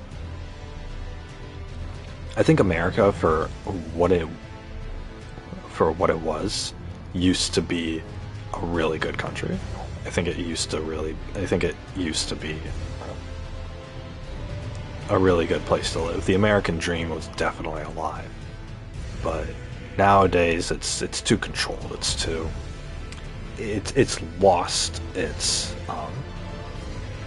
It's lost its antiquity, and I think that really causes, people to be disheartened and people to like disassociate from that or anything, and everything. The American dream isn't something that really exists anymore. I mean, it's still there. The American dream is to be an entrepreneur, right? A businessman who, you start your own business and the business starts making millions of dollars in gross income. But, that's the American dream now. And the thing is, if you're not doing that, you're an employee. But an employee gets shafted because the person who's running the business you work at is trying to achieve the American dream. They're trying to make a profit. And so it's the business owners versus the workers. And it's been created like that, right? Whereas like back in the 50s, the American dream was, I work in the coal mines and my family can afford that new car. That was the American dream. It's still very consumer based. It's still very based on money. But at least, running your own business wasn't the only option, right? And so it didn't create this huge, disconnect between, different sections of the populace. A doctor these days isn't even considered high class, a high class citizen. You guys know lower class and middle class and high class. A doctor or a neurosurgeon, they're not even considered high class these days, because for all the hundreds of thousands of dollars they make every year, they have to be paying off student debt loans that are just as much. So a doctor, in at least his first 10 years of employment, is spending most of his income paying off the school that allowed him to get that job in the first place. So even the doctors are getting shafted. Lawyers have the same problem. So the American dream with a lawyer is starting your own practice, which again, starting your own law firm, which again is your own business. You're just selling your skills and services, which is what a business owner does, right? Somebody who runs their own law firm, as a business person, is really no different than somebody who sells sponges, or somebody who sells artwork on Etsy, or somebody who runs a charity organization or anything like that, right? They're all businesses. They're all looking to sell things to customers and to spin a profit. Sell things to customers, hire the employees that are required to make it functional, and spin a profit regardless. So it's all business focused, right? And the thing is, yes, businesses are as old as time, but businesses rely around, business nowadays revolves around money. And so it's a quantitative measure of money. It doesn't matter if you're running a law firm or you're selling, mops to janitors, which, it's a matter of how much money are you making. And how much money you make depends on how good you are at advertising and marketing your product or your services to other people. And it's this whole thing. The kind of the number one, what I think is the number one expertise field that's going to rise, that's going to continue to rise, is how to market. Marketing specialists, people who understand what people want and how to get that message to them to convince them to buy your product, because every company needs that in order to make money. So, and companies will pay a lot of money to have somebody who can sell their products, who can make them more money, right? You're getting a piece of that pie, essentially. They're going to value a market specialist for making them money, they're going to value that person a lot more than one of their typical factory workers who just presses buttons all day to get them to make their product, because that doesn't take skill. You know, somebody like that is replaceable. You can get any monkey to work the factory machines to produce your product, but you need somebody who's intelligent and specialized in order to actually sell that product to people. So how companies value and thus pay their different employees makes sense logically, but the thing is, it's because it's a system based off of logic that makes it, you know, screwy, because it doesn't consider the human element of it, right? Yes, we have 500 million people in this country, but every single one of those people is a person. They are a human being who has needs and desires and emotions and suffering. And, you know, they need to be addressed and taken care of and whatnot. But the way the system that America is built on justifies the expenditure, or justifies the, not expenditure, it justifies the lack of care for people who are not valuable enough. But what you're going to do with that system is you're going to create a bunch of poor people who aren't willing to work, and then you're going to create a middle class that just wants to leave, and then you're going to create an upper class, you know, just a overinflated upper class. You know, a country of specialists with no one to do the dirty work, with no one left to do the dirty work. And if no one's doing the dirty work, then nobody's growing food, nobody's making products, nobody's, you know, serving you at restaurants, nobody's making the cars that you drive, and everything like that. What are you going to do? Try to throw more money at it? No, even a billionaire will starve if society collapses. And that's how it is, right? Nobody's going to be giving Elon Musk any money or any free food when, you know, there are all these stories about him overworking and abusing his employees. So the only thing that anybody with money has to add leverage for their own survival is the money. And so our society that values money that's the sole reason, that sole concept is the reason why they're being kept alive.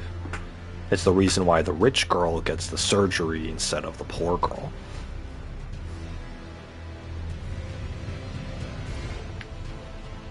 We're actually having a loss of doctors, apparently. There's less doctors in America in relation to how many people actually need to go to the doctor. So there's a huge problem. There's a shortage of doctors. That's really bad.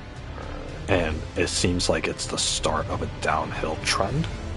And it's scary. This is happening now. And so if there's not a whole lot of people becoming doctors, then we're not going to have enough doctors. And then if we don't have enough doctors, well, the doctors that are available are going to start picking and choosing their customers, you know, their patients. And so then we're going to turn into a society where only the rich will get to go to the doctor. And then what's going to happen? Some working class citizen is going to, you know, work in McDonald's, or he's going to work at the factory line. And then his daughter dies of an illness. All of a sudden he's not going to work anymore. His daughter dies of an illness because we didn't have enough doctors, and he didn't have enough money for the doctors that were available. And he's going to lose his daughter, or his wife, or his son, or his best friend, or his dog. And he's going to be too depressed to come to work because he doesn't want to support a society that would let the ones that he cares about perish. And he and the other 300 million working class citizens are going to feel the same way. And it's going to be great when that happens. But, I mean, that's just one thing. So, rich people can't hide in their marble built homes forever. because they're gonna starve. And guess who are the people growing the food? It's the poor people. The poor people are the ones growing the food. They're the ones who are being the farmers. Every rich person who is in the agriculture industry is importing their produce from other countries. So, or they're running farms that are way too large for them alone to manage. So, a workers' rebellion is going to be, a very crazy thing. In Canada, it was the truckers who went on protest, and the entire country almost collapsed from that. It's hilarious. I think it's still going on, actually. I don't like to expose myself to politics too much these days. But, yeah. Imagine if instead of the truckers, it was the farmers who ran the protest, and they just stopped growing food for everybody. The entire country would starve. They would have to get their international allies to drop ship them food just so that they wouldn't starve. But you're talking about hundreds of millions of people. How are you supposed to feed them all? How are other countries supposed to feed them all? It's not going to happen. So they would bring the military in, but those military people are hungry. Oh, the farmers will grow food for the military people, but not for anybody else. Well, what do you think's going to happen then? There's several different paths that this could go down. That's great. And the thing is, it just takes that, right? That's probably a big reason why companies like Walmart actually import their foods from South American countries, is because all they need is, a stack of money, and they can control entire countries worth of farmers, of foreigners. Because if, you grow up in poverty in freaking Argentina, and Walmart comes and says, hey, we'll pay you double for your bananas, then you'll give them your bananas. And so when, the workers' rebellion happens in America in the next 20 to 30 years, then at least Walmart can get their bananas from the foreign countries and all their other food from the foreign countries, right? They don't have to worry about it, because they can still supply food, at least for themselves.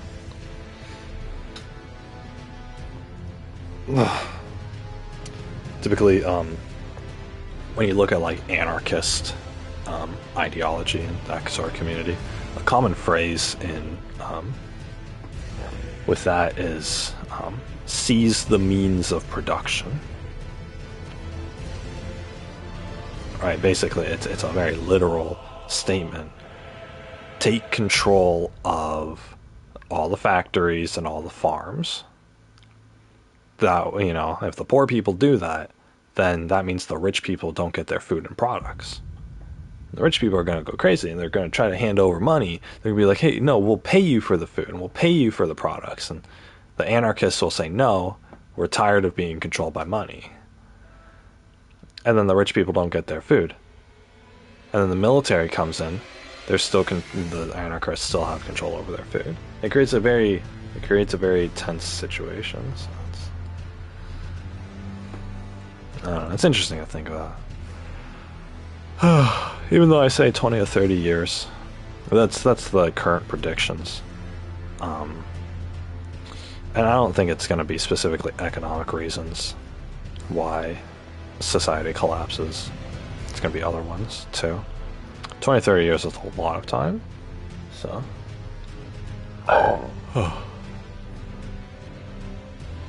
There are other reasons why everything's going to collapse. But the thing is, everything is starting to correlate with each other to cause all of this. Economic reasons can cause political reasons, which can cause personal reasons. And then, or moral reasons, I guess. People's morality shifts. And then that'll cause intrinsic reasons, right, for each individual person.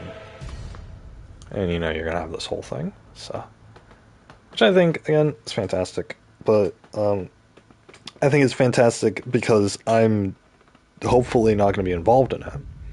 Because the more that you look at this sort of thing, the more that you see how just disastrous it is. And how it could come to a head at any point.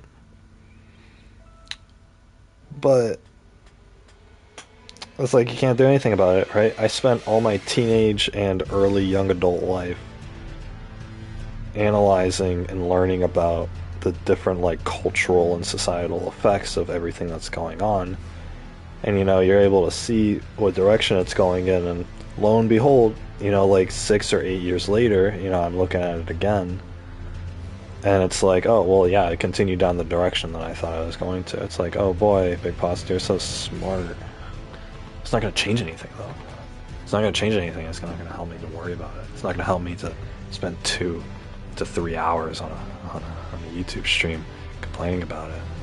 So, it's the fact that it's affecting my own life. You know, it's something that I have to consider. That, you know, doesn't...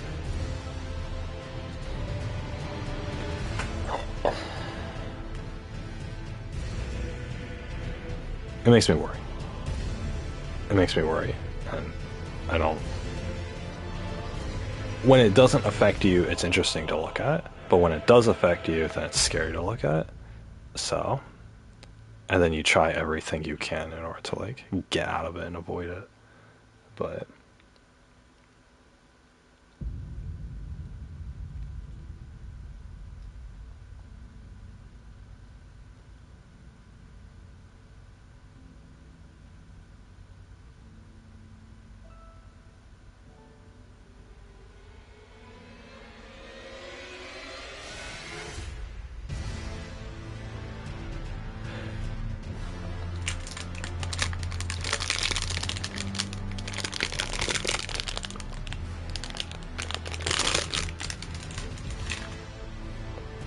I don't know.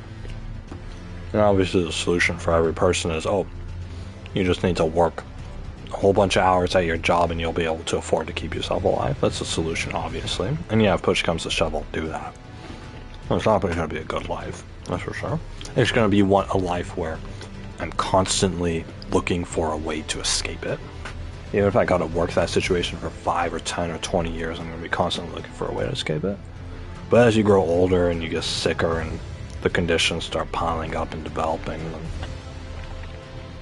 it's harder and harder to escape that sort of fate. So, really, there are only a few solutions to something like that. A big reason why people work is so that they can have a retirement fund to retire on. But that's just another example of,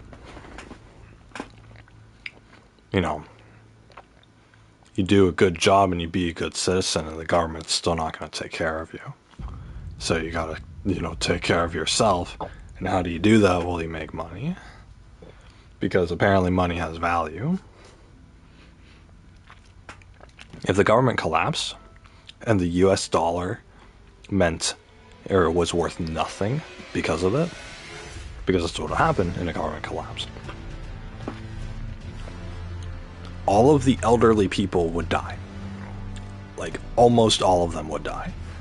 Because they rely on their retirement funds and their pensions and their investments and all that stuff to stay alive.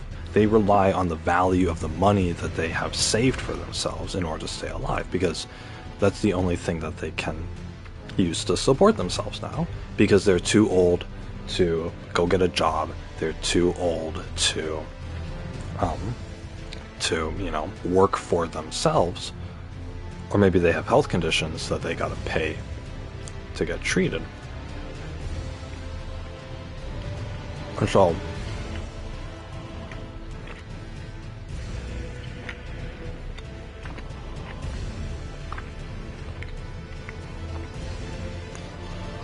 if the government collapsed and the dollar was worth 0, they wouldn't be able to survive. Some of the old people would be taken care of by their younger family members out of pity, But that's about it. A lot of old people would die. They would starve to death.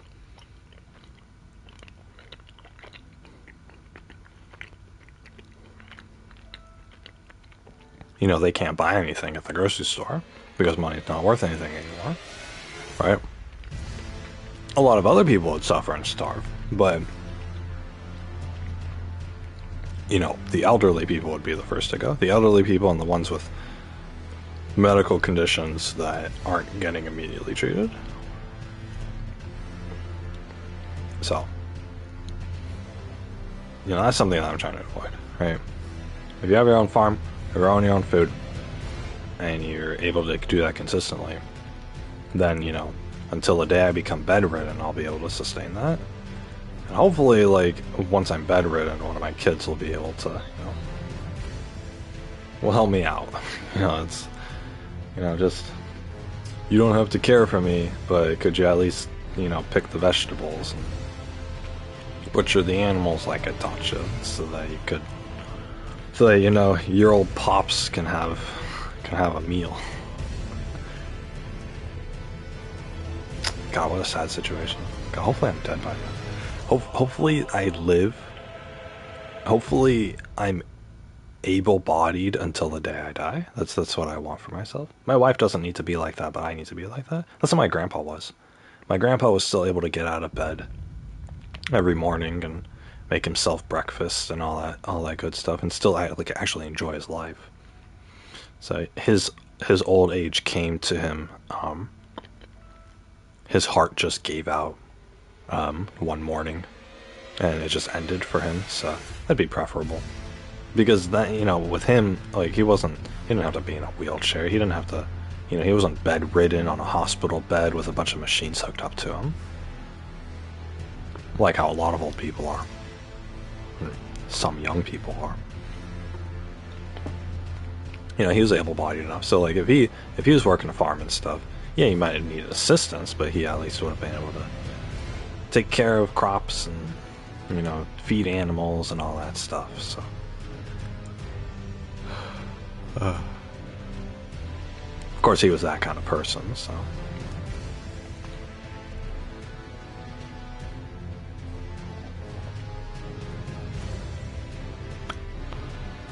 my dad was too. Or is, I guess. I don't know.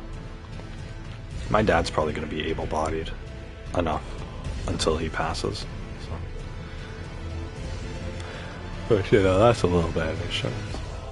Anyway, 9 hours into the stream. I gotta keep going. I gotta try to memorize the speech. I need to look at the rubric. If I can actually get away with just reading the speech off of the screen, then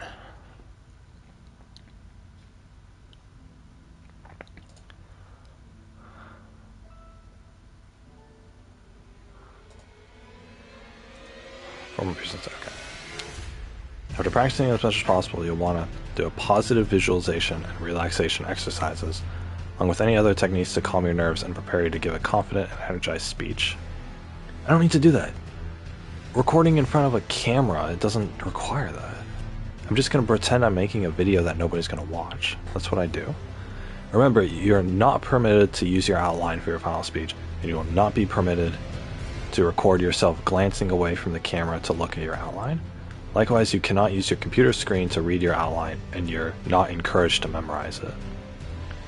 Please realize that you will also be asked to re-record your speech if you edit any part of the video. Your presentation must be uploaded as one continuous speech, meaning you may not submit your speech video with numerous takes. Finally, the syllabus states that you only receive credit for presenting an extemporaneous speech. This means you can't improvise, make it up as you go along, and you can't simply read from your outline. You have the opportunity during the past few weeks to fully prepare, research, outline, prepare notes from your outline. You are expected to present your speech using those note cards while making direct eye contact with the camera lens, using conversational style of language, and incorporating gestures, facial expressions, and body language while you stand in front of the camera. So once you feel confident and ready to go, press record and upload the best version of your persuasive value speech.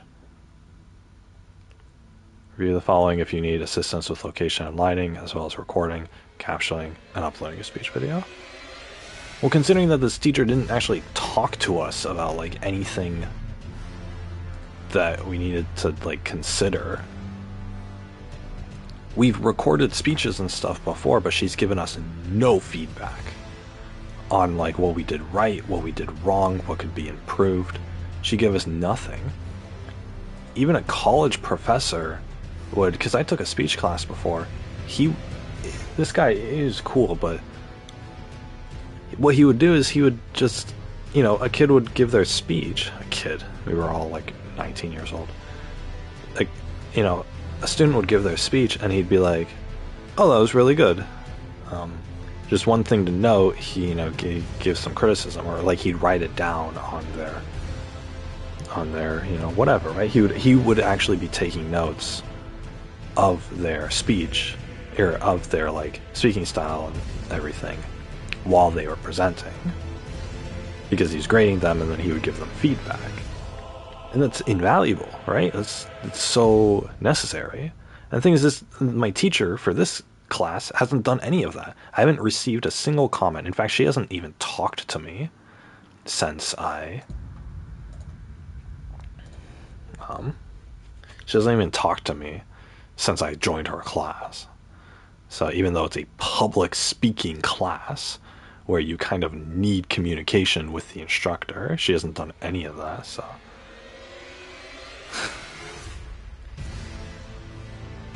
I don't know.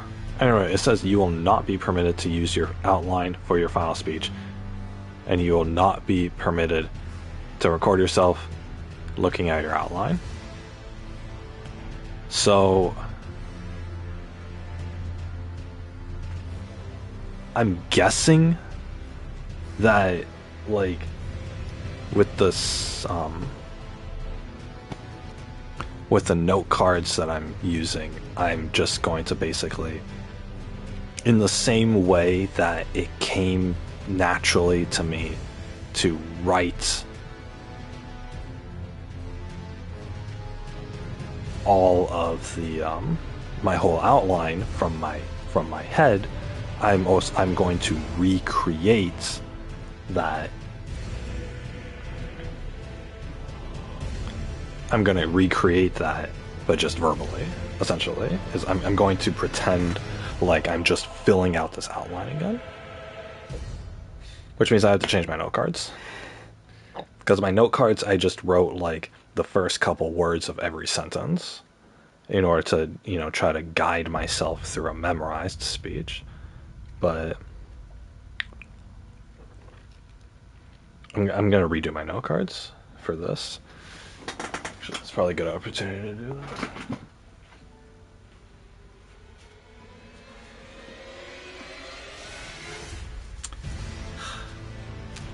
Dang, I don't have any spare room on my note cards.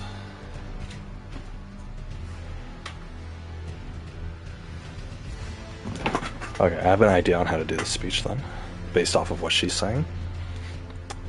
An extemporaneous speech probably means that you prepare. It's probably how I've been preparing for, or it's probably how I was doing speeches in real life before. I was making an outline with specific bullet points in my head, and then I was just using the speech in order to elaborate on those bullet points. So what I can do is I can actually use my flashcards to make the bullet point. I can use my flashcards to write what I need to talk about, like the subject, and then just a couple bullet points to guide me through the conversation, you know, to guide me through each thing, and then just talk about it naturally. That's probably what I have to do, which means that writing this outline was kind of half useless, because with this outline, I paid attention to the words that I used. But if I'm coming up with the ideas in front of the camera organically, then I don't need to do this. All right. Okay, I have an idea for how to do this speech. I'm going to need more note cards in order to do this. I didn't realize that this is I wasn't going to be memorizing my outline for this. So, what I'm gonna need to do is memorize I'm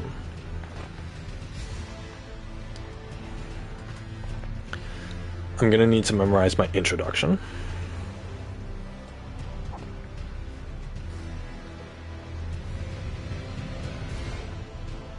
I don't remember how long this was, so if I read through this with a stopwatch equipped on my computer, stopwatch equipped. I don't remember how. I think this actually was pressing on. It was coming up to 8 minutes. The way that she presented this outline, she said that, oh, you know, you're gonna write the outline with full sentences and expand it upon so that you can, you know, figure out how long it's gonna take for you to say the speech. But then you're not going to use the outline. It doesn't make any sense. It didn't make any sense, but I think I understand what she was saying now, or what she's talking about now.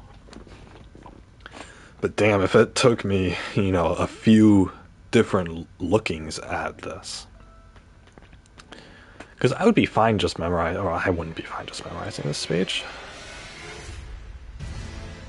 Okay, so I'm gonna try to read this speech from start to finish, see how much time I get with the speech, and see how much time I can actually shave off of here, because I'm gonna lose a lot of these. So in the way that I'm doing it, I'm actually gonna lose a lot of the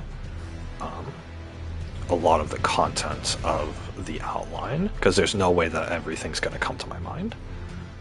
And she said practice, practice, practice, but if it's an organically composed speech that's just come up with on the fly, then, like this, but not improvised, then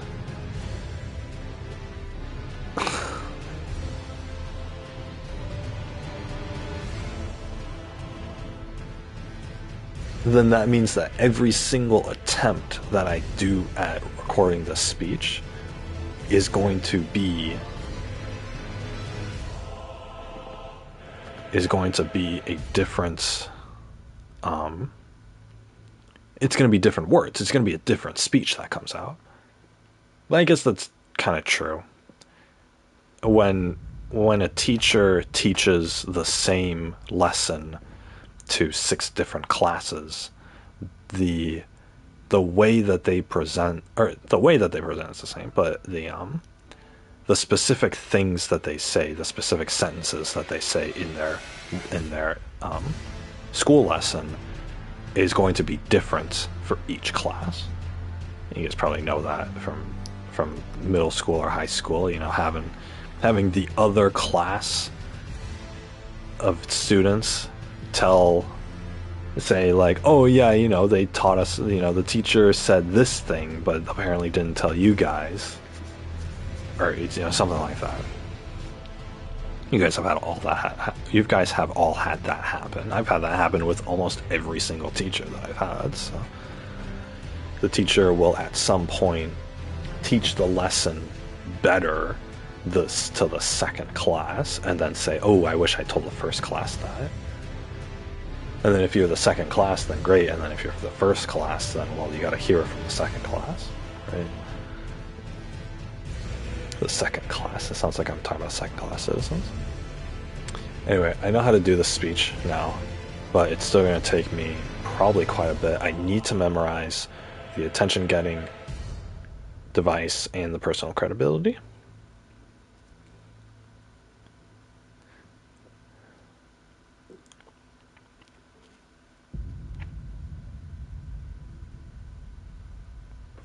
Because the thing is, if I technically will follow her instructions, and I will technically hit every single main point. I'll have the attention getter, personal credibility, thesis, main points, explained. I'll have all the transitions in the speech, and then I'll have my conclusion, which is the summary and the call to action and the lasting impression.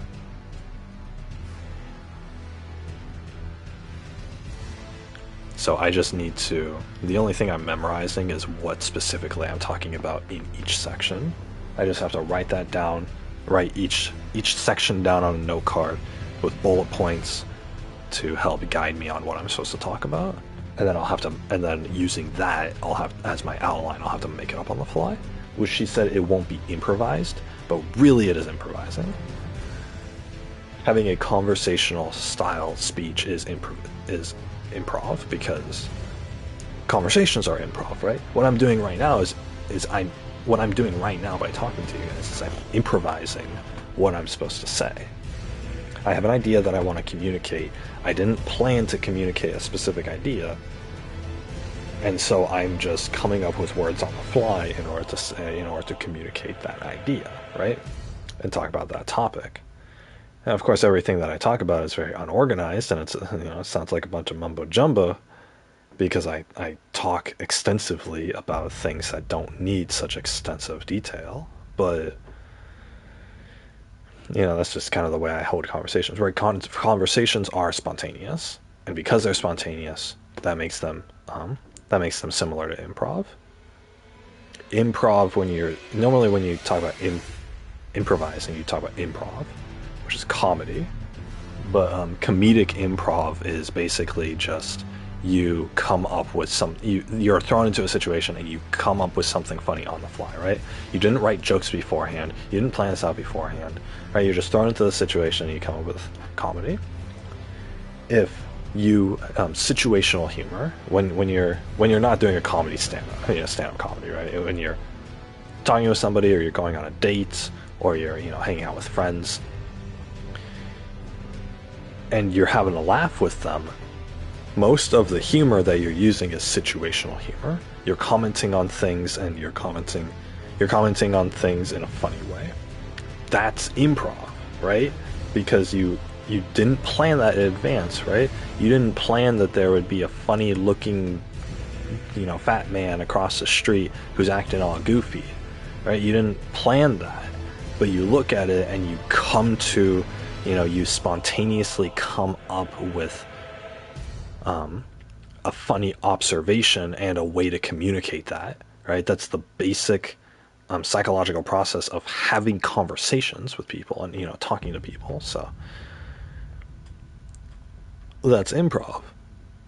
And so as long as you have a subject of observation, right, something to observe or to look at, then you will have thoughts on that subject, and then you will communicate those thoughts. So it looks like as long as I have my thoughts organized, and I know what I'm going to be talking about, then it doesn't have to be necessarily accurate to the outline, which means it doesn't have to be memorized, which actually is an easier way to present a speech than just memorizing a speech. Because you don't memorize conversations. You don't memorize a conversation that you will have with somebody. You don't. Nobody does. If you do, then you're going to sound stiff and fake when you have the conversation. Some people try to plan out their conversations, right? Like, some people will, it's a boy and he asks out a girl, and he'll practice what he's going to say when he asks her out over and over again in his mind. And what he's doing is he's hyping up the situation, he's getting more nervous. Whereas if he just went up to her, if he just thought of just a couple things, it's like, okay, I'll talk about the weather with her, but then I gotta remember to ask her out. Then they'll start having a conversation about he'll go up to her and then they'll start talking about the weather, right? For example. And, in the conversation about the weather, it could go any which way, right? You can talk about the weather and say, oh yeah, it's nice. Oh yeah, it's nice. Hey, want to go out?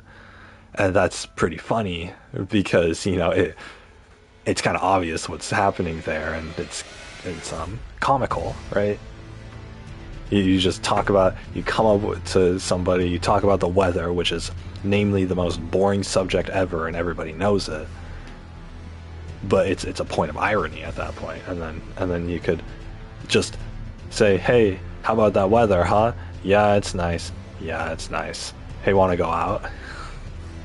then it's funny because it's known that you, or hopefully it's obvious to the girl. If it's not, then she doesn't have a sense of humor. But it's known in that situation that, you know, you're just coming up with something. You just want to come up with something to talk about, to, you know, break the ice so that you can just ask her out. And that's comical. That's pretty funny in itself. And, you know, a girl who would laugh at that in the situation is a cool girl. Obviously not when I retell it like this. The way that I'm summarizing it is very boring, but the situation itself is pretty funny. But yeah, but then, you know, a conversation about the weather could go another way, right? It could go a different way. It could be like, oh, you know, hey, how's the weather? And she'd be like, oh, it's been rainy all the time. And then you could respond, and then the boy could respond, well, you know, it feels like it's raining and depressing all the time when you're not in my life. Want to go out on a date? And then silky smooth, right? Hell yeah. Best pickup line. And, you know, that's funny too, right? That's funny too. You're trying to make some cheesy, like, imagery, analogy, like, to try to transition into, you know, getting her on a date with you. And that's cool. It's funny. It's also short and to the point, which works to your advantage, but it's funny. It's funny, and it's cute and sweet, right? So, of course, if the girl likes him, obviously.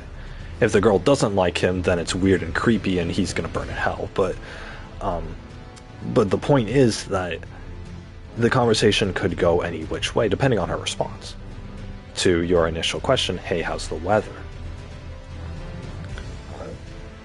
And the thing is, if you memorized, the thing is, that's improv. That's improv, right? Conversations are supposed to be improv. But the thing is, if that boy going into that conversation rehearsed what he was going to say and memorized what he was going to say and spent, you know, all night practicing it, he would only be practicing for one possible outcome of this situation. If he was practicing for the, you know, for the second situation, right? About the whole, you know, the rain, you know, it feels like it's always raining and dreary in my life. That is completely dependent on her talking about how rainy it is, how rainy it has been. If she doesn't talk about that, then he is sore out of luck. He can't transition into his pickup line. And all of that he just memorized, you know, he's going to be caught off guard, and because he's caught off guard, he's not going to be able to do it, right? He's not going to know what to do next or know what to say next, and he's going to sit, you know, stand there, you know, with, you know, the cat's got his tongue, right? He's going to stand there awkwardly and not be speaking, because he's so caught off guard, because he memorized, he had this whole plan and it didn't work out, right? It was a failure, and he looks at the approach as a failure. But the thing is, it doesn't have to be a failure. It didn't have to be a failure, because, like the first situation, right? If she says, oh yeah, the weather's nice, and then you say, yeah, it's nice, you know, want to go out, that was something that you improvised. But the thing is, if you memorized another scenario beforehand, then there's no way that you can transition from a failed, rehearsed speech to all of a sudden improvising the conversation, especially if you're like a teenager, right? Teenagers don't really, like, you know, they wouldn't know to do that. They would think, oh, I should have planned for this or something like that, and then they'll get that in their head, and they'll get all this regret, and they'll overthink it and all this sort of stuff, right? Reminds me of when I was a kid. But yeah, so it's just, it has to be, you have to approach it like you're improvising it, because it's what a conversation is. You're improvising based off of what's going on or what people are saying. You come up with something witty or funny, and you're going to, and most people are witty and funny, right? There's very few people who, like, can't do anything, so, you know, can't come up with anything in any situation. So, you know, they gotta, you know, you just have to find, you know, a situation where you can, you know, inject humor into it, right? or whatever. So that's comedic improv. So anyway, why did I start talking about that? Oh yeah, well, with the boy, right? And this is if I have a son, this is what I'm going to teach him. Is that, you know, you got to be good at having natural conversations with people. That's what's going to keep you afloat. Because if you can talk naturally with people and even, you know, find and be comfortable enough to say humorous things without being afraid of people not finding it funny, you know, and having that skill to just brush it off when people don't find it funny, then I mean, you're good to go, right? Because then, you know, human relationships are just trial and error. It's literally just trial and error, right? I spent a summer talking to like a few hundred people, at least. I don't know what I said last time. I probably said something like a couple thousand. I don't want to recalculate the numbers, but I spent the summer 2 summers ago talking to hundreds and hundreds of people. And the thing is, I didn't have a plan for what I was going to say. Hell, I didn't even have a plan for what I was going to open up with. That's the thing. Every conversation that I found, I opened up with a new conversation opener because it was just whatever came to my mind in that moment. Would that conversation opener have worked better on the last person than this person? Sure, probably. But it's kind of too late to go back now, right? Like, who cares? And that's the point. People care about that. But I didn't. Like, who cares, right? Because it's trial and error. If I opened up every single conversation with the same opener, because that was my rehearsed line, and that's what I was comfortable with, what a boring person I am. It's like, I'm not being witty, right? If I say the same joke 100 times, I don't find it funny anymore. And so I'm going to say it with less enthusiasm and less energy. And if I say it with less energy, or with less enthusiasm, then the person on the other end isn't going to be really shiggy-diggy with it either. So, you know, I got to say stuff that I find funny and hope that it clicks, because I have generally the same kind of humor, a consistent kind of sense of humor throughout everything that I say and do and stuff, right? I find things that are very silly to be very funny. So, you know, things that I can laugh at and enjoy and whatnot. So that's sort of where my humor is, and it's a very childish sense of humor, but the thing is, I apply it to like very advanced adult concepts as well. And I think, oh, haha, isn't it silly how, you know, America is just letting human trafficking happen on its back door and they're not doing anything about it because the politicians are benefiting off of it too? Ah, it's such a silly concept, right? And it's like cool, right? It's like, or it's not cool, but that's happening in the first place, and that was a pretty shitty joke too. But, you know, it's like, that's what I find funny, and so therefore that kind of humor is going to translate into like my conversations and stuff. So I didn't find that particularly funny. I was just trying to think of like the most ridiculous thing that I could apply this silly sense of humor to, and it didn't click, right? Every joke is not going to click, and so you know, you have to move on from it, right? So that's the thing, when you're a teenager, or when you're, you know, trying to impress somebody or whatever, and you make a bad joke and they're not impressed, you think it's the end of the world, and you're going to spend the next 30 years staying up at night thinking about how you failed that conversation. You can't do that. You can't do that, right? What a way to haunt yourself. It's not good. So you gotta. It's trial and error, right? It's trial and error and retrying and then hopefully succeeding one day, right? Because typically you only need one success, right?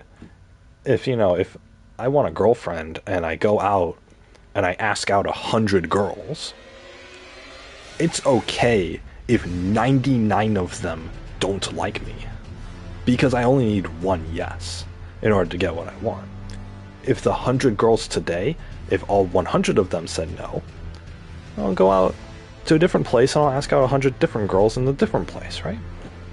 Or maybe I'll change my approach, or maybe I'll do something different, or maybe I'll take the day off. Maybe be like, okay, no girl wanted to go out with me, so that's more money to treat myself to, I don't know, a boba tea. A boba tea. That's what I like. So I like boba tea. I can't have it because I've been having bowel problems, and I can't have dairy even with my pills anymore. at least for the near future. But whatever. I've still been having dairy. I say I can't do this, but really it's I shouldn't be doing this. But I'm still going to probably. So I've been eating cheese stuffed pizza. How much more dairy can you get than that, right? Might as well have poured a glass of milk on top of it too if I really want to get myself sick. So anyway, yeah, that's beside the point. It's, improvising. You improvise and you come up with something different depending on the situation, right? If I went out and I approached 100 girls and struck up a conversation with them, maybe I'll have the same opening line, but of course it'll be something that original that I've come up with as my opening line, but it won't be like a rehearsed thing. If they depending on how they respond to my opening line, the conversation can go any direction. And if it goes any direction, well, now I got to use my improv skills in order to make this a fun and engaging and interesting and funny conversation, right? If that's what I'm going for. So, and of course, people like to laugh. So you have to take the comedy approach. See, this is why I'm not approaching women, right? It's because I know what needs to go into it, and I'm not willing to put in that effort. So, I don't give a shit enough. So it's I'm not gonna do that. There was a period where I did give a shit enough, and now that it's gone, right? It's just I'm gonna sit here and I'm gonna laugh with myself, apparently, and that's what my life's gonna be. So, which is fantastic, right? So anyway,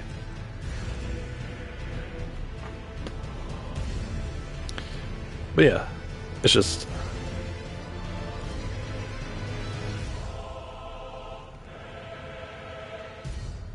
Yeah, I don't know. It's easy. Life's so easy. Yeah, of course life's so easy. But it's like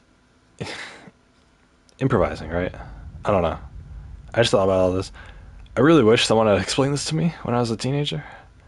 Because then I would have actually talked to more people. If someone had sat me down and tried to understand me, that's the thing. You can't just go online and be like, oh, what's your best dating advice? And people are like, or how to get a girlfriend or whatever, and they're just like, be confident and just approach women, just talk to as many people as you can. It's like, all of that sounds like a lot of work, right? All of that sounds a lot of work, and it's very painful and whatever, right? Specific to me, I'm going to have problems with that, and so I'm probably not going to do it. I know that's there, but I'm not going to do it. But the thing is, if someone really sat down with me and said, okay, Big Pasta, why do you think it would be a lot of work? I'd explain to them, and I'd organize my thoughts in the process, and then enough to explain to the person to answer their question. They'd be like, okay, look, you don't want to be alone, right? And I'm like, yeah, I don't want to be alone, but if this is what I got to do to get girls, and they're like, no, this isn't what you have to do to get girls. Now think about it this way, and then they'll try to spin it to where it'll accommodate for me, right? They'll try to make the whole dating experience accommodating for me, to where I can think about it in a different light with a different mindset, and then actually go out and do it. And the thing is, when I go out and do it with that new mindset and that new thought process, I'm going to be more successful at it because it's going to come more naturally to me. Whereas when I was a teenager and I wanted to, and I tried to talk to girls, what ended up happening was I took online advice that wasn't specifically tailored towards me, because it was online advice, right? They can only just give general ideas that applies to a large group of people, like a large group of dudes. I tried to take that advice, but I didn't know what to do with the advice.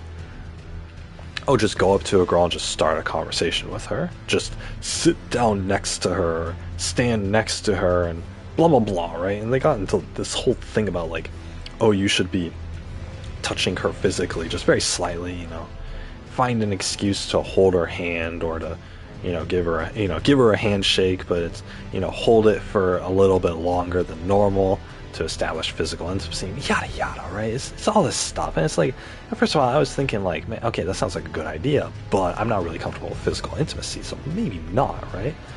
And maybe the kind of girl that I'm trying to pick up might not be comfortable with physical intimacy right off with strangers either, and that's something that we should work towards, and all this, But of course, I didn't think about it. All I thought about was, okay, I guess I need to. It's either I take the advice or I don't take the advice. Right? There's two options. That's what they do, and a lot of these advices, a lot of these, like, especially the whole, like, pickup culture, pickup artists, PUA. That's what it was back in 2013. They go into, like, oh, you gotta be a man and just do it.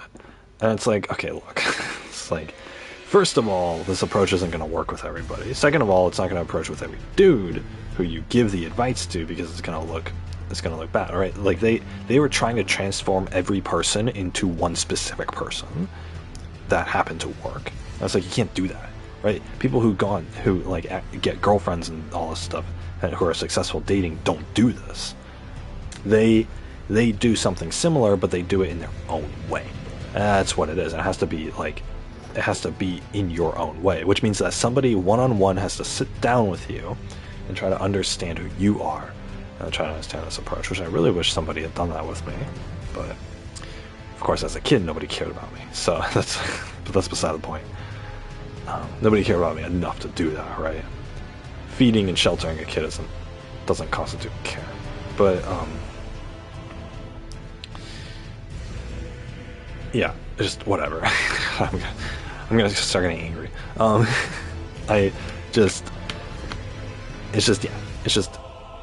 I wish somebody had sat me down and tried to understand this about me. But then also, I wish, I hope that I can do this with my own kid when they come of age, and I can impart this advice and really try to break this down, and hopefully give them, the tools in order to have a more successful life. You give someone the tools and you teach them how to use them, but you can't make them use it themselves.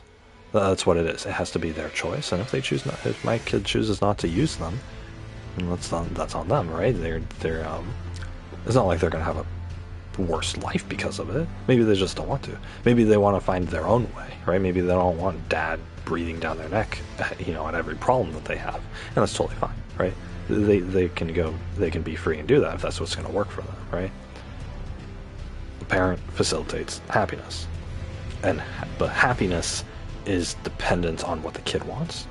So a parent can do their best to understand the kid and give them the tools that they need, but what's going to make a kid happiest is allowing them to decide on what's going to make themselves happy, right? No, you don't need to finish school to be happy. No, you don't need to get a career to be happy. No, you don't need to get a girlfriend to be happy. But if that's what makes you happy, then there's no stopping that, right? It's going to happen either way. To reject that is foolish. And happiness, you don't need any of this stuff to be happy. Or not you. People in general don't need this stuff to be happy. But maybe you do. Maybe specific to you, right? Not everybody needs a girlfriend. That's how I should phrase it. Not everybody needs a girlfriend. Not everybody needs a career. Not everybody needs to finish school. Not everybody needs to have friends.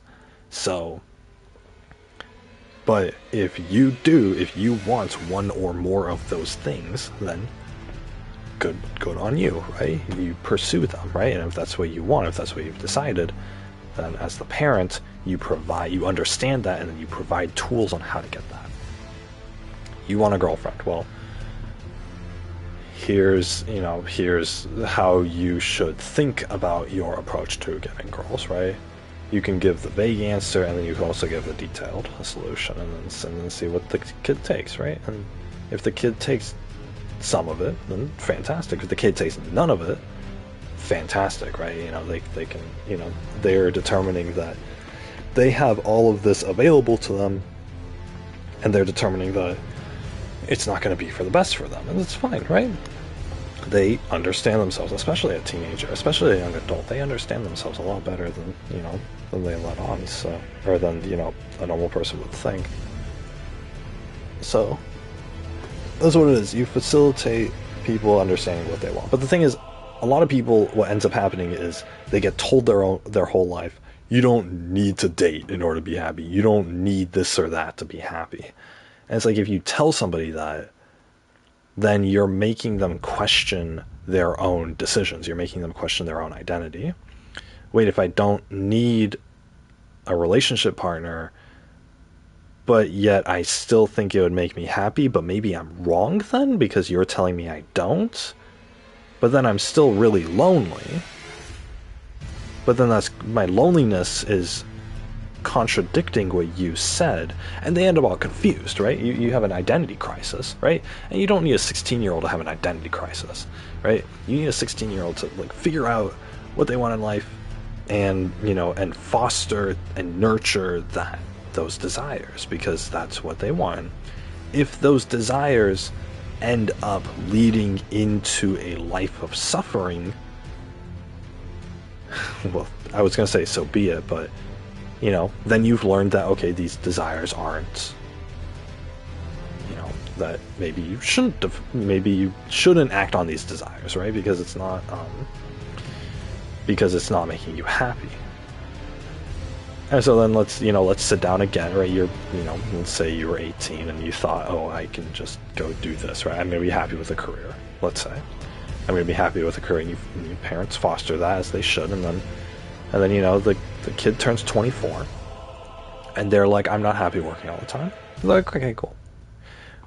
I'm glad you figured that out now instead of when you were 60, right? You figured that out at age 24. Fantastic, right? Let's look at it again. What do you think is going to make you happy? Let's think about it. Let's figure this out, right? Let's sort out your feelings. You sort out your feelings. But the thing is, you don't sort out your feelings with somebody else saying, you should have a career. You shouldn't be tied down by dating. You should be independent. You can't do all that. Because it's going to make the person more confused. If you tell somebody that they're going to be happiest when they're independent, then that person is going to believe you. What if that's not going to make them happy? What if an independent life sucks? What if you turn 60 years old and you believed what your parents told you about how, oh, you should be independent and be happy, and you're alone, you have no kids, you focused on your career the whole time, so you never had time to focus on yourself. You never enjoyed any of the things in life that you wanted to do, and, yada yada, right? What if that happens? Well, it's because you listened to somebody else. You listened to somebody else tell you what you wanted. It's like, you can't do that. It's not going to work. Because they don't know what you want. They know what they want. And they know what they want you to want. But they don't know what you want. They want for themselves. And typically somebody who tells you something like that is doing so for their own ego.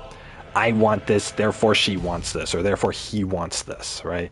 This thing that I do that makes me happy, it works. Because it worked for me, it works. Therefore, it will work for somebody else. That's not the right attitude, right? That's not the right answer. The right answer is, this thing worked for me, therefore it works for me. Everybody else is their own human being. My children are their own human beings. My partner is their own human being. And what worked for me might not work for them. It could work for them. And if it will work for them, then I'll give them the tools to do it. But if it won't work for them, but I can't push it because it might not work for them.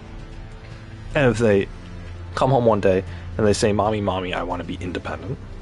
I've decided I want to be independent. Then you think, great, right? Great. I can teach you that because I'm an expert on being independent. But if they come home and say, Mommy, I'm getting married to my high school boyfriend, and I'm going to be a stay-at-home mom, and I'm gonna take care of his kids, and he's going to provide for me and protect for me. Then you're like, oh no, my child, you're supposed to be independent, like I was, and you can't be like that, right? That's what a typical person would be, a typical egotistical person would be like. As a supportive parent, you'd be like, okay, if that's going to make you happy, then that's going to make you happy. Here are the pros and cons that you got to watch out for, right? Make sure he's not abusive. Make sure he's, make sure he is able to provide for you, right? Otherwise, you guys are going to live on the street. Make sure that you prevent all this stuff, right? All these bad things from happening. and then make sure you enjoy the good times, because that's what you do, right? Any basic person will understand to say that to someone. And then there you go, right? And you send her on her way, right? Because she's going to marry her high school boyfriend, and it's a coin toss as to whether that relationship will work or not. But you know what? It might land on the heads that you called, and that and she'll live a happy life. And if it lands on the side that she didn't call, then you know, she always has a place back home with you to resort out her life. That's what a supportive parent's supposed to be, right? You're supposed to not push your own views of the world onto the kid. What you're supposed to do is you're supposed to foster their views of the world into full light and make them understand themselves. Not understand you, they need to understand themselves.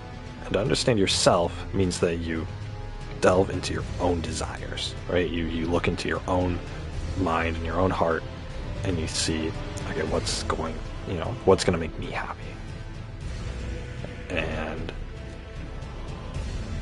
you look at that, and you don't listen to anybody who tells you different, right? Because they don't know you. They don't know you. Maybe you don't want to be independent. Maybe you want to be dependent, right? Maybe you want to, you know, just rely on somebody. Maybe you want to be clingy. Maybe you want to spend your whole life with somebody. Maybe you don't want to work. Maybe you don't really care about money. You don't care about being rich and getting nice things. You don't care about any of that. Maybe you don't want to live in this country. Maybe you want to live somewhere else, right? Maybe you don't want to have kids. You never know, right? Oh, I want to be a grandma soon. I want to be a grandpa soon. When are you giving us grandchildren? It's like, well, for you, never. But for myself, it's a maybe, right? It's a maybe. I haven't decided yet. I'm too young to decide. I'm only 18. It's too young to decide. I'm only 45. It's too young for me to see if I'm gonna have kids or not. It's a little too late at that point. But you know, at least human beings get quite a long time to decide. So anyway.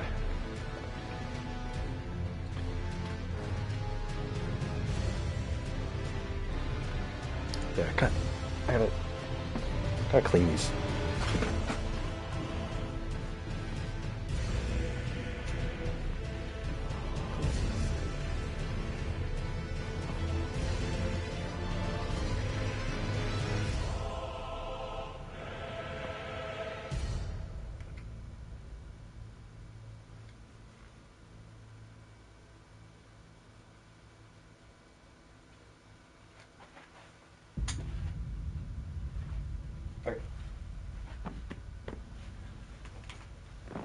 There we go. Clean my glasses. Alright. Oh, well, yeah, I can see better out of these now. How blurry. They got all this lint on them and stuff. I can't imagine how much, like, dust in the air, like, gets into people's eyes naturally. But yeah, it's like, you know, just... You know, people's happiness is contingent on what makes them happy, right? And so... You can't tell somebody what's going to make them happy. Because this is a typical consensus in society right now, is that, oh, you gotta be happy, you know, you gotta be independent and live for yourself and, you know, confident and career driven and all this crap. It's like, no, that'll make somebody else happy. It's not gonna make me happy, right? I have enough sense about myself to say that that's not gonna make me happy. Every one of us has enough sense to look at something and say if that's going to make us happy or not. We don't need to consider lies. All we need to do is look objectively at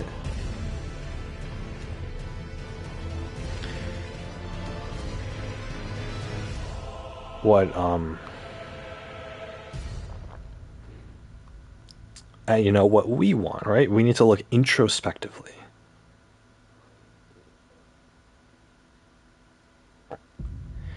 And that's what it is. You look introspectively. I spent so long introspecting and trying to figure out who I was. I had all the time in the world, or I was neglected. But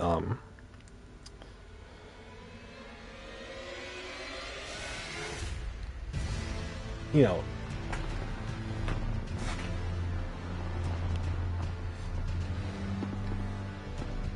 I just,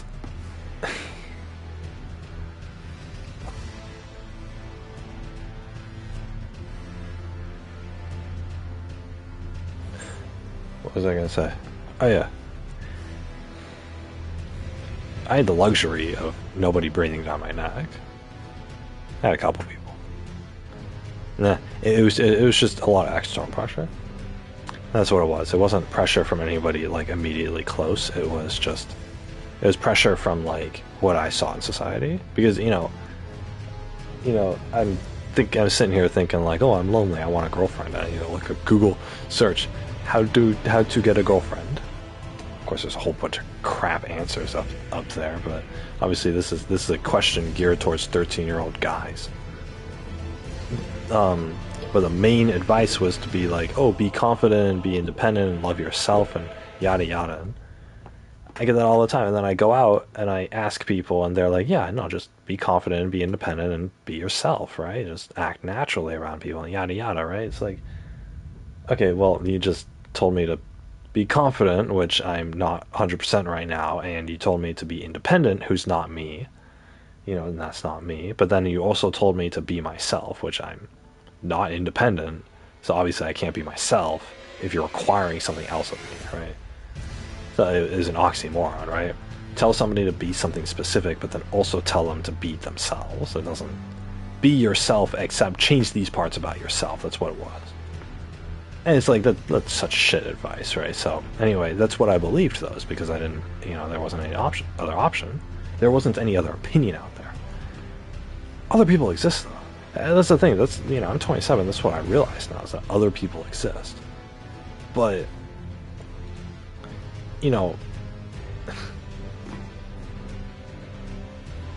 right now I don't, or, back then I didn't believe that.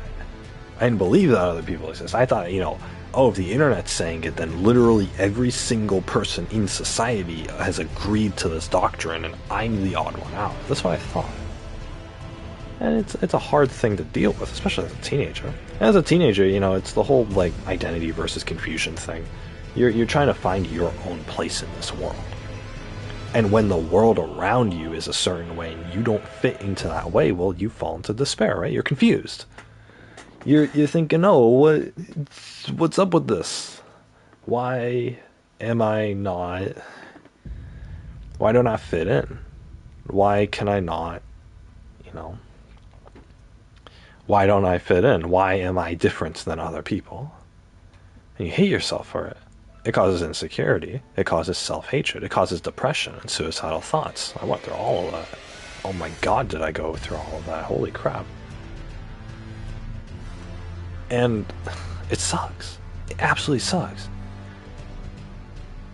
And the main reason it sucks is because you, as a human being, you have certain desires, and you understand yourself that you have these certain desires. I understood about myself. I just wanted a co-op partner. I just wanted a player too to sit next to me and spend her life with me. And I would spend my life with her. We would play video games together, and we would cuddle together, and we would rely on each other. It was a partnership. She was my other half. And I wanted that. I felt like half of me was missing every single day.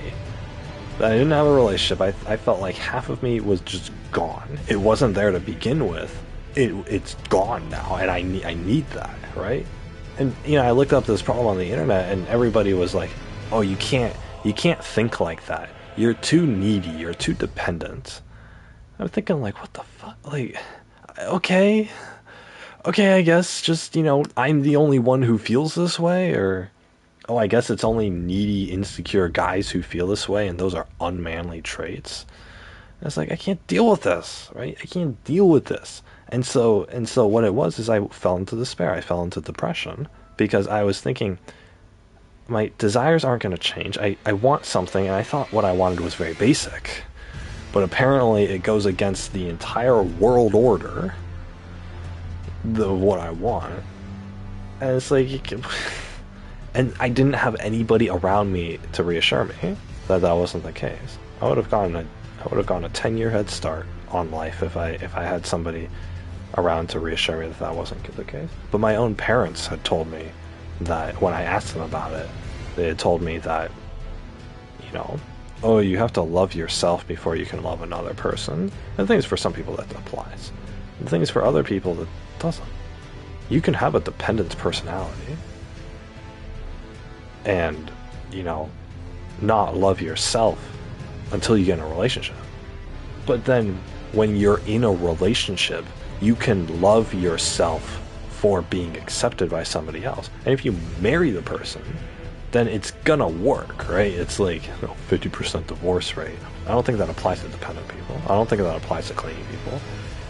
From what I've heard now, in my old age, what I've heard now is that people who are clingy and who are needy and dependent, who get with somebody who's the same type, or who jives with that, right? If you get with somebody compatible, you are going to have the longest lasting relationship out of any other personality type in the world.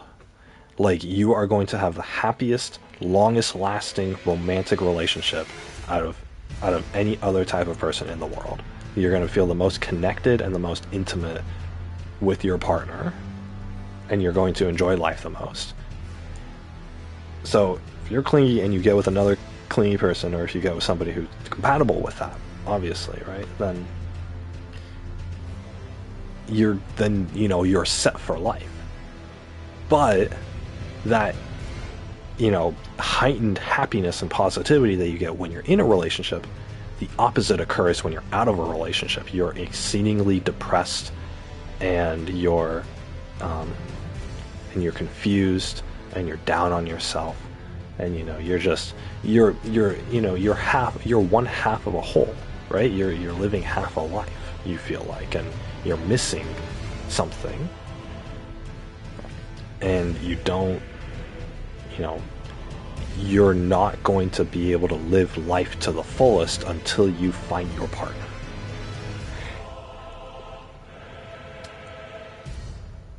If I'd known that when I was fucking 18, that would have been it would have been really nice. It would have been really nice to know that, I have this personality type, and there's somebody else out, the very fact that it's a personality type means that other people also have this personality type, which means I just need to find one of those people, and then it'll be good. And, I'll be able to start my real life then, I won't have to use all these coping mechanisms anymore. I won't have to, go to bed lonely. Right? I won't have to freaking what is it? I don't know. I won't have to continuously distract myself from the impending doom. Right? And it's like, that would have been nice to know, because I went through a hell of a teenagerhood. Trying to like sort this out with myself.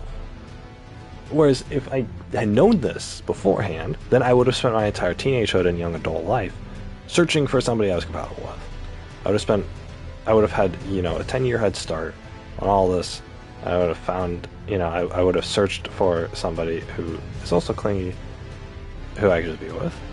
Any other relationship would come with problems, and maybe the first relationship like that wouldn't have worked. But at least I would have known it's possible, right? Being in one relationship, it's possible, right? And then it's a matter of luck.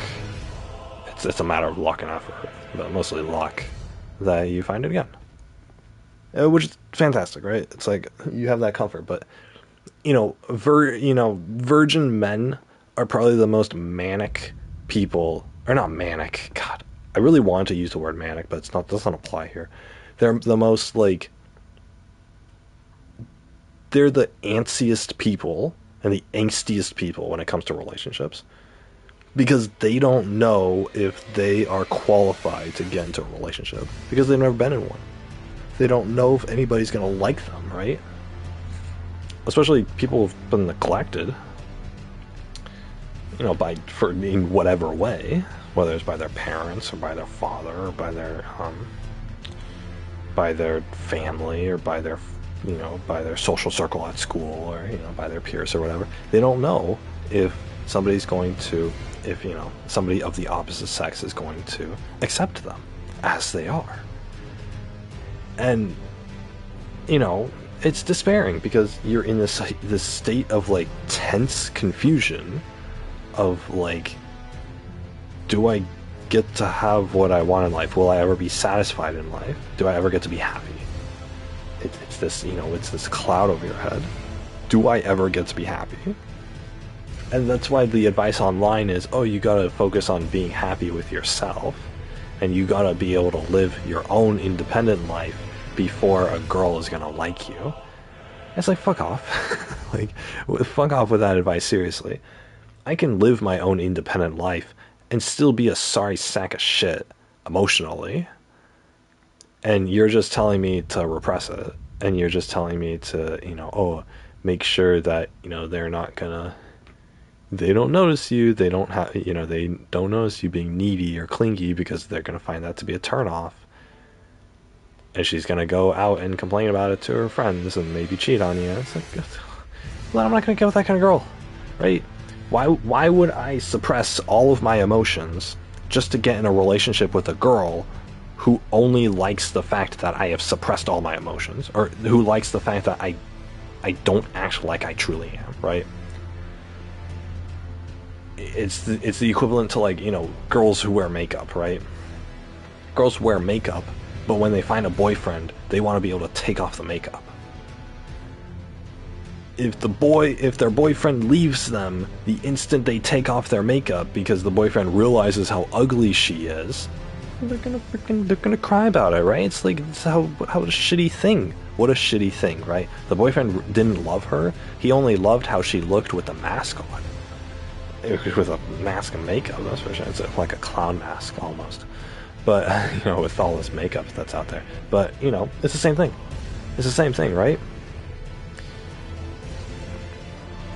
Why would I want to be in a relationship with a girl who only likes me when I'm not being myself? And then the dating advice also includes be yourself. Be yourself, except don't, actually. And people have memed that. People have memed that to death. Oh, just be yourself, but don't, you know, but don't be yourself. But you can't be like this and this and this that you are. You have to be like this and that you aren't. But just be yourself. And it's contradictory advice. And therefore, the advice cannot be taken. It can't be taken seriously. But I didn't know that as a teenager. I thought, you know, I was like every other dumb 14-year-old. I thought, I just gotta be myself as long as myself is confident, cocky, secure, independent, freaking Chad, I guess. I don't know. And it's like, okay, well, since I'm not those things and I don't want to be those things, and I don't want a girl who only likes me for being those things, then I guess I'm just going to be alone for the rest of my life. And that thought plagued me my entire childhood. Or my entire, teenagerhood. It's terrible, so. And then that plagued me after my first relationship, too. It's like, I tried this relationship where I allowed myself to be this, myself, and it ended up driving her away. So, what am I supposed to do, right? And that's why, I had resigned myself. I had resigned myself to be like, okay, after this relationship, I guess, just, if any girl likes me, I'll just accept everything about her, because fuck it, I can't deal with I'd rather be with somebody who, I'd rather be with literally anybody than be alone, right? Obviously, she can't be, obese or whatever, but it's like, if I was gonna go for it, I'd resigned myself to that. And that was recent, too. My God, it was within the past few years, but, it's like, if I had resigned myself to that, then it's like I wouldn't really love the person, right? If you can't be yourself around the other person, then you can't love yourself. Then you can't love them, because you're not going to love the life that you live with them. So that's how my ex felt. She didn't like the life that she lived with me, so she broke up with me. And, you know, looking back on it, it's like, okay, good for her, right? It's like, we weren't compatible, we didn't work out, and so leave the relationship. And the relationship lasted longer than it should have, but, you know, in the end, you know, we both left, and I think it was good for both of us, so, you know, that's how it is. But you don't realize all this when you're a teenager. Because you're a teenager and you're alone and you're rejected and you're neglected and, you know, nobody cares about you and you're emotionally distressed and you're depressed and you think that every day it's just this huge pit of despair and you can't, like, it's so hard to distance yourself from that. And it's so hard to, you know, it's so hard to understand that that isn't the case. You know, it's so hard to understand that, you know, the feelings that you feel aren't, you know, you don't need to feel them. God, I'm starting to sound like that, huh? I really gotta work on my phrasing. The feelings that you feel, they're preventable, right? You don't, there you go again. Life isn't that bad. That's what I'm trying to say. Life isn't that bad. Life is actually good if you make it, or if you understand it and you understand yourself and you find what you need. Then life is good. That's what it is. It's taken me 27 goddamn years to be able to tell myself that life can be good. And I'm finally able to tell myself that. And oh my god. It can be good. There is opportunity for it to be good. It's just gonna take a hell of a lot of time and effort to find that opportunity and to live through the life in order to reach that opportunity. A hell of a life. Oh my god. And this is like so many years of just like build up towards this, right? Because you don't realize this in a day. It took me a quarter of my entire life to figure it out. And it all went back to the basic desire as a kid. I'm 10 years old. I'm in front of our big CRV TV, box TV television set with a GameCube, and I'm playing a 2-player game, and I have 2 controllers, and I'm by myself. And I'm just thinking, I really wish I had somebody to play with. It'd be really fun if I could have a player too with me. And we could have fun together. But I really wish I had that. And yeah, I had friends. Whatever, but it wasn't enough. I wasn't consistent. And I never filled that need. And you know, that was before I hit puberty. I've had this desire since I was a child. Like, this is before I hit puberty and got interested in girls, right? I thought girls were icky. But still would have been, you know, but if a girl was willing to play video games with me at that time, like, oh hell yeah, you know?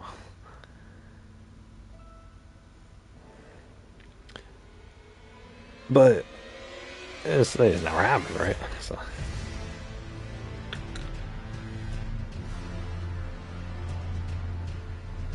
I don't know.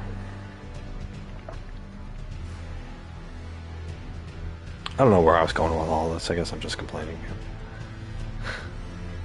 I need to stop complaining about this. I have figured out my life. I've solved it. I have other problems to focus on. Anyway, yeah, so my whole point with all this, the reason why I started talking about this in the first place is I want to impart all of this knowledge and this understanding onto my children, because I want to give them the head start in life that I never had.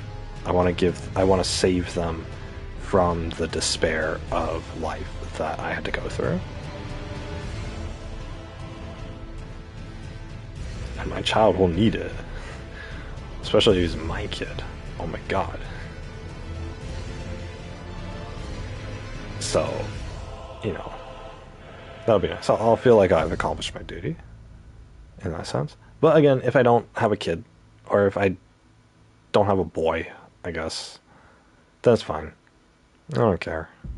Honestly, like, it's just me projecting my desires onto the kid, and I don't want to. I recognize that, and I don't want to do that. I won't do that when I'm a parent.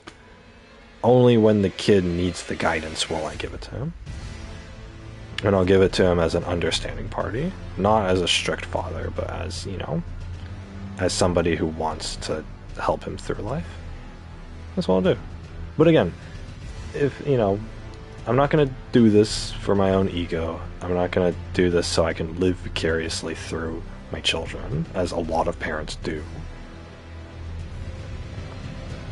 I'm not going to do it like that, because that's not the reason why you have kids. I mean, that's not the reason why any good person has kids. A lot of bad people have kids. It's very unfortunate.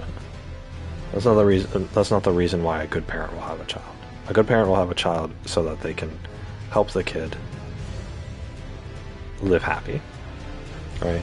In fact, I don't even know why people have kids, to be honest. Like, what's the need there to? Because it really does seem like a selfish part in the parents, on the parents' part. It seems very egotistical to have a kid. Oh, I'll have a kid because I can do such a good job raising them. I don't know. It sounds egotistical on the surface. I'm sure it's deeper than that. Actually, I take that back. I'm sure it's not deeper than that. I'm giving people way too much credit. I need to stop doing that. I give people the benefit of the doubt, and every single time it ends up that things aren't as deep as I think they are. So, it's whatever. I guess.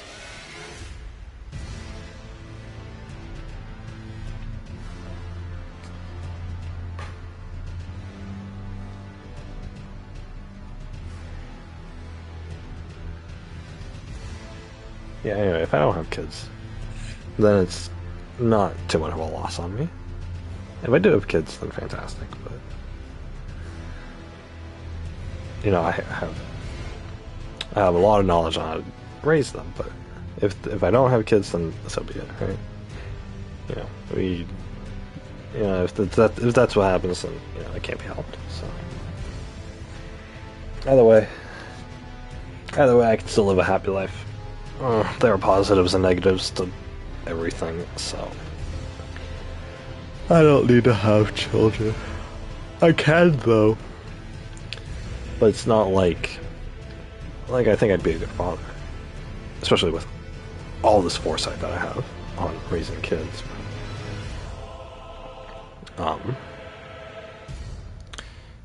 You know, if I don't have kids, then it's whatever. I don't care. Or I do care, but it's not necessary. Like, if I or my wife, you know, turn out to be infertile, then so be it, right? We'll just say it was God's doing, and we'll just leave it at that, right? God preordained that neither of us would have kids. No, that's fine. Or if she really doesn't want kids, then it's fine. Yeah, sure, whatever. It's fine. She's the one getting her tubes tied, though, if she doesn't want kids. Cause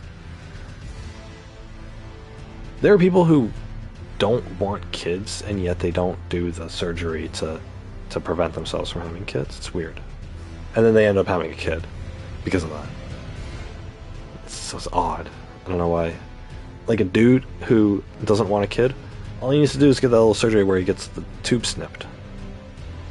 And they just stick a pair of scissors in the pelvic region, and then they just cut or something. I don't know how they do it. I don't even want to think about it.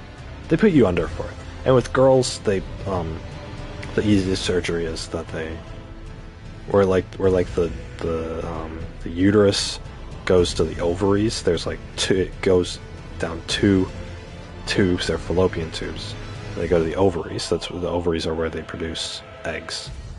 All the doctors do is they stick a couple things in your pelvic region, and they put these little clamps on the tubes. So they don't even need to like tie anything or like remove them or anything. They just put these clamps. I think they're metal clamps. They're probably sanitary. Hopefully they're sanitary.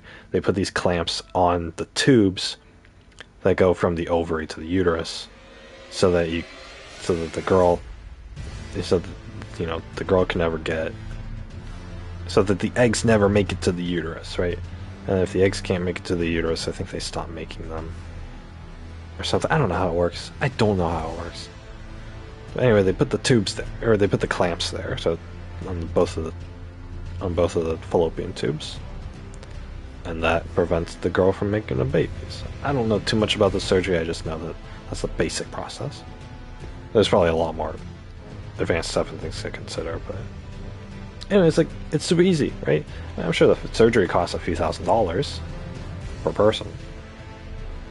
I'm sure insurance doesn't cover it in any case, but it's like a few $1,000 so that, somebody who doesn't want children will never get pregnant. Like, honestly, the government should be paying for that, for people to get that surgery, because we don't need that many kids, right? We don't need bad parents. I think it's more profitable for this country for people to have kids, because that means more hours the adults have to work at work and more products that they can sell to the family. So they don't want you they don't want you preventing yourself from having kids, because that means that they can't sell you stuff and they can't keep you dependent on the country, right?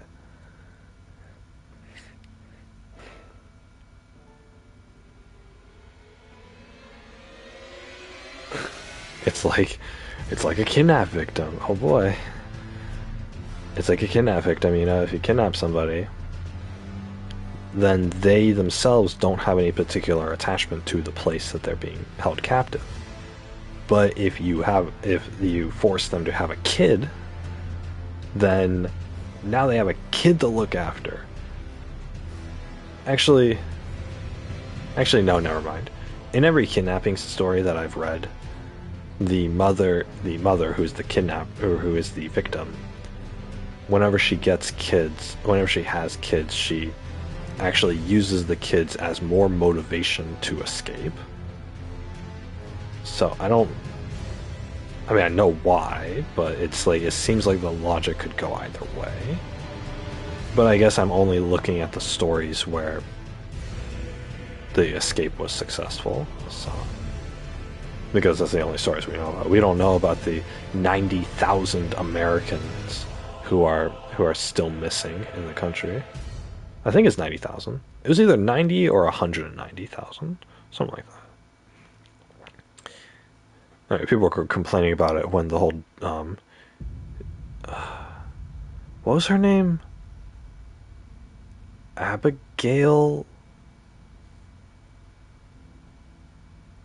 Patati? I don't remember. Some white chick. She's like some good-looking white girl. She had like an Instagram or something. She went missing, and so like the whole country is searching for her.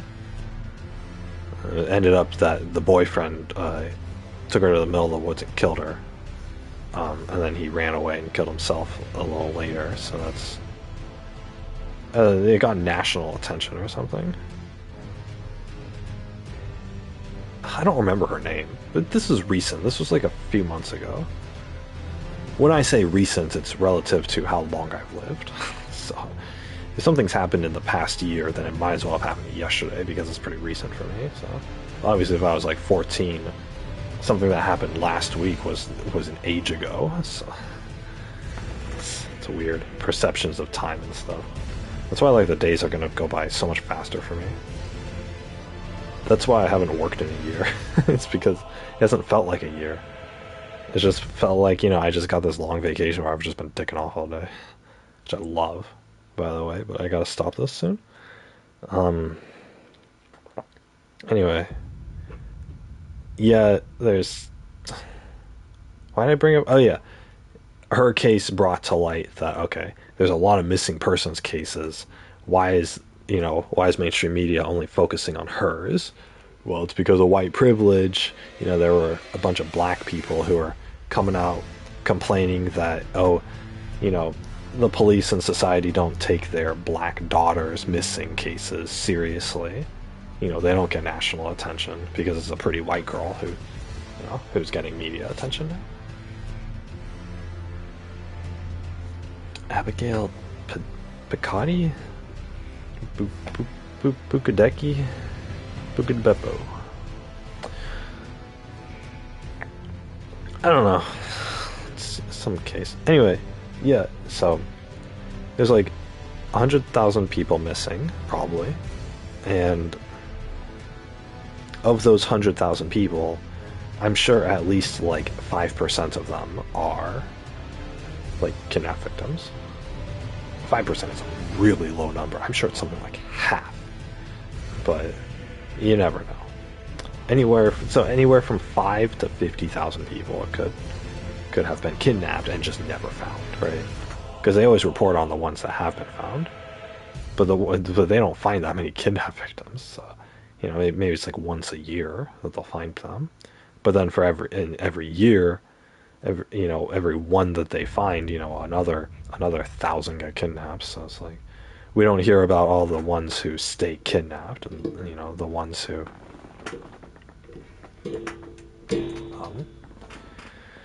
who never get found. So whatever techniques that the kidnapper is using on those victims is probably working. So either that or they're dead. Nobody's found them yet, right? Tie the bodies, put a bag over the body, tie it to a cinder block, throw it in the river, that sort of thing. So it's like I've done so much research on this. I don't know, these things interest me just because they're like off the cuff. They're like they're not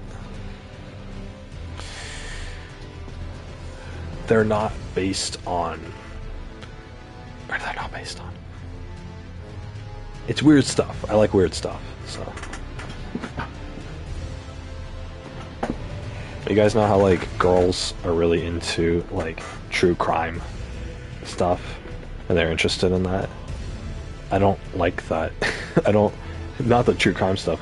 I don't like that it's a popular thing. That's what it is. So what I'm interested in is like the psychology of it. That's super cool. So I really hope my future wife isn't like one of those people who's like really into true crime. There's some girls who are like into it. There's some girls who like spend all their free time reading and watching and looking up crime cases and like unsolved murders and things like that. It's like super interesting. There are like entire podcasts dedicated to like talking about different like detective cases and stuff.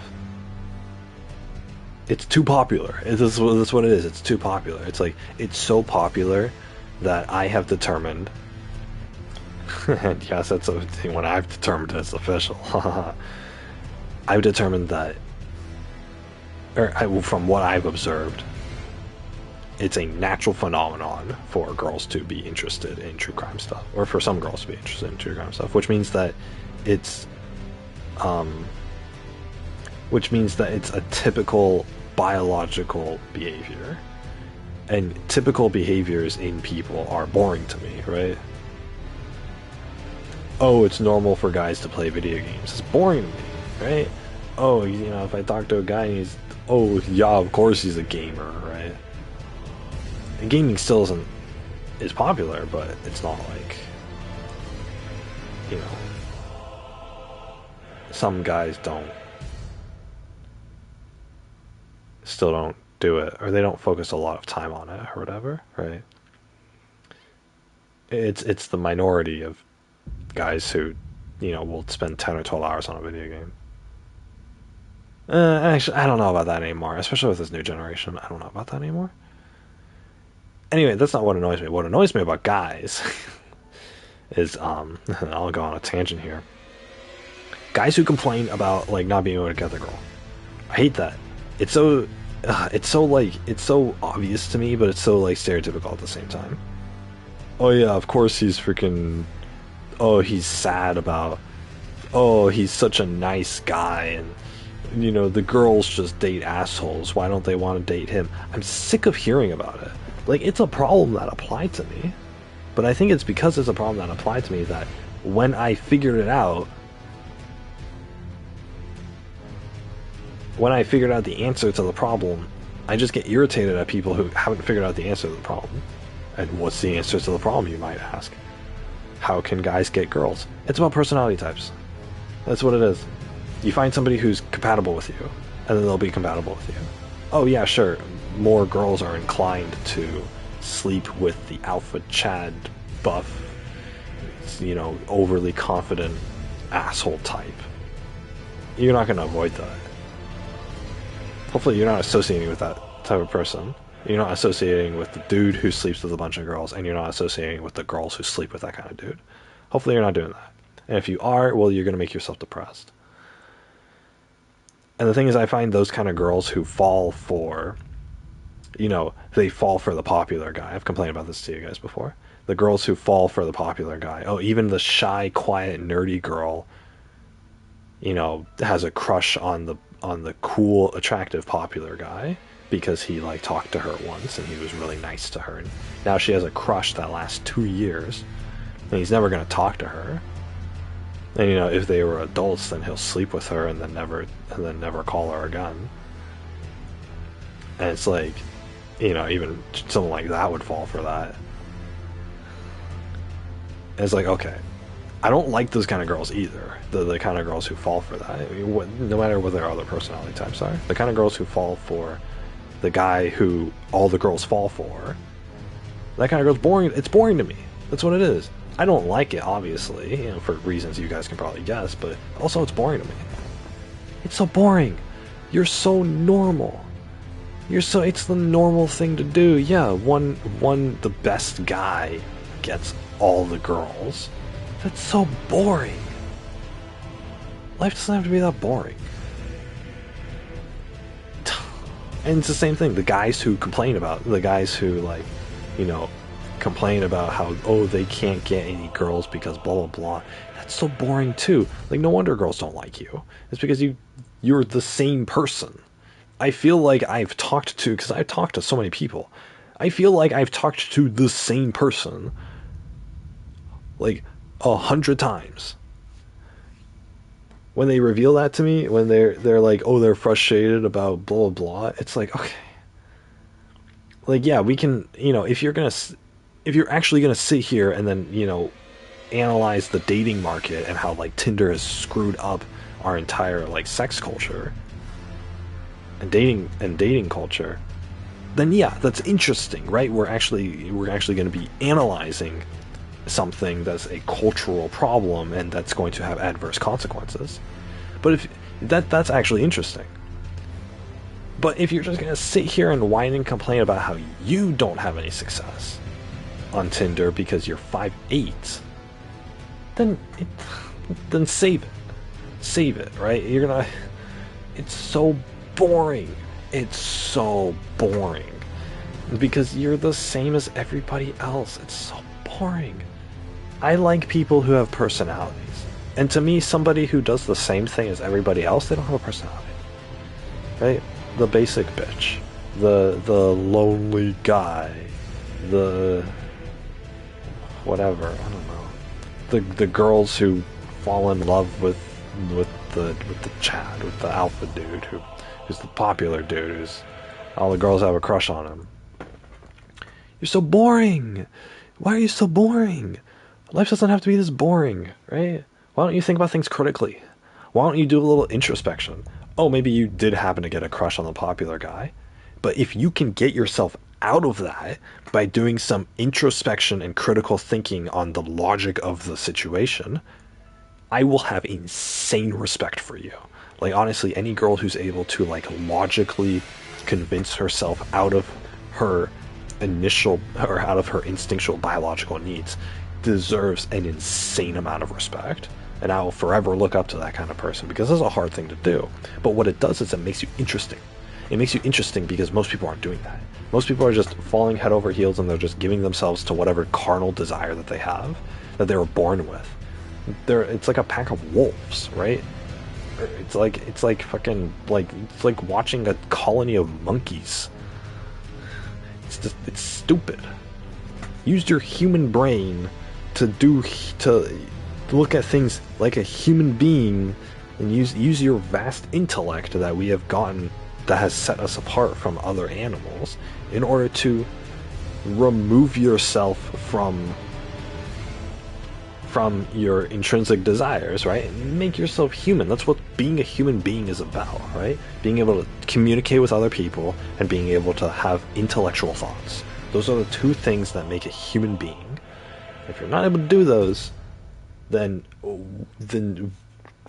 you're susceptible to just everything else. That's why propaganda works so much. That's why Americans are so stupid. It's because most of them just give in, and they just freaking, they don't think about anything.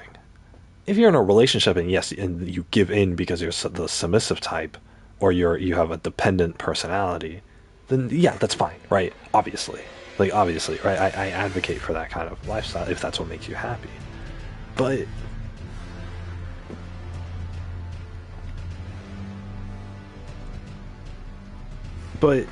if if you're giving in to, like, every single little influence that happens in your environment, because you just instinctually let your carnal desires take over, and you can't even call yourself a human being at that point, then it's boring. It's like, okay, you're doing the same as everything else, right? I'm God, and I'm watching all the little, all the two-legged ants up, down there, doing stuff and interacting with each other. God made us intelligent. He separated us from animals. Why are we still acting like animals? Why are we not applying our intellect towards something else? At least, not even our intellect. Apply our thoughts towards something else, right? We're able to have a conscious, we're able to think thoughts. Right? We don't work based off instinct. So why are we giving into those desires? Even if we have desires, right? We're all animals anyway. We have desires, right? We all get horny. We all have needs, right? We all want to mate and all this yada yada, right? But there are different avenues for fulfilling those desires and fulfilling those biological needs in a way that separates us from other animals, right? We don't have to act like rabbits. But we can, if it's logically sound to do so. Yeah, it's not, for some people it is logically sound to do so, right? They just have this big desire in themselves or whatever, right? But do it with your partner, right? Do it with a loved one. Do it with somebody who's, like, gonna stick around afterwards, right? At least, right? That's like the basic thing to ask for. I can't even believe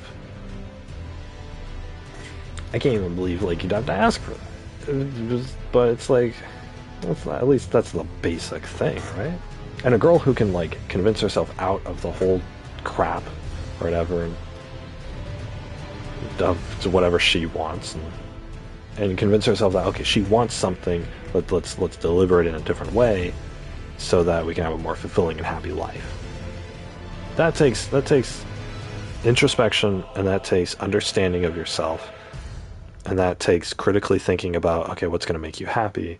Obviously not being in a relationship with this dude who's super popular. That's not going to make you happy. Maybe it'll make some girl happy. Maybe some girl actually has the personality type to be with that kind of dude. Sure. She can date him then. But most girls don't. Most girls don't have that personality. Most girls want a life partner who will, who they can be loyal to and who will be loyal to them. They want the loyalty and the security and the safety. But they still get crushes on and they fall in love with dudes who they don't fall in love. They get crushes on, right? They're infatuated with dudes who will never provide that. Who will never be like consistently in love with them. So, it's unreliable, right? So, and it's like, yeah, 10,000 years ago maybe it would have worked, but it's not gonna work now. So, it's not gonna work now because we have birth control and we have other options for the dude and whatnot, right? So, I don't know. It's just... And then all the dudes who are complaining about it too, it's like, okay, look. There's a solution here, and you gotta be willing to freaking find it. They're probably just pissed off because they have a crush on some girl, but she likes the popular dude. And they're just bitter and they're just lonely, right? And their loneliness causes them to somehow have the same thoughts as every other guy in their same situation. Even when I was a teenager and I knew nothing, but I still thought like, oh, I wish girls liked me or whatever. It's a basic thought, right? I had the sense to not really I didn't fall for this whole nice guy crap.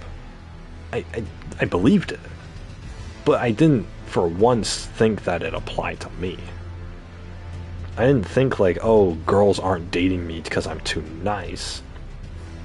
I actually started thinking about it a little bit and I was like, okay, nice guys finish last. Well, why? Right? This is what you do. Every critical thought you ever have, you ask, you make an observation and then you say why. If you answer that question, why does this thing happen, or why does this thing exist, then you have critically thought about it. Even if it's a one-sentence answer, you've critically thought about it. So I did. It was like, okay, why do the girls not like nice guys? And then it's the whole, oh, because they like cocky assholes. Well, okay. Let's phrase it another way. They like dudes who are confident and have it together in the head. Sure, that makes sense. So, and then of course with me as a teenager, I went down this whole hole of, because I eventually develops into, okay, girls want this specific thing and a society standards, and I don't fit that standard, so I'm going to be alone. Damn it. So, and then that caused my depression. But it's like these dudes, they're just typical dudes, right? They're not like me who want, like somebody to literally like share half and half, like they don't want a wife who's going to like intimately conjoin with them. So in the most figurative sense of the word conjoining with them, they don't want that. They just want some girl to fuck and who'll tell them they love them in text. So those type of basic guys, there's so many girls who they can just get with because they are normal society standards, and the girls that they are going for are normal society standards, and they fit. They're compatible. All you need to do is have a good conversation with one of them. I mean, you just need to find one who is emotionally available, but then also you need to not be a complete slob of a human being as well. But that'd be nice, right? Oh, you're naturally a slob of a human being. Okay, take a shower, get dressed, stop being like depressive for 5 seconds and actually like be happy when you talk to them, right? Every girl I've ever talked to, I was going through depression when I was talking to them. I was in like when I would talk to a girl who would eventually like me, I would be in like the worst depressive state of my life. But I still had the positive, most interactive, caring, funny conversation with them. The most spontaneous, natural conversation with them. Not about depression. sometimes about depression, I guess, but it's not like I would be like, oh yeah, I'm so depressed, and then expect them to fix all my problems. I wouldn't do that, right? Why would I burden somebody else with somebody who I just met with my own problems, right? And the thing is, when I talked to people and I did unload my problems onto them, I knew for a fact that, okay, I am choosing to unload my problems on them because I am never going to talk to them again, right? I do not plan on continuing this relationship or this conversation with them. So it's okay for me to dump all my problems on them. And obviously, if you get a relationship, you can eventually dump all your problems on them. But the thing is, a relationship has to be posed in the sense where you enjoy being around them, right? The conversations you have with a potential girlfriend or a potential relationship partner have to simulate the kind that you will have in your life with them. So if you have positive conversations with somebody where you care about them and you're interested in getting to know them and what they like, and you're interested in, you know, hanging around with them and you want to do stuff with them, if that's the kind of, you know, energy that you give off in a conversation, it doesn't need to be super bombastic. You know, you don't need to be like, you know, Trump level of, you know, energy, high energy, right? All you need to do is you just gotta act normal, and everybody knows how to act normal. But all these dudes who, like, they'll complain, I'll be like, okay, what do your conversations with girls look like? And they describe like those depressing things, like they describe like, oh, I can't figure out what to say to a girl or whatever. It's like okay, I spent so many years practicing how to talk to people, because I am like as socially inept as they come. Like, I am as socially inept as they come without having a real mental disorder. So if I can do it, most neurotypical guys can. So obviously, if you have like real autism or something, it's gonna be pretty challenging, and I don't expect people with real autism to really succeed in this department. But I'm not talking to people with real autism. The one person off that I had happened to talk to who had a real autism, they have a lot more going on than just being, you know, alone. So it's like, okay. So anyway, any neurotypical person who is lonely and complains about being lonely, they're not, you know, you gotta hold yourself better, right? You gotta hold yourself better, right? You gotta have an enjoyable conversation. When you talk to somebody, you have to want to be with them. You have to want to continue hanging out with them. And that desire is communicated through how much fun you have talking to them, right? You have to have fun talking to them. And the first conversation is going to be having fun talking to them. And all these guys, they're so passive, right? They probably got beaten by their fathers or something when they were children. So it's the what do you call it? The tyrannical dad. Jordan Peterson talked about this. Famed clinical psychologist Jordan Peterson talked about this. It's like,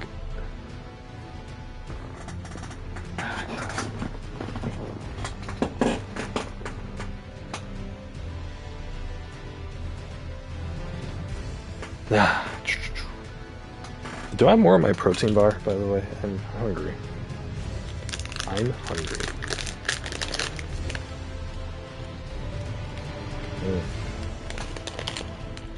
Oh, yeah. I'll just... Where's my remote?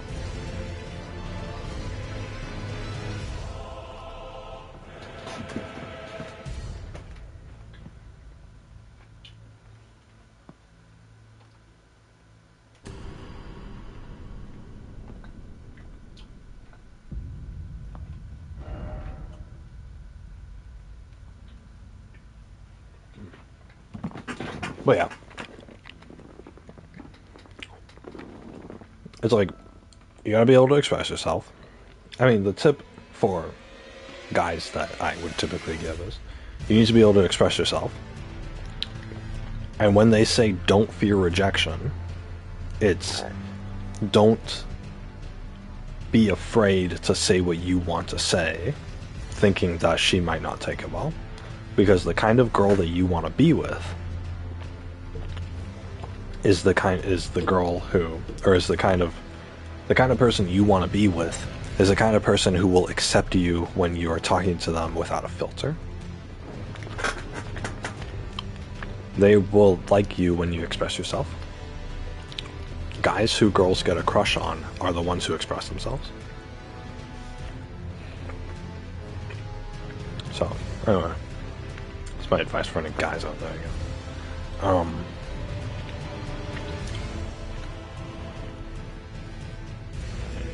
But yeah. Anyway, guys. Yeah, it's just... And so the fact that people don't do this, it makes them so samey, and it makes them so boring. Guys and girls. Find someone who you enjoy talking to. Or find someone, express yourself to them, and then if they enjoy talking to you and you enjoy talking to them, then it's a good match, right? And you will both naturally like each other. A lot of these dudes are just like, they're just antsy, and they just want like a girl to have sex with, and they're lonely because they can't naturally seduce girls to have sex with them. It's like, that's the wrong approach. You're not going to find a girl, you know, most guys aren't the kind of guys who... Most guys aren't the kind of guys who can, like, consistently have sex with girls, or, like, with different girls or whatever. So the fact that these guys just want that is terrible. Or it's terrible, first of all, but second of all, it's, you know, it's lame. It's boring, right? If you want to have sex all the time, then find somebody who you love, and then you can have sex with them consistently, right? It will just be them, but having sex when you love somebody is a heck of a lot better than, or it feels better. At least from what I've read, it feels better. So anyway, all right, I guess I don't know. I guess it's not really appropriate to talk about.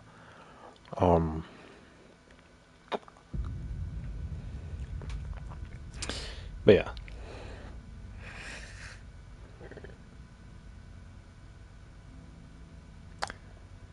I don't know. These guys they're boring. And again, they've been conditioned by their upbringing and to not express themselves. And they've been conditioned by society to want certain things that they can't have. And then they're conditioned by their own biology and their own carnal needs that, you know, it's a bad thing that their desires aren't being fulfilled right now. So, it makes these guys typical and normal and boring. And that's why I don't like talking to them. But life, you know, it's not...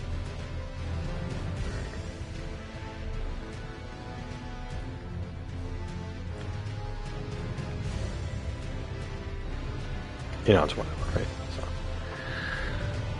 I don't know. I give all these guys this advice, like, learn to express yourself to anybody.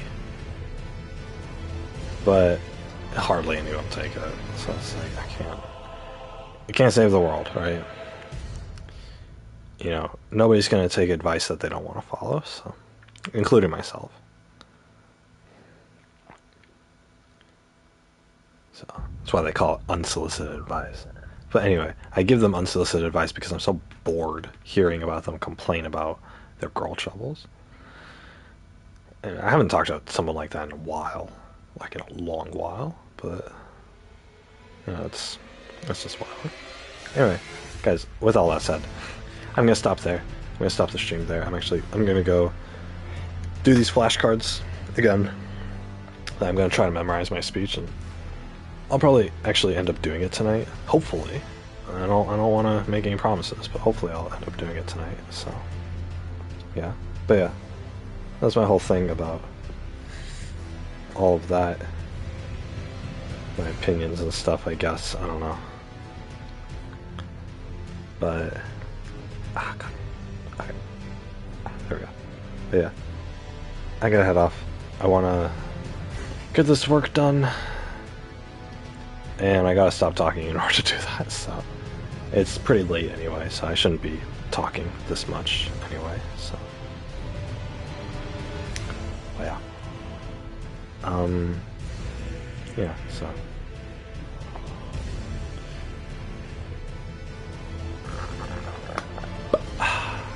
plus I need dinner. Dinner would be nice. But yeah, anyway, guys, that's gonna do it for me. Hope you all enjoyed the stream. God, almost 11 hours of me just... I played the game for like maybe another 5, I think. 5 hours. So it's... God, I've really been talking for the past 4 hours. I can't believe that. I needed a break from the game, but I still wanted to stream. So I hope you guys all enjoyed. It's another episode of Big Pasta talking about stuff, complaining about stuff. At least we talked about something new right up at the end here. I think it's new. I don't know. It's the same old stuff. But yeah, anyway guys, that's gonna do it for me. This has been Big Pasta Gaming. You guys have a little pasta watching. And I will see you all tomorrow. Bye everybody. Sayonara. Take care everyone. Hope you all have a good night. I'll see you all tomorrow. 11 o'clock. Around 11 o'clock. Pacific time. Until then, good night everybody. Take care. Peace. Piece of pizza. Piece of pizza. Maybe I'll have a piece of pizza. Hopefully there's one left. Alright. Good night everybody. Take care.